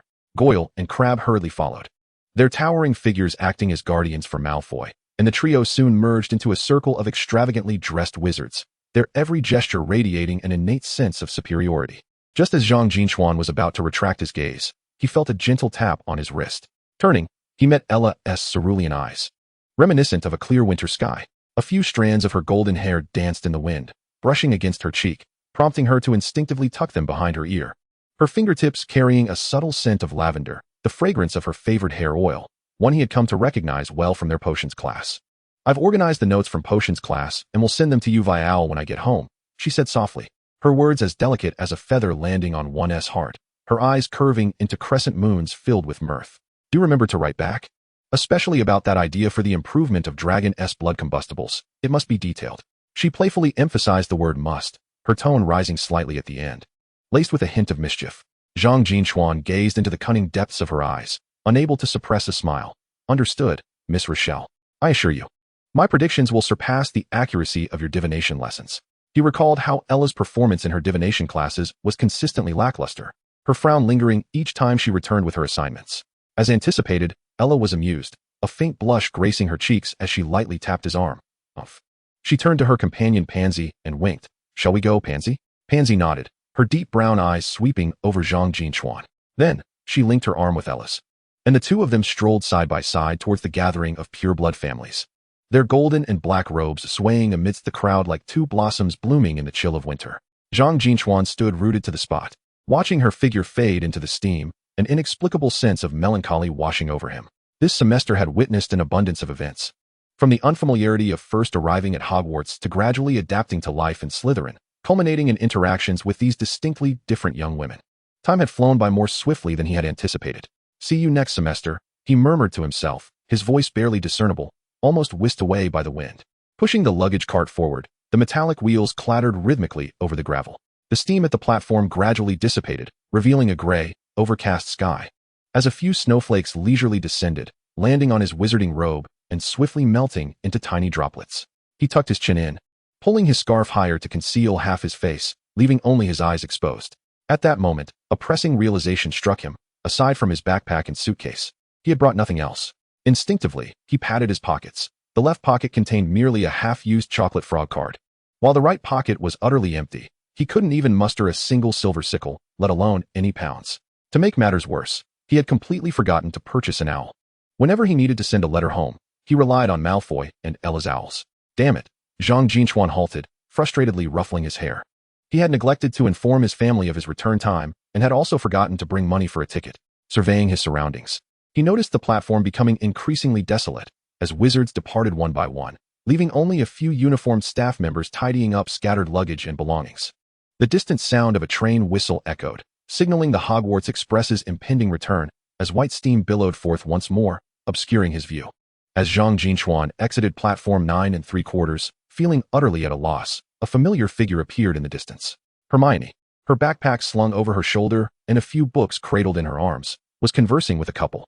The usual tautness of her lips was replaced by a smile, likely sharing amusing anecdotes from school with her parents. Zhang Jin Chuan's eyes lit up, akin to discovering an oasis in a desert, and he promptly dragged his luggage cart after her, the wheels clattering urgently over the stony path, breaking the surrounding tranquility. "Where are you off to, beautiful?" He deliberately lowered his voice, adopting an odd intonation as he raised an eyebrow, attempting to appear more debonair. Hermione was startled by the sudden voice, causing the book in her hand to fall with a thud onto the ground, scattering history of magic, standard spells, beginner, and a notebook across the gravel of the platform. She turned sharply, her eyes landing on Zhang Jin Chuan's mischievous grin, and shot him an indignant glare, her cheeks slightly flushed with anger. "Zhang Jin Chuan, you nearly scared me to death." "Apologies, apologies." Zhang Jin Chuan quickly raised his hands in surrender, though the smile on his face remained. He hurried over to help her pick up the scattered books. "I didn't mean to frighten you. I merely wanted to greet you." Observing her irritated demeanor, he felt a sense of relief, knowing he need not worry about being alone anymore. He scratched his head, his tone softening with a touch of charm. May I ask how you're getting home?" Hermione regarded him suspiciously, her clear brown eyes filled with confusion. "Of course, my parents are picking me up. Why else would it be?" She scrutinized him closely, suddenly realizing something, and a sly smile crept onto her lips. "What, do you have no one to pick you up? Or perhaps, have you run out of money?" Zhang Jin Chuan, caught at the heart of the matter, scratched his head sheepishly, his tone unusually obedient. "Well, I forgot to bring money and didn't write home, so." He rubbed his hands together, adopting a pitiful expression akin to an abandoned puppy. "Could you possibly have your parents give me a ride as well?" Hermione sighed deeply, her fair fingers pressed against her temple, displaying her exasperation. "Zhang Jin Chuan, you really are something." She turned to her parents, saying, "Mom, Dad, this is my classmate from school. He forgot to bring money. Could you give him a ride home as well?" Her parents were dressed impeccably. Her mother wore a camel coat with a red scarf and radiated warmth, while her father donned a deep blue jacket and gold-rimmed glasses, exuding a scholarly demeanor. Upon seeing Zhang Jin Chuan, their faces broke into gentle smiles. "So this is your classmate?" Hermione's mother spoke first, her voice as warm as a spring breeze, her gaze resting on Zhang Jin Chuan with curiosity and kindness. Her eyes resembled Hermione's, imbued with a clear tenderness. "Hello, Uncle and Auntie. My name is Staff Carrion, but you can call me Zhang Jin Chuan," he replied, standing up straight, his playful demeanor vanishing without a trace, replaced by a model of decorum. His hands were neatly placed in front of him, his back straight, a stark contrast to the mischievous boy from moments ago. Seeing him in such earnestness, Hermione couldn't help but burst into laughter, her shoulders trembling slightly. She quickly covered her mouth with her hand, though laughter still slipped through her fingers. "Mom, Dad, just call him Zhang Jin Chuan. He's my classmate, and we're on good terms." She paused, her tone teasing. "He just forgot to buy an owl and left his money behind, so he can't go home. His wits are a bit lacking." "Haha, this child's heart is truly large." Hermione's father laughed heartily, his voice booming with good-natured teasing. He stepped forward and gently patted Zhang Jin Chuan's shoulder, his broad and warm palm offering reassurance. "It's all right. It's only natural to forget things when one is out and about. We'll escort you home. Where do you reside?" "In front of the Karen Antique Shop on Oak Street, right at the corner where the brass bell hangs," Zhang Jin Chuan quickly replied, feeling a wave of relief wash over him as the heavy stone of anxiety finally settled. Stealing a glance at Hermione, he noticed her making a silly face at him, prompting him to return a playful expression. "Oak Street?" Hermione exclaimed, her eyes widening with surprise, her brown irises gleaming with delight. "We live nearby. Our dental clinic is on Oak Street." She excitedly grasped her mother's arm. "Mom, did you hear that? He lives on Oak Street." We've passed by there countless times. Hermione's mother chuckled. "What a coincidence. That is incredibly convenient." Now, let us stow our luggage in the car. It's quite chilly outside. The Granger family's vehicle was parked in the lot outside the station, a neat silver-gray muggle car. Zhang Jin Chuan assisted in lifting the luggage into the trunk. His suitcase was hefty, filled with textbooks and experimental materials, prompting Hermione's father to lend a hand. As he settled into the back seat of the car, Zhang Jin Chuan felt a touch of shyness. The interior was warm, the heating perfectly balanced against the chill of the station. The air was infused with a subtle scent of perfume and leather, a comforting contrast to the aromas of potions and dust he was accustomed to at Hogwarts. He discreetly surveyed the car's decor and noticed a small frame on the dashboard containing a childhood photograph of Hermione, her hair styled in two little pigtails, beaming with two tiny canine teeth on display. "Feel free to look," Hermione said, noticing his gaze, as she handed him a bottle of warm milk. "My mom prepared this for you to warm your hands." Zhang Jin Chuan accepted the milk, his fingertips brushing against the warm glass, the comforting heat spreading throughout his body. "Thank you," he murmured softly, unscrewing the cap and taking a sip. The sweet milk slid down his throat, dispelling the last remnants of chill. Hermione's parents were quite conversational, engaging him in numerous inquiries about Hogwarts throughout the journey. Hermione sat beside him, occasionally chiming in and even debunking some of his little white lies. "Doesn't he get along with his classmates at all?" she teased, "especially not with Ron. They often bicker." "It was Ron who provoked me first," Zhang Jin Chuan retorted immediately. And the two began to banter back and forth, their playful argument devoid of any real anger, resembling a friendly tussle instead. Observing their playful exchanges, Hermione's parents couldn't help but smile, finding the dynamic between the two children quite entertaining. "Youth is truly wonderful," Hermione's mother remarked, casting a glance at her daughter through the rearview mirror. "Hermione is so quiet at home. I never expected her to be so lively at school." Hermione's cheeks flushed instantly as she playfully scolded, "Mom," eliciting laughter from everyone in the car. The atmosphere within the vehicle grew light and cheerful, the earlier awkwardness and shyness dissipating, allowing Zhang Jin Chuan to feel as comfortable as if he were among family. The automobile traversed the bustling city, where the shops lining the streets were adorned with Christmas decorations, twinkling lights suffusing the atmosphere with festive cheer. Zhang Jin Chuan gazed out at the fleeting scenery, a wave of sentiment washing over him. The Muggle world starkly contrasted with the Wizarding realm, devoid of flying broomsticks and sorcery, yet this ordinary jubilation exuded a unique warmth. As the vehicle gradually entered a quieter street, the surrounding buildings became quaint, predominantly two-storied structures, each adorned with a variety of signs. When the car halted before a shop marked with the sign of Chiron Antiques, Hermione eagerly leaned toward the window, her eyes sparkling. "Wow, does your family run an antique shop? I've passed by here several times and have always wanted to step inside. That brass clock at the entrance is so beautiful. I can't help but admire it every time." Following her gaze, Zhang Jin Chuan noted that the old clock was indeed one of the shop's signatures, a treasured heirloom from his grandfather. "You are always welcome," he replied with a smile, unfastening his seatbelt. "I plan to study potions during the winter break. If you're free, you might come by and help me with the formulas." Hermione's eyes lit up, as if she had stumbled upon a hidden treasure. "Really? That is a promise." "Agreed," Zhang Jin Chuan declared, pushing open the car door. The crisp, cold air rushed in, carrying the freshness of the falling snowflakes. He turned back to wave at Hermione and her family, a genuine smile gracing his face. "Thank you, Uncle and Auntie, for bringing me back. I truly appreciate your kindness today. And thank you, Hermione." "You're welcome. Just remember to bring money and your brain next time you go out," Hermione teased, sticking out her tongue playfully, prompting a chuckle from him. As the car window gradually ascended, the silver-gray sedan seamlessly merged into the traffic, disappearing around the corner. Zhang Jin Chuan turned his attention to the wooden door of his shop, inhaling deeply. The frigid air filled his lungs, invigorating him profoundly. He adjusted his scarf, flashed a smile, and then gently pressed the doorbell. The crisp chime resonated through the tranquil street. Chapter 39. Purging the Impurities of Blood. Afternoons at Chiron Antiques always carried a serene tranquility, steeped in the essence of time. Marcus Chiron stood behind the counter, delicately polishing a brass candlestick with a soft cloth, meticulously wiping away the accumulated dust as if tending to a rare treasure. The shop was infused with the mingled scents of aged wood and beeswax, while sunlight streamed through the glass windows, casting dappled shadows upon the floor. Dust motes drifted gracefully within the beams of light. Suddenly, the gentle tinkle of the copper bell at the door broke the stillness. Instinctively, Marcus looked up, and upon recognizing the visitor, he froze for a few seconds. Then a beaming smile erupted across his face, his voice quivering with excitement. "Son, is it really you? You've returned." Zhang Jin Chuan stood at the entrance, still enveloped in the chill of the outside air, flakes of unmelted snow dotting his hair, and the hem of his gray robe dampened slightly. Upon seeing his father's familiar smile, warmth blossomed within him. Just as he was about to speak, Marcus had already hastened around the counter, swiftly closing the distance and affectionately clapping a hand on his shoulder with a firm, yet loving grip. At last, you're back. Your mother has been nagging about you for several days, wondering why you have not sent a letter back. I forgot to buy the owl and neglected to bring money.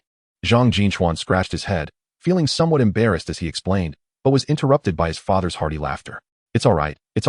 Just being back is what matters, he exclaimed, waving his hand dismissively. We'll buy an owl when school starts. He then shouted towards the wooden staircase leading to the second floor, his voice echoing through the shop. Dear, our son has returned.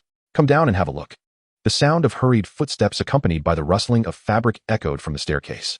Zhang Jinya, his mother, hurried down the stairs, her deep green skirt swaying as she ran. Her hair was slightly disheveled, evidently having just emerged from a busy endeavor. But the anxiety on her face transformed into a gentle smile upon seeing her son. My child, she exclaimed, rushing forward to envelop Zhang Jin Chuan in a tight embrace. Her presence infused with a delicate scent of rose soap. Why didn't you tell me beforehand? I didn't have time to prepare your favorite baked pudding. Zhang Jin Chuan found himself slightly breathless in his mother's embrace, but allowed her to hold him, the familiar fragrance swirling around his senses, dissipating the last remnants of his reluctance. I was delayed by some matters on the way, he replied with a smile, returning her hug. It's just wonderful to be back. We can have pudding anytime. Zhang Jinya finally released him, cupping his face with her hands to scrutinize him closely, her brows slightly furrowed. You've lost weight. Is the food at school not good? Look at all that snow on your head. Come in and warm up. I will prepare some hot cocoa. As she chattered on, she guided him towards the rest area of the shop, with Marcus following closely behind, a smile gracing his face as he observed the interaction between mother and son. That evening's dinner was particularly sumptuous. Zhang Jinya prepared roasted chicken, creamy mushroom soup, vegetable salad, and a large platter of freshly baked pudding that filled the air with a sweet aroma. At the dining table, Zhang Jin Chuan briefly shared his school life, omitting the details of magic, simply stating that the courses were fascinating and that he had made some new friends. Marcus and Zhang Jinya listened attentively, occasionally interjecting with questions, their eyes brimming with concern. By the way, Mom and Dad, halfway through the meal, Zhang Jin Chuan set down his knife and fork and earnestly declared, this holiday, I would like to conduct some experiments at home. I need a quiet place. Could you clear out the attic for me? Without a moment's hesitation, Marcus nodded. Of course. The attic is hardly used. It might be a bit messy, but I will tidy it up first thing in the morning and ensure you have a clean space. Zhang Jinya expressed her worry, asking, what kind of experiments? Will there be any danger? It's just some herbal research, quite safe. Zhang Jin Chuan quickly reassured her. It requires some precise instruments, and the attic has excellent lighting, perfect for conducting experiments. Seeing that his mother still seemed hesitant, Marcus gently tugged at her hand and smiled at Zhang Jin Chuan. Don't worry, let him explore. Boys should have a spirit of inquiry. Tomorrow, I will move a large table for your instruments and clean the windows to ensure it is bright. Zhang Jin Chuan's face lit up with joy, and he eagerly served his father a piece of roasted chicken. Thank you, Dad. The following morning, Zhang Jin Chuan was awakened by the sounds of sweeping and the shuffling of items downstairs. He rubbed his eyes and climbed out of bed, dressing quickly before heading downstairs. To his surprise, he found Marcus carrying an old wooden box toward the storage room, beads of sweat glistening on his forehead. Dad, let me help you, he exclaimed, rushing over to assist. No, you go have breakfast. Marcus waved his hand dismissively, a satisfied smile gracing his face. The attic is nearly tidied up. Once you finish breakfast, I'll have your mother take you up to see it. Breakfast consisted of fried eggs, toast, and hot milk, with Zhang Jingya setting the table meticulously. After they finished their meal, she guided Zhang Jin Chuan upstairs to the attic. The staircase leading to the attic was somewhat steep, creaking underfoot, echoing the passage of time. Upon pushing open the wooden door to the attic, a wave of dry wood aroma enveloped them. Indeed, the attic was spotless. The clutter that once filled the space had been cleared away, leaving only a large wooden table and a single chair. A skylight adorned the roof, sunlight streaming through the glass to cast bright patches of light upon the floor. What do you think of this place? Zhang Jingya inquired with a smile. The lighting is superb. The afternoon sun can illuminate this space for most of the day, and the ventilation is quite good. Zhang Jin Chuan surveyed the surroundings. The attic spanned approximately 20 square meters, its walls of exposed red brick exuding a nostalgic warmth. It's wonderful, he exclaimed, delighting in the view as he approached the window and opened it. Fresh air rushed in, imbued with the crisp essence of post-snow serenity. This place is simply perfect. I'm glad you like it, Zhang Jingya said, helping him draw the curtains open. If you need anything, perhaps a table, chairs, or shelves, just let your father know to buy them. No need. I've brought my own tools, Zhang Jin Chuan replied with a smile, retrieving a seemingly ordinary extendable backpack from his bag. He unzipped it, beginning to extract various items. A hefty purple copper crucible, numerous glass distillation bottles of varying sizes, a silver metal purifier, and a multi-tiered reagent rack. These meticulously selected potion-making apparatuses from Hogwarts, curated by Snape, were arranged neatly on the wooden table, accompanied by a plethora of rare ingredients, each housed in its own box, quickly filling half the table. After all, these were the fruits of Zhang Jin Chuan's labor over a semester. Seeing the abundant materials made him feel as if his tuition had multiplied tenfold in value. While he had lost many points during the scavenging process, he had also earned a considerable amount in potion class. Coupled with the penalties he had endured, these potions and tools were a source of reassurance for him, a reward for his hard work. Next, he pulled out 7 or 8 books from the backpack, their spines somewhat worn, clearly showing signs of frequent use. Titles such as Guide to Purifying Magical Creatures' Blood, Experiment Log of Magical Potions, Comprehensive Applications of Dragon Blood, and Herbal Attributes and Compatibility Taboos were neatly arranged in a corner of the table, exuding the distinctive fragrance of aged paper. Are these all your textbooks? Zhang Jingya asked curiously, picking up Comprehensive Applications of Dragon Blood, which featured a majestic red dragon on its cover. Yes, they are all essential reference books, Zhang Jin Chuan nodded, placing the last piece of equipment down. Mom, I'm going to start my experiments now. I might be a bit busy, so you don't need to call me for lunch. Just leave some food for me. I'll come down when I'm hungry. Very well. Take care to rest, and do not overexert yourself. Zhang Jingya tidied up the books on the table for him, offering a few reminders before descending the stairs. The attic soon fell into a tranquil silence, with only the occasional chirping of birds from outside and the sound of his own breathing remaining. Zhang Jin Chuan took a deep breath, his gaze sharpening with focus. He retrieved 3 sealed glass jars from the depths of his backpack, their exteriors coated in a layer of dust, while within them resided a viscous dark red liquid, with suspended impurities faintly visible. These were blood samples of the Chilo he had collected during his time at school. Due to the rush of time and the collection being near the Forbidden Forest, the blood was tainted with various debris, brown clumps of soil, fragments of dry twigs, a few decayed leaves, and even a small tuft of gray fur.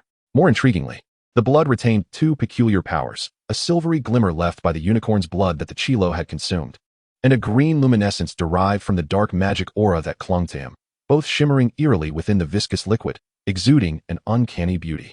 It was time to commence. Zhang Jin Chuan murmured to himself, as the gray-scaled serpent's venom coiled around his arm twice, flicking its tongue, before leisurely making its way to the windowsill. Finding a sun-drenched spot to bask in, its crimson eyes half-closed in tranquil repose, he first placed the first glass jar upon the experimental table, carefully extracting the larger impurities with tweezers, a piece of soil approximately the size of a fingernail, and a small fragment of dry twig. These impurities were deposited into an empty crucible, quickly accumulating into a small pile. Next, he poured an appropriate amount of distilled water into the jar, gently stirring with a glass rod as the dark red blood gradually dispersed in the clear water, allowing the tiny impurities to float upwards. He then transferred the blood mixed with distilled water into a purple copper crucible, igniting the alcohol lamp, the blue flames quietly licking the bottom of the pot. As the temperature rose, the liquid within began to heat up, producing tiny bubbles. He periodically measured the temperature with a thermometer, ensuring it remained within precise limits. As temperature control was crucial for blood purification, excessive heat could destroy the magical components while insufficient heat would fail to separate the impurities. As the heating progressed, a layer of gray-brown foam gradually surfaced, a byproduct of the fats and decaying impurities within the blood reacting to the heat. Zhang Jin Chuan delicately skimmed off this foam with a petite metal spoon, his actions precise and gentle, akin to performing a meticulous ritual. Once the foam was removed, the liquid in the pot appeared slightly clearer, though it still retained a murky dark red hue. The next step involved distillation. He connected the dry pot to a glass distillation flask, introducing cold water into the condenser, and continued heating. As the distillation progressed, transparent water vapor condensed into liquid within the condenser, flowing along the inner walls into the collection flask, this being the purified moisture devoid of impurities. Meanwhile, the liquid remaining in the dry pot grew increasingly viscous, its color deepening to a rich ruby hue. Upon completion of the distillation, he extinguished the alcohol lamp and placed the dry pot on an asbestos mat to cool. Once the liquid reached room temperature, he poured it into the metal purifier. The purifier is equipped with a sophisticated filtration system, layered with specially crafted filter paper capable of separating even the most minute impurities. He gently turned the knob of the purifier, allowing the liquid to flow slowly from the exit below, dripping into a pristine glass beaker.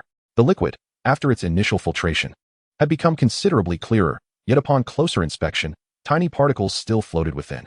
Zhang Jin Chuan did not pause, proceeding to the second filtration. This time, he sprinkled a fine layer of herbal powder onto the filter paper, an adsorbent he had concocted based on herbal attributes and compatibility prohibitions. designed to effectively absorb residuals in the blood.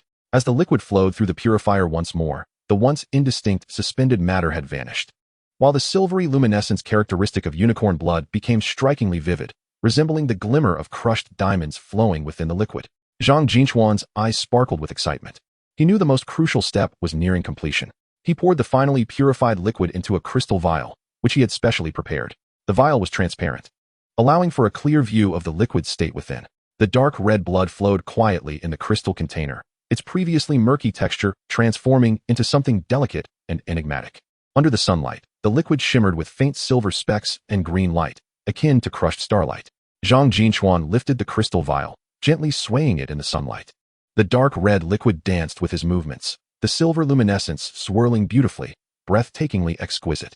He smiled with satisfaction, placing the vial on the reagent rack, tightly sealing the opening with a cork and affixing a label to the vial, inscribing Chilo blood, initial purification. Outside the window, the sun continued to shine brightly.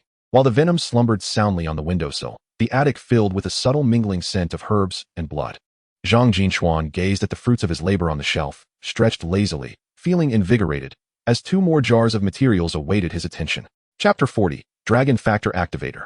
As Zhang Jin Chuan locked the last jar of purified Chilo blood into the hidden compartment of his expandable backpack, his stomach ached with hunger. The sky outside had turned completely dark, leaving only the residual warmth of the extinguished alcohol lamp and a faint metallic scent of blood lingering in the air. Supporting his aching back, he straightened up, the sharp edges of the metal purifier pressed against his palm, making it tingle. As 4 hours of meticulous work had left him feeling weary. Starving, he clutched his stomach and hurried downstairs, the wooden staircase creaking in protest beneath his feet. The living room was aglow with warm light, where Zhang Jingya sat on the sofa knitting a sweater. Upon seeing him descend, she immediately set down the ball of yarn and rose. Jin Chuan, have you finished the experiment? Yes, just completed it, Zhang Jin Chuan replied, fatigue evident in his voice. His gaze fixed intently on the dining area. Mom, is there anything to eat? I feel like I could devour an entire cow. Zhang Jingya shook her head in exasperation. Yet a smile danced at the corners of her mouth. I knew you would be hungry, so I saved dinner for you. She entered the kitchen and soon emerged with a white porcelain plate, presenting roasted chicken, mashed potatoes, pumpkin pie, and a steaming bowl of red stew. Eat up. The roasted chicken on the plate boasts a golden, crispy skin, releasing steam as Zhang Jin Chuan unceremoniously takes a seat. He seizes a knife and fork, slicing off a generous piece of chicken to savor, the delightful aroma of the skin mingling with the succulent juices exploding in his mouth. Delicious. It surpasses the school's offerings by far, he mumbles, quickly scooping a hefty spoonful of mashed potatoes, their creamy texture infused with the fragrance of butter. Eat slowly. No one is going to snatch it from you, Zhang Jingya observes from across the table, her gaze gentle. The school meals are undoubtedly inferior to those at home. Look at how thin you've become. This holiday, Mother will prepare roasted chicken for you every day. Zhang Jin Chuan nods vigorously, his mouth stuffed with food. His mother's roasted chicken has always been his favorite since childhood, the skin marinated in salt and rosemary beforehand, brushed with honey during roasting, yielding both the richness of spices and a hint of sweetness. He devours 2 substantial pieces of chicken and drinks half a bowl of rich soup before the emptiness in his stomach gradually warms with satisfaction. After dinner, Zhang Jin Chuan returns to his bedroom, donning soft pajamas. The venom from the gray-scaled serpent emerges from beneath his blanket, curling into a circle on the bed, its cool scales resting against his wrist. You've worked hard today, quietly keeping me company, he says, scratching the serpent's chin, which responds with a contented flick of its tongue. Do you think this winter break will awaken your bloodline? Zhang Jin Chuan muses, gazing out at the moonlight, his fingers lightly tracing the serpent's scales. How splendid it would be to breathe fire like a dragon, or perhaps grow even more formidable fangs. The serpent seems to understand, nuzzling his palm, its crimson eyes glimmering in the moonlight. Suddenly recalling his experimental plans, he sits up, exclaiming, for the subsequent experiments, we need live specimens. Can you catch some small lizards or snakes tonight? Remember to keep them alive in the glass tank. The serpent nods, skillfully slipping through the window and vanishing into the night. The next morning, Zhang Jin Chuan awakens to the sun's rays, and upon opening his eyes, he spots 5 small snakes crawling in the glass tank on his nightstand. They curl up on a bed of moss at the bottom, their scales shimmering with varying hues under the sunlight. Well done, Venom. You managed to catch so many in one night, he chuckles, lifting the glass tank to find that these small snakes are all non-venomous, common in the area. But why did you only catch your kind? The serpent, perched on the windowsill, nods seriously and hisses, it's safer to stick with my kind. Zhang Jin Chuan is amused by its earnestness and, after freshening up, heads downstairs for breakfast. On the dining table, crispy bacon, runny fried eggs, buttered toast, and a large cup of hot milk await him. Zhang Jin is busy making pancakes, and the air is filled with the enticing scents of vanilla and butter. Awake? Come and enjoy the pancakes, just out of the oven, she announces, presenting a towering stack of pancakes drizzled with maple syrup and sprinkled with blueberries. Thank you, Mom, Zhang Jin Chuan exclaims, taking a piece of pancake, the warm, fluffy texture melting in his mouth as the sweet maple syrup dissolves on his tongue. His mother always manages to elevate a simple breakfast into something truly delectable. This taste of home fills him with warmth. After breakfast, Zhang Jin Chuan carries the glass tank up to the attic. The sunlight today is particularly bright, streaming through the skylight and illuminating the experiment table, highlighting the wood grain of the wooden desk. He placed the glass tank in the corner and then retrieved an exquisite wooden box from his backpack, grasping a handful of juvenile dragon scales, which were delicate remnants shed a week before the birth of the noble creature. The focal point of the day was this. Zhang Jin Chuan lifted a scale towards the sunlight. Observing the intricate patterns on its surface dance in the light, faint magical ripples discernible alongside venom. He hoped these would awaken the dormant bloodline of the black dragon within you. He murmured softly, as the venom on the windowsill flicked its tongue, seemingly in response. He opened the compendium of dragon materials, where the diagram of dragon scale structure, illustrated in silver ink, glimmered. The book noted that juvenile dragon scales contained lower bloodline factors and required herbal guidance to activate their effects. Zhang Jin Chuan pointed to the page. Let us proceed with this method. First, we shall extract the bloodline factors. A small dosage will also prove safer. He placed a handful of dragon scales into a malachite mortar and picked up the pestle to begin grinding. Though the juvenile scales possessed resilience, they were significantly more fragile than those of an adult dragon. The pestle struck with a gentle crack, and the scales gradually shattered into fine powder. Crushing them increased the surface area, thereby expediting the purification process. He continued to grind, conversing with himself, until the dragon scales transformed into a delicate dark gray powder, at which point he ceased. Next, Zhang Jin Chuan poured 500 milliliters of distilled water into a bronze crucible and ignited the alcohol lamp. The blue flames licked the bottom of the pot, swiftly causing the water to bubble with tiny effervescence. Cautiously, he added the dragon scale powder into the pot, stirring clockwise with a glass rod, as the dark gray powder slowly dispersed, transforming the clear distilled water into a rich brown. The first step was to dissolve the dragon scale powder. Observing the dry pot, Zhang Jin Chuan timed the process according to the book's instructions, requiring a maintained simmer for an hour to fully release the active components within the scales.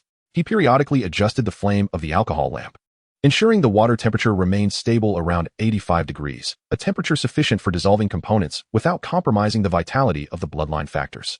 After an hour, he introduced the first herb, dried tender leaves of firethorn. These leaves, dark red with tiny spines along the edges, stirred the brown liquid into ripples of crimson upon entry. Firethorn enhances the activity of the bloodline factors. As he stirred, he explained, the color of the liquid gradually transformed into a vibrant orange red, exuding a faint herbal fragrance. Another 20 minutes passed before he added the second ingredient, powdered moonlight grass. The silvery powder fell into the pot, merging with the orange-red liquid, which immediately formed a layer of fine silver bubbles on the surface. Moonlight grass neutralizes the heat of the dragon scales, preventing the bloodline factors from becoming overly volatile. He measured the liquid's temperature with a thermometer, ensuring it remained within a safe range. As time elapsed, the bubbles slowly dissipated, and the liquid metamorphosed into a beautiful golden-silver hue, flowing like molten metal. Zhang Jin Chuan nodded in satisfaction and continued to follow the formula, adding the third herb, chopped petals of the sunworm flower. These petals shone golden in sunlight and released warm energy upon heating, causing the liquid's temperature to rise by 5 degrees upon entry. The temperature was just right, requiring no further adjustments to the flame. He gazed at the golden halo shimmering on the surface of the liquid, as petals gently swirled within the pot, deepening the color to a rich gold, imbued with a subtle luminescence. This was a sign that the bloodline factors were beginning to awaken. Over the next 3 hours, Zhang Jin Chuan meticulously added 4 varieties of herbs, dried hyacinth tubers, powdered fragments of unicorn horn, mimosa leaves soaked in morning dew, and a pinch of dragon's blood powder. With each herb introduced, the liquid underwent wondrous transformations. The addition of hyacinth elicited purple veins, the unicorn horn fragments rendered it more crystalline. The mimosa leaves adorned the surface with rippling glimmers, and the dragon's blood powder emitted a faint, majestic aura, causing the serpents in the corners to writhe uneasily. Zhang Jin Chuan glanced at the glass tank before focusing intently on the dry pot. By now, the liquid had transformed from its initial deep brown to a transparent concoction laced with red veins. The once brimming solution had dwindled to less than a third, bubbling gently while exuding a rich, herbal aroma, accompanied by a hint of sulfur. It was nearly time for purification.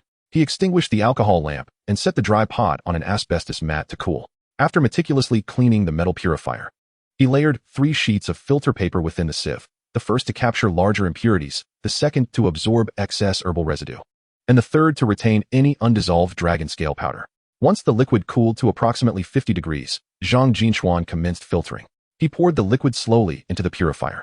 The transparent liquid, with its red veins, flowed through the filter paper, dripping into the collection flask below. Initially cloudy, the liquid became completely transparent by the midpoint of filtering, with the red veins distinctly visible, resembling tiny blood vessels in motion.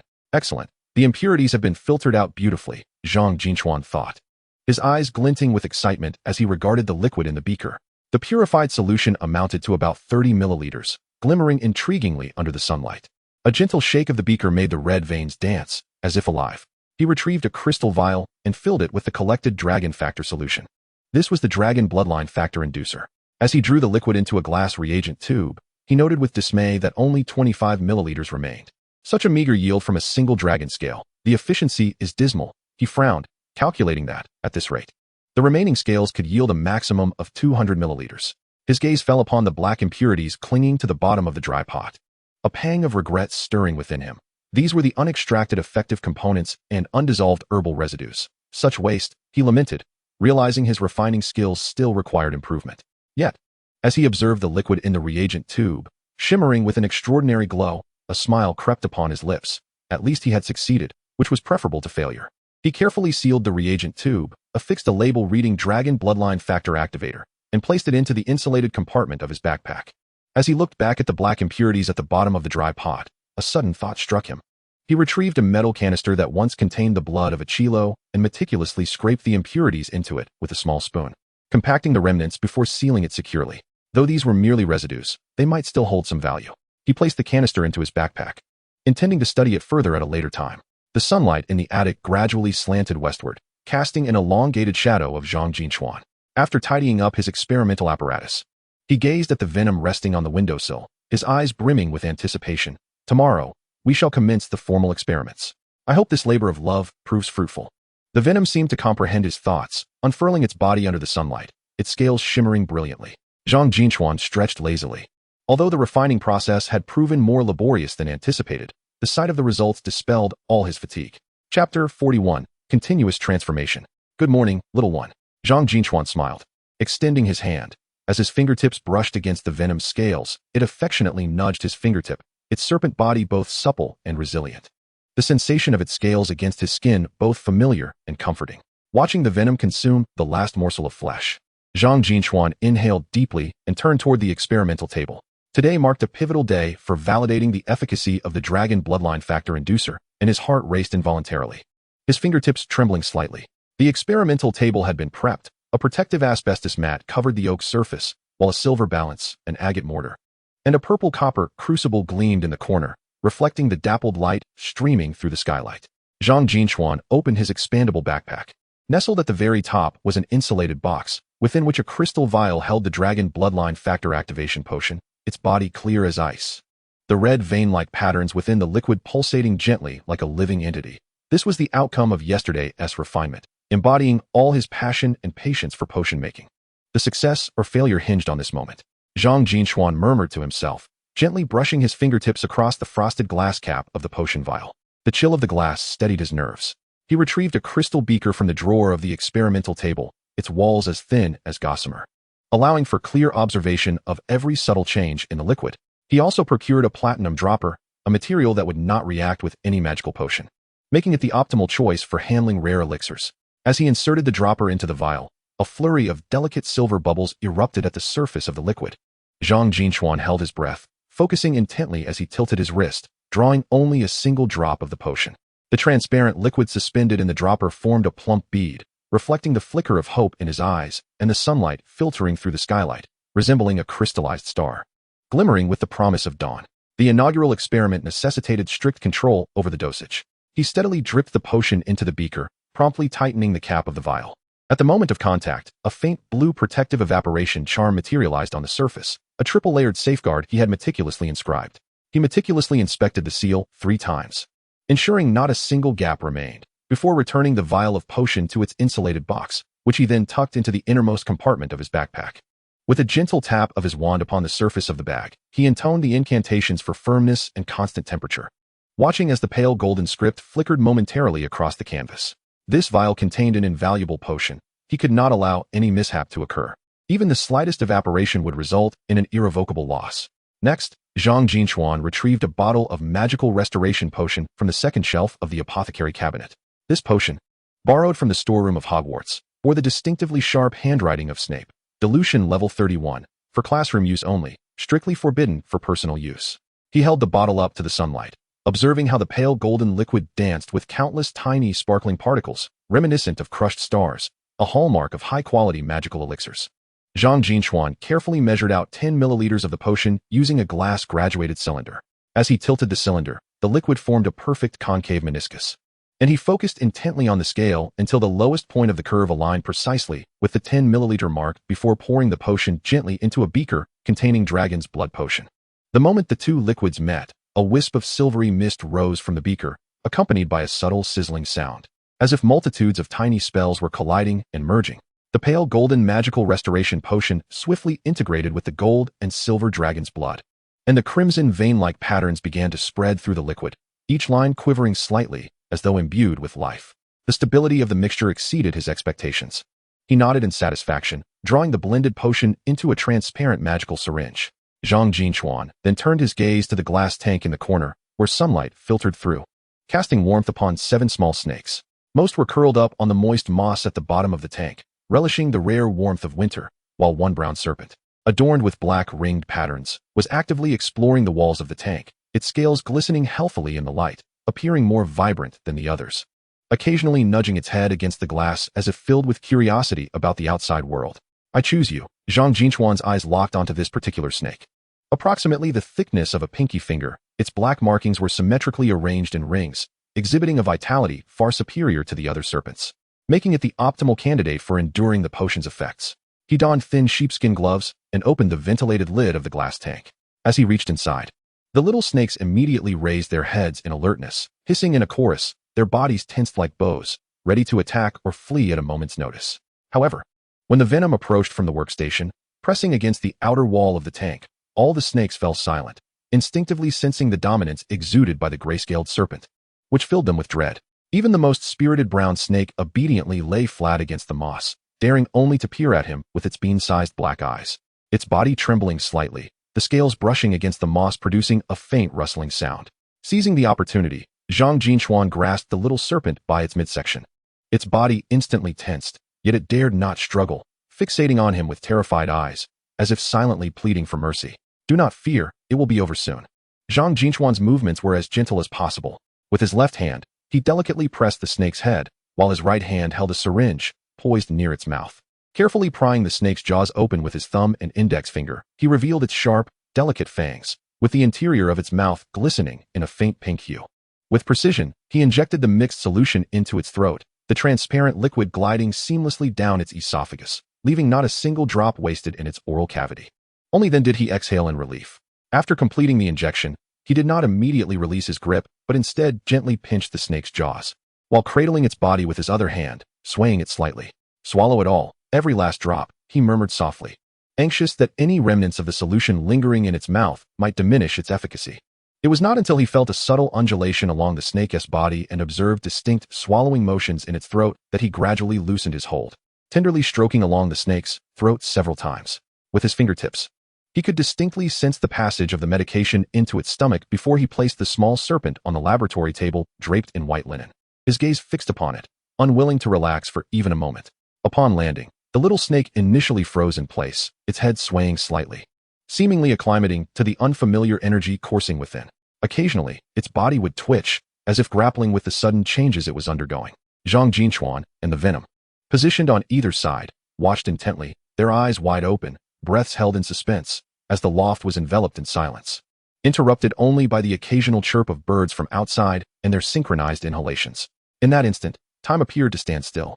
For the first 2 minutes, the small snake displayed no irregularities. It lay upon the fabric, its black markings subtly rising and falling with each breath, appearing no different from an ordinary serpent. Gradually, Zhang Jin Chuan's heart sank. Could it be that the medication had lost its potency? Or was the dosage insufficient? Initially, he had feared that the solution might be too potent, which prompted him to dilute it. But now he found himself regretting not having added more, anxiety gnawing at him as he worried about the potential ineffectiveness of the treatment. At that moment, the little snake suddenly convulsed violently. Its body arched sharply, as if twisted by an unseen force, its head thrashing side to side with fervor. The black patterns deepened at an observable rate, nearly merging with the brown scales. Following this, the snake began to writhe and struggle upon the linen, its body alternating between tautness like a string and softness like a rope, emitting anguished hisses from its throat, the sound sharper and more filled with distress than before. The edges of its scales glowed with an eerie red light, as though flames were igniting beneath its skin. The once smooth surface began to form tiny creases, as if something was attempting to break free from within. Each roll left faint crimson stains on the linen, a mixture of exuded bodily fluid and blood. Zhang Jin Chuan quickly consulted the nearby tome, Comprehensive Guide to Dragon Materials, its pages adorned with shimmering illustrations in silver ink. The text noted that when the bloodline factor is activated, the host would undergo intense energy surges, manifested as muscular spasms, reddening of the skin, and elevated body temperature, an entirely normal phenomenon. Aligning the observed symptoms of the small snake with the descriptions in the book, he felt a slight easing of his apprehension. Yet, despite understanding it to be a typical response, watching the snake struggle in pain stirred within him a lingering concern regarding the potential life-threatening risks of the medication. The struggle persisted for 5 minutes, and as the movements of the small serpent gradually slowed, Zhang Jin Chuan observed a remarkable transformation occurring within its form. The slender body, initially no thicker than a pinky finger, began to thicken and lengthen at a visible pace. The brown scales, once dull beneath the sun, shed their lackluster appearance, revealing black patterns that glimmered with a metallic sheen. Upon closer inspection, the scales appeared to subtly adopt a resemblance to dragon scales, imbued with an air of enigmatic magic. Even more astonishing was the slight inflation of its head, the once rounded visage elongated, and the snout sharpened, characteristics quintessential to dragons. It is beginning to shed its skin. Zhang Jin Chuan exclaimed softly, his eyes alight with excitement. The serpent's mouth first parted, a fissure forming as a pale gray old skin bulged forth, unveiling beneath it a pristine black set of scales, smooth and lustrous like black jade, exuding an enchanting glow. It seemed to have discovered a means to release its pent-up energy, darting towards the nearby table leg, coiling tightly around the oak support, and then contracting its muscles forcefully, utilizing external pressure to hasten the molting process. The old skin slid off seamlessly from the head towards the tail, the transition astonishingly smooth, accompanied by a faint rustling sound reminiscent of silk brushing against wood. The shedding took less than 3 minutes, leaving the old skin perfectly intact upon the table leg, every minute scale distinctly visible. The newly emerged serpent had grown to the thickness of a thumb. The black patterns on its scales danced with a fierce, venomous shimmer, embodying raw vitality and strength. Yet, the metamorphosis was far from complete. After a mere 5 minutes of rest, the scales on its surface began to dull to a grayish hue, its skin taut like a bowstring drawn to its limit, as if new energy surged within. It shook its head in apparent confusion, but soon resumed its previous actions, wrapping around the table leg once more, contracting its muscles, and initiating a second shedding.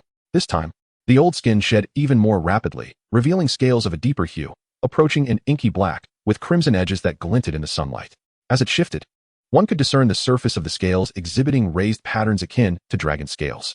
A gentle touch with a fingertip revealed a notable increase in hardness, surpassing that of its prior form. In awe, Zhang Jin Chuan retrieved his silver notebook, swiftly documenting the phenomenon with a quill. After the second shedding, the body length increased by approximately 30%, scale hardness significantly enhanced, dragon scale patterns emerged, pupils transformed to gold, aggression heightened, previously disregarded venom attempted to bite my glove.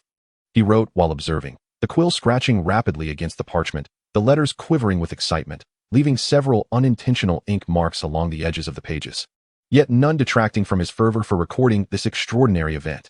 By the conclusion of the second shedding, the serpent's size had burgeoned to that of a child's wrist. It lay panting against the table leg, the scales on its abdomen rising and falling rapidly, occasionally exhaling a delicate white mist, a hallmark of its draconic lineage beginning to manifest.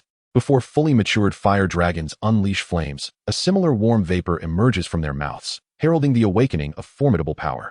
As Zhang Jin Chuan leaned in for a closer inspection, the small serpent suddenly lifted its head, issuing a menacing hiss. The scales around its neck flared open, revealing a vibrant orange underbelly, a defensive posture mimicking certain venomous snakes. Yet, to Zhang Jin Chuan, it resembled a young dragon displaying its bravado, infused with the pride and audacity of youth. Quite spirited indeed. Unable to suppress a smile, Zhang felt not fear, but exhilaration. He understood that this indicated the potion had not only awakened the bloodline, but also preserved the creature's instinct, preventing it from devolving into a mindless monster. This was the epitome of a successful experiment, instilling him with confidence for future endeavors. Approximately half an hour later, the small snake commenced its third shedding. This process was evidently more arduous. As it coiled around the table leg, its muscles tensed, and its body trembled slightly from exertion.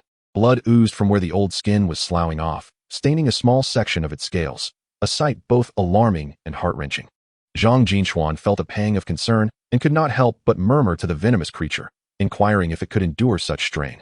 3 sheds were a tremendous burden for a young snake. Could its body withstand this?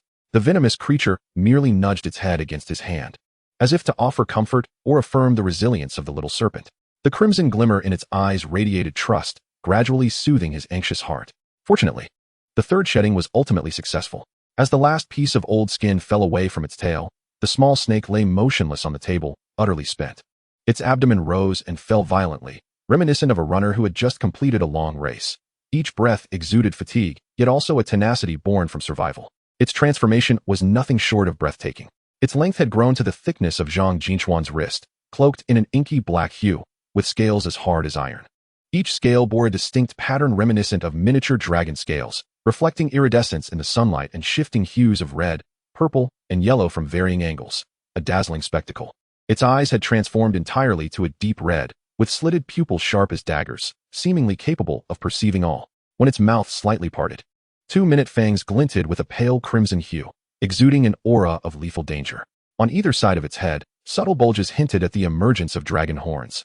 Though still not prominent, their hardened protrusions foreshadowed future strength. It worked. My potion has succeeded. Zhang Jin Chuan, exhilarated, nearly toppled the nearby beaker. He clenched his fists tightly, his knuckles whitening from the intensity, his heart racing within his chest as if it might leap forth, an uncontrollable joy overwhelming him like a tidal wave. Just 3 hours prior, it had been an ordinary brown snake, and now, it unmistakably exhibited draconic traits. This signified that his dragon bloodline factor inducer was not only effective, but had exceeded all expectations.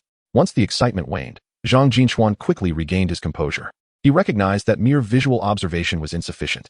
He needed empirical data to validate the potion's efficacy and let the facts speak for themselves. He retrieved a set of silver dissection tools from the drawer of the laboratory bench, though he had no intention of truly dissecting this precious specimen. These tools were intended for surface testing. Zhang Jinchuan first transferred the small snake onto the observation platform cushioned with soft pads, preparing to conduct a comparative experiment. For it is through data that one can most persuasively articulate findings. In Chapter 42, The Unraveling Bloodline, the small snake seemed still weary from its recent shedding. Merely shifting its body slightly, its crimson vertical pupils half closed, emitting a low hiss imbued with nascent wildness and wariness. Stay still, it will soon be over. Zhang Jinchuan murmured soothingly as he retrieved a silver hardness probe from his toolkit, capable of accurately measuring the surface resilience of objects. Holding his breath, he gently pressed the probe against the most robust scales on the snake's back, softly reciting the incantation for hardness detection. The silver needle on the gauge immediately began to move, accompanied by a faint hum, finally settling at the scale of 72. Zhang Jinchuan swiftly inscribed the data in his notebook, the sound of his pen gliding across the parchment echoing distinctly in the tranquil loft. The hardness of the experimental subject's scales measured at 5, with a reference value of 0.5 for ordinary snakes, and the pages noted that the initial hardness of dragon scales was 8. This figure caused him to raise an eyebrow. After merely 3 molts, the hardness was already approaching that of a young dragon's initial value. He turned to glance at the venom coiled in the corner, which seemed to sense his gaze, lazily lifting its head to flick its tongue. Zhang Jinchuan chuckled and shook his head, pondering how potent the venom would become if treated with a potion. Next came the measurement of body temperature. He produced a slender crystal thermometer, and as the probe approached the small snake's abdomen, it immediately illuminated with a red glow, the display screen flashing a blood-red numeral, 523. Zhang Jinchuan's pupils constricted as he hurriedly flipped to the chapter on snake physiology and magical biology, where it was explicitly stated, the normal body temperature of temperate snakes ranges from 25 to 30 degrees, with cold-blooded animals' temperatures fluctuating with the environment, not exceeding 5 degrees of variation. It was a full 22 degrees higher than normal, he murmured to himself, sketching a line graph in his notebook. Dragons are warm-blooded creatures. Their body temperatures generally above 40 degrees, indicating that the activation of the bloodline not only altered its appearance, but also aligned its physiological structure more closely with that of dragons. However, this temperature seemed rather exaggerated. Finally, he proceeded to monitor the heart rate. Carefully, he placed the measuring device against the experimental subject's 7th inch, the moment the instrument made contact with the skin. The adjacent magical oscilloscope instantly projected a pulsating green waveform. Zhang Jin Chuan focused on the waveform for 30 seconds before pressing the pause button to record the data. The resting heart rate was 78 beats per minute. Whereas ordinary snakes typically rest at only 20 to 30 beats, and even during vigorous activity, they do not exceed 50 beats. Zhang Jin Chuan put away his tools and was about to offer the small snake some fresh water when he noticed something amiss with its condition. The small snake, which had been lying on the soft pad, suddenly arched its body, its red vertical pupils fixated intently on his wrist, beginning to thrash violently. The experimental subject grew increasingly agitated, its body writhing intensely, repeatedly striking its head against the glass container. The white mist it exhaled thickening and carrying a faint scent of sulfur, while its originally dark scales took on an abnormal crimson hue, as if ablaze. What is happening? Zhang Jin Chuan furrowed his brow, attempting to calm the snake, but it wholly disregarded him, thrashing wildly, causing the observation platform to tremble slightly. Suddenly, the venom surged from beneath the laboratory table, emitting a low, resonant hiss directed at the small snake. Strangely, upon hearing the sound of the venom, the snake's struggles noticeably diminished. It merely emitted a reluctant whimper from its throat, its crimson pupils fixed intently on Zhang Jin Chuan, brimming with unfamiliar hostility. It appeared that it instinctively recognized the dominance of its own kind. A sense of foreboding settled in Zhang Jin Chuan's heart. This was not a favorable sign. He observed the heart rate on the oscilloscope, still fluctuating violently, and suddenly realized that the issue might lie in the dosage. In his initial attempt, he had opted for caution, using only a single drop, yet perhaps the concentration was still too potent? Could the overwhelming surge of bloodline energy have impaired its mind? This speculation sent a chill down his spine. Hastily, he retrieved 3 additional small snakes from the glass container, preparing for a comparative experiment. He placed the 3 snakes in separate glass tanks and extracted a dragon essence potion from his backpack, ready to conduct a dilution experiment. The first dilution involved half a drop, the second, a quarter, and the third, an eighth. Zhang Jin Chuan arranged 3 beakers on the laboratory table, meticulously distributing the potion with a platinum dropper, determined to discover the perfect ratio that could activate the bloodline without compromising rationality. The venom lay quietly on the adjacent asbestos mat, its scarlet eyes fixed on his actions, occasionally emitting hissing sounds as if to caution him. Zhang Jin Chuan smiled and patted its head, reassuringly saying, "Fear not, I have gained experience this time." The dilution process proved far simpler than the extraction of the potion. He once again retrieved a drop of the dragon blood catalyst and poured varying proportions of the magical restoration potion into the beakers, watching as the crimson bloodline patterns slowly unfurled in the pale golden liquid. With each dilution, the red luminescence within the liquid dimmed slightly, and its flow rate noticeably slowed. By the time the 3rd dilution was complete, the potion had transformed entirely into a transparent magical solution, the intricate patterns within resembling fine strands of hair, almost imperceptible. "Let us commence." Zhang Jin Chuan inhaled deeply, sequentially injecting the 3 concentrations of the potion into the small snakes. Under the pressure of the venom, the 3 snakes exhibited remarkable compliance, and the injection process proceeded astonishingly smoothly. For the next 2 hours, Zhang Jin Chuan remained steadfastly by the laboratory table, diligently jotting down notes in his notebook. To his astonishment, he discovered that the potency of the potion was indeed proportional to the degree of mutation.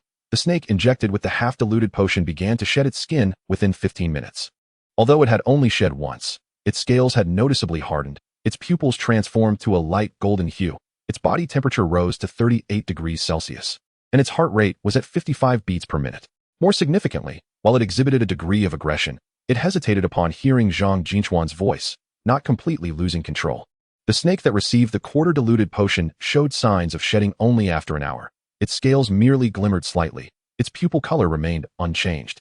With a body temperature of 32 degrees Celsius and a heart rate of 40 beats per minute, it displayed no hostility toward Zhang Jin Chuan, merely being more active than usual and occasionally rubbing its head against his gloves. In contrast, the snake injected with the 8th diluted potion exhibited almost no noticeable changes, with only a faint red hue at the edges of its scales, while its body temperature and heart rate fluctuated within normal ranges, appearing no different from an ordinary snake, albeit with an improved appetite, having devoured all the meat scraps offered to it. As the concentration diminished, the preservation of rationality improved, yet the efficacy of bloodline activation weakened. Zhang Jin Chuan circled the pivotal data on the chart with a red pen, noting that a ratio of 13 appeared to be the most suitable, retaining some aberrant characteristics while still maintaining lucidity.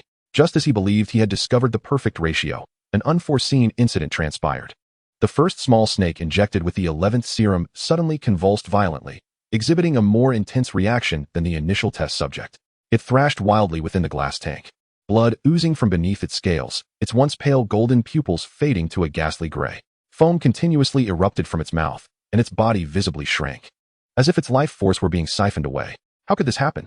Zhang Jin Chuan's countenance shifted dramatically. He hurriedly opened the glass tank in an attempt to render aid. But as soon as he touched the small snake, it bit him fiercely. This time, he was unloved, and its sharp fangs tore into his skin, leaving 2 bleeding wounds. Ignoring the pain, he sought to restrain the small snake, yet he could only watch as its body rapidly withered, its once robust scales turning desiccated and gray, ultimately collapsing at the bottom of the tank, devoid of life. Even more bizarrely, the snake's corpse was decaying at an alarming rate. The flesh beneath its skin seemed to vanish into thin air, leaving only a layer of shriveled scales enveloping its bones, a sight both shocking and grotesque. Before he could recover from his shock, the snake injected with a quarter dose of the serum began exhibiting abnormalities as well. It did not convulse but instead fell into a listless state, lying motionless at the bottom of the tank. Its previously lustrous scales rapidly lost their sheen, its body thinning at a slow yet discernible pace, its breathing weakening, and the light in its eyes gradually extinguishing. Quickly, the restorative potion. In a panic, Zhang Jin Chuan reached for the magical elixir, hoping to administer energy, but when the dropper touched the small snake's mouth, it merely feebly opened its jaws, unable to swallow. A few minutes later, this snake too ceased to breathe, its body beginning to wither in a manner identical to the first. Finally, the snake that received an eighth of the serum endured the longest, exhibiting symptoms only after a full half-hour. It struggled not, nor did it attack. It simply lay quietly upon the moss, its body gradually slimming, scales losing their luster, until it twitched gently once, and then lay completely still. Zhang Jin Chuan injected it with the restorative potion 3 times, but it merely prolonged its suffering for a while longer, ultimately succumbing to the same fate of fleshly depletion. The attic fell into a profound silence, save for Zhang Jin Chuan's heavy breaths. He stood there, dazed, clutching a vial of the magical potion, the transparent liquid swaying within the bottle, mocking his naivety. The exhilaration he once felt had been utterly replaced by a deep despair. The joy of a successful experiment had evaporated, supplanted by an overwhelming sense of defeat. He had believed he found the correct path, only to discover that all test subjects were destined for death, and in such an eerie manner. Why is this happening? Zhang Jin Chuan slumped into a chair, his hands buried in his hair, his knuckles whitening from the pressure. He gazed at the first surviving specimen, a small black serpent that had grown as thick as his wrist, coiled upon the observation table, its vigilant red eyes fixated on him. Yet its body began to exhibit signs of withering, the scales losing their former luster. Even you, he thought, as despair engulfed his heart. Suddenly, he recalled Professor Snape's words during potions class. Forcibly altering the bloodline of a creature is akin to bending steel with brute force. A momentary deformation will inevitably exact a toll. At the time, he dismissed it as mere hyperbole, but now he comprehended the profound truth behind those words. The venom gently slithered to his feet, nuzzling against his pant leg, its crimson eyes seemingly filled with concern. Zhang Jin Chuan bent down to lift it, the cold scales pressing against his palm momentarily alleviating his inner turmoil. He surveyed the scattered vials and records on the table, the previously exuberant scribbles now glaringly stark. Where had the problem arisen? Why did a decrease in potion concentration lead to swifter demise? He muttered to himself, his gaze drifting over the cover of a compendium of draconic materials. Was it a flaw in the potion formula? Or perhaps an incorrect activation method? Or could it be that dragon blood should never merge with serpentine essence? Countless questions swirled in his mind, yet no answers materialized. Outside, the daylight gradually dimmed, the setting sun casting elongated shadows across the attic through the skylight, rendering the decaying snake corpses in the shadows particularly grotesque. Zhang Jin Chuan sat beside the disarrayed table, cradling the venom, for the first time doubting the validity of his experiment. He had successfully activated draconic transformation, yet could not halt the waning vitality. What then? Did this success truly signify? As the magical lamps in the attic flickered to life with the encroaching darkness, their warm yellow glow illuminated Zhang Jin Chuan's troubled visage. He regarded the slowly withering specimen, a profound sense of helplessness washing over him. For the first time, he felt that the mysteries of the magical realm were perhaps far more intricate than he had ever imagined. Chapter 43, Hermione's Advice. The skylight of the attic was shrouded by heavy clouds, the liquid in the copper cauldron bubbling with delicate silver froth. The air was thick with the scent of charred dragon scales and a sweet, herbal aroma. This marked his 7th attempt at extracting the dragon blood factor, and the final one for these couple of days. The venom occasionally flicked its tongue, seemingly intrigued by the scents in the air. Zhang Jin Chuan cast a glance at it, the dull ache of his experiment's failure resurfacing quietly within him. The desiccated bodies of those small serpents lingered vividly in his memory. Especially that initial black serpent which had received an entire drop of the potion, a moment he had once thought indicative of success. Thankfully, he had not dared to apply it to you, he murmured to the venom, his voice echoing in the stillness of the attic. The venom appeared to understand. Gently tugging at his pant leg with its tail, the cold touch easing his taut nerves just a fraction. He lowered his gaze upon the liquid within the crucible, where a transparent solution swirled with delicate crimson veins, undulating gently with the temperature of the flame. This was the dragon blood factor, meticulously extracted from the scales of a young dragon. The scales, lacking sufficient hardness, had melted away in the magical flames, leaving behind this precious liquid. The process of refinement over the past couple of days had become almost mechanically repetitive.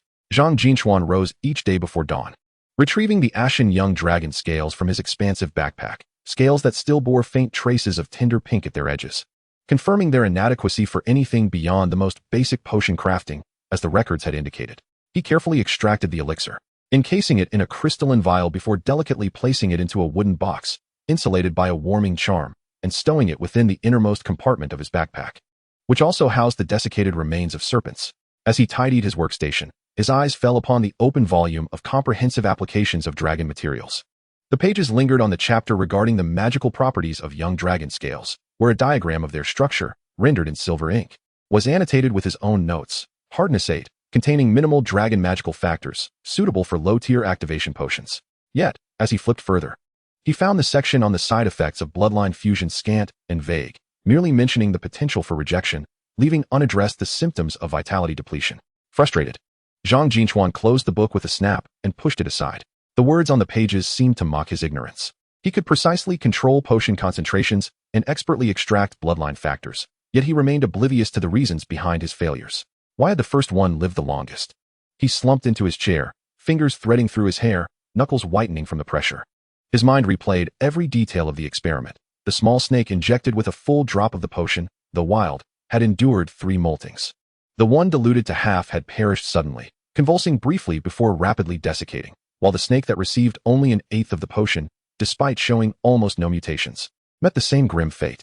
This defied the fundamental logic of potion experimentation, akin to igniting different-sized logs with the same fuel, where the one expected to burn the longest extinguished first, while the smallest endured far longer. The venom gently slithered up to his knee, nuzzling against the back of his hand. Zhang Jin Chuan looked down, the serpent's pupils reflecting his weary visage. He deliberately averted his gaze from the venomous creature, unwilling to contemplate the consequences of administering the potion to it. Perhaps it would awaken a more potent black dragon bloodline, sprouting horns and wings, or, like those small snakes, it might wither before him into a mere withered trunk. This thought constricted his heart, prompting him to hastily shift his gaze, though his fingertips unconsciously tightened, nearly inflicting pain upon the serpent cradled in his arms. Outside, twilight descended, and the magical clock in the attic emitted a soft click, indicating it was now 8 o'clock in the evening. Only then did Zhang Jin Chuan realize he had not eaten since morning, his stomach echoing emptiness and acidity. He rose to his feet, stretching his stiff neck, the bones emitting a series of delicate cracks. The laboratory had been meticulously tidied, the silver tools gleaming brightly, and the jars and vials in the apothecary were arranged with precision. Only the lingering scent of burnt dragon scales in the air served as a reminder of the magical distillation that had just unfolded over the past 2 days. Cradling the vial of venom, he approached the window and pushed open the dust-laden panes. The damp chill of a London winter night washed over him, mingling with the distant clamor of the streets and the warm, smoky aroma from a neighbor's fireplace. This warmth, characteristic of the Muggle world, finally allowed his taut nerves to unwind. Suddenly, he recalled that tomorrow marked the 5th day of the Christmas holiday. Hermione should still be at her home in London, likely immersed in her textbooks in her study at this hour. The thought of visiting Hermione surged forth, impossible to suppress.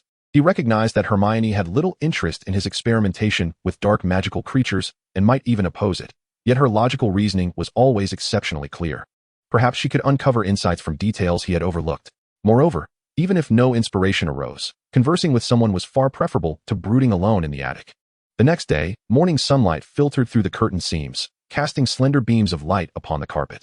Zhang Jin Chuan sat at the dining table, sipping warm pumpkin juice, his gaze resting on his father, who was reading the newspaper across from him. "Dad, Mom, I wish to visit a friend today," he announced, placing his cup down, his fingertips absent-mindedly tracing the texture of the tablecloth. This was the first time he had proactively suggested going out during his 5-day holiday, and his mother, Zhang Jingya, immediately set down her bread, a glimmer of satisfaction flickering in her eyes. Of course, would you like me to drive you? No need to trouble yourself. I can take a bus, Zhang Jin Chuan replied with a smile, referring to a classmate who had given him a ride home a few days prior, living not far away.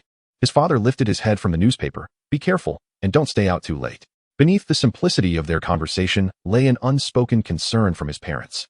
Ever since he had confined himself to the attic, the atmosphere at home had felt somewhat oppressive, and the prospect of seeing friends was undoubtedly a positive development. After breakfast, Zhang Jin Chuan made his way directly to the family's antique shop.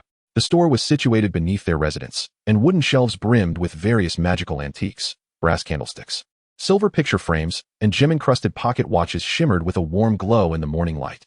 He lingered at the counter for a moment before finally selecting a palm-sized brass clock. Its face was covered with a curved glass dome, and the tips of the hands bore intricate serpent engravings. Dad, could you help me wrap this? He asked, presenting the clock to his father as a Christmas gift. Marcus raised an eyebrow, appraising the clock, yet he proceeded to fetch a deep red velvet gift box, carefully wrapping it with silver ribbon. Stepping out of the house with the gift box in hand, the crisp winter air invigorated Zhang Jin Chuan. He strolled along the street to the corner, waving down a passing vehicle. The scenery outside the window receded slowly as snow-covered rooftops and shops adorned with festive lights whirred past. The holiday spirit dulled the shadow cast by his recent experimental failures. This marks his first solitary visit to Hermione's residence, and he is uncertain whether she will appreciate the gift. There exists but one dental clinic on Oak Street, and he soon arrives. Zhang Jin Chuan lifts his gaze, observing that the entire street is blanketed in a delicate layer of snow. The dental clinic glows with a warm yellow light, and a sign indicating its operation is affixed to the glass door. Through the window, he glimpses a man in a white coat, diligently engrossed in his work. It is Mr. Granger, Hermione's father. He steps inside the clinic, immediately greeted by the sharp scent of disinfectant. The clinic, though modest in size, is impeccably organized. The walls are adorned with diagrams of dental structures and several family photographs, prominently featuring a childhood picture of Hermione clad in braces, her round face adorned with a shy smile. Mr. Granger is attending to an elderly lady, and upon hearing the commotion, he glances up, recognizes Zhang Jin Chuan, and offers him a warm smile, gesturing for him to wait. Zhang Jin Chuan quietly seats himself in the waiting area, concealing a vial in the voluminous sleeve of his coat, which at this moment is restlessly nudging his wrist. Approximately 20 minutes later, Mr. Granger bids farewell to the elderly lady and approaches him, removing his mask. Hello, Zhang Jin Chuan. His voice is gentle, imbued with the characteristic patience of a physician. Are you looking for Hermione? She's at home, in the small building behind the clinic. The balcony on the second floor has some potted plants. He points towards a nearby cream-colored edifice, pride evident in his tone. She always stays in her room reading during the holidays. Your visit is timely, encouraging her to stretch her legs. Thank you, Mr. Granger, Zhang Jin Chuan replies politely, bowing slightly as he exits the clinic with the gift box in hand. The cold wind swirls around him, ushering in fine snowflakes, and he tightens his coat, hastening towards the small building. Before he reaches the base of the stairs, a familiar voice calls from above. Zhang Jin Chuan. Over here. He looks up abruptly to find Hermione leaning over the railing of the second-floor balcony, waving enthusiastically with a thick tome titled History of Magic in her grasp, its pages fluttering in the breeze. She is clad in a cream-colored sweater, and her eyes sparkle with delight upon seeing him. I saw you come out of the clinic. Wait for me to open the door. Just as she finishes speaking, the sound of hurried footsteps echoes from within the house, light and brisk. In less than 20 seconds, the front door swings open with a click, and Hermione peeks out, beckoning him. Come in quickly, it's cold outside. He steps into the warm foyer, colliding with Hermione's mother, who is carrying a tray of freshly baked cookies, the delightful aroma instantly enveloping the corridor. Hermione talks about you every day. Do come in. As he follows Hermione upstairs, the handrail still radiates warmth from the fireplace. Her room is at the end of the corridor, and upon opening the door, Zhang Jin Chuan cannot help but chuckle at the sight before him. The walls are plastered with an array of magical spell posters. The desk is overflowing with textbooks and notes, and even the foot of the bed is piled high with volumes. Sunlight streams through the window, illuminating an open copy of Standard Spells, Beginner, with tiny specks of dust dancing in the rays of light. Christmas gift, Zhang Jin Chuan declares as he presents the velvet box, his fingertips slightly warm to the touch. Hermione received the gift with surprise, delicately unwrapping the satin ribbon. Upon seeing the brass clock, her eyes widened in astonishment. Goodness, is this an antique clock from the 1920s? She exclaimed, gently caressing the glass cover of the clock, her voice brimming with joy. I absolutely adore it. Thank you, Jun Chuan. Before her words had fully escaped, she suddenly stepped forward and enveloped Zhang Jin Chuan in a warm embrace, the faint scent of vanilla shampoo lingering in the air. Momentarily taken aback, He instinctively raised his hand to gently pat her back. Hermione quickly released him. Her cheeks flushed as she placed the clock on her desk, carefully positioning a piece of velvet fabric beneath it. "This is perfect. I've been in need of a bedside clock." Observing her excitement as she fiddled with the clock, Zhang Jin Chuan felt his spirits lift considerably. He pulled a chair closer and sat down, while Venom peeked out from his sleeve, curiously surveying the room cluttered with books. Noticing Venom's movements, Hermione did not shy away as she had during their first meeting, but smiled and remarked, "It seems to have lost a bit of weight. Have you been neglecting to feed it?" "It's quite healthy, but I haven't been eating well these past few days," Zhang Jin Chuan replied with a self-deprecating smile, his tone gradually growing somber. "Actually, I came to consult you about the experiment. I conducted a dragon blood factor activation experiment, but the results were rather disappointing." He retrieved a notebook from his backpack and recounted the entire process and his confusions. From the joy of the 3 shedding phases to the despair of the desiccated snake carcasses, meticulously detailing the abnormally rapid rates of death. Hermione listened intently, her fingers unconsciously twirling her hair, her usually sharp eyes now filled with focus. Once Zhang Jin Chuan finished, she furrowed her brows in contemplation before suddenly clapping her hands. "Have you considered observing it under a microscope? In Muggle biology, many diseases are diagnosed through microscopic examination, although the cellular structure of magical creatures differs. The principles should be analogous." "A microscope?" Zhang Jin Chuan was taken aback. His mind had been filled with magical detection spells and ancient texts, never once considering the use of Muggle tools for studying magical potions. This thought flickered like a glimmer of light, illuminating his chaotic thoughts. "Why didn't I think of that? We have one at home. It was part of a scientific experiment kit my father bought for me." Hermione immediately sprang to her feet, opened the lowest drawer of her wardrobe, and unearthed a silver metal box. Upon opening the box, a compact microscope lay quietly inside, its lenses polished to a shine. She placed the microscope on the desk and quickly gathered some slides and cover slips, efficiently asking, "Did you bring your potion and, those snakes?" Zhang Jin Chuan hurriedly retrieved the initial dragon blood factor activation potion and a lead container filled with the snake carcasses from his backpack. As he poured the 4 desiccated snakes onto the table, Hermione instinctively wrinkled her brow and recoiled slightly. "No need to take them all out. Just scraping a little bit of flesh powder from each will suffice." As she spoke, she retrieved a small knife, carefully scraping a bit of powder from each snake's incision and placing it onto 4 separate slides. Zhang Jin Chuan gazed at her earnest profile, sunlight streaming through the window and gracing the tips of her hair with a soft golden hue. Her long eyelashes fluttered gently with concentration. And despite her evident fear of snakes, she persisted in offering her assistance, a dedication that warmed his heart. The Venom seemed to sense the amiable atmosphere. Slithering from his wrist to the table where it coiled quietly, its scarlet eyes curiously fixated on the microscope. Under Hermione's guidance, they first examined a sample of the dragon blood factor activation potion. As the potion was placed on the slide, peering through the microscope's eyepiece revealed that the once transparent liquid contained a myriad of tiny luminescent particles resembling suspended embers in water, flowing languidly within the field of vision. Hermione adjusted the focus and softly explained, "These particles are likely the dragon blood factor, and their activity appears to be quite vigorous." Next came the serpent tissue sample. As the first slide was positioned on the stage, Hermione, who had been smiling, suddenly withdrew her expression, her brow furrowing with concern. "Jin Chuan, come look." He immediately leaned closer, and the sight through the eyepiece caused his breath to hitch. The normally intact cellular structure lay in ruin. The cell walls riddled with holes akin to insect-eaten leaves, the remnants of cytoplasm trembling faintly in the field of view, as if on the verge of complete dissolution. The other samples revealed similar devastation. Hermione methodically replaced each slide, revealing a consistent pattern across the observations. Regardless of dosage, the cells had suffered severe destruction, as if some force had forcibly siphoned their energy, leaving behind mere husks. This was likely the reason for their desiccation. The cells had lost their ability to maintain their form.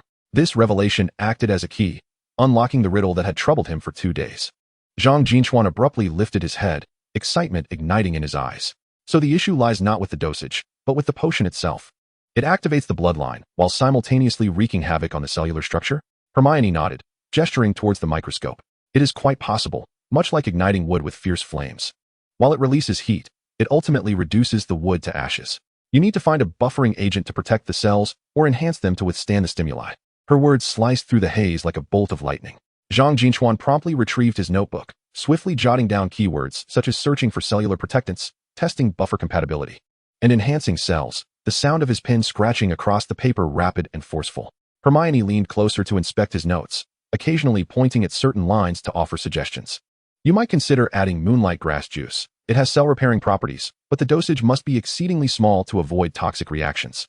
And there are unicorn tears, which are stable, yet quite rare." Their discussion continued well into the afternoon, the sunlight outside gradually slanting westward. It was only when the magical clock in the attic chimed that they realized dinner time had arrived. Hermione's mother ascended the stairs to summon them for dinner.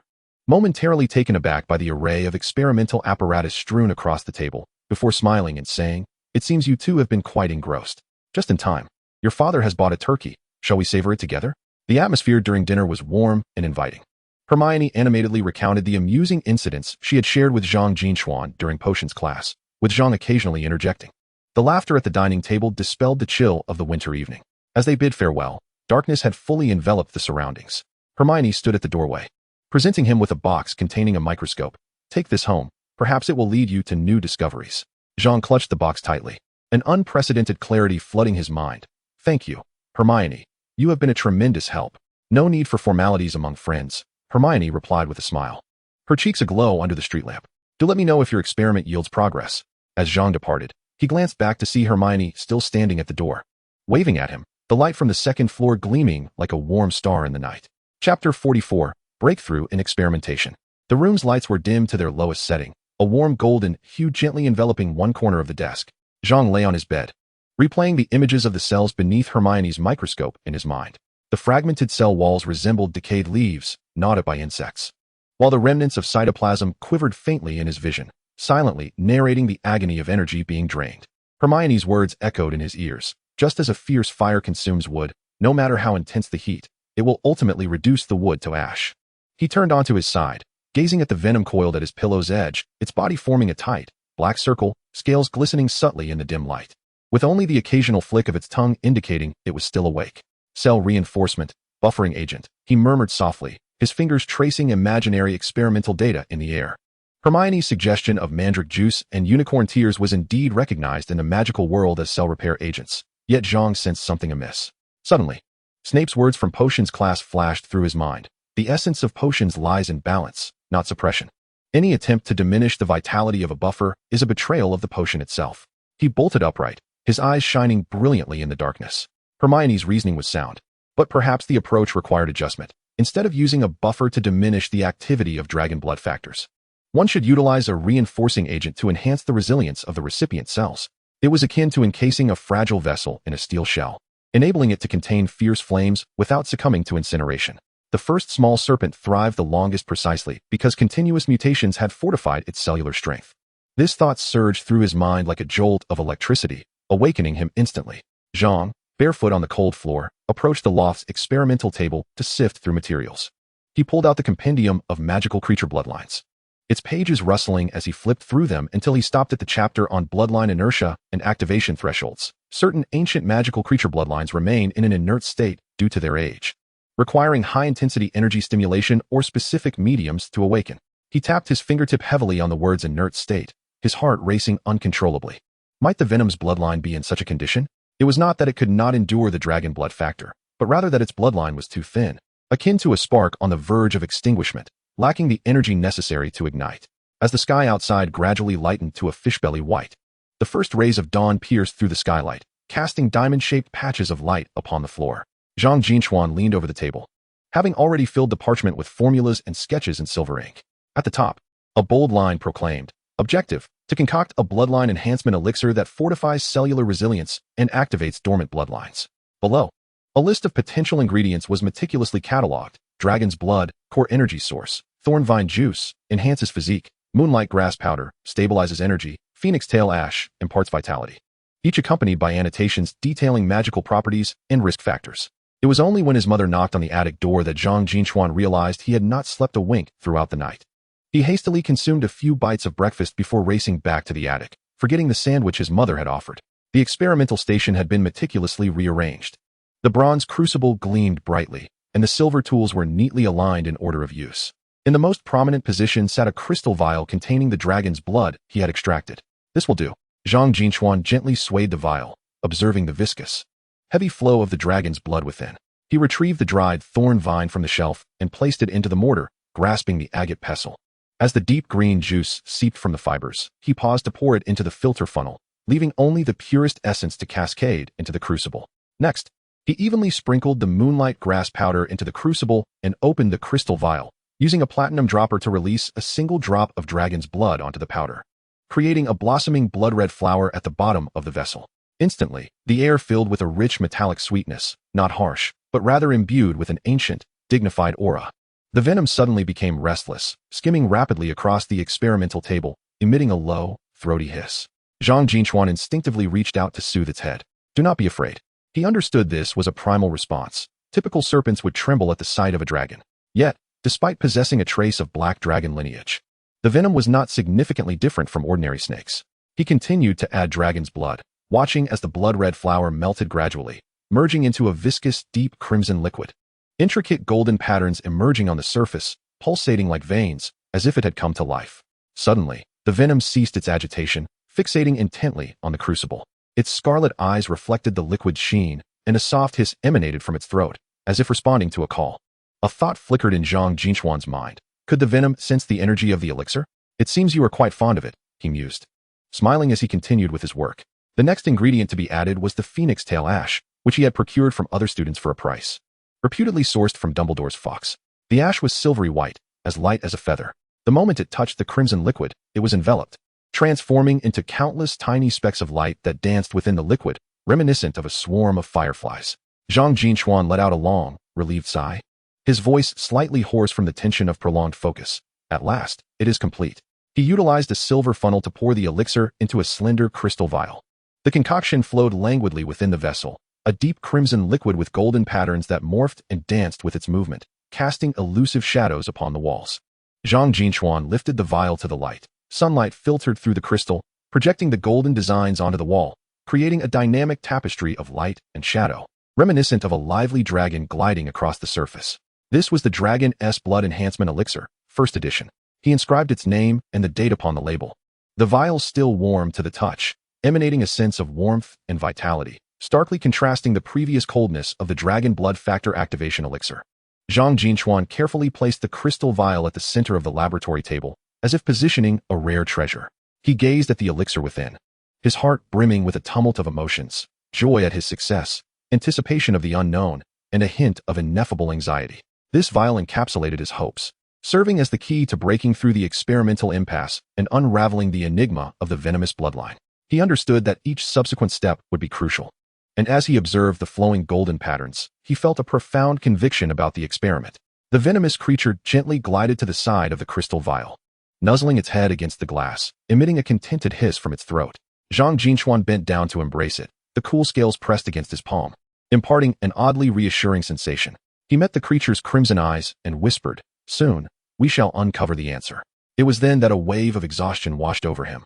His legs felt weak, and his stomach growled in hunger. Yet, his spirit was remarkably light, as if the radiance of the elixir had dispelled the confusion and anxiety that had plagued him for days. Chapter 45, Subject Number 3, Bronze. As the clock in the room chimed 12 times, Zhang Jin Chuan finally roused from his slumber. He struggled to sit up, his muscles aching slightly. But the joy of the elixir's formation lingered warmly in his heart. Descending the stairs, he found his mother placing a freshly baked pumpkin pie on the table. Awake at last, Zhang Jingya turned, her apron dusted with flour. "Did you stay up late in the attic because the schoolwork was too challenging?" Zhang Jin Chuan took a piece of pie and stuffed it into his mouth, mumbling, "Not the homework, but my own experiment." His father set down the newspaper, concern evident in his gaze. "Zhang Jin Chuan, I know you are passionate about magic, but do not push yourself too hard." There was a subtle worry in his tone. Zhang Jin Chuan nodded, hastily finishing his breakfast. "I know my limits, Mom and Dad. I'm heading back to the attic." Watching his hurried retreat upstairs, his mother sighed softly. "That boy hardly has a thought for his meals." His father gazed toward the staircase, contemplatively remarking, "At least he has found something he loves." As the attic door swung open, sunlight burst in, illuminating the tiny motes of dust dancing in the air. On the laboratory table, the vial of emerald-hued Dragon's Blood Enhancement Elixir stood quietly at the center, the golden patterns flowing gently in the light, as if breathing with life. Zhang Jin Chuan strode purposefully toward it. "It is time to begin," he murmured, lifting the black cloth that covered the glass tank. 3 small serpents peered out, cautiously surveying their surroundings. Zhang Jin Chuan meticulously placed the serpents into 3 small glass tanks to prevent them from wriggling during the experiment. He retrieved 3 silver droppers and carefully unscrewed the cap of the dragon's blood enhancement potion. The emerald-hued liquid immediately emanated a faint glow, causing the magical energy in the air to seem palpably animated. For the first group, he administered a single drop, addressing the serpent on the far left. He precisely released a drop of the potion into its mouth. The liquid seeped into the serpent's body, prompting a barely perceptible shudder before it quickly resumed its previous demeanor, albeit appearing notably more vigorous. For the second group, he administered 2 drops. The middle serpent, upon swallowing the potion, exhibited clear signs of agitation, darting rapidly within its container as its scales scratched against the glass, producing a delicate sound. When 3 drops were introduced to the mouth of the serpent on the far right, a remarkable transformation ensued. The moment the emerald liquid made contact, the serpent emitted a sharp hiss. Its body began to elongate and thicken, the scales turning pale, a precursor to molting. Zhang Jin Chuan held his breath as his feather quill swiftly recorded on parchment. Experiment Subject 1. Weak reaction, trembling for 30 seconds before subsiding. Active state, no significant physiological changes. Experiment Subject 2.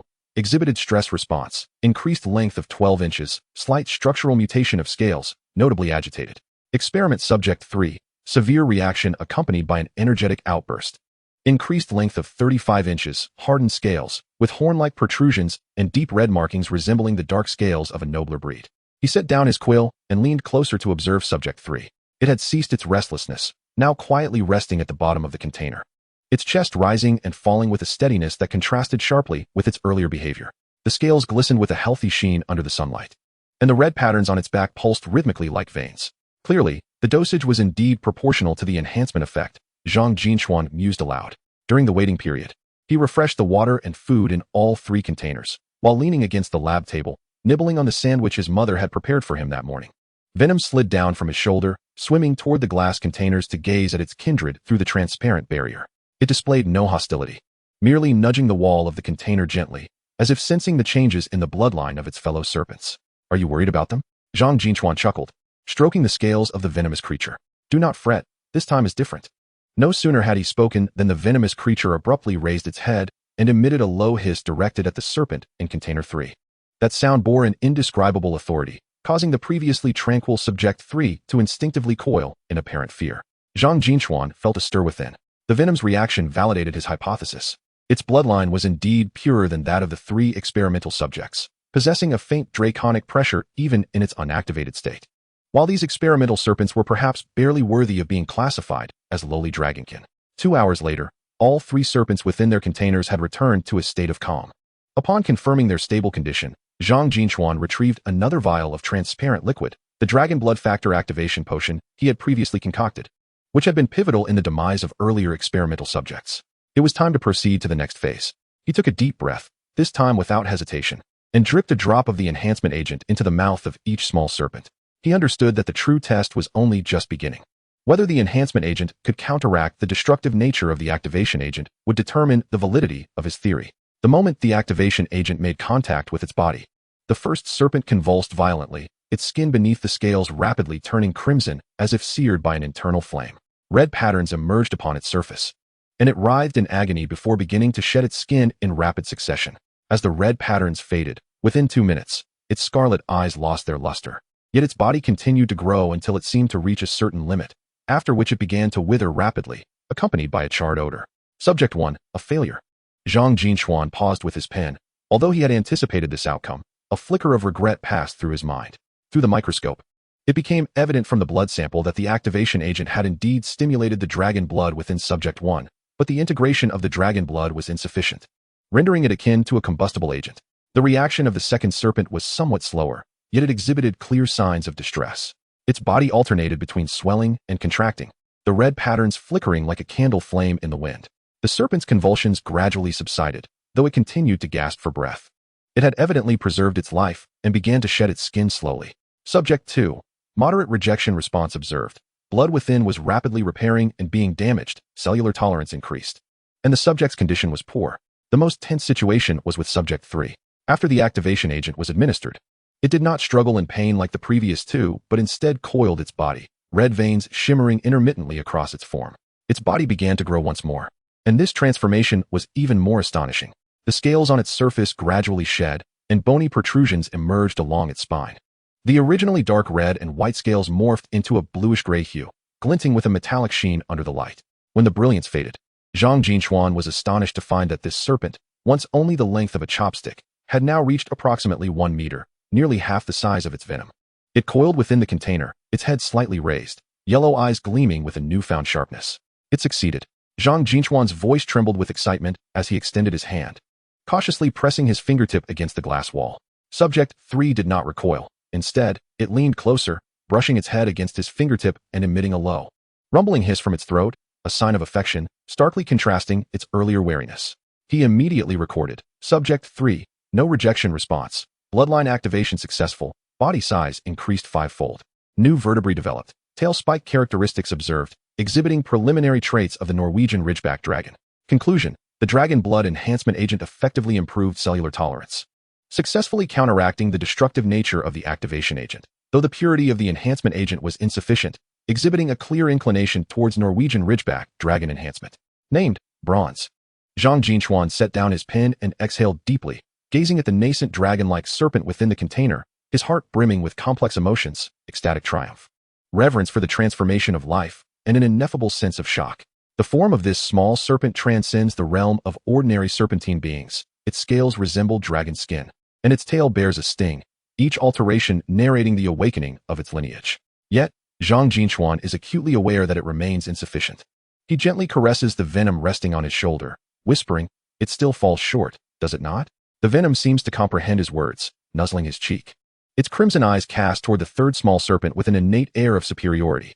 Zhang Jin Chuan chuckles softly. Indeed, although this experimental subject exhibits remarkable changes, its mixed lineage is still evident. The luster of its scales lacks purity, and the structure of its dorsal spines is merely skeletal. In contrast, the venom is distinctive, with each scale smooth and resilient. Even in its incomplete activation, it exudes a natural sense of harmony, a stability and coherence inherent to true dragon lineage.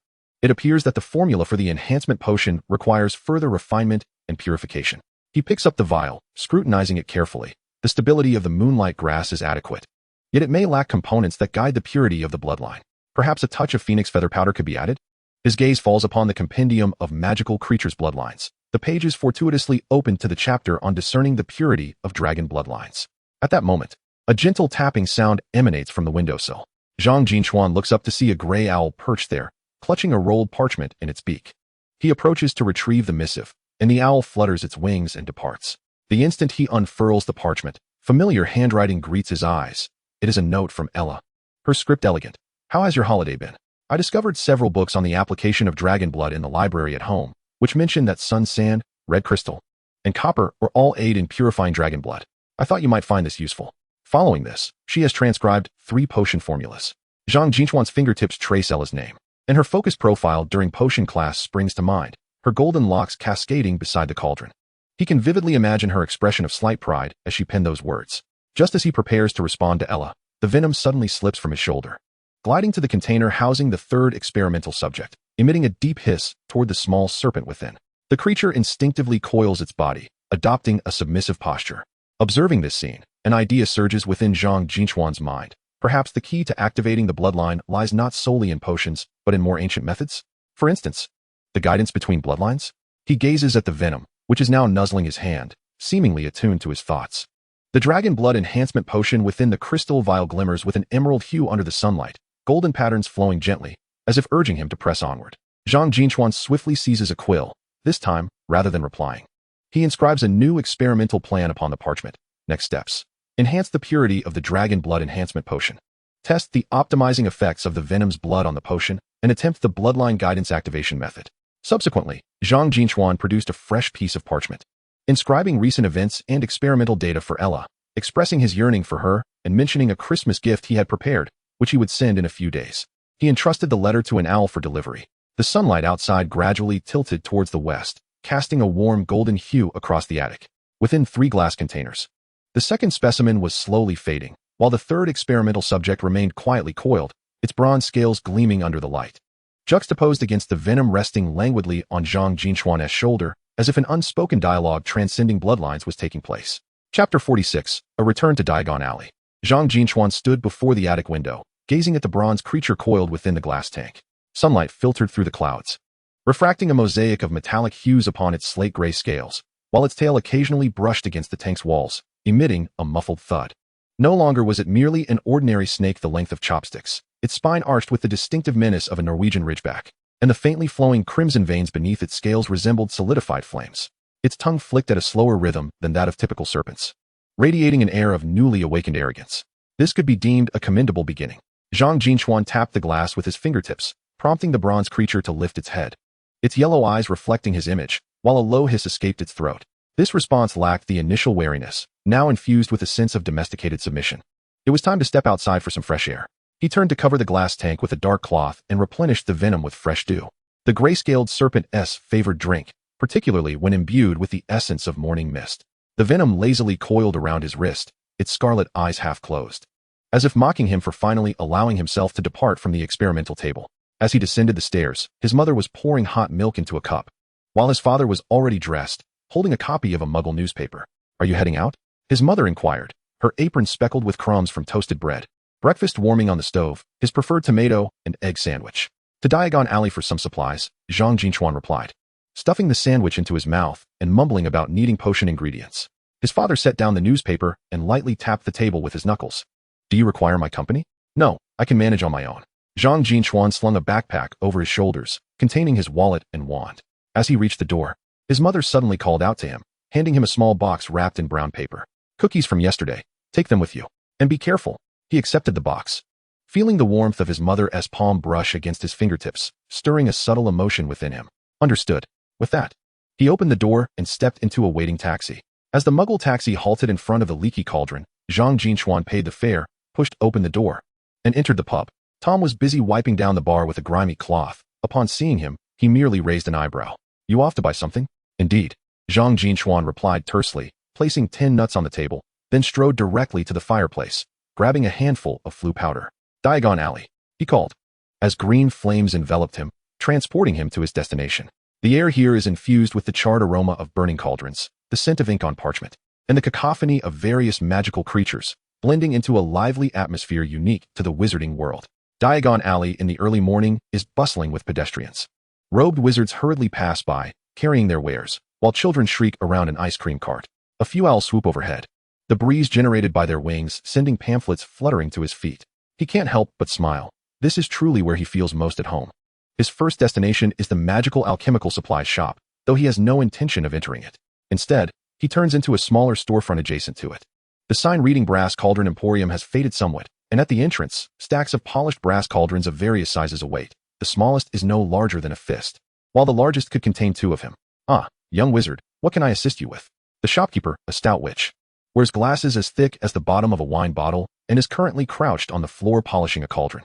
"I need sun sand," Zhang Jin Chuan replies, his gaze scanning the shelves brimming with jars and vials. Most of the labels hanging on the walls are crooked, inscribed with phrases like unicorn horn powder, coarsely ground, and fire lizard scales, fresh. In one corner, an iron bucket contains something grayish-green, labeled mandrake roots, seedlings. "Sun sand." The witch raises an eyebrow, dragging a wooden box from beneath the counter. This is freshly arrived stock from the Egyptian desert, hand-sifted 3 times, completely free of impurities. She opens the box to reveal half a container of golden, fine sand that glimmers softly in the morning light. Warm to the touch as if it has basked in the sun, Zhang Jin Chuan pinches a bit between his fingers. The sand is slightly warm in his palm, accompanied by a faint magical resonance. "Quite remarkable," he nods. "I'll also take a small silver cauldron and 10 crystal vials." "Very well." The witch deftly packages his items and retrieves several jars from the shelves. "Would you like some commonly used ingredients? We just received new moonstone powder. And this here is sneezewort leaves, dried and essential for brewing restorative potions, currently on discount." Zhang Jin Chuan examines the jar containing the sneezewort leaves, noting the serrated edges of the deep green foliage, which emit a subtle bitter scent. 2 ounces, please." After a moment's thought, he adds, "Also, half an ounce of daffodil root powder and 1/3 of an ounce of concentrated mugwort juice." As the witch measures the ingredients, she mutters, "Daffodil root with mugwort. Are we concocting a hair growth potion? Or perhaps a stimulant?" "Neither," Zhang Jin Chuan chuckles, opting not to elaborate. What he truly intends to brew is a stabilizing auxiliary potion for dragon blood factors. The calming properties of daffodil root combined with the invigorating effects of mugwort might just temper the volatility of the stimulating potion. This notion had struck him when reviewing the formula sent by Ella the previous night.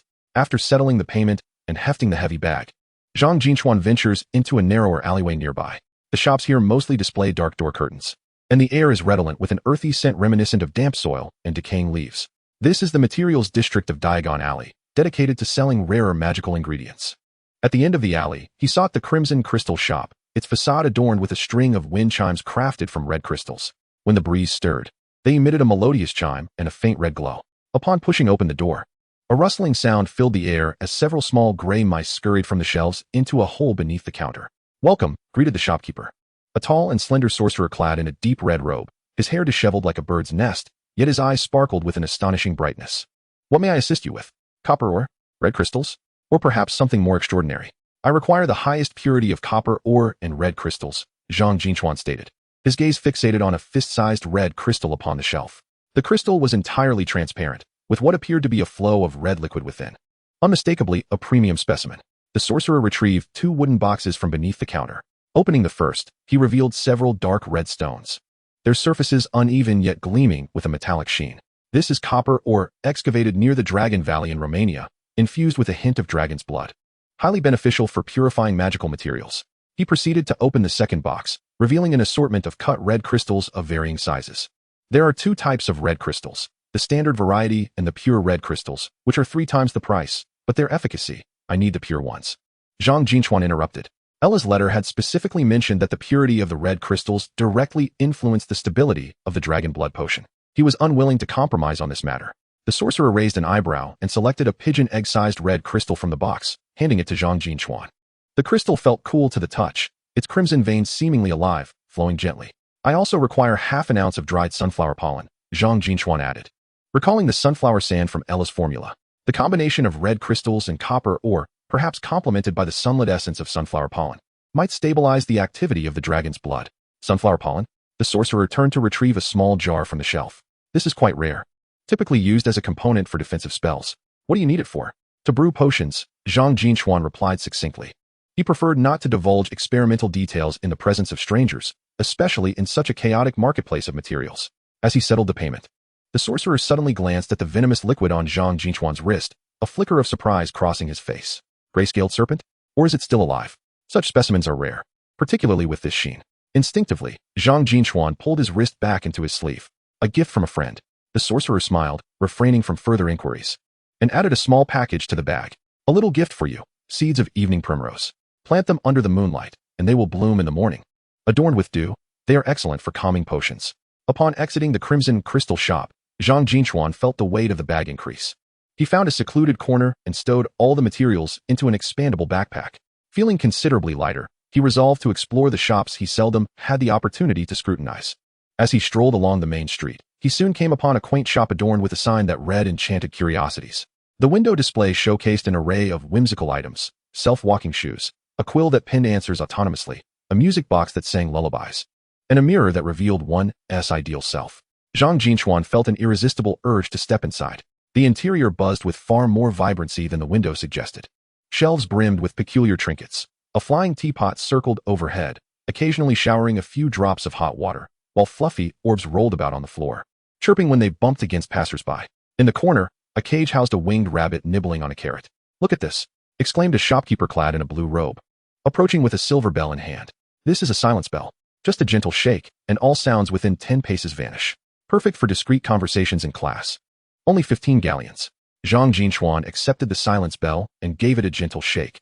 Indeed, the surrounding clamor faded instantly, leaving only the sound of his own breath. A thought struck him. If he used this during his experiments in the attic, he wouldn't have to worry about his parents hearing the hissing of the little snake. But upon glancing at the price tag, he quietly set it down. 15 galleons was nearly enough to purchase half an ounce of phoenix feather powder, which seemed far less prudent. Taking a few steps forward, he was drawn to an item encased under glass. It was a silver ring, embedded with a dark gemstone that appeared to harbor a flickering shadow within. "What is this?" he inquired. "The shadow ring," the shopkeeper replied with a hint of pride. "Wearing it allows you to walk unseen in the shadows. Even the Lumos spell cannot illuminate your presence. It is ideal for, shall we say, the privacy-seeking young wizard."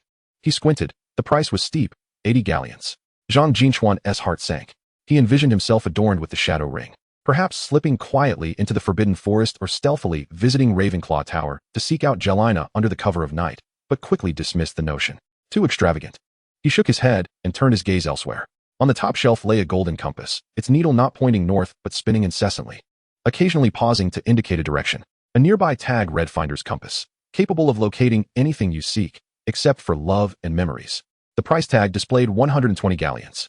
He glanced at other items. A magical quill that organized notes autonomously, 30 galleons. and bubblegum that allowed underwater breathing, 15 galleons for a box of 3. Each item stirred his excitement, yet each price left him astounded. Indeed, magical items were the most extravagant of expenditures, Zhang Jin Chuan mused. He suddenly found himself empathizing with Malfoy, pondering why pureblood families bore an inherent air of superiority. He stroked his chin, a thought emerging. Perhaps it was time to begin studying alchemy? Ella had mentioned that her father possessed a copy of Fundamentals of Alchemy. He would need to devise a way to borrow it for a closer look. Upon exiting the whimsical magical trinket shop, Zhang Jin Chuan meandered through several talisman and spellcraft boutiques. One establishment offered a luck charm purported to aid in guessing answers during examinations, priced at 20 galleons, while another shop's fire protection scroll commanded 50 galleons.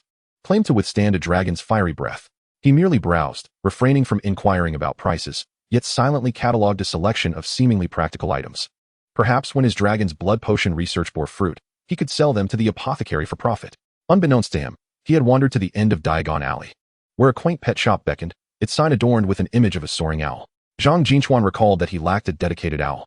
Having recently returned home during the holidays and finding himself unable to contact his family, he wished to avoid a recurrence. Pushing open the door, a chorus of hoots greeted him. Dozens of owls perched on shelves, pristine snowy owls, mottled tawny owls, and a few diminutive screech owls, all curiously tilting their heads in his direction. Looking to purchase an owl, the shopkeeper, a kindly witch, was feeding a snowy owl and remarked, "I see you are a Hogwarts student. Is this your first visit?" "Yes, I would like a gentle one, and preferably not too expensive," Zhang Jin Chuan replied. The witch gestured to a cage in the corner. "How about this tawny owl? It's 3 months old, already knows its way around, and has a sweet disposition. Just 5 galleons." Zhang Jin Chuan turned to examine the tawny owl. Its brown feathers were speckled with darker spots, and its amber eyes shone beautifully as it quietly perched on its perch, merely blinking at him when he gazed its way. "I'll take it. I should be frugal where I can, but I need something functional," he reflected. The witch carefully placed the tawny owl in a small cage and handed him a pouch of owl feed. "Now what shall you name it?" Looking at the owl within its cage, Zhang Jin Chuan pondered, "Let us call it North Wind." Stepping out of the pet shop with the owl's cage in his arms, he glanced at the sky. It was already past noon. Sunlight streamed through the clouds, casting a warm golden hue upon the cobblestones of Diagon Alley. Suddenly, a thought struck him. Nocturne Alley lay just across from Diagon Alley. He took a few steps toward the archway etched in his memory, but then hesitated. The wares sold in Nocturne Alley were of a darker and more perilous nature, rumored to attract dark wizards. As a mere first-year student with insufficient magical prowess, he struggled even with the most basic protective charm. Encountering danger there would be unwise. "Never mind," Zhang Jin Chuan sighed, dismissing the thought. He glanced down at the venomous creature on his wrist, which languidly basked in the sun, its crimson eyes half closed, as if mocking his timidity. "Once I am stronger, I shall have my chance," he reassured himself, as though promising the venomous creature. Though he did not acquire those extravagant magical artifacts, the materials he gathered were ample for his next experiment, and now he possessed his own owl, which would facilitate correspondence with Ella, Jolena, Hermione, and even begrudgingly with Malfoy in the future. Stepping out from the Broken Cauldron pub, he took a moment to gather himself before settling into the back seat of the taxi. The owl within its cage was quietly preening its feathers, while Venom coiled contentedly upon his lap, basking in the sunlight streaming through the window. Leaning against the chair's backrest, Zhang Jin Chuan gazed out at the mundane streets. Yet his mind was preoccupied with the experimental procedures awaiting him upon his return. He planned to purify Dragon's blood enhancement potion using copper, ore, and solar sand, subsequently infusing it with red crystals and sunflower pollen to adjust its properties, and finally experimenting with sneeze root and daffodil root to create auxiliary potions. Chapter 47. The Transformation of Venom's Bloodline. As the night descended like a velvet cloth steeped in ink, Zhang Jin Chuan found himself standing before the bedroom window, his fingertips unconsciously tracing the delicate frost that had formed on the sill. The rustling sound of his father turning the pages of a newspaper drifted up from downstairs, mixed with the clinking of dishes as his mother tidied up in the kitchen, while the occasional crackle of the firewood in the hearth composed a symphony of warmth in their home. On his desk lay a letter, its ink still glistening. "Dear Mom and Dad, my classmates have come to visit, and I shall be away for a few days. Do not worry." He cast a glance at the inconspicuous backpack resting by his bedside, stuffed with compressed biscuits, an insulated water bottle, and 5 vials of potions that had consumed all his recent efforts. 5 shimmering 4th-generation dragon blood enhancement potions, alongside 6 vials of dragon blood factor activation potions. In the side pocket of the backpack, the gray-scaled snake Venom was restlessly writhing, the sound of its scales brushing against the leather a subtle urgency. As the clock struck 11, the entire house succumbed to a profound silence. Zhang Jin Chuan lifted the backpack and cautiously stepped out of the house, each movement as light as that of a cat. The pendulum clock in the living room cast a warm, golden glow, its elongated shadow stretching across the floor like a silent observer. The moment he pushed open the front door, a gust of cold wind swept in, mingled with snowflakes, causing him to shiver and instinctively draw his coat tighter around him. The street lamp at the corner blurred into a glowing orb within the snow-laden fog. As Venom poked its head out from the side pocket of the backpack, its crimson eyes glimmering brilliantly in the darkness. They were off. Zhang Jin Chuan affectionately patted its head before stepping into the knee-deep snow, the crunching sound of his footsteps resonating sharply in the empty street. To reach the pine forest in the suburbs, one had to traverse an abandoned industrial area. Rusted iron fences jutted up from the snow like a row of snarling beasts, while the wind whistled through the gaps in the steel pipes, producing a mournful sound. It must be the wind, he murmured to himself, yet quickened his pace nonetheless. The pine forest was denser than he had anticipated. Towering pines stood like silent giants, their branches laden with thick layers of snow, occasionally shedding clumps that thudded against the ground. Zhang Jin Chuan trudged deeper, the icy scales of venom wrapped tightly around his wrist, their cool touch providing an odd sense of calm. He lost track of time, with only the howling wind and the snow whispering through the pine needles for company. Eventually, he came to a relatively open glade amidst the trees.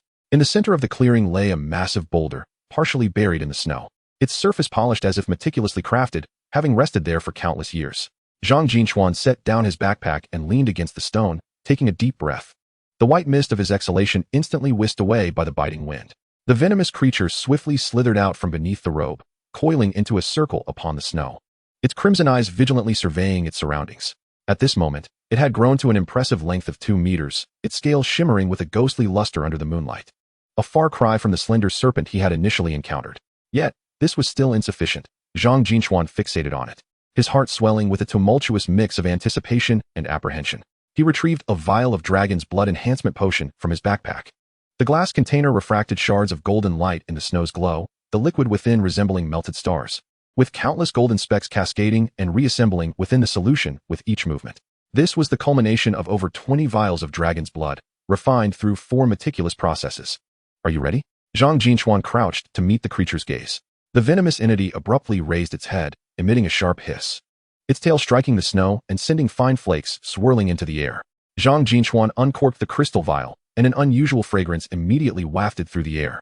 Without hesitation, the creature opened its mouth wide, allowing Zhang Jin Chuan to pour the entire potion into it. Almost instantaneously, the creature's body began to tremble violently. It rolled and writhed upon the snow, emitting a pained, suppressed hiss, its muscles undulating like waves beneath its scales. Zhang Jin Chuan instinctively stepped back, gripping his wand, preparing for any unforeseen circumstances, yet he did not anticipate the transformation would occur so swiftly. As the moonlight pierced through the clouds, it illuminated a breathtaking spectacle. The creature's body was visibly elongating and thickening. Its original 2-meter length appeared to be stretched by an invisible hand, bones cracking softly as its scales stood erect, glistening with an ominous sheen. In less than 10 minutes, it had grown to over 3 meters in length, its girth akin to that of a small barrel, with previously smooth scales splitting to reveal thicker, more resilient new layers beneath. How do you feel? Zhang Jin Chuan tentatively inquired, his voice taut with tension. The creature ceased its writhing, lying on the snow and gasping for breath, exhaling a faint scent of sulfur. It lifted its head and gently nudged Zhang Jin Chuan's boot, as if to convey that all was well. Zhang Jin Chuan exhaled in relief, beads of cold sweat forming on his forehead. He then took out the remaining 5 vials of dragon's blood activation potion, the crystal bottles feeling heavy in his grasp. This was the true crux. The enhancement potion merely laid the groundwork, while the activation potion would fully awaken the dragon's blood within the creature. Think of the dragon's blood as a spark buried underground. The dosage must be meticulously controlled during activation, lest it either extinguish entirely or incinerate the host itself. This time, rely on your instincts. He arranged the potions in a line upon the snow, instructing, if it becomes overwhelming, stop. Do you understand? The creature, its crimson eyes fixated on the vials, solemnly nodded in acknowledgement. As the first vial was consumed, the creature merely closed its eyes, its body subtly undulating as it absorbed the potion within. Zhang Jin Chuan crouched nearby, his palms clammy with sweat, his gaze unwavering upon it. 5 minutes later, the creature suddenly opened its eyes, lunging toward the second vial, shattering the crystal container with its bite and swallowing the solution within. At that moment, an unexpected transformation occurred. The creature known as Venom reacted as if it had been plunged into molten lava, arching its body dramatically and emitting a deafening shriek. This sound was no longer the sharp cry it had previously emitted. Instead, it bore a deep, almost roarsome quality that sent pine needles fluttering to the ground. Its scales began to shed in large patches, revealing a pulsating pink flesh underneath, while the gray remnants of scales scattered across the snowy expanse. Hold on. Zhang Jin Chuan could not help but shout, but Venom shook its head, struggling to reach for the third vial of potion. As the last drop of the potion slipped down its throat, Venom's body began to swell at a terrifying pace. The sound of its bones grinding together resembled the snapping of twigs near one's ear, crackling ominously. Its head elongated and widened at a visible rate, and the once smooth surface of its skull sprouted numerous bony spikes. Its teeth thickened and multiplied, glinting with a chilling sheen. The scales of its body continuously molted and renewed. Zhang Jin Chuan stood in stunned silence, witnessing Venom's transformation into a being that, while retaining its serpentine form, exuded the majesty of a dragon. It continued to grow, surpassing 5 meters, then 6, eventually reaching over 9 meters before gradually coming to a halt, coiling like a colossal black python across the snowy terrain, dominating the vast expanse. Its scales had completely transformed into palm-sized, metallic-hued black plates, each resembling meticulously crafted armor. From its neck to its tail, a row of sharp spines protruded conspicuously. Venom. Zhang Jin Chuan tentatively called out, his voice quivering. This was no longer a pet that could coil around his wrist. It was a creature that had emerged from the depths of the Forbidden Forest. Suddenly, he recalled the rules at Hogwarts, which prohibited the presence of dangerous magical creatures on campus, let alone such a massive dragon snake. Venom lowered its head, gently nudging his shoulder with its immense skull, moving cautiously as if afraid to shatter him. Zhang Jin Chuan chuckled softly, stroking its scales, which felt cold and hard, akin to gliding over a smooth piece of obsidian. How am I supposed to take you home? He pondered, gesturing at the 9-meter-long form. Surely, you can't curl up in my bedroom? My parents would faint. Venom appeared to comprehend, lowering its head and emitting a plaintive whine. Just then, its body began to contract suddenly, as if squeezed by an invisible hand. Its 9-meter-long frame visibly shrank and thinned, the black scales diminishing in size until it reverted to 1 meter in length. Nearly the same size as when he had first acquired it. The only distinction was that its head retained the outline of a dragon, albeit proportionately reduced. Is this your ability? Zhang Jin Chuan exclaimed, his eyes widening in astonishment. Venom proudly shook its head, then demonstrated once more, expanding instantaneously from 1 meter back to the 9-meter behemoth before swiftly contracting again, the scales rasping against each other with a crisp sound. Ah, I see. Zhang Jin Chuan sighed in relief, yet felt a sense of incredulity wash over him. After expending so many potions, it had merely evolved a retractable feature? He recalled descriptions of draconic creatures in books, capable of breathing fire, exhaling frost, and even casting spells. Clearing his throat, he attempted to adopt a serious demeanor and inquired, "Can you breathe fire?" Venom shook its enormous head. "Can you wield magic? For instance, disarming your weapons?" Zhang Jin Chuan raised his wand to demonstrate. Venom blinked, its eyes wide, while the tip of its tail gently brushed the ground, as if to convey its incomprehension. "Surely, you must possess some special ability?" Zhang Jin Chuan pressed on. "Perhaps increased speed? Enhanced strength?" This time, Venom nodded, suddenly lunging forward with a swift motion. Its 9-meter-long body left a fleeting shadow upon the snowy terrain as it crashed into a pine tree 10 meters away. The sharp crack echoed as the tree, as thick as a bowl, was snapped in half by the impact, its massive crown crashing down and stirring up a cloud of snow. Zhang Jin Chuan remarked, "Well, your strength has indeed increased, to the extent of being able to demolish a house." He observed Venom, now shrunk to a length of 2 meters, nuzzling his palm affectionately. And couldn't he help but chuckle? After expending so much dragoness blood and enduring countless sleepless nights, he had ultimately acquired a giant pet snake that could alter its size. If Ella were to find out, it would surely elicit hearty laughter from her. Considering that the pure-blooded noble lady consistently emphasized that the ultimate goal of the dragon blood potion was to awaken magical prowess. Never mind. Zhang Jin Chuan sighed, tucking Venom into his embrace. At least it could accompany him to school. He gathered the empty crystal vials scattered on the ground and tossed them into his inconspicuous backpack, ensuring that none of the fragments remained. If the Ministry of Magic detected any residue of dragon blood, it would lead to significant trouble. As the first light of dawn painted the horizon, Zhang Jin Chuan set off on his journey home. The snow had ceased, and sunlight filtered through the pine branches, casting a dazzling glow upon the snow-covered ground. Venom slept soundly within the backpack, occasionally emitting a satisfied low growl. Zhang Jin Chuan touched the side pocket, feeling the gentle rise and fall within, and suddenly felt a wave of reassurance wash over him. Perhaps this potion was not in vain, he mused. At the very least, he had acquired a one-of-a-kind companion, a secret weapon that might provide unexpected assistance in his future life at Hogwarts. As he approached the entrance to the industrial district, he recalled the peculiar sounds he had heard the previous night and couldn't resist glancing back. The abandoned factory in the morning light appeared eerily silent, its rusted iron doors creaking ominously in the wind. Furrowing his brow, he hastened across the street. Some secrets are better left buried in the snow.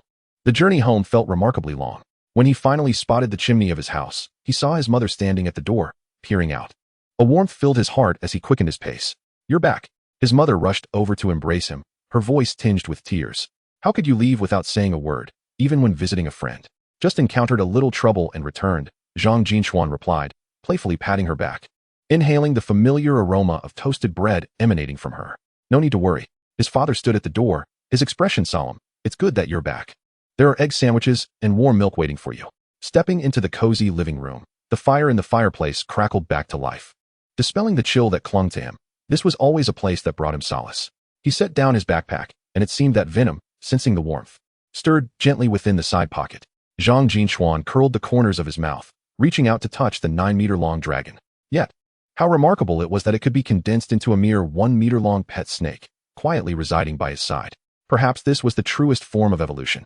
As for the unused potions, he cast a glance into the depths of his backpack, where 4 vials of Dragon's Blood Enhancement Potion and 3 vials of Dragon Factor Activation Potion lay in wait, giving rise to new plans. Chapter 48, Christmas Gift. The oak logs in the fireplace crackled vigorously, with sparks occasionally dancing upon the brass grate, producing a soft, crackling sound. Zhang Jin Chuan nestled in the armchair, his fingertips carelessly gliding over the pages of the compendium of potions, while his gaze fell upon the windowsill, where an owl stood, tilting its head to preen its feathers. The snow-white wings were speckled with remnants of unmelting snow, clearly having just flown in from outside. At his feet, the venomous creature lazily lifted its head, its 1-meter-long body coiling neatly upon the carpet, its black onyx-like scales reflecting the warm glow of the fireplace. During this period, the recently transformed dragon snake was particularly docile, seemingly still acclimating to the power within that allowed it to effortlessly switch between a 9-meter beast and a pet snake.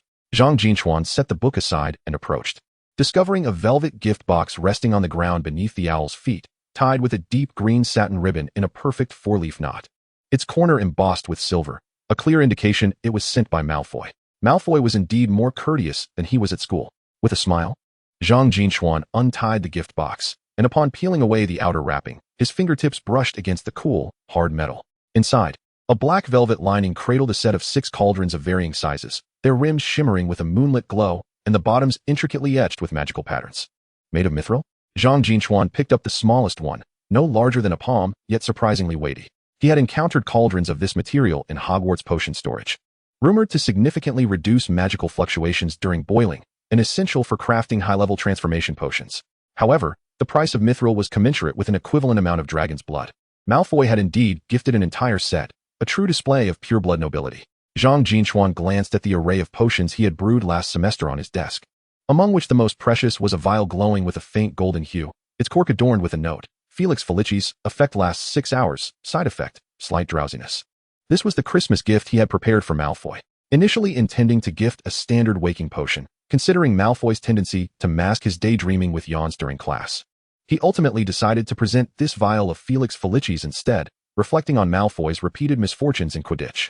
Gently stroking the head of the venomous creature, Zhang Jin Chuan placed the Felix Felicis into a velvet pouch and rummaged through his drawer for a piece of gold-embossed stationery.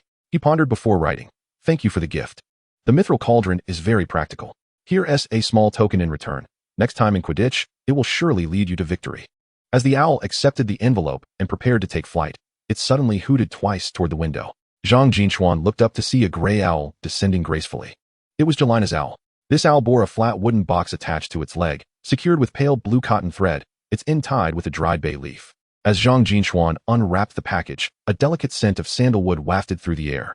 Nestled within the box was a glass dome, housing a specimen of an Egyptian scarab beetle. Its dark green carapace shimmered with a metallic iridescence under the light, and the intricate patterns on its elytra were so distinct that each engraved line was discernible. A specimen of a magical creature? He leaned closer, noticing that the base of the glass dome was inscribed with minuscule cuneiform characters, vaguely hinting at the concept of rebirth. Beneath the box lay a note. "I encountered an Egyptian merchant in Diagon Alley and found this at his stall. The scarab's shell can absorb negative emotions." The last line was accompanied by a small smiley face, eliciting a chuckle from Zhang Jin Chuan.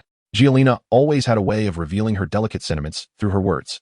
He turned and removed a wooden-framed specimen from his bedside. The wings of the goddess of light butterfly transformed into hues of blue, purple, and gold under sunlight.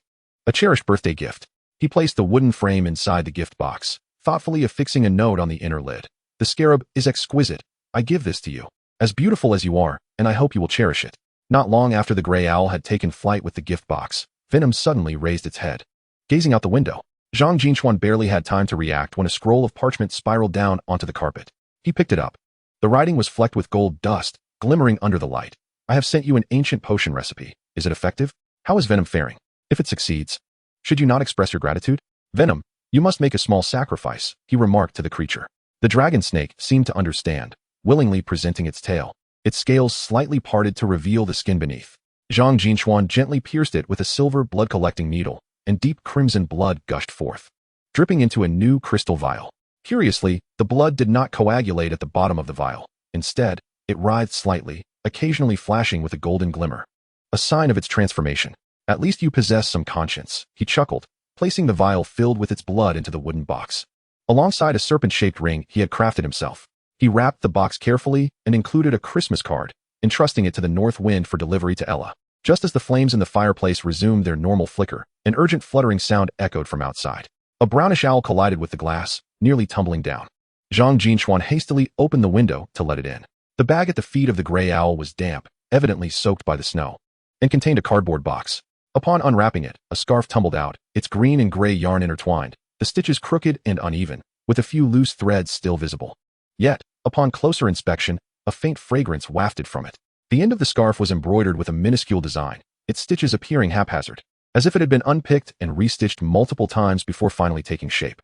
Zhang Jin Chuan wrapped the scarf around his neck. Its length perfectly reached his chest, shielding him from the biting cold. He recalled a conversation at the end of the flying class when he overheard Hermione complaining to Parvati, how long should a boy's scarf be? Ron had remarked that if it was too long, it resembled a shroud, and if too short, a rag. Back then, he thought it was directed at Ron. But now it seemed that the girl's convoluted expressions were even more perplexing than Ella's pride. The foot of the gray owl bore a note. The handwriting so forceful it nearly pierced the paper. Merry Christmas. The scarf is my first attempt at knitting, so it may not be particularly appealing. I heard your snake has evolved? Don't always associate with Ella while researching those perilous matters. By the way, how is your research on the improved potion going? I found a paper suggesting the addition of mistletoe berries. Would you like to take a look? Zhang Jin Chuan smiled as he took up his pen to reply. The scarf is quite warm, and the color suits Slytherin well. The venom has evolved smoothly. It can now easily break a pine tree as thick as a bowl. I will show you next time we meet. We can discuss the potion when school resumes. I have noted the paper you recommended. After finishing, he folded the letter and placed it in an envelope, adding an old pocket watch within. When the gray owl received the letter, it gently pecked at his fingers, as if urging him. Suddenly recalling something, Zhang Jin Chuan retrieved a small bag of honey candies from his drawer, a treat Hermione had mentioned her owl adored. Outside, the snow had ceased without his notice, and the moonlight streamed through the clouds, casting a dazzling glow upon the snow-covered ground. Leaning against the window, he watched the gray owl vanish into the horizon. He envisioned the astonished expression Ella might wear upon receiving the snake's blood, the faint smile on Yelena's face upon seeing the goddess of light butterfly, Hermione's flushed ears while donning the scarf, and Malfoy's exasperated demeanor upon receiving the potion, eliciting an involuntary chuckle from him. Gazing at the remaining wrapping materials on his desk, he suddenly remembered some gifts he had yet to prepare. He rummaged through several plain paper bags, beginning to fill them. For Harry, he included a silver statue of the golden snitch, palm-sized. Pansy's gift was an intricately carved feather quill, the shaft made of snakewood, topped with a small green crystal. Tina received a glass jar containing silver leaf powder that changed color under moonlight. After completing the gifts for his classmates, he turned his attention to the packages for the professors. For Professor McGonagall, he prepared a small box of anti-wrinkle ink, which would automatically smooth out the creases on parchment, ideal for her perpetually tidy lesson plans. Snape's gift was concealed within a black velvet pouch, 3 silencing candies, which would mute surrounding sounds for 2 hours when held in the mouth. He had witnessed Snape shatter a cauldron in a fit of rage due to Peeve's shrill screams. Hagrid's gift was the most substantial, consisting of a hefty portion of savory jerky. Satisfied that no one had been overlooked, he admired the pile of gifts on his table, knowing that the North Wind, now 3 months old, would have a significant task ahead. Those 5 galleons were truly well spent. Chapter 49, 11 Bottles of Death Resistance. Zhang Jin Chuan sat in the attic chair, the low table before him brimming with various glass vessels. 3 crystal bottles labeled with Quirrell's name stood side by side in the center, their contents shimmering with a peculiar light, a unique silvery sheen of unicorn blood intertwined with wisps of dark green mist, as if 2 living entities were entwined within the liquid, devouring one another. At his feet, the venom yawned, coiling its body on the floor, the scales rustling softly against the wooden surface. Since completing his transformation, Zhang Jin Chuan instinctively gathered the most perilous potions closer to himself while handling those dangerous concoctions. Do not meddle, he admonished, brushing aside the encroaching serpent's tail, his fingertip inadvertently grazing the icy glass bottle, which immediately frosted over. Ever since that individual became possessed by Voldemort and consumed unicorn blood, his own blood had become a paradoxical entity, imbued with the life-sustaining essence of the unicorn, yet saturated with the curse of its demise. Along with the ominous presence of vengeful spirits, Zhang Jin Chuan had contemplated researching the fusion of serpentine bloodlines with human essence, or the curse of soul possession. But the intricacies of the soul curse were beyond his current grasp, and the fusion of serpentine bloodlines was an even more daunting endeavor, as the curses entwined within were far too potent to extricate. This time, a change in approach was required. Zhang Jin Chuan tirelessly perused tomes such as Compendium of Magical Creatures, the properties of dragon's blood, and dark beings, ultimately extraction of magical creature's blood. The pages were yellowed and brittle, and as he turned to page 73, a desiccated strand of unicorn tail hair fell from the margins, landing atop the chapter title concerning unicorn blood. The pure blood of a unicorn glimmered with a silvery hue, possessing healing powers, but if consumed by the impure, it would invoke an eternal curse. He whispered the words softly, his fingertips gliding over the ancient, ornate script of the annotations. Zhang Jin Chuan began preparing for a new experiment, deciding to dilute the blood of Chilo first, for 3 vials would be wholly inadequate for his endeavors. By the time he affixed a label to the final test tube containing the diluted blood, 20 transparent glass tubes were meticulously arranged on the workbench, each filled with a liquid shimmering with a similar intertwining silver-green luster. With the inclusion of unicorn blood, he opted to approach the task from the perspective of a healing potion. Several healing formulas recorded in the complete book of potions lay before him. The ink on the parchment slightly curled from the warmth of the fireplace. 3 ounces of mandrake juice, a pinch of unicorn tail ash, to be simmered gently with moonstone powder. The flame beneath the crucible adjusted to a soft orange glow by his magic. Half of the blood from the first potion bottle was poured into the crucible, where it encountered the mandrake juice. The silvery strands immediately became agitated, swirling into a small vortex within the liquid, yet they remained ensnared by the inky green haze settled at the bottom. He attempted to add moonstone powder, intending to enhance the healing properties, but as soon as the powder touched the surface, it transformed into black smoke, causing the solution to churn violently. With signs of corrosion appearing along the crucible's edge, it seemed that the healing components and the cursed substance were sworn enemies. Gazing at the bubbling, darkening solution, he decisively poured it into a disposal container, where the liquid met the neutralizing agent at the bottom, erupting into a cloud of acrid black smoke. After switching to a new sample of Chilo's blood, he resorted to a more aggressive healing formula, incorporating phoenix tears and elder sap, attempting to forcibly suppress the curse with life energy. This time, the silver and green colors temporarily coalesced into a white solution, but soon, spiderweb-like cracks appeared on the surface, as if something within were desperately clawing to break free. As he attempted to apply the potion to the injured laboratory mouse, the wound indeed healed within 3 seconds. However, the next moment, the creature began to convulse violently, blood oozing from its mouth and nose, clearly indicating that the curse was mercilessly rebounding. The path to healing proved to be futile. Zhang Jin Chuan disposed of the failed concoction into the processing pool, where flames leapt up to a height of 10 feet, casting a crimson glow upon half of his face. He turned his attention to the section on cursed potions within the Compendium of Potions, where only a handful of varieties were listed. He opted for the Misfortune Potion, which could render an individual particularly unfortunate for an hour.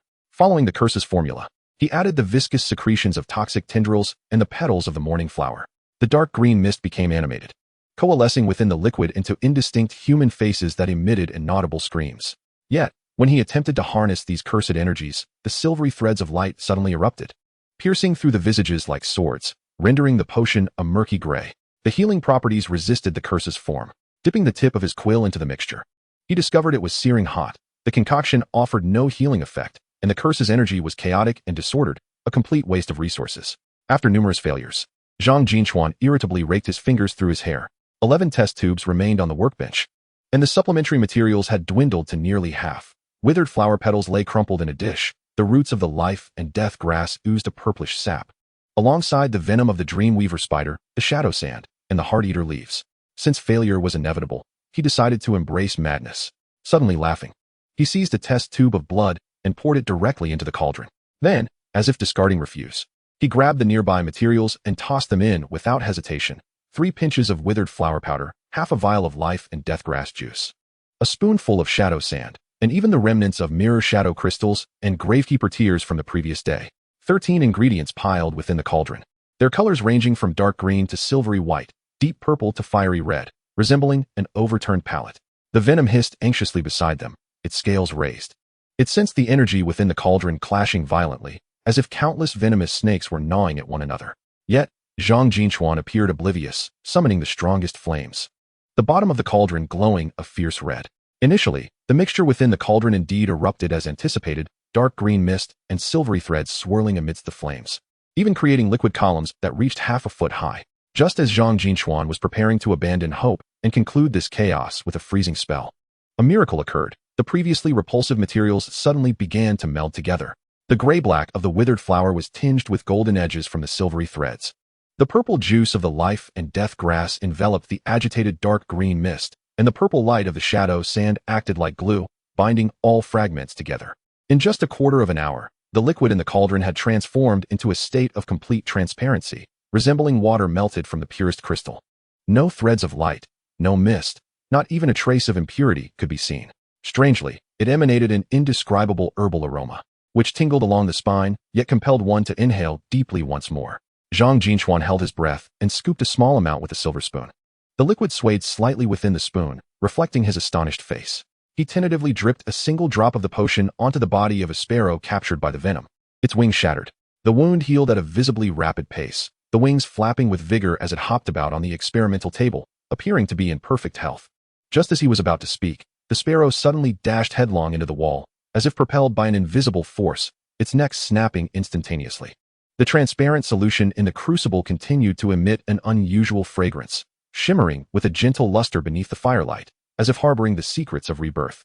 Yet, as Zhang Jin Chuan gazed at the oddly lifeless sparrow, a chill of cold sweat broke forth at the nape of his neck. He realized that this seemingly flawless elixir concealed something far more terrifying than all his previous failures. Suddenly, he recalled an account from Hogwarts, a history. In 1943, a student attempted to lift the curse of unicorn blood through dark magic, resulting in a bizarre death of everyone in the dormitory within a week, some choking on their bread during meals, others breaking their necks from tripping while walking. Zhang Jin Chuan administered a drop to another bird, and it seemed to pose no issues. He sighed in relief and hung the birdcage outside the window. However, 3 days later, when he returned to feed it, he discovered the sparrow's head wedged between the bars of the cage, its body already rigid. The spacing of the bars was evidently larger than its head, making it appear as though it had forcibly squeezed itself into that predicament. This was not self-destruction. It was misfortune. He murmured to himself while staring at the cage. The healing powers lay above, yet the curse clung like a shadow, inescapable no matter how one tried to sever the ties. In the subsequent 2 weeks, Zhang Jin Chuan practically resided in the laboratory.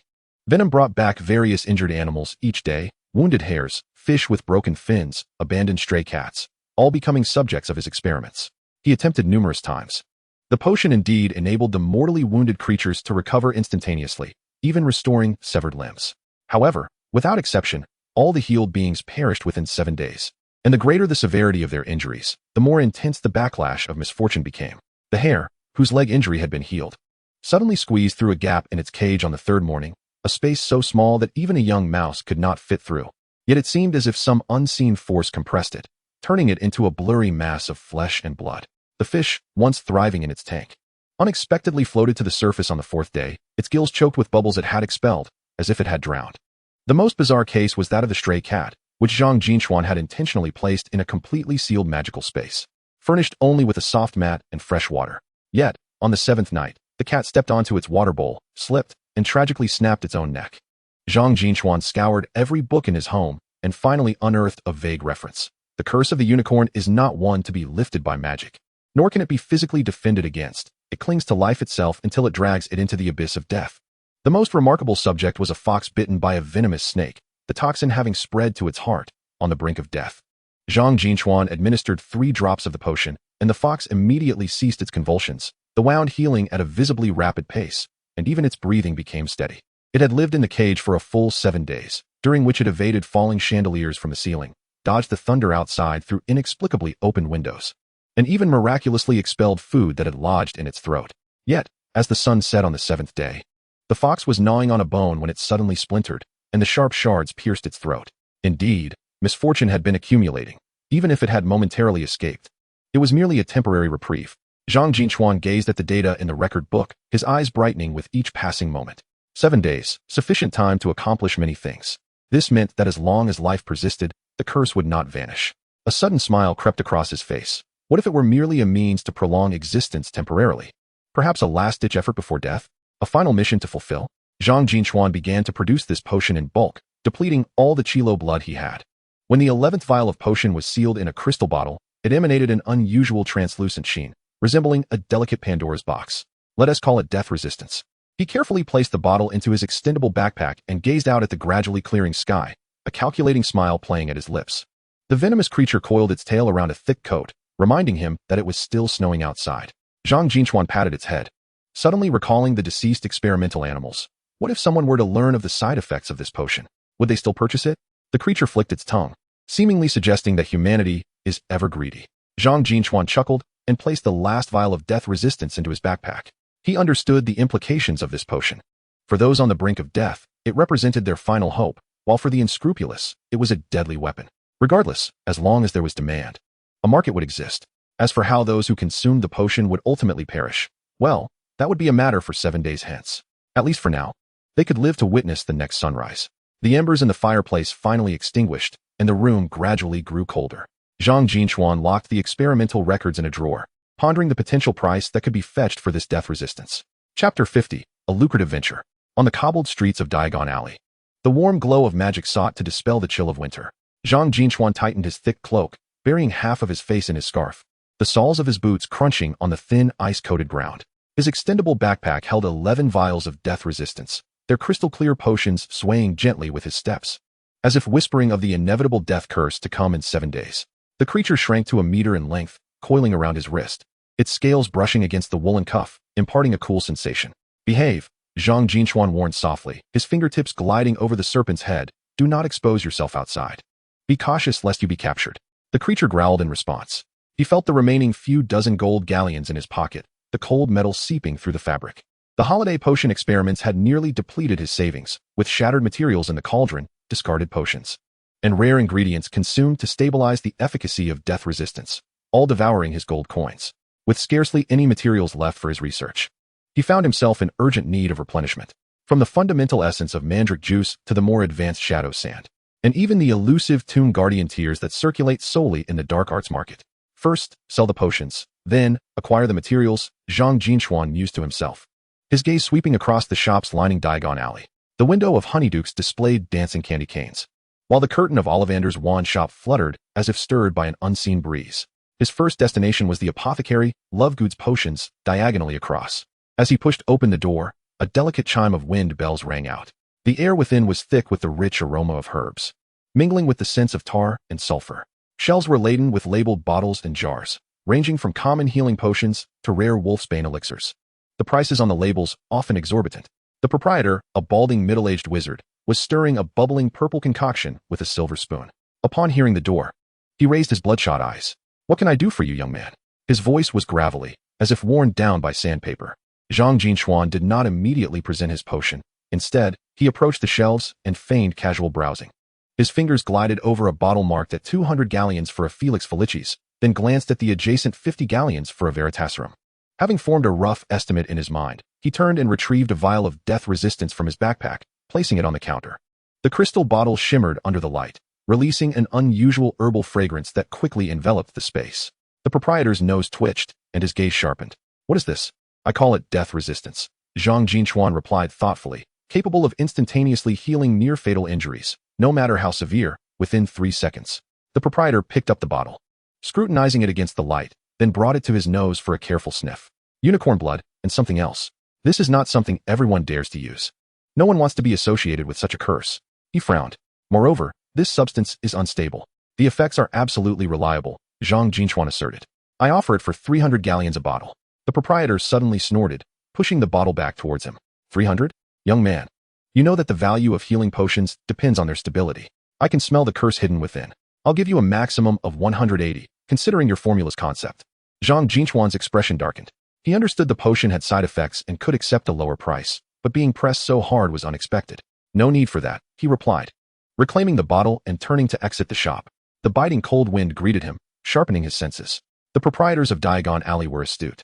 Selling at a high price here would prove to be no easy feat for the next hour. Zhang Jin Chuan traversed every potion-related shop in Diagon Alley. The owner of Gig's Apothecary was only willing to offer 150 galleons, citing the dubious origins of the potion as a deterrent to resale. The employees of the magical potion company dismissed him outright, waving him away as if he were a charlatan. Most infuriating was a nondescript little shop run by a portly wizard with a scruffy beard, who, upon seeing Zhang's youth, jovially declared, 30 galleons for it all. Get lost. Zhang Jin Chuan clenched his fist, nearly losing control and unleashing a furious curse upon his adversary. The venomous creature coiling around his wrist twisted restlessly, its scales erect, evidently resonating with its master's ire. Taking a deep breath, he turned to depart, his mind already concocting alternative plans. As he traversed the cobbled path towards the alley, a familiar voice, laced with arrogance, echoed from behind. Ah, is that not Zhang Jin Chuan? What brings you here, wandering alone? Turning back, Zhang beheld Draco Malfoy leaning nonchalantly against the entrance of a magical goods store, his platinum hair gleaming harshly in the sunlight. Beside him stood Pansy Parkinson, while Goyle and Crabbe loomed nearby like two iron towers, chewing on something.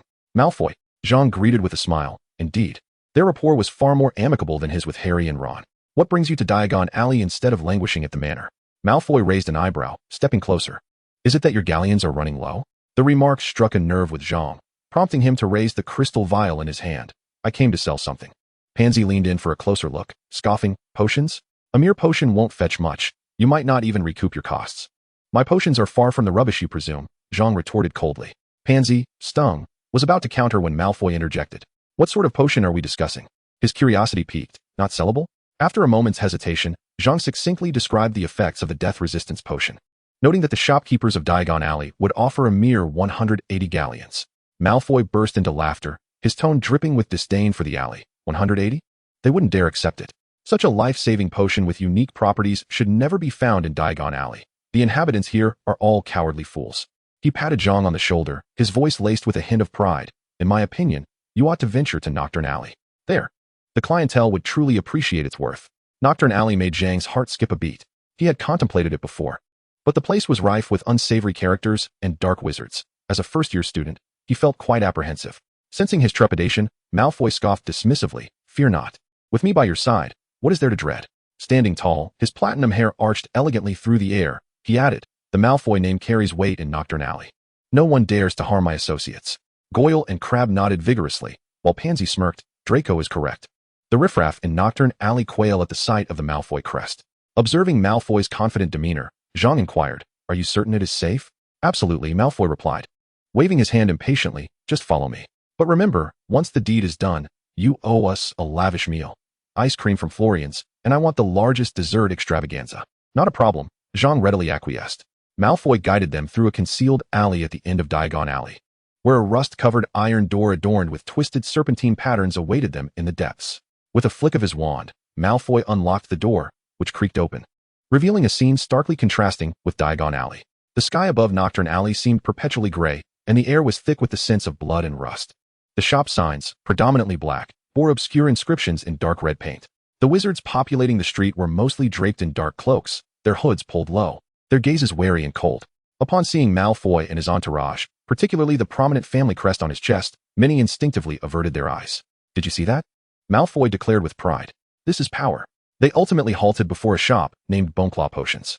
The door was crafted from the bones of some creature, with a handle resembling a curved beast's claw.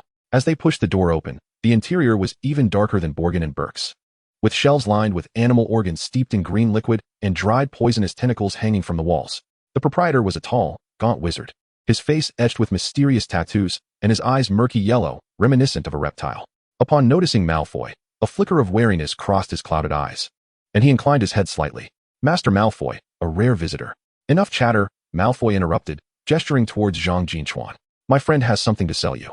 Zhang produced a vial of death resistance and placed it upon the scratched wooden counter.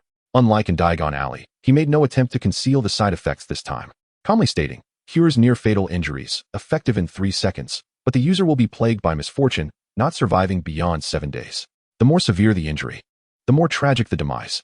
The proprietor's eyes instantly brightened, more fervent than when he had seen Malfoy.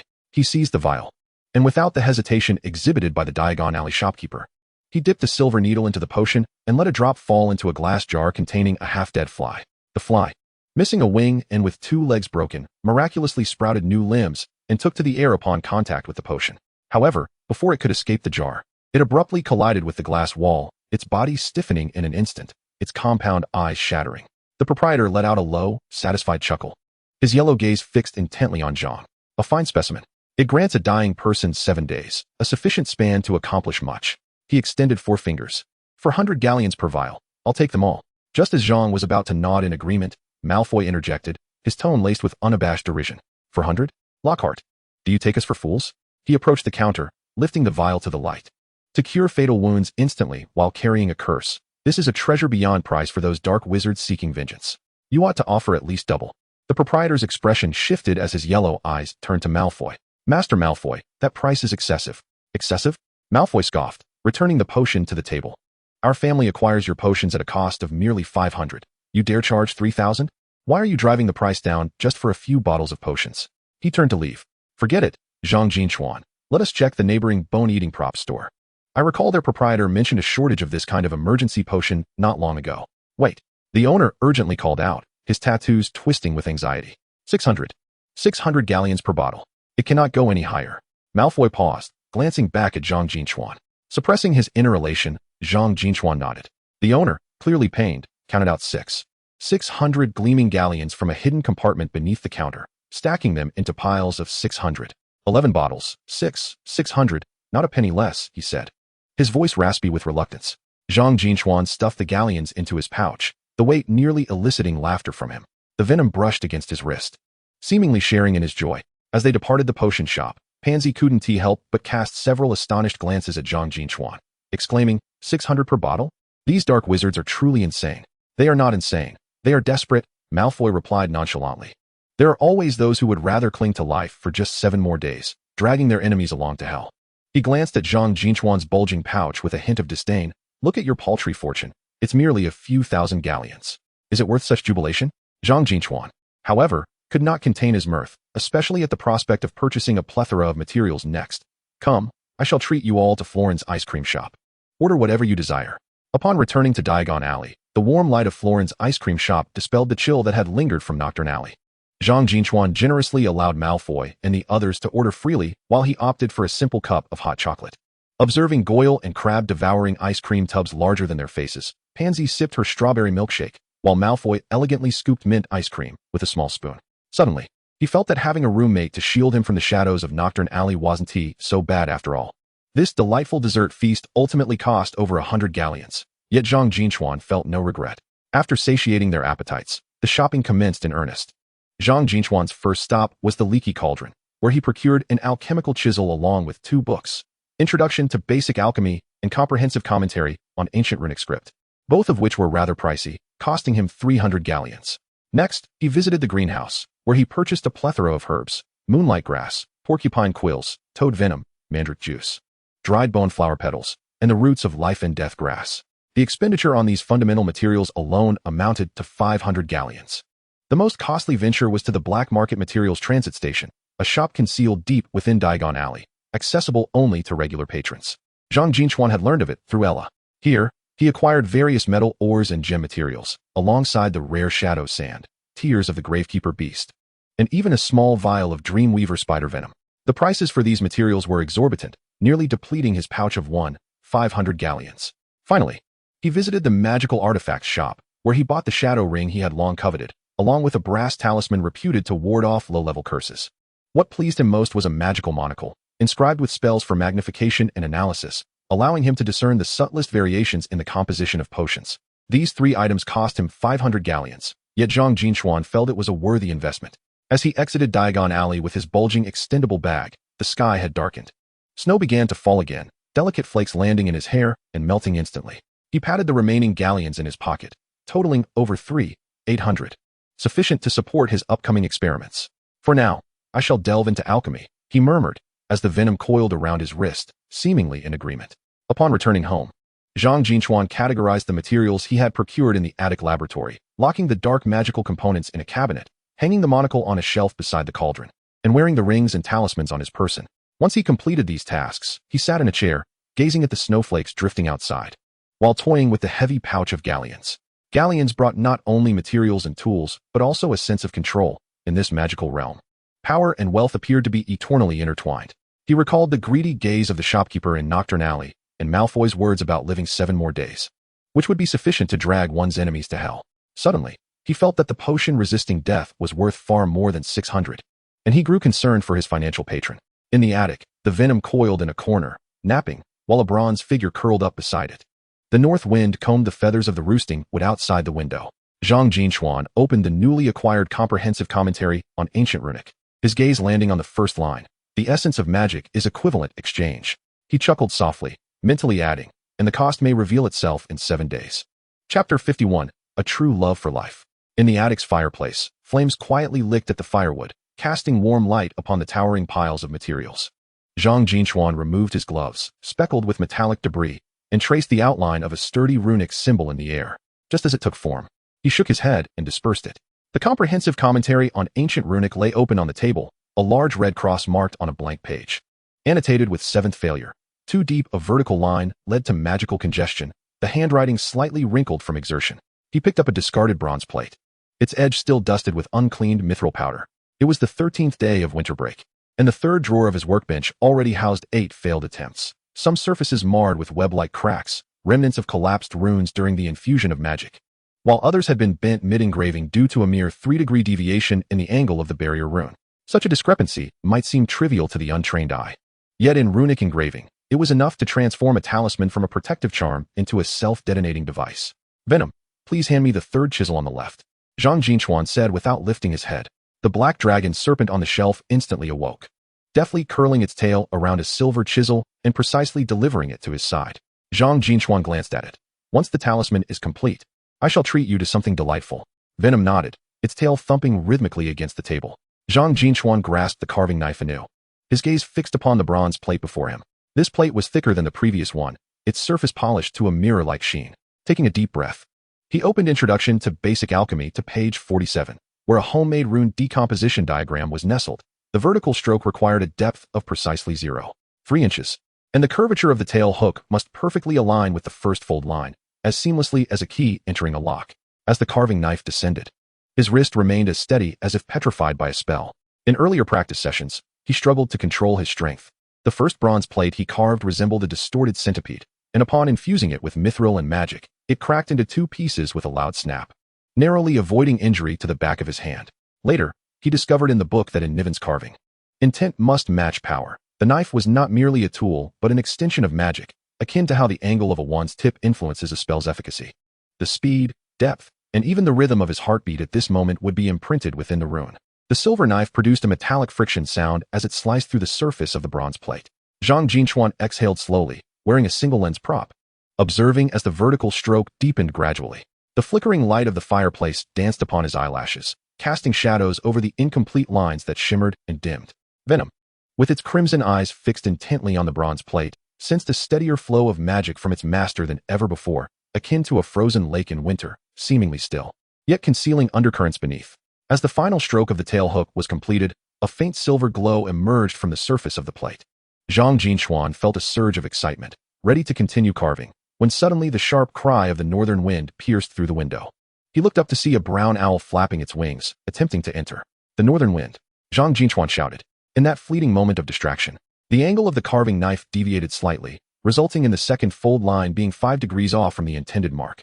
Abruptly regaining his focus, he saw the mithril line on the plate become scalding hot. An invisible force repelled the knife, etching a deep scar across the tabletop. A fine crack appeared at the fold line, resembling a branch snapped by an unseen hand. Damn it! How is this any different from the time during the promotion match when the baby sent a video? Frustrated, he tossed the bronze plate into the scrap heap, the sound of metal clanging causing the bronze to shudder. This was the 9th discarded piece, and the cost of mithril alone had consumed nearly 100 galleons. Rubbing his sore thumb, he recalled that day in Nocturne Alley when Malfoy casually remarked, "Slytherins never make a bad deal. If they do something, they do it to the best of their ability." Perhaps it was time to change his approach. He reopened comprehensive annotations on ancient Niven, his fingertip gliding over the section on rune resonance. The book stated that certain rune combinations could yield additional effects, for instance, when sturdiness, combined with barrier. Inscribing a miniature protection at the intersection could expand the shield's defensive range by 30%. However, this required an exceptionally delicate technique. The diameter of the miniature rune could not exceed half an inch, and any misstep could lead to the collapse of the entire rune array. Should he give it a try? Zhang Jin Chuan murmured to himself, his gaze fixated on a pile of mithril powder. Venom slithered to his side, nudging his hand with its head, as if offering encouragement. Suddenly, a smile broke across Zhang Jin Chuan's face. He withdrew a new copper plate from the materials box. not rushing to carve immediately, but instead meticulously sketching 50 iterations of runes on parchment. Each stroke was measured with a ruler, the angles precise to 1 decimal place. Outside the window, snow had begun to fall again, while the northern wind tilted its head, observing its master scribbling away.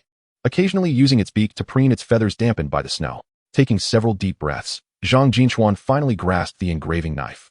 This time, his movements were astonishingly slow.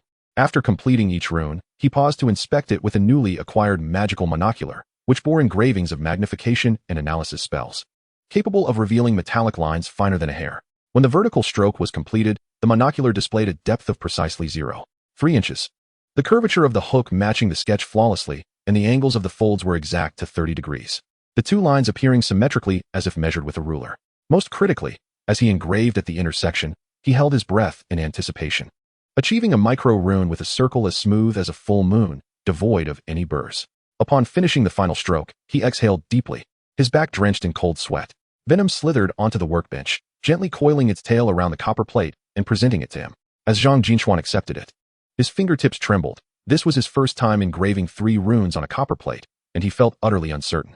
A brilliant white light suddenly flickered from the copper plate, gradually fading away. It worked. He couldn't help but exclaim softly, gripping the copper plate tightly. The monocular revealed that the 3 runes were glowing in synchrony, with magical energy forming a perfect cycle within, akin to an ever-flowing river, identical to the one he had purchased. Venom excitedly rubbed against his wrist. In the following days, the sound of the engraving knife scarcely ceased in the attic. Zhang Jin Chuan seemed entranced, sleeping only 5 hours a night, nibbling on bread when hungry, and sipping cold coffee when thirsty. His technique became increasingly adept, evolving from completing 1 plate a day to finishing 1.5 a day. The number of discarded copper plates dwindled, and by the 16th day, he was nearly flawless, having crafted 15 talismans. As the final morning of winter break dawned, Zhang Jin Chuan opened the wooden box beneath his workbench, revealing 14 talismans neatly resting on the velvet pad, their copper surfaces gleaming with a soft metallic luster. The mithril lines shimmering in the morning light, clearly displaying the flowing patterns of the runes. Calculating their worth, he emptied a few gold galleons from his coin pouch and laid out a formula on the table. Ordinary defensive talismans in Diagon Alley sold for 150 galleons each, making his talismans worth 2,100 galleons. He picked up 2 talismans, weighing them thoughtfully. He could carry 10 iron armor talismans with him, and even gift one to Ella and her companions. Suddenly, he recalled Malfoy, who strutted about arrogantly, causing trouble everywhere, constantly flaunting his family's name. In the face of real danger, it was likely these copper plates would prove useful. He resolved to encourage him to promote pure blood superiority more fervently. This way, the demand for his talismans could rise even further. Perhaps in the future, this could blossom into a long-term business venture. Zhang Jin Chuan smiled as he carefully placed each talisman into a velvet pouch. He was suddenly reminded of a recent visit to Diagon Alley, when he had only a handful of gold galleons in his pocket. Back then, he had hesitated for quite some time, even before purchasing a vial of mandrake juice. Yet now, he could earn a fortune through his craftsmanship, a most peculiar sensation indeed. The north wind swept in through the window, settling on Zhang Jin Chuan's shoulder, clutching a crumpled piece of paper in its beak, a corner of the Daily Prophet, which announced the new term at Hogwarts. It was time to return.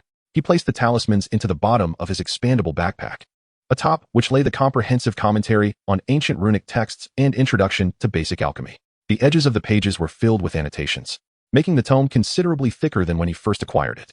As night fell, the dining table was adorned with a checkered cotton tablecloth, its edges embroidered with delicate lily-of-the-valley patterns.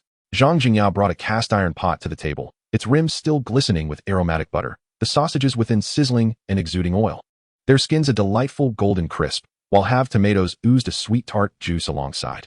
Paired with pickled cucumbers, it provided a refreshing contrast. She speared a sausage with a silver fork and gently placed it onto Zhang Jin Chuan's plate, the sound of the tin plate meeting the fork ringing softly in the air. Marcus was busy replenishing the bread basket with freshly baked loaves, the mingled aroma of wheat and residual warmth from the oven wafting toward them. He tore off the softest piece and offered it to his son, saying, "Try this. You always loved to snatch it when you were little." Zhang Jin Chuan took a bite, the crunchy exterior giving way to a tender interior, imbued with the fragrance of olive oil. Zhang Jingyao ladled out some pea soup for him, a layer of frothy cream floating atop the white porcelain bowl. Marcus carved a medium-rare steak for himself, the pink juices slowly seeping out as he maneuvered his knife and fork. Observing Zhang Jin Chuan engrossed in his soup, he pushed half of his fries onto his son's plate, declaring, "These are fried to perfection, crispy on the outside and fluffy within. Your mother had to try 3 times to master the technique." Zhang Jingyao laughed, and swatted his hands away, retorting, "You were the one who complained that my first attempt was too charred and insisted on doing it yourself," resulting in splatters all over the stove. As she spoke, she squeezed a ring of ketchup onto her son's plate, the bright red sauce curving into a crescent moon beside the golden fries. Outside, the snowlight reflected off the glass window, filling the room with warmth. The occasional clink of cutlery against the plates mingled with the gentle crackle of the firewood in the hearth, accompanied by Isabella's soft voice announcing plans for hot cocoa for breakfast the following day. Chapter 52. A complicated compartment. The morning sunlight streamed through the dining table, casting a warm golden hue on the edges of the silver forks. Zhang Jin Chuan was using a small spoon to scoop hot cocoa, the milk foam in the porcelain bowl punctured with tiny pits. His mother, Zhang Jin, always demonstrated an artistry akin to magic, the sweetness perfectly balancing the cocoa's slight bitterness, with a few granules of unmelted sugar resting at the bottom, crunching delightfully with each sip. Suddenly, the doorbell rang just as he was finishing the last piece of bacon. Zhang Jin Chuan swallowed his food and opened the door to find Hermione standing at the threshold, her nose tinged with a rosy hue from the cold. She was clad in a brand new black coat, its cuffs adorned with exquisite silver embroidery, tightly gripping a brown leather satchel, from which dangled a small brass owl charm on the zipper. "Good morning, Zhang Jin Chuan." Her voice, slightly muffled by the scarf, swiftly glanced over the cup of hot cocoa in his hand. "Is that hot cocoa made by your mother? It smells delightful. Would you care to come in for a cup?" Zhang Jin Chuan stepped aside to allow her entry, shaking off a few snowflakes from his shoes onto the carpet. "I also baked some scones, still warm." Hermione gently shook her head, caressing the charm on her backpack. "No, my parents are waiting in the car. Here they come." Marcus's voice echoed from the staircase as he appeared in a camel-colored trench coat, hauling 2 enormous suitcases. "Has little Hermione arrived? We must depart swiftly. We cannot miss the train." During the winter break, Hermione had sought out Zhang Jin Chuan several times, but he was often preoccupied, concerned about being a nuisance. She refrained from lingering, and ultimately, it was her mother, Zhang Jin, who arranged for Hermione to accompany Zhang Jin Chuan to the train station that morning. Zhang Jin stuffed a foil-wrapped package of scones into Zhang Jin Chuan's backpack. "Eat these if you get hungry on the way. Have you packed everything?" Upon receiving a nod from her son, she added, "Remember to write home once you reach school, using that owl named North Wind, understood?" She always struggled to remember the name of the brown owl, hesitating each time. Zhang Jin Chuan chuckled softly. "Understood, Mom." The 2 families' vehicles left deep, dark tracks on the snow-covered streets. The steam at platform 9 3/4 was thicker than before the winter break. Following the crowd, Zhang Jin Chuan and Hermione loaded their suitcases onto the train. "Shall we find an empty compartment?" he inquired. Hermione nodded, her gaze lingering for half a second on the dark circles beneath his eyes. "You look rather tired." "A bit," Zhang Jin Chuan replied as he opened the door to a compartment that was entirely vacant. Sunlight streamed through the window, casting diamond-shaped patterns on the velvet seats. "I haven't slept well during the break." They piled their luggage in a corner, and Hermione first retrieved a copy of History of Magic from her bag. Placing it on the table, Zhang Jin Chuan flopped onto the seat, sharing amusing anecdotes from the holidays while leaning against the window, watching the snowy landscape zip by. Hermione's voice ebbed and flowed, but his eyelids grew heavier. Over the past 10 days, he had only managed 5 hours of sleep each night, and now, with his nerves finally relaxing, fatigue surged upon him like a tidal wave. Hermione's fingers paused as she turned the pages. She gazed at Zhang Jin Chuan's sleeping face. His long eyelashes cast a delicate shadow beneath his eyelids, and his lips were slightly pressed together due to dryness. The zipper of his backpack was not fully closed, revealing a corner of a velvet pouch that seemed to contain something rigid and angular. She recalled the letter she had received during the winter break. "Delivered by North Wind. I will give you a surprise at that time." Zhang Jin Chuan found himself dreaming of a primordial jungle, surrounded by the shrill cries of countless baboons. His wand transformed into a Gatling gun emitting green light, unleashing a torrent of Avada Kedavra spells from its muzzle. He awoke to the cacophony around him, rubbing his eyes as he sat up. The compartment had become crowded, with the silver-green emblem of Slytherin and the crimson-gold scarves of Gryffindor starkly contrasting within the confined space. Ella sat beside Zhang Jin Chuan, the hem of her skirt brushing against his knees. Hermione's History of Magic had long since been closed and cradled in her arms as she gazed out the window. Malfoy snickered, deliberately raising his voice. "Some people just enjoy crowding into places they shouldn't. Better than some people who spend all day trailing behind others," Ron retorted immediately. Zhang Jin Chuan sighed and rose to head towards the snack cart. 10 minutes later, he returned with 3 enormous paper bags, which he thudded onto the table. Chocolate frogs, pumpkin pasties, licorice wands, chilled pumpkin juice, and an array of snacks formed a small mountain. "Help yourselves," he said, pushing a bag of honeydew sour candies towards Hermione, then offering a slice of syrup pie to Ella. "I've been practicing alchemy at home during the winter break, utterly exhausted, and now I crave something sweet." Ella took a bite of the pie, frosting smudging the corner of her mouth. Have you started attempting to carve runes? She inquired curiously. More than that, Zhang Jin Chuan replied, unwrapping a lemon drop and squinting at its sourness. I've crafted 13 charms, depleting nearly a whole jar of silver. Most of the materials went to waste. Sounds like a troublesome endeavor, Ron remarked, chewing on a chocolate frog featuring a portrait of Albus Dumbledore. I visited Neville's family over the break and nearly had my broomstick smashed by a flock of birds. Oh, the Weasley family's battered broom can still fly? Malfoy raised an eyebrow, toying with the family crest adorning his chest. My father gifted me a new Firebolt 2001. It's far swifter than last year's model. At least our brooms 1T have their parts stealthily swapped by house elves. Ron squeezed the snack box. Unlike some people who rely on their family's wealth to gain an unfair advantage in Quidditch. Better than some who can't even afford decent robes, Malfoy sneered. I heard your mother is still wearing your father's old coat. What did you say? Ron sprang to his feet. Enough. Zhang Jin Chuan thrust a bag of chilled pumpkin juice into Ron's hand and offered Malfoy a bean of strange flavors. Drink something to calm down. After all, Ron was Hermione's friend, and fearing further conflict, Zhang Jin Chuan hastily changed the subject. While crafting charms over the winter break, venom was always causing mischief. Once, it nearly spilled all the silver powder. Have you ever seen a snake sneeze? The smoke that comes out is all sparkly. Huh? Ella couldn't help but laugh. Venom is so well behaved. How could it cause trouble? It wanted to help me fetch the carving knife, but then it whipped its tail. Zhang Jin Chuan's words were interrupted as Hermione suddenly chimed in with a mischievous glint. Why not call G-Line over to join us? The carriage fell silent for a moment. Ella's smile faded slightly as she stirred her pumpkin juice leisurely with a silver spoon. Ravenclaw's common room is ahead. She's probably with Luna right now. Zhang Jin Chuan felt a cold sweat break out and quickly pulled out an object wrapped in velvet from his pocket, handing it to Hermione. This is for you. Hermione's eyes brightened as her fingertips gently caressed the cool metal surface. What is this? She asked with a cheerful smile. A magical charm, crafted by me, Zhang Jin Chuan replied. Worn on your person, it can shield you from curse attacks. He produced 2 more, offering one to Ella and the other to Malfoy. These are yours.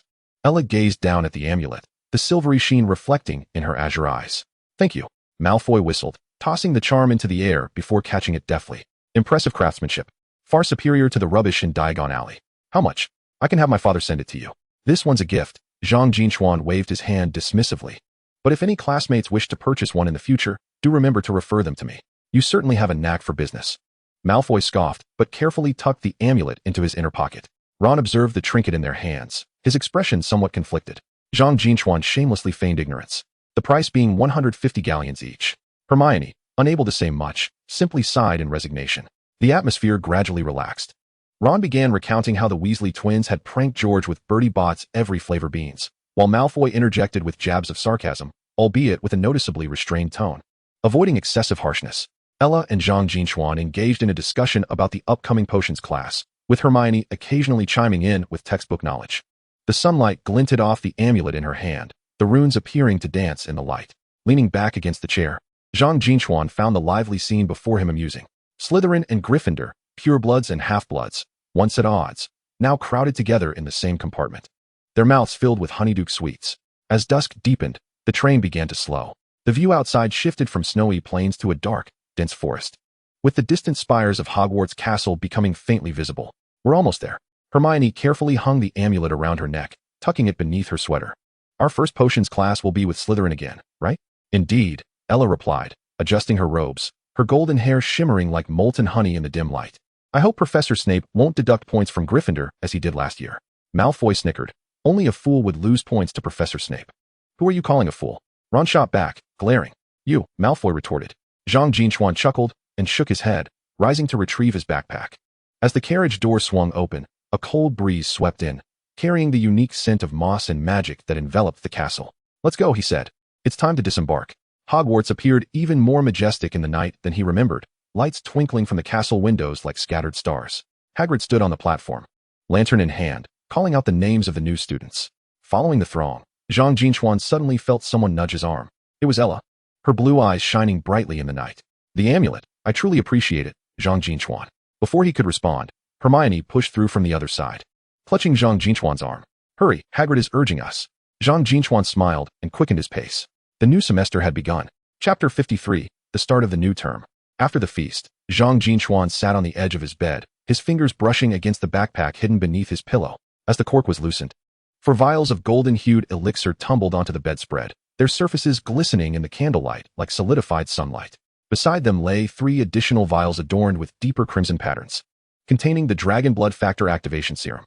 As Zhang Jin Chuan pinched one of the golden vials between his fingers, Malfoy was preoccupied with adjusting his new bow tie in front of the mirror, the soft rustle of silk accompanying his movements. Suddenly, Zhang Jin Chuan spoke. Malfoy, if you notice anything amiss with me later, remember to summon the professor. What mischievous scheme are you concocting now? Malfoy shot a glance at him through the mirror, his tone laced with the customary sarcasm. The Dragon Blood Enhancement Serum prepared during the winter break has yielded bronze, and its effects are quite stable. Zhang Jin Chuan shook the vial, watching the golden mist within swirl like a living entity, assured that all would be well.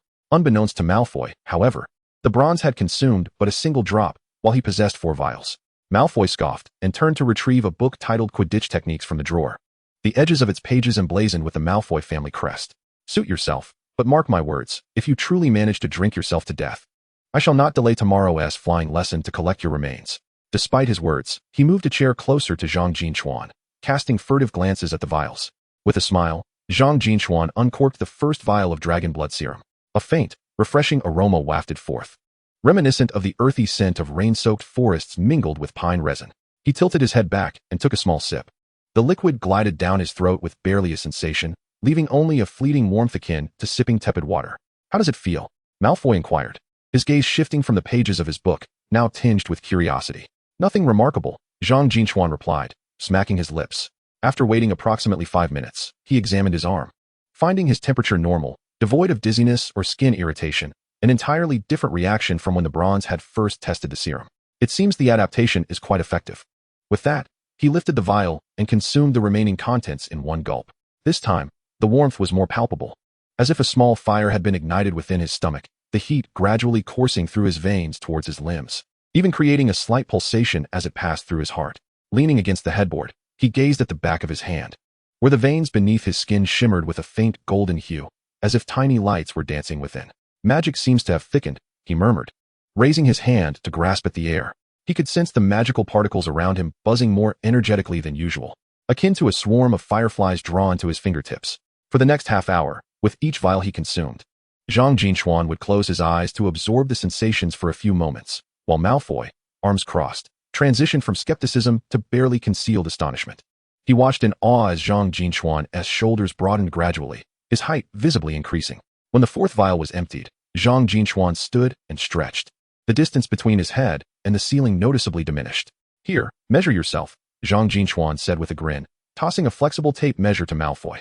With a skeptical expression, Malfoy unfurled the tape, measuring from the top of Zhang Jin Chuan's head to his heels, muttering to himself, previously 163 centimeters, now 173? He suddenly lifted his head, his eyes wide with astonishment. What in the world are you drinking? Growth elixir or dragon's blood? It's only been an hour. Zhang Jin Chuan approached the dressing mirror, observing that the youth reflected within had become remarkably more proportionate. His shoulders appeared broader, and the once slightly frail arms now boasted smooth, muscular lines. The childishness in his face had diminished, yet it bore no sense of discord. Rather, it seemed as though he had naturally matured. Quite impressive, wouldn't you say? He flexed his wrist, the bones emitting a subtle crack, his entire being brimming with boundless energy. And his magical reserves had surged by at least 80%. Malfoy gazed at the 4 empty vials, clicking his tongue in dismay. Such a remarkable concoction. Why isn't there more of it? If my father knew about this, he would gladly pay 1,000 galleons for a single bottle.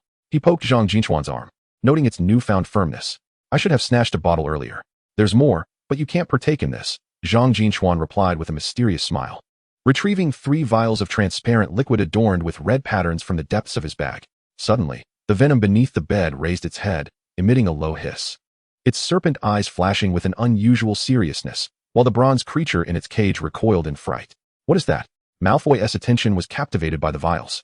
The transparent liquid contained red luminescent flecks, resembling solidified flames. The frost gathered on the bottle, though cold to the touch, evoked an inexplicable sense of heat. Dragon blood activation potion, Zhang Jin Chuan mused, weighing the vial in his hand. I suspect this can awaken the latent dragon blood traits within one's body, such as draconic transformation, accelerated healing, or enhanced magical resistance. Are you truly going to drink that? Malfoy frowned, cautioning him. Perhaps it would be prudent to refrain. What if? Have no fear. You are here after all, Zhang Jin Chuan reassured him, lifting the vial as if toasting with champagne. Having previously consumed 4 vials of dragon blood enhancement potions, he was confident in his ability to withstand it. If anything goes awry, You must summon Snape immediately. Malfoy opened his mouth to protest, but he saw Zhang Jin Chuan already uncorking 3 vials. The crimson liquid glimmered ominously under the candlelight, akin to 3 small cups of molten lava. Brother, I'm going for it. Feel free to join me. Zhang Jin Chuan winked before raising his head and downing the 3 potions in one swift motion. As the liquid coursed down his throat, Zhang Jin Chuan realized he had made a grave mistake. It was not warmth or a flowing heat. Rather, it felt like a searing cone, piercing straight from his tongue to his stomach. The burning sensation was swift and fierce, as though someone had poured boiling syrup down his throat, igniting a painful blaze in his nasal passages and eyes, tears instantly welling up. Damn it! He cursed involuntarily, clutching his throat and bending over in a fit of coughs, feeling as if a fireball had erupted within his stomach. The heat no longer spread leisurely. It transformed into a frenzied wildfire, racing through his veins and setting his limbs ablaze, the muscles beneath his skin feeling as if they were seared by a branding iron, causing excruciating pain. What's wrong? Malfoy sprang to his feet, but after taking just 2 steps, he was halted by Zhang Jin Chuan's outstretched hand. It's burning. Zhang Jin Chuan's voice was hoarse and ragged, his body temperature soaring, the exposed skin of his neck flushed with an unnatural redness, feeling as though it could fry an egg. He sought water, but as he took a single step, his knees buckled, and he collapsed heavily onto the floor. The stone surface, which should have been cool, felt searingly hot against his skin, sending sharp pangs of pain through his kneecaps. More terrifying was the tumult within him. The once docile particles of magic surged like ignited gunpowder, careening wildly through his veins, each collision eliciting a creaking from his bones. He could distinctly feel his wrists thickening, his knuckles swelling, a prickling pain emerging from beneath his nails. Looking down, he saw black scales creeping from the base of his nails towards his knuckles, their edges glowing an intense crimson, reminiscent of molten metal freshly extracted from a furnace. Venom, he croaked, cold sweat trickling down his forehead, evaporating into mist upon contact with the floor. Suddenly, a flurry of rustling came from beneath the bed, and the venom erupted forth. It did not maintain its usual 1-meter form. Instead, it surged explosively upon hitting the ground, expanding to a formidable 9 meters, coiling menacingly in the air. Its obsidian-like scales glimmered coldly in the candlelight, and its enormous serpentine eyes fixated on Zhang Jin Chuan, brimming with agitation. It attempted to constrict him to cool his feverish body, but recoiled sharply, emitting a piercing hiss as it was scorched by his radiating heat. Go, find the professor, Zhang Jin Chuan urged, gripping the serpent's tail, his knuckles whitening from the strain. Malfoy finally snapped to attention, his face ashen, turning to flee. The hem of his robe swept past a potion bottle, which shattered on the ground with a crisp sound, but it was drowned out by Zhang Jin Chuan's stifled cry of pain. He felt his skin hardening. A dull ache radiated from the sides of his face, as if something were attempting to break through his cheekbones. He raised a hand to touch the source of the chill and hardness, discovering scales. The fine, bluish-gray scales had already crept up his jawline, their edges encroaching towards the corners of his eyes. No, he shook his head in despair, attempting to suppress the transformation with his magic, but found it spiraling beyond control, like a wild stallion tearing at his veins. With each surge of magic, more scales emerged, and a searing pain ripped through his back, as if something sought to break free from his spine. He could not help but arch his body, his nails digging deeply into the crevices of the floor, leaving white scratches on the hard stone. The bronze creature emitted a frantic, fearsome hiss, violently battering against the magical container. Several gray-green scales broke free in its panic, as if it feared some dreadful entity. Out of the corner of his eye, Zhang Jin Chuan caught a glimpse of himself in the mirror. The reflection was unrecognizable. Half of his face was covered in bluish-gray scales, his pupils had morphed into slits, and his golden irises burned with a fiery light. His lips were cracked, and the corners of his mouth hinted at the emergence of sharp fangs. This was not him. This was a dragon beast. The illustrations he had encountered in the restricted section during winter break surged into his mind. Those wizards who had been transformed into magical creatures, ultimately losing their rationality and shedding their identities as human sorcerers. Help, he wished to scream, but only a rasping sound escaped his throat, akin to a damaged bellows. The burning sensation in his stomach intensified, as if magma coursed through his veins. As it flowed past his heart, he could even sense his heartbeat slowing, each pulse accompanied by a heavy, dull ache. His consciousness began to blur. He felt the venom coiling around him once more. This time, it did not retreat. The cold scales of the serpent pressed tightly against his searing skin, attempting to cool him with its own body temperature. The enormous serpent's head rested against his chest, emitting a soothing rumble. In a daze, he heard hurried footsteps, Pansy's sharp gasp, Ella's voice tinged with tears, and the clumsy banging of Goyle and Crabbe against the door. Someone grasped his arm, their touch icy like a block of ice. He wanted to open his eyes to see who it was, but his eyelids felt as heavy as if they were leaden. All petrified, was the last sound he registered. Chapter 54, Dumbledore's Healing. As Malfoy burst out of the dormitory, the Slytherin common room was still filled with students. The fire in the hearth blazed brightly, with several upperclassmen gathered around a table playing cards. Pansy and Ella sat on a sofa in the corner, whispering to each other, the golden light reflecting off Ella's long hair like flowing honey. Ella, quickly! Zhang Jin Chuan is in trouble. Malfoy's voice trembled, a realization he was not consciously aware of. His robe was askew, and his usually tidy hair was disheveled. The card players halted, and Ella shot to her feet, panic flooding her blue eyes. What happened? What is wrong with him? Pansy beside her furrowed her brow, setting down her quill. He ingested some dreadful potion, and now he is covered in scales, rolling on the floor. Malfoy seized Ella's arm and pulled her toward the corridor. We need to find a professor. Snape. Or McGonagall. Anyone. Ella's face turned pale. Goyle, go inform Professor Snape. Her voice trembled with urgency, yet was remarkably clear. Crabbe, go to the hospital wing and fetch Madame Pomfrey. Pansy, come with me. A chaotic group hurried toward the dormitory. Ella ran ahead, her golden hair streaming behind her. She could hear her own heartbeat, dreading to imagine what the boy who had laughed with her during potions class, helping her adjust the cauldron-esque flame, had become. As she swung open the dormitory door, a wave of scorching heat assaulted her, mingled with a strong metallic scent and the distinctive, sweet tang of dragon blood. Pansy gasped and covered her mouth, while Ella clenched her fists tightly. The room appeared as if it had been engulfed in flames. The tapestry on the stone wall was charred beyond recognition, and shattered scales littered the floor. Zhang Jin Chuan curled within the massive body of venom. His form obscured beneath dark crimson scales, and his back even bore the faint outline of bony protrusions, each breath escaping him in a painful whimper. Venom, make way. Ella's voice quivered, yet she struggled to maintain her composure. She understood that the venom possessed a sense of empathy. Indeed, the gigantic serpentine creature hesitated for a moment, slowly releasing its grip to reveal Zhang Jin Chuan, now unrecognizable. Ella crouched down, trembling as she looked at him, while Pansy paced anxiously beside her.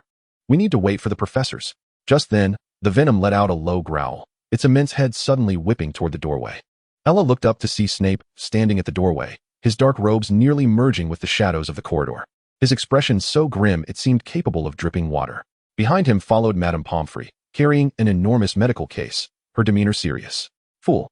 Snape's voice was laced with venom as he strode swiftly to the bedside, his wand aimed directly at Zhang Jin Chuan. Petrificus totalis. A beam of red light struck Zhang Jin Chuan, momentarily halting his convulsions, yet the scales on his skin continued to spread at an alarming rate. Snape's brow furrowed deeply as he recited a series of intricate incantations. Green and silver beams intertwining around Zhang Jin Chuan in an attempt to suppress the growth of the scales, only managing to momentarily pause their advance. Once the spells dissipated, the ashen scales would surge forth like a tide. Pomfrey, administer a sedative. Snape's voice carried a barely perceptible tension. Madame Pomfrey swiftly opened the medical case, retrieving a silver syringe filled with a deep blue liquid. Just as she approached, the venomous creature suddenly bared its finely serrated fangs, emitting a threatening growl. Venom, cease. Ella exclaimed urgently. They were here to help.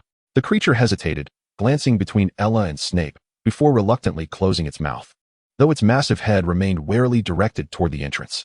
The moment the syringe pierced the skin, Zhang Jin Chuan's body jolted violently before relaxing completely. Madame Pomfrey let out a sigh of relief. He is stabilized for now, but we must transfer him to the infirmary immediately. There are ample tools and herbs there. And his temperature continues to rise. Snape said nothing, merely gestured with his wand for Goyle and Crabbe to approach. Lift him up, but be gentle. The two hulking figures approached cautiously, recoiling as they touched Zhang Jin Chuan's arm, burned by his heat. Snape impatiently waved his wand, casting a silver shield around Zhang Jin Chuan to insulate him from the searing temperature. Move. He turned first, his black robes trailing behind him, casting a long shadow on the floor. Ella watched as Zhang Jin Chuan was carried away, the scales on his body glimmering eerily beneath the protective barrier. A tightening sensation gripping her heart. Pansy placed a reassuring hand on her shoulder and murmured, "Do not worry. Professor Snape will find a solution." Outside, the snow had begun to fall heavily, the flakes tapping against the stone window with a delicate sound. In Ravenclaw Tower, Jelena stared blankly at the windowsill. Her black cat, Lily, sat beside her, its tail gently sweeping across the table, resting atop an unfinished letter. The snowy light outside reflected in Jelena's pale lavender eyes, an unsettling feeling gnawing at her, as if something ominous were unfolding. Just then, hurried footsteps echoed down the corridor, accompanied by whispers among the students. Jelena overheard someone mention that there had been an incident in the Slytherin dormitory, that a first year had ingested a dangerous potion. Her heart lurched, and she immediately thought of Zhang Jin Chuan.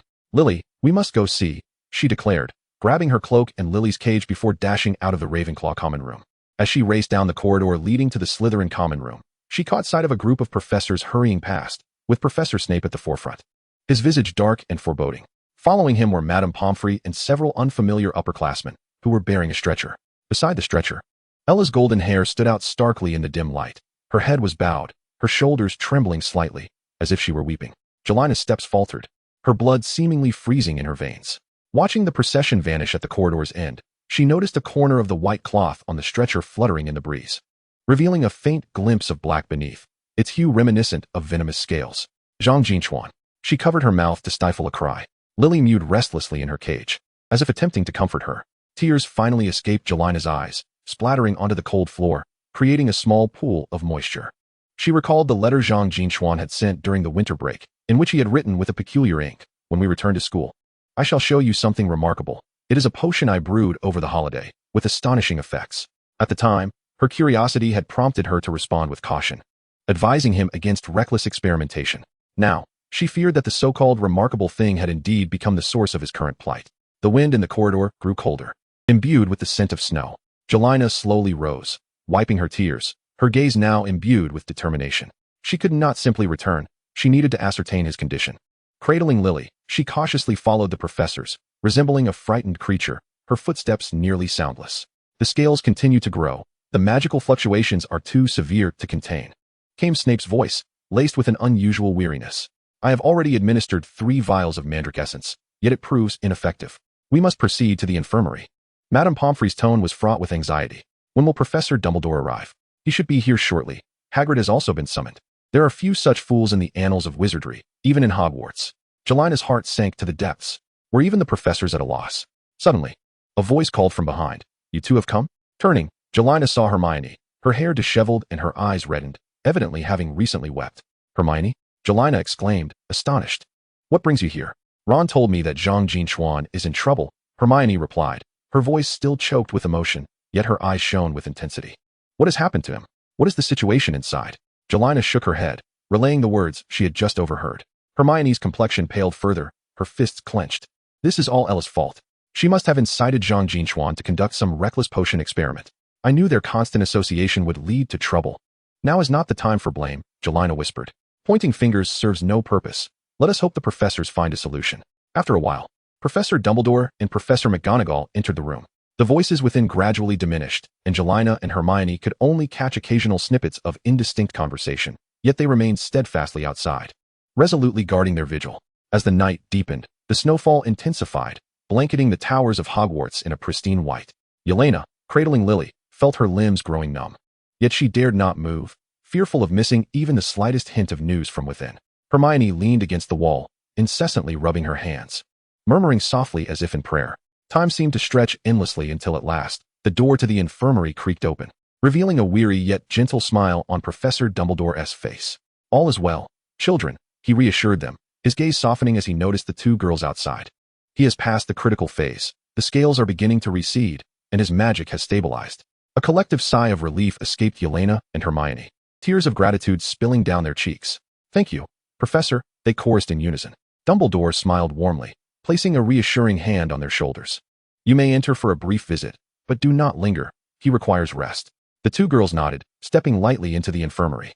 Zhang Jin Chuan lay on the bed, his complexion pale yet restored to human form. The scales on his skin vanished, leaving only faint traces. He slept soundly, his brow slightly furrowed as though still ensnared in a nightmare. Ella sat beside him, holding his hand, her golden hair cascading down and obscuring her face, rendering her expression unreadable. Upon hearing their entrance, she lifted her head, her gaze complex as she recognized Jelena and Hermione, yet she remained silent. The 3 girls stood once more in quietude by the bedside, gazing at the boy who lay there, none daring to break the silence. Outside, the snow continued to fall, but within the infirmary, warmth enveloped them, the soft light illuminating their youthful faces, tinged with a mix of relief and concern for what had transpired. Chapter 55, The Same Old Place. The air was thick with the bitter scent of mandrake juice, mingling with the refreshing aroma of some peppermint ointment. Zhang Jin Chuan's consciousness felt as though it were submerged in warm water, gradually rising to the surface. The first sensation to return was touch. The softness of fabric brushed against his fingertips, the herbal scent of the mattress beneath him, and a gentle weight resting on the back of his hand. Struggling to lift his eyelids, His vision remained blurred for a time before he could discern the figures standing by the bed. It was Ella and the others. Zhang Jin Chuan attempted to move his fingers, wishing to feign nonchalance and greet them, but found his body utterly fatigued, lacking even the strength to raise his hand. Zhang Jin Chuan, you're awake? A bright voice called from beside him. Turning his head, he beheld Madame Pomfrey standing at the bedside table, holding a silver thermometer. Her expression was serious, and her gaze intense. How do you feel? Is there any lingering pain in your body? Zhang Jin Chuan opened his mouth, but his throat felt as though it were lined with sandpaper, producing a hoarse croak. Water. Madame Pomfrey set down the thermometer, swiftly pouring a glass of warm water, and retrieved an amber-colored pill from a bottle, offering it to him. First, take this to soothe the burning in your throat. The pill bore a subtly sweet mint flavor, and as the warm water slid down his throat, Zhang Jin Chuan closed his eyes in relief. Ella grasped his hand tightly. Zhang Jin Chuan, how do you feel? Is there anywhere else that feels uncomfortable? Her voice was heavily nasal, and her eyes were red, clearly having been wept. Zhang Jin Chuan gazed at the corners of her reddened eyes, feeling an inexplicable warmth in his heart. Just as he was about to speak, he was interrupted by Madame Pomfrey. Let him catch his breath first, Miss Rochelle. She picked up her clipboard, the sound of her pen gliding across the paper resounding clearly. Mr. Carrion, I now have several questions for you, and you must answer truthfully. Ella immediately fell silent, yet her grip on Zhang Jin Chuan's wrist tightened. He could feel her fingertips trembling and followed her gaze to himself. The collar of his pajamas was open, revealing dark red markings on his chest, remnants left after the scales had receded, resembling some peculiar tattoo. What exactly did you ingest? Madame Pomfrey's voice carried an undeniable severity. Do not tell me it was merely an ordinary strengthening potion. Professor Snape has already examined the remnants in your dormitory, and the concentration of dragon blood there was alarmingly high. Upon the mention of dragon blood, Zhang Jin Chuan's memory sharpened. Yes, it was a dragon blood enhancement potion. He replied honestly, his voice still somewhat weak. And also a dragon blood factor activation potion. I consumed both. On the very first night of the term. You ingested both potions together? Madame Pomfrey's voice escalated sharply, her brows knitting tightly. The quill almost pierced the record sheet. Do you comprehend what you are saying? Dragon blood itself is the blood of the most ferocious magical creature, and the activation potion is designed to stimulate the activity of substances. Using them simultaneously is the gravest of taboos. What on earth were you thinking? I thought it would be fine. Zhang Jin Chuan's voice dropped. My snake has tried it. It consumed the potion, and its scales became harder. Moreover, he paused, recalling how his bronze serpent would nuzzle his palm during feeding. It seems to have become more spirited. Can a pet snake be like a human? Madame Pomfrey's voice suddenly rose, causing Jelena beside her to flinch, her complexion pale as she looked at him. Worry brimming in her eyes, yet she remained silent.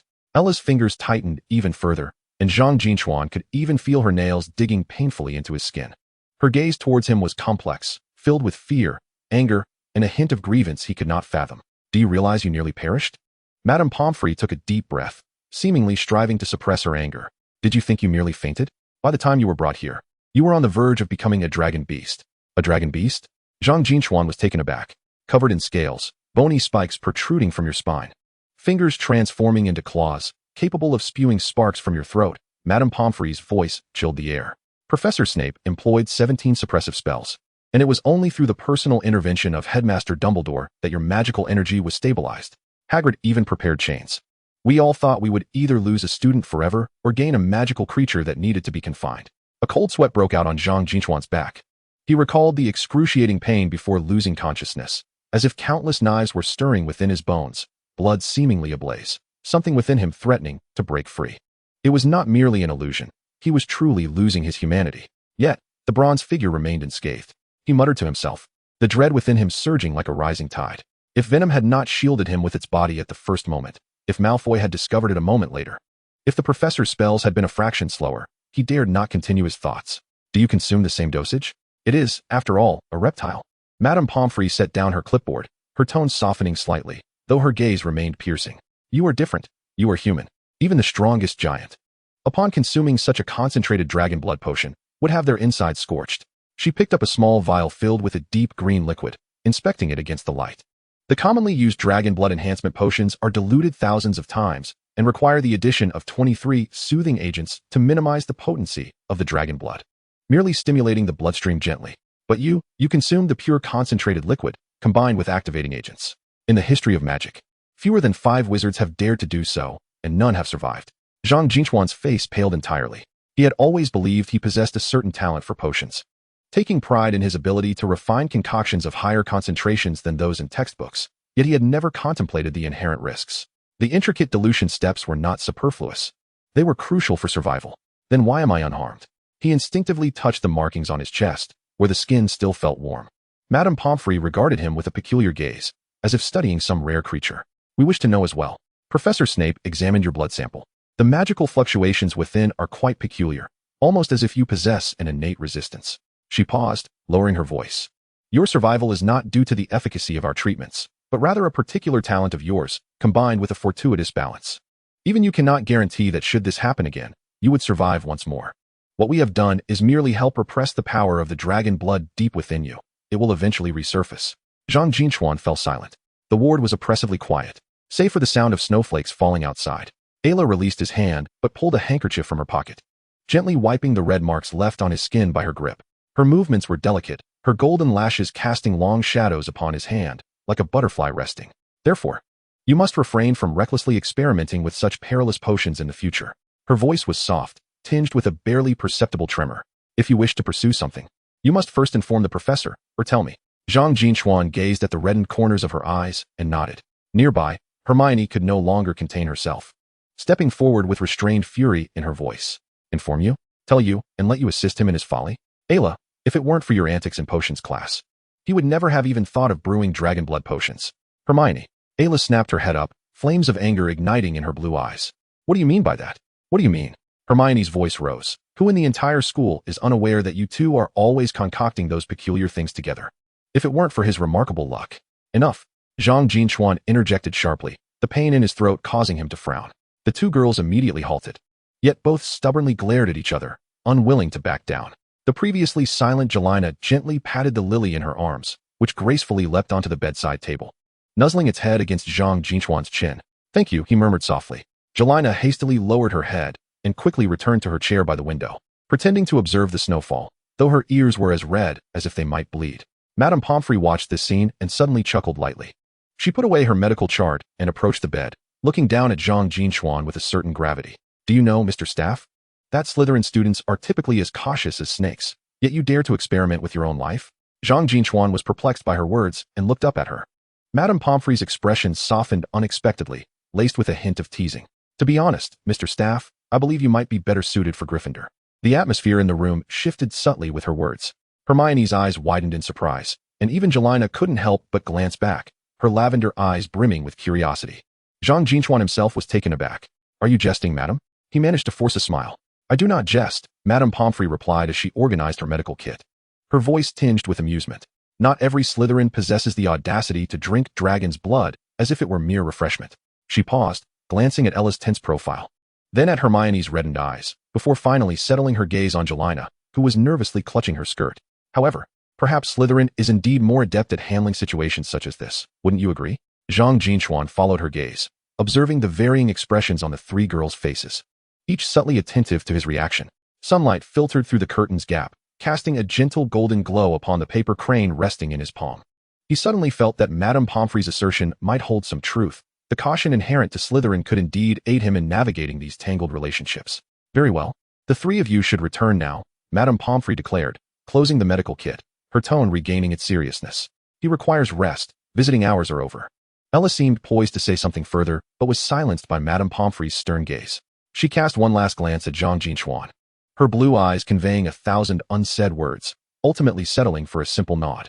Hermione approached the bedside, hesitating for a moment, before picking up the water cup on the table and adding some warm water. Promise not to do anything foolish again, she said softly, her voice tinged with awkward concern. If you truly become a dragon beast, She didn't finish, merely shooting him a swift glance before vanishing down the corridor. Jelena was the last to leave. She approached the bed, cradling Lily and softly murmuring, I will come to see you again tomorrow. At this, she couldn't help but smile, her lavender eyes sparkling like starlight. Zhang Jin Chuan watched their departing figures, a sudden warmth blossoming in his heart. Zhang Jin Chuan reclined back onto his bed, closing his eyes. Yet sleep eluded him. The words of Madame Pomfrey reverberated in his mind. Discussions of dragon blood, physique, and jests about Gryffindor paled in comparison to the gazes of the three girls as they departed, which weighed heavily on his heart. He recalled Ella's firm grip on his wrist, the reddened corners of Hermione's eyes as she turned, and Jelena's bashful smile. These tumultuous emotions swirled together like ingredients in a cauldron, bubbling and releasing an enigmatic aroma. Outside, the snow continued to fall. While the herbal scent in the infirmary softened gradually, Zhang Jin Chuan ran his fingers over the patterns on his chest, feeling the temperature there slowly diminish, as if something lay quietly slumbering beneath his skin. Chapter 56. Preparations begin. A light layer of snow accumulated on the glass windows of the infirmary. As Zhang Jin Chuan sat on the edge of his bed tying his shoelaces, the patterns on his chest inexplicably radiated warmth. He lowered his gaze to tug at the collar of his nightgown, revealing the dark crimson scales that shimmered faintly with a golden hue, as though a living creature stirred beneath his skin. Madame Pomfrey's warnings echoed persistently in his ears, that power was merely in a temporary slumber. As his fingertips grazed the patterns, Zhang Jin Chuan felt an uncontrollable thrill. The sensation of magic coursing through his veins was exquisite. He attempted to lift his right hand. And suddenly, the silver potion tray on the bedside table clattered and levitated, hovering half a foot above the surface. The exhilaration of manipulating magic at will was an experience he had never encountered before. It turned out that the shadow of the black dragon in the mirror of Ariste was no mere illusion. If he pressed on, he could truly grasp that power. Mr. Karen, I trust your assurances are not mere platitudes. Madame Pomfrey, clutching her medical kit, cast a fierce glance at this troublemaker. Zhang Jin Chuan hastily swore, his face adorned with a perfectly timed submissive smile. I understand, madam. After all, no one wishes to experience the transformation into a dragon beast again. This eased Madame Pomfrey's expression somewhat. She retrieved a small vial of transparent potion from a drawer. Take 5 drops, 3 times a day. This is a diluted sedative potion to calm the restless blood. You must continue this regimen for a month. Do not even think about discarding it. I will have your roommate supervise your intake. At the mention of Malfoy, a slight smile curved Zhang Jin Chuan's lips. The blonde boy had visited him 3 times during his unconsciousness, each time feigning casual inquiries about his condition, yet always surreptitiously leaving a chilled pumpkin pasty on the bedside table before departing. The concern from Slytherin was invariably wrapped in a hard candy shell. Yet the sweetness could not be concealed. I will take it on schedule, he replied, accepting the vial and stowing it in the pocket of his robe. The fireplace in the Slytherin common room burned with an intense flame. As Zhang Jin Chuan pushed open the door, he found Malfoy lounging with his feet propped on an ornately carved armchair, poking at a chocolate frog with a silver skewer. Pansy and Crab, seated on the carpet across from him, sprang to their feet upon his entrance. You have finally returned, Malfoy remarked, tossing the silver skewer back onto the tray, his tone betraying a tension that could not be hidden. Professor Snape had been droning on in class yesterday, warning that potion making was no trifling matter. A careless concoction could one day lead to one's own demise. Zhang Jin Chuan cast aside his coat onto the sofa, and suddenly, the venom slithered from his sleeve, transforming into a dark shadow that entwined around Malfoy's wrist. Do not cause a commotion. Venom, Zhang Jin Chuan remarked as he settled into an armchair, accepting the steaming tea that Pansy had handed him. I require a blood pump. Malfoy raised an eyebrow, intrigued. What do you intend to do with that? Are you planning to analyze your own blood? Approximately, Zhang Jin Chuan replied, gently blowing on the steam rising from his cup. I need the largest model available. The faster the extraction, the better. Malfoy interrupted coolly, tapping his fingers on the armrest while deep in thought. I could have a house elf discreetly deliver it, provided you disclose its purpose. Zhang Jin Chuan fixated on the flickering flames in the fireplace. To gather magical materials, he finally stated, tracing circles on the rim of his cup with his fingertip. Venom sometimes hunts in the forbidden forest. We should not waste the blood. Malfoy's gaze swept over the faint patterns visible on Zhang Jin Chuan's chest, and he scoffed suddenly. Do not presume I am unaware of your intentions.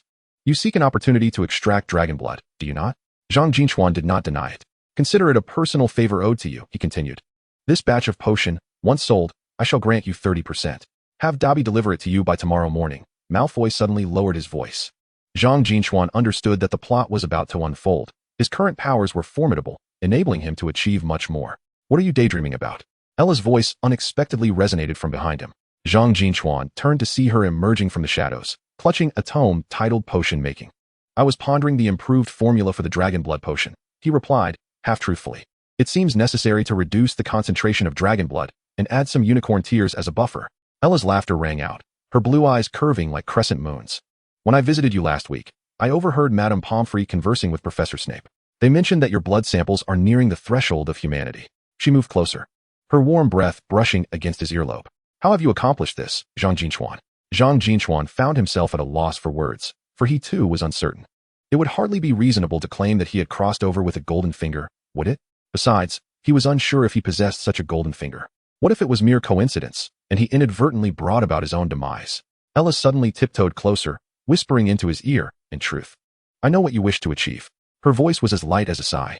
You desire to become powerful enough to disregard anyone's judgment. Zhang Jin Chuan perceived the cunning glint in Ella's eyes, reminiscent of a sly fox. Everyone yearns for strength, do they not? Ella reached out to caress Venom. Yet not everyone dares to consume dragon blood, as if it were a beverage. I have not been sleeping well lately. I shall return now. Good night. Good night, Zhang Jin Chuan replied.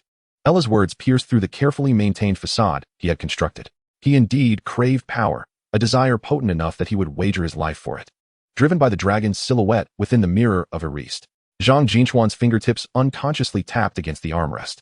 He was all too aware of the secrets concealed within Hogwarts this semester. The Philosopher's Stone hidden beneath a trapdoor, and the trio destined to confront danger. Harry Potter, Hermione Granger, and the ever-boisterous Ron Weasley. An opportunity to encounter the Philosopher's Stone was a rare gem, one not to be missed. Zhang Jin Chuan glanced down at the venom, which was coiled around his arm, dozing peacefully. Its black scales glimmered with a matte sheen under the dim light. Sensing Zhang Jin Chuan's gaze, it lazily lifted its head. Its golden vertical pupils glinting, the tip of its tail twitching gently, as if in acknowledgement. Zhang Jin Chuan addressed it, stating that from this day forth, it need not deliver messages to Jelena on his behalf. He paused, his gaze shifting towards the Gryffindor direction, fixating on Harry Potter and his companions, including Hermione. They would return immediately to report should they venture even a step closer to the fourth-floor corridor. The venom nodded, its body suddenly shrinking by half, emitting a hissing sound in response, before sliding down his arm like a streak of black lightning, disappearing into the wall's vent. Zhang Jin Chuan listened to the faint sound of the serpent's scales gliding over stone gradually fade away. He too needed to begin preparing the materials he required. For the time available to directly access the Philosopher's Stone was exceedingly limited.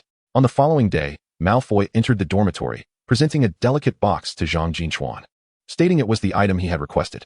Placing the box on the table, Malfoy revealed that he had procured it from his father's dragon yard via Dobby, cautioning that it was somewhat perilous and advising against using it outside the dormitory. Upon opening the box, a silver device was unveiled, featuring a needle tube the thickness of a pinky, with intricate magical runes etched along the connecting pipes. Zhang Jin Chuan traced the cold metallic surface, sensing the surging magic within. Thank you, but this must not have been inexpensive, he remarked. I'll share a tenth of the benefits with you. His eyes gleamed with excitement. This was indeed a remarkable item, capable of drawing blood with great efficacy. Regrettably, it could not extract souls. Malfoy whistled, 40%? You are quite generous. I am merely awaiting your share, though I am uncertain of your intentions. He moved to the window, gazing at the snow-laden night sky. By the way, my father wrote to inform me that dark wizards have been active near Hogwarts lately. He advised me to refrain from wandering about aimlessly and to avoid meddling in affairs that do not concern me. I thought you ought to be aware of this. Zhang Jin Chuan toyed with the silver blood-drawing device, suddenly chuckling. What business could I possibly have to meddle in? At most, I shall study potions and occasionally take a stroll near the school. Malfoy regarded Zhang Jin Chuan with a peculiar expression. That would be for the best. You have already spent 2 stints in the infirmary, both times nearly losing your life. The dormitory was particularly quiet in the late hours of the night. Zhang Jin Chuan lay on his bed, the warmth of the patterns on his chest having diminished, yet he could still feel the magic coursing beneath his skin. Tomorrow marked the day of the potions class. He recalled Ella's soft pink nails, Professor Snape's cold gaze beneath his black robes, and Harry Potter's perpetually bewildered green eyes. He could hardly contain his eagerness to partake in the game surrounding the Philosopher's Stone. Chapter 57. Entering the Trapdoor. As the morning mist lingered, the corridors of Hogwarts were already bustling with the footsteps of students. Zhang Jin Chuan walked alongside Malfoy, their black robes sweeping over the stone floor, producing a faint rustling sound. It was heard that today's charms class would focus on the levitation charm. Malfoy, with a silver comb, meticulously arranged his golden locks, his tone laced with habitual arrogance, while the Weasley fool would undoubtedly send feathers soaring to the ceiling. Zhang Jin Chuan chuckled softly, choosing not to respond. He was diligently assisting Snape in organizing potion ingredients and cleaning the alchemical tools during potions class. In Transfiguration, he quietly took notes alongside Jelena. And with his formidable reservoir of magical power, his transfiguration spells consistently received the highest accolades. During divination, he would close his eyes, deeply immersing himself in contemplation, often forgetting to swallow as drool would trickle down his ample sleeves. Professor Flitwick's charms class was always imbued with a cheerful atmosphere. Today, the classroom was adorned with rows of feathers as students practiced the levitation charm. The chant of Wingardium Leviosa resonated, accompanied by the soft rustling of feathers falling. Pay attention to the strength of your wrist. Professor Flitwick navigated between the desks, his voice soft yet distinctly audible to all. He encouraged them to envision the feathers being lifted by an invisible force rather than being yanked upward. Zhang Jin Chuan waved his wand, causing the feather before him to gracefully ascend, swirling into a beautiful ring in the air.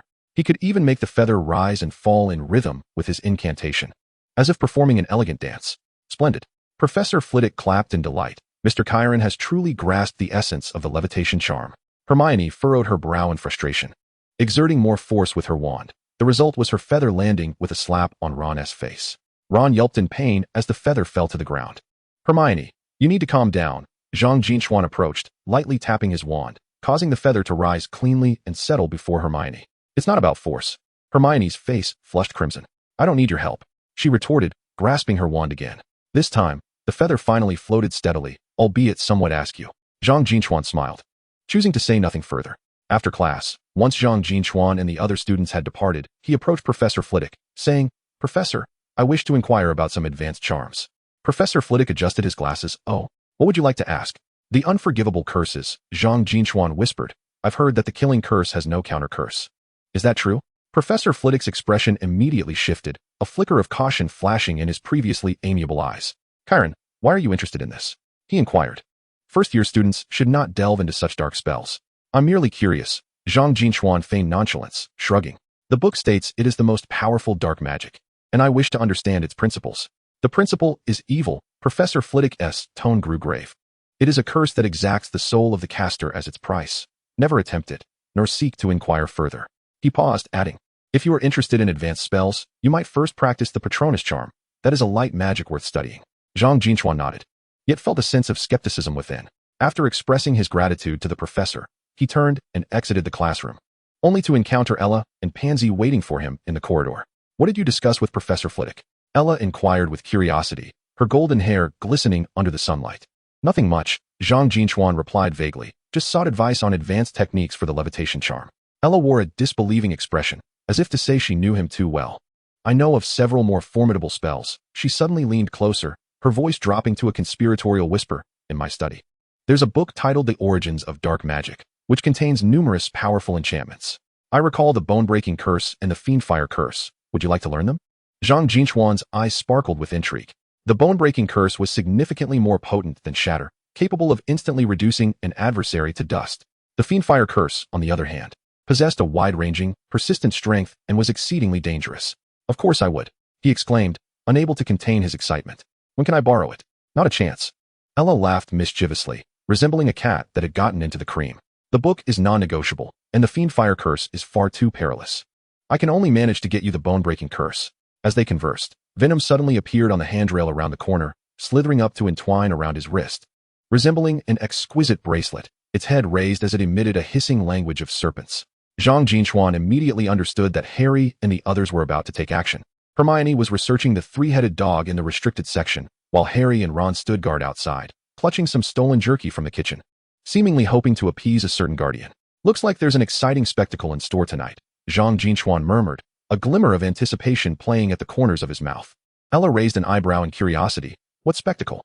Nothing. He shook his head, but you should stay safe and avoid being alone in the school or dormitory. As night fell, Zhang Jin Chuan sat before the fireplace in the Slytherin common room, toying with the blood pump, its silver metal surface reflecting a cold light in the fire's glow. The magical runes on the pipe faintly illuminated as he hummed a little tune. You're acting strangely tonight, Malfoy suddenly remarked, his golden brows furrowing. You've been grinning like an idiot since returning from Charms class. Zhang Jin Chuan put away the blood pump and burst into laughter. I'm about to make a fortune. How could I not be happy? You're in on this too, so you'll profit handsomely. Malfoy scoffed. Look at you, as if you've never seen the world before. Do you think I need your few hundred or thousand galleons? That blood pump is worth 400 galleons, and I've already fronted you the money. Just don't let me suffer a loss. Venom gently hissed on Zhang Jin Chuan's wrist, conveying the latest news. Harry and the others planned to infiltrate the fourth-floor corridor at midnight. Hermione had uncovered the three-headed dog's weakness and intended to use the music of a harp to lull it to sleep. It's almost time, Zhang Jin Chuan rose. Adjusting his robes, I need to use the restroom.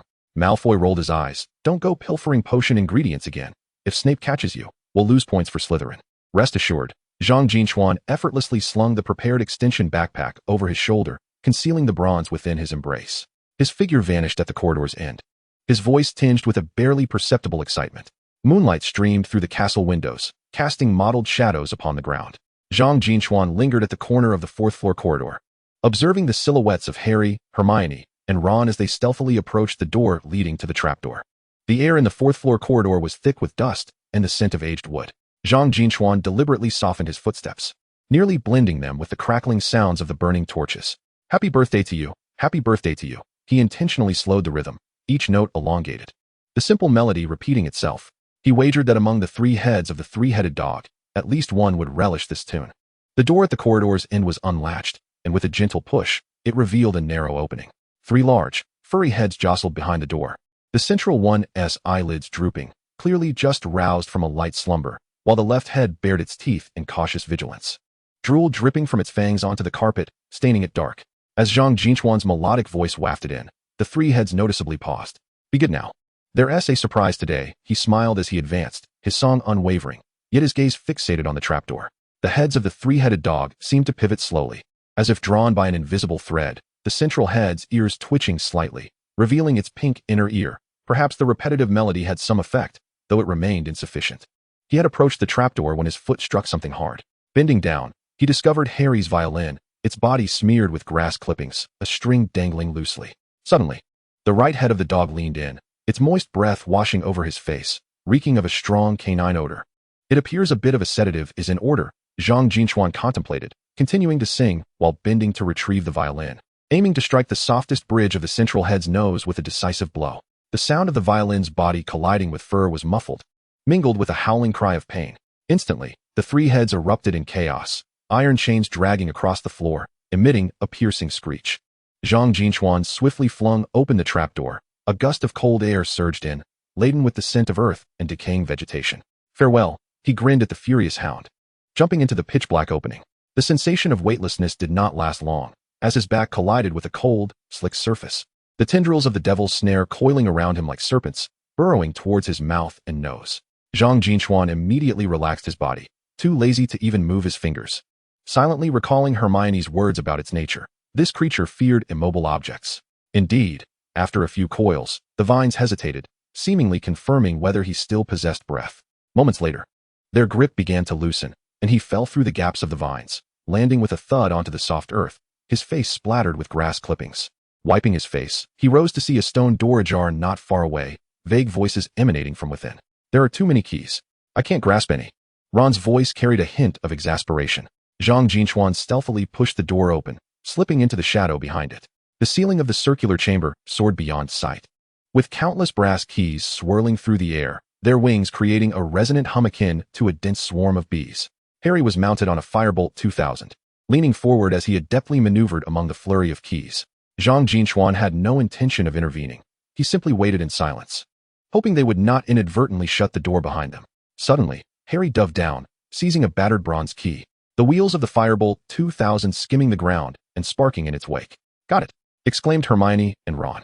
Zhang Jin Chuan stepped back, and once the footsteps of the trio faded beyond the door, he retrieved a small silver vial from his pocket. This was the invisibility potion he had procured with Draco's assistance last semester, its label crookedly inscribed with 3 hours of invisibility. He uncorked the vial. A wave of mint mingled with the scent of rust emanating forth. He tilted his head back and drank half the potion, feeling as though he had swallowed shards of ice. A translucent ripple enveloped him, causing even his wand and the potion in his clothing to vanish from sight. Upon crossing the threshold, he beheld a vast stone chessboard. This room was smaller than the previous one, its floor adorned with a marbled pattern of black and white. Life-sized chess pieces stood in silence, their sculpted faces etched with expressions both grotesque and solemn. Ron stood before the white pieces, gripping a stone sword. With Harry and Hermione positioned behind him, their expressions grave. "White pawn, advance 2 spaces," Ron commanded, his voice taut as the stone sword trembled slightly in his grasp. The Black Queen suddenly turned its head, its stone eyes fixated on him, the colossal axe in its hands scraping ominously against the ground.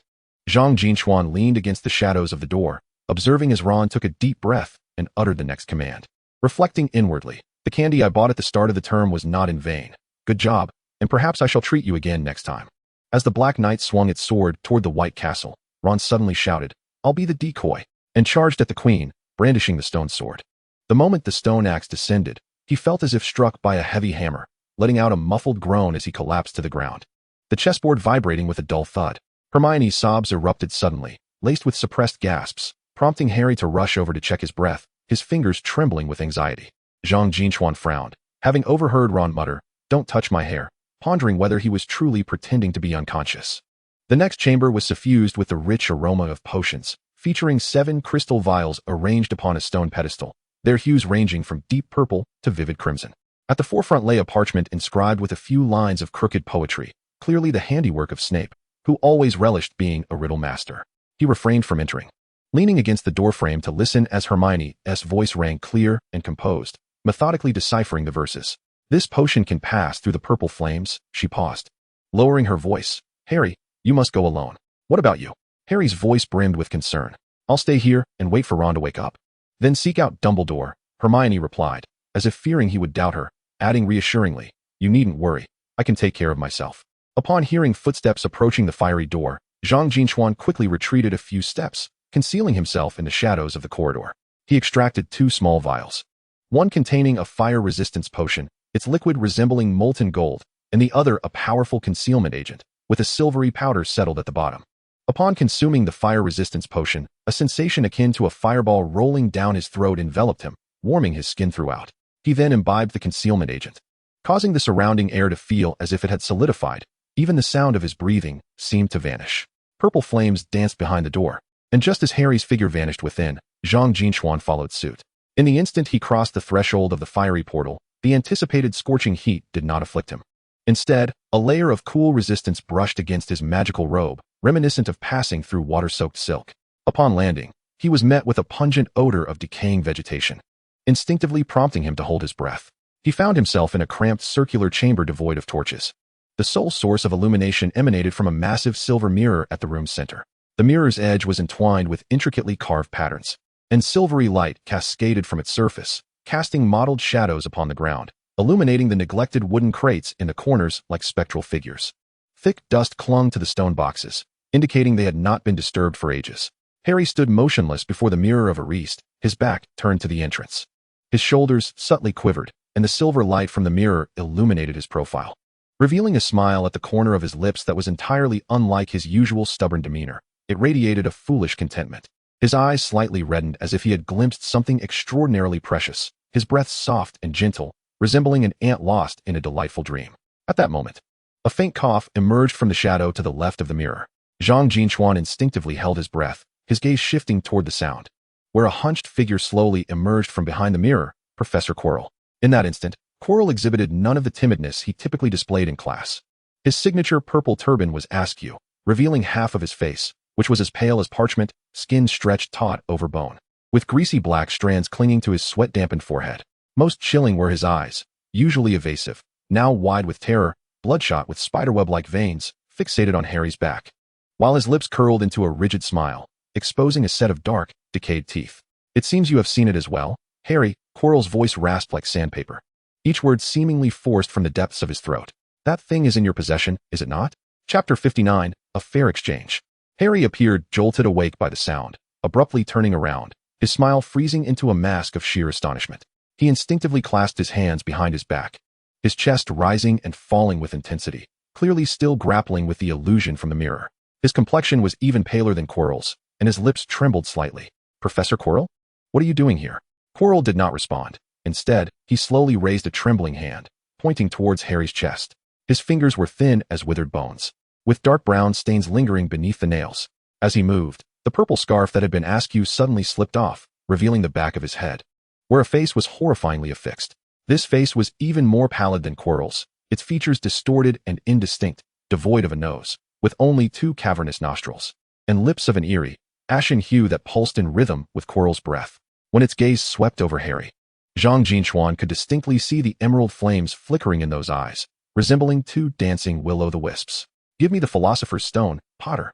A chilling voice emerged from that visage, neither male nor female, imbued with a bone-deep coldness. "Do not compel me to act."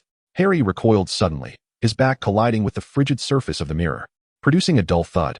The last vestiges of confusion faded from his face, replaced solely by wariness. Zhang Jin Chuan lurked in the shadow of the stone wall, gripping his wand tightly within his pocket. He sensed the effects of the invisibility potion gradually waning, the residual warmth of the fire resistance potion still coursing beneath his skin. Everything before him unfolded as he had anticipated: Quirrell, Voldemort, the mirror of Ariste, and the illusion-bound Harry. He remained still, observing quietly, like a detached spectator awaiting the climax of this unfolding drama. Suddenly, the tip of Quirrell's wand ignited with a green light, causing Harry's pupils to constrict sharply. He lunged to the left, narrowly avoiding the green beam that whizzed past his ear and struck the stone chest behind him. The wooden box exploded instantly, splinters mingling with dust as a charred odor filled the air. "Run, Harry!" Zhang Jin Chuan silently roared, his fingers clutching the wand with fervor. He watched as Harry darted about like a startled deer in the confined space, Quirrell's spells crashing relentlessly against the stone walls, creating a series of scorched craters. The silver mirror's glow shattered amidst the flailing shadows, casting flickering light upon Quirrell's ghastly face. While the grimace of the face on the back of his head became increasingly pronounced, Voldemort's voice reverberated throughout the chamber. "Fool! Capture him! The Philosopher's Stone is upon him." Seizing the opportunity, Zhang Jin Chuan lowered his center of gravity and edged along the stone wall. The effect of the invisibility potion rendered his figure elusive in the interplay of light and shadow. The crunch of gravel beneath his feet drowned out by the thunderous blasts of spells. When he was 10 meters away from Quirrell, he abruptly raised his wand. A blinding red light coalescing at its tip, Thunderbolt Charm. The spell, accompanied by a piercing shriek that rent the air, surged toward Quirrell. Yet just before it could make contact, it collided with an invisible barrier. With a resounding clang, the white light shattered, rippling through Quirrell's protective charm like stones tossed into water. "Who?" Quirrell whipped around, his bloodshot eyes scanning Zhang Jin Chuan's direction. "Show yourself." Before Zhang Jin Chuan could respond, a green light whirred toward him.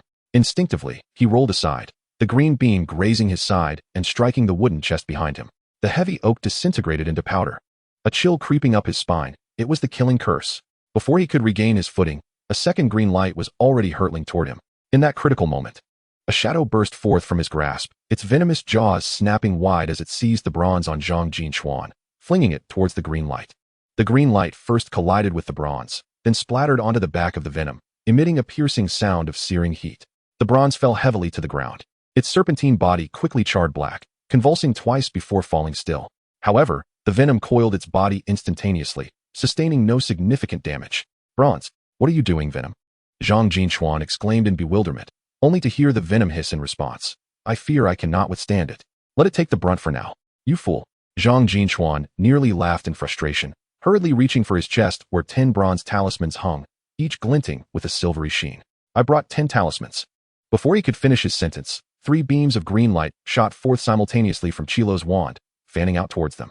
Zhang Jin Chuan shouted, "Split up and attack." He rolled to the ground to evade 2 of the green beams, while simultaneously casting the Thunderous Wrath spell. The white light crashed against the protective armor, visibly shaking the barrier. The venom suddenly expanded in midair, its 9-meter-long body colliding with the stone boxes, causing them to shift position. Its scales glimmered with a hard sheen under the reflected light. It lunged forward, its head darting out to exhale a sulfurous breath. Although the area struck by the residual wave stung, it bore no serious injuries. The magical resistance exceeded its expectations. With a deafening roar, the venom lashed its tail towards Chilo. Chilo, already being forced back by Zhang Jin Chuan's relentless Thunderous Wrath spells, looked at the incoming crimson beams with terror etched across his face. Impossible. How could a first-year wield such formidable magical power? Before he could finish, the venom's tail struck him heavily on the back. Chilo was sent flying like a rag doll, crashing against a stone pillar with a dull thud. His wand flew from his grasp as he crumpled to the ground, unconscious, with a brief scream escaping his lips before silence engulfed him. Zhang Jin Chuan stood, breathing heavily, gazing at the unconscious Chilo and then at the charred remains of the small snake, his heart a tumult of emotions. The venom shrank back to 1/2 meter in size and nudged against his arm, its eyes displaying an unusual hint of embarrassment. "I'll settle this with you later," Zhang Jin Chuan muttered, kicking the wand on the ground, his attention shifting to Harry, who stood frozen in place. The boy remained in a protective stance, shock written across his face, clearly still reeling from the sudden upheaval. As Zhang Jin Chuan stepped toward Harry, the boy instinctively clutched his pocket, still disoriented from the chaos.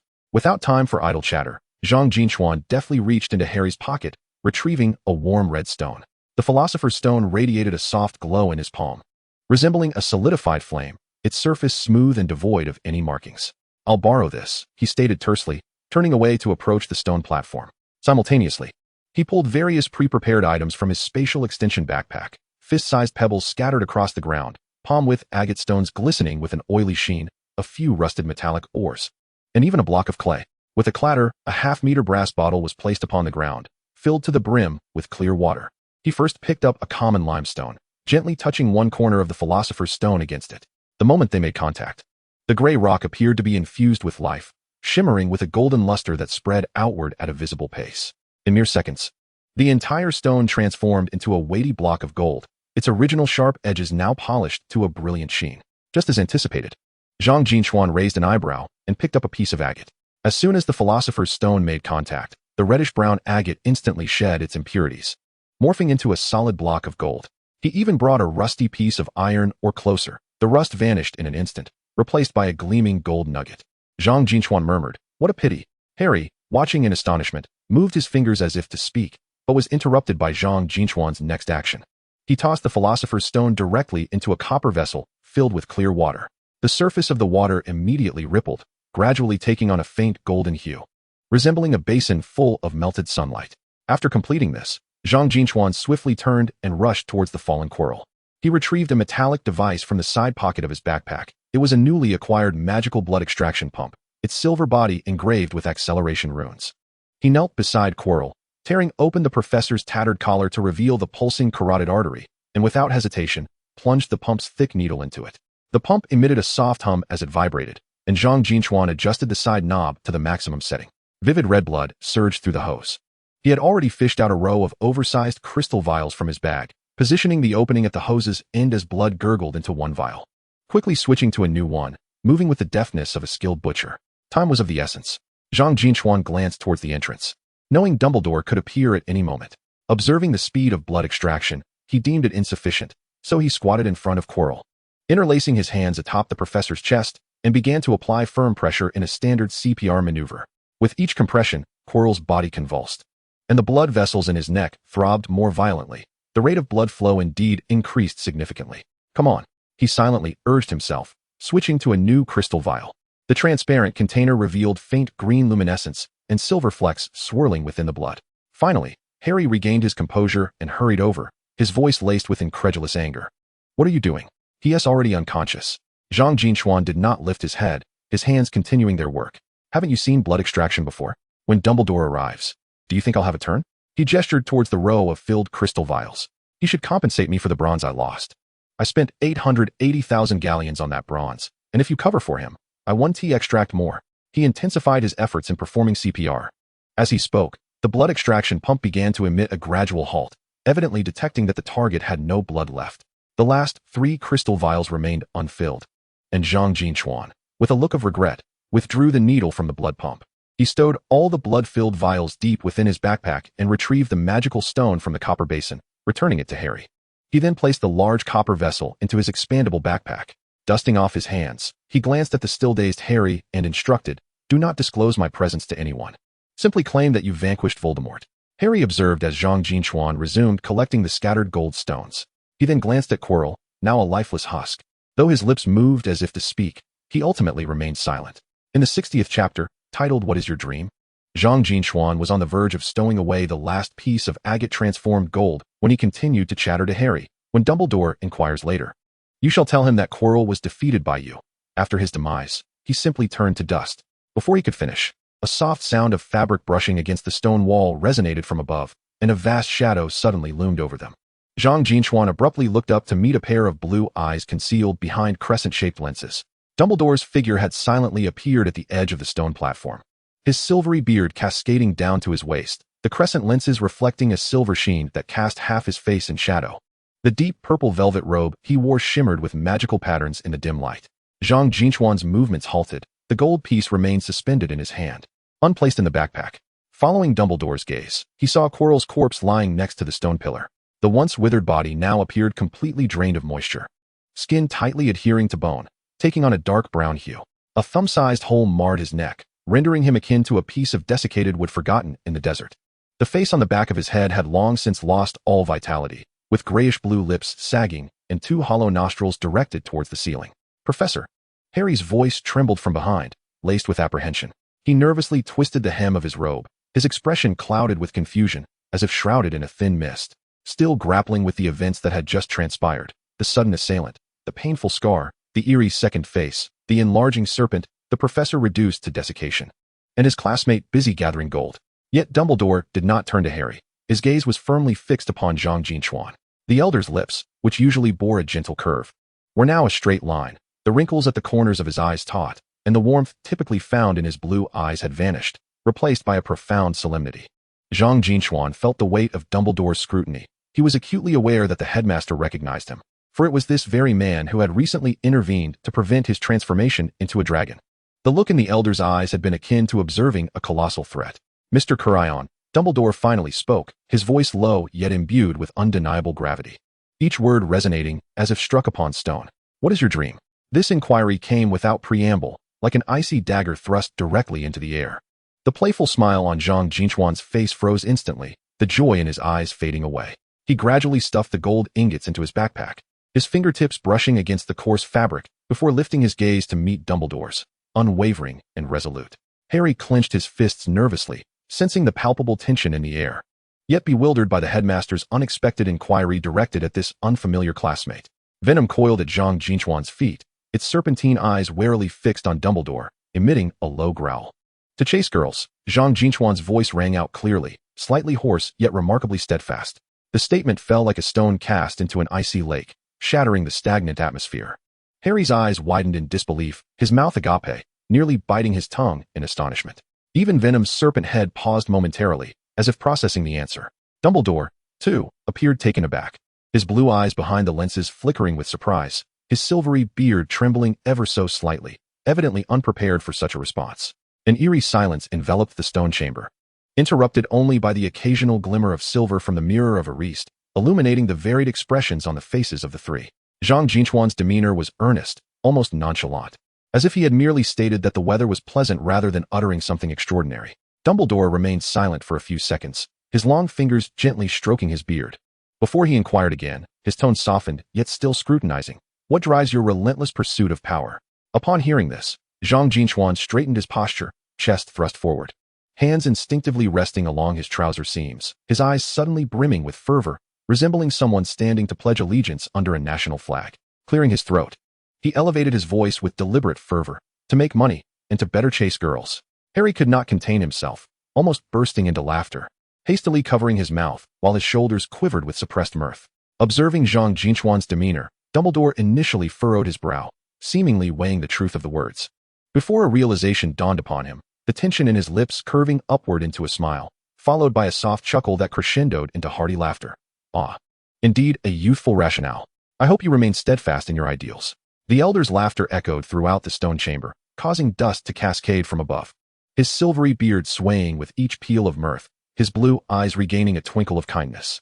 After a prolonged bout of laughter, he wiped the corners of his eyes with his sleeve, regarding Zhang Jin Chuan with a newfound playful curiosity. What an intriguing young fellow, truly unexpected.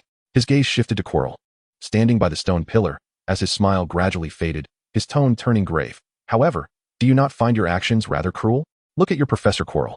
In an instant, Zhang Jin Chuan's expression shifted dramatically. Without a word, he dashed to the stone platform, seizing a charred remnant from the ground, a bronze corpse.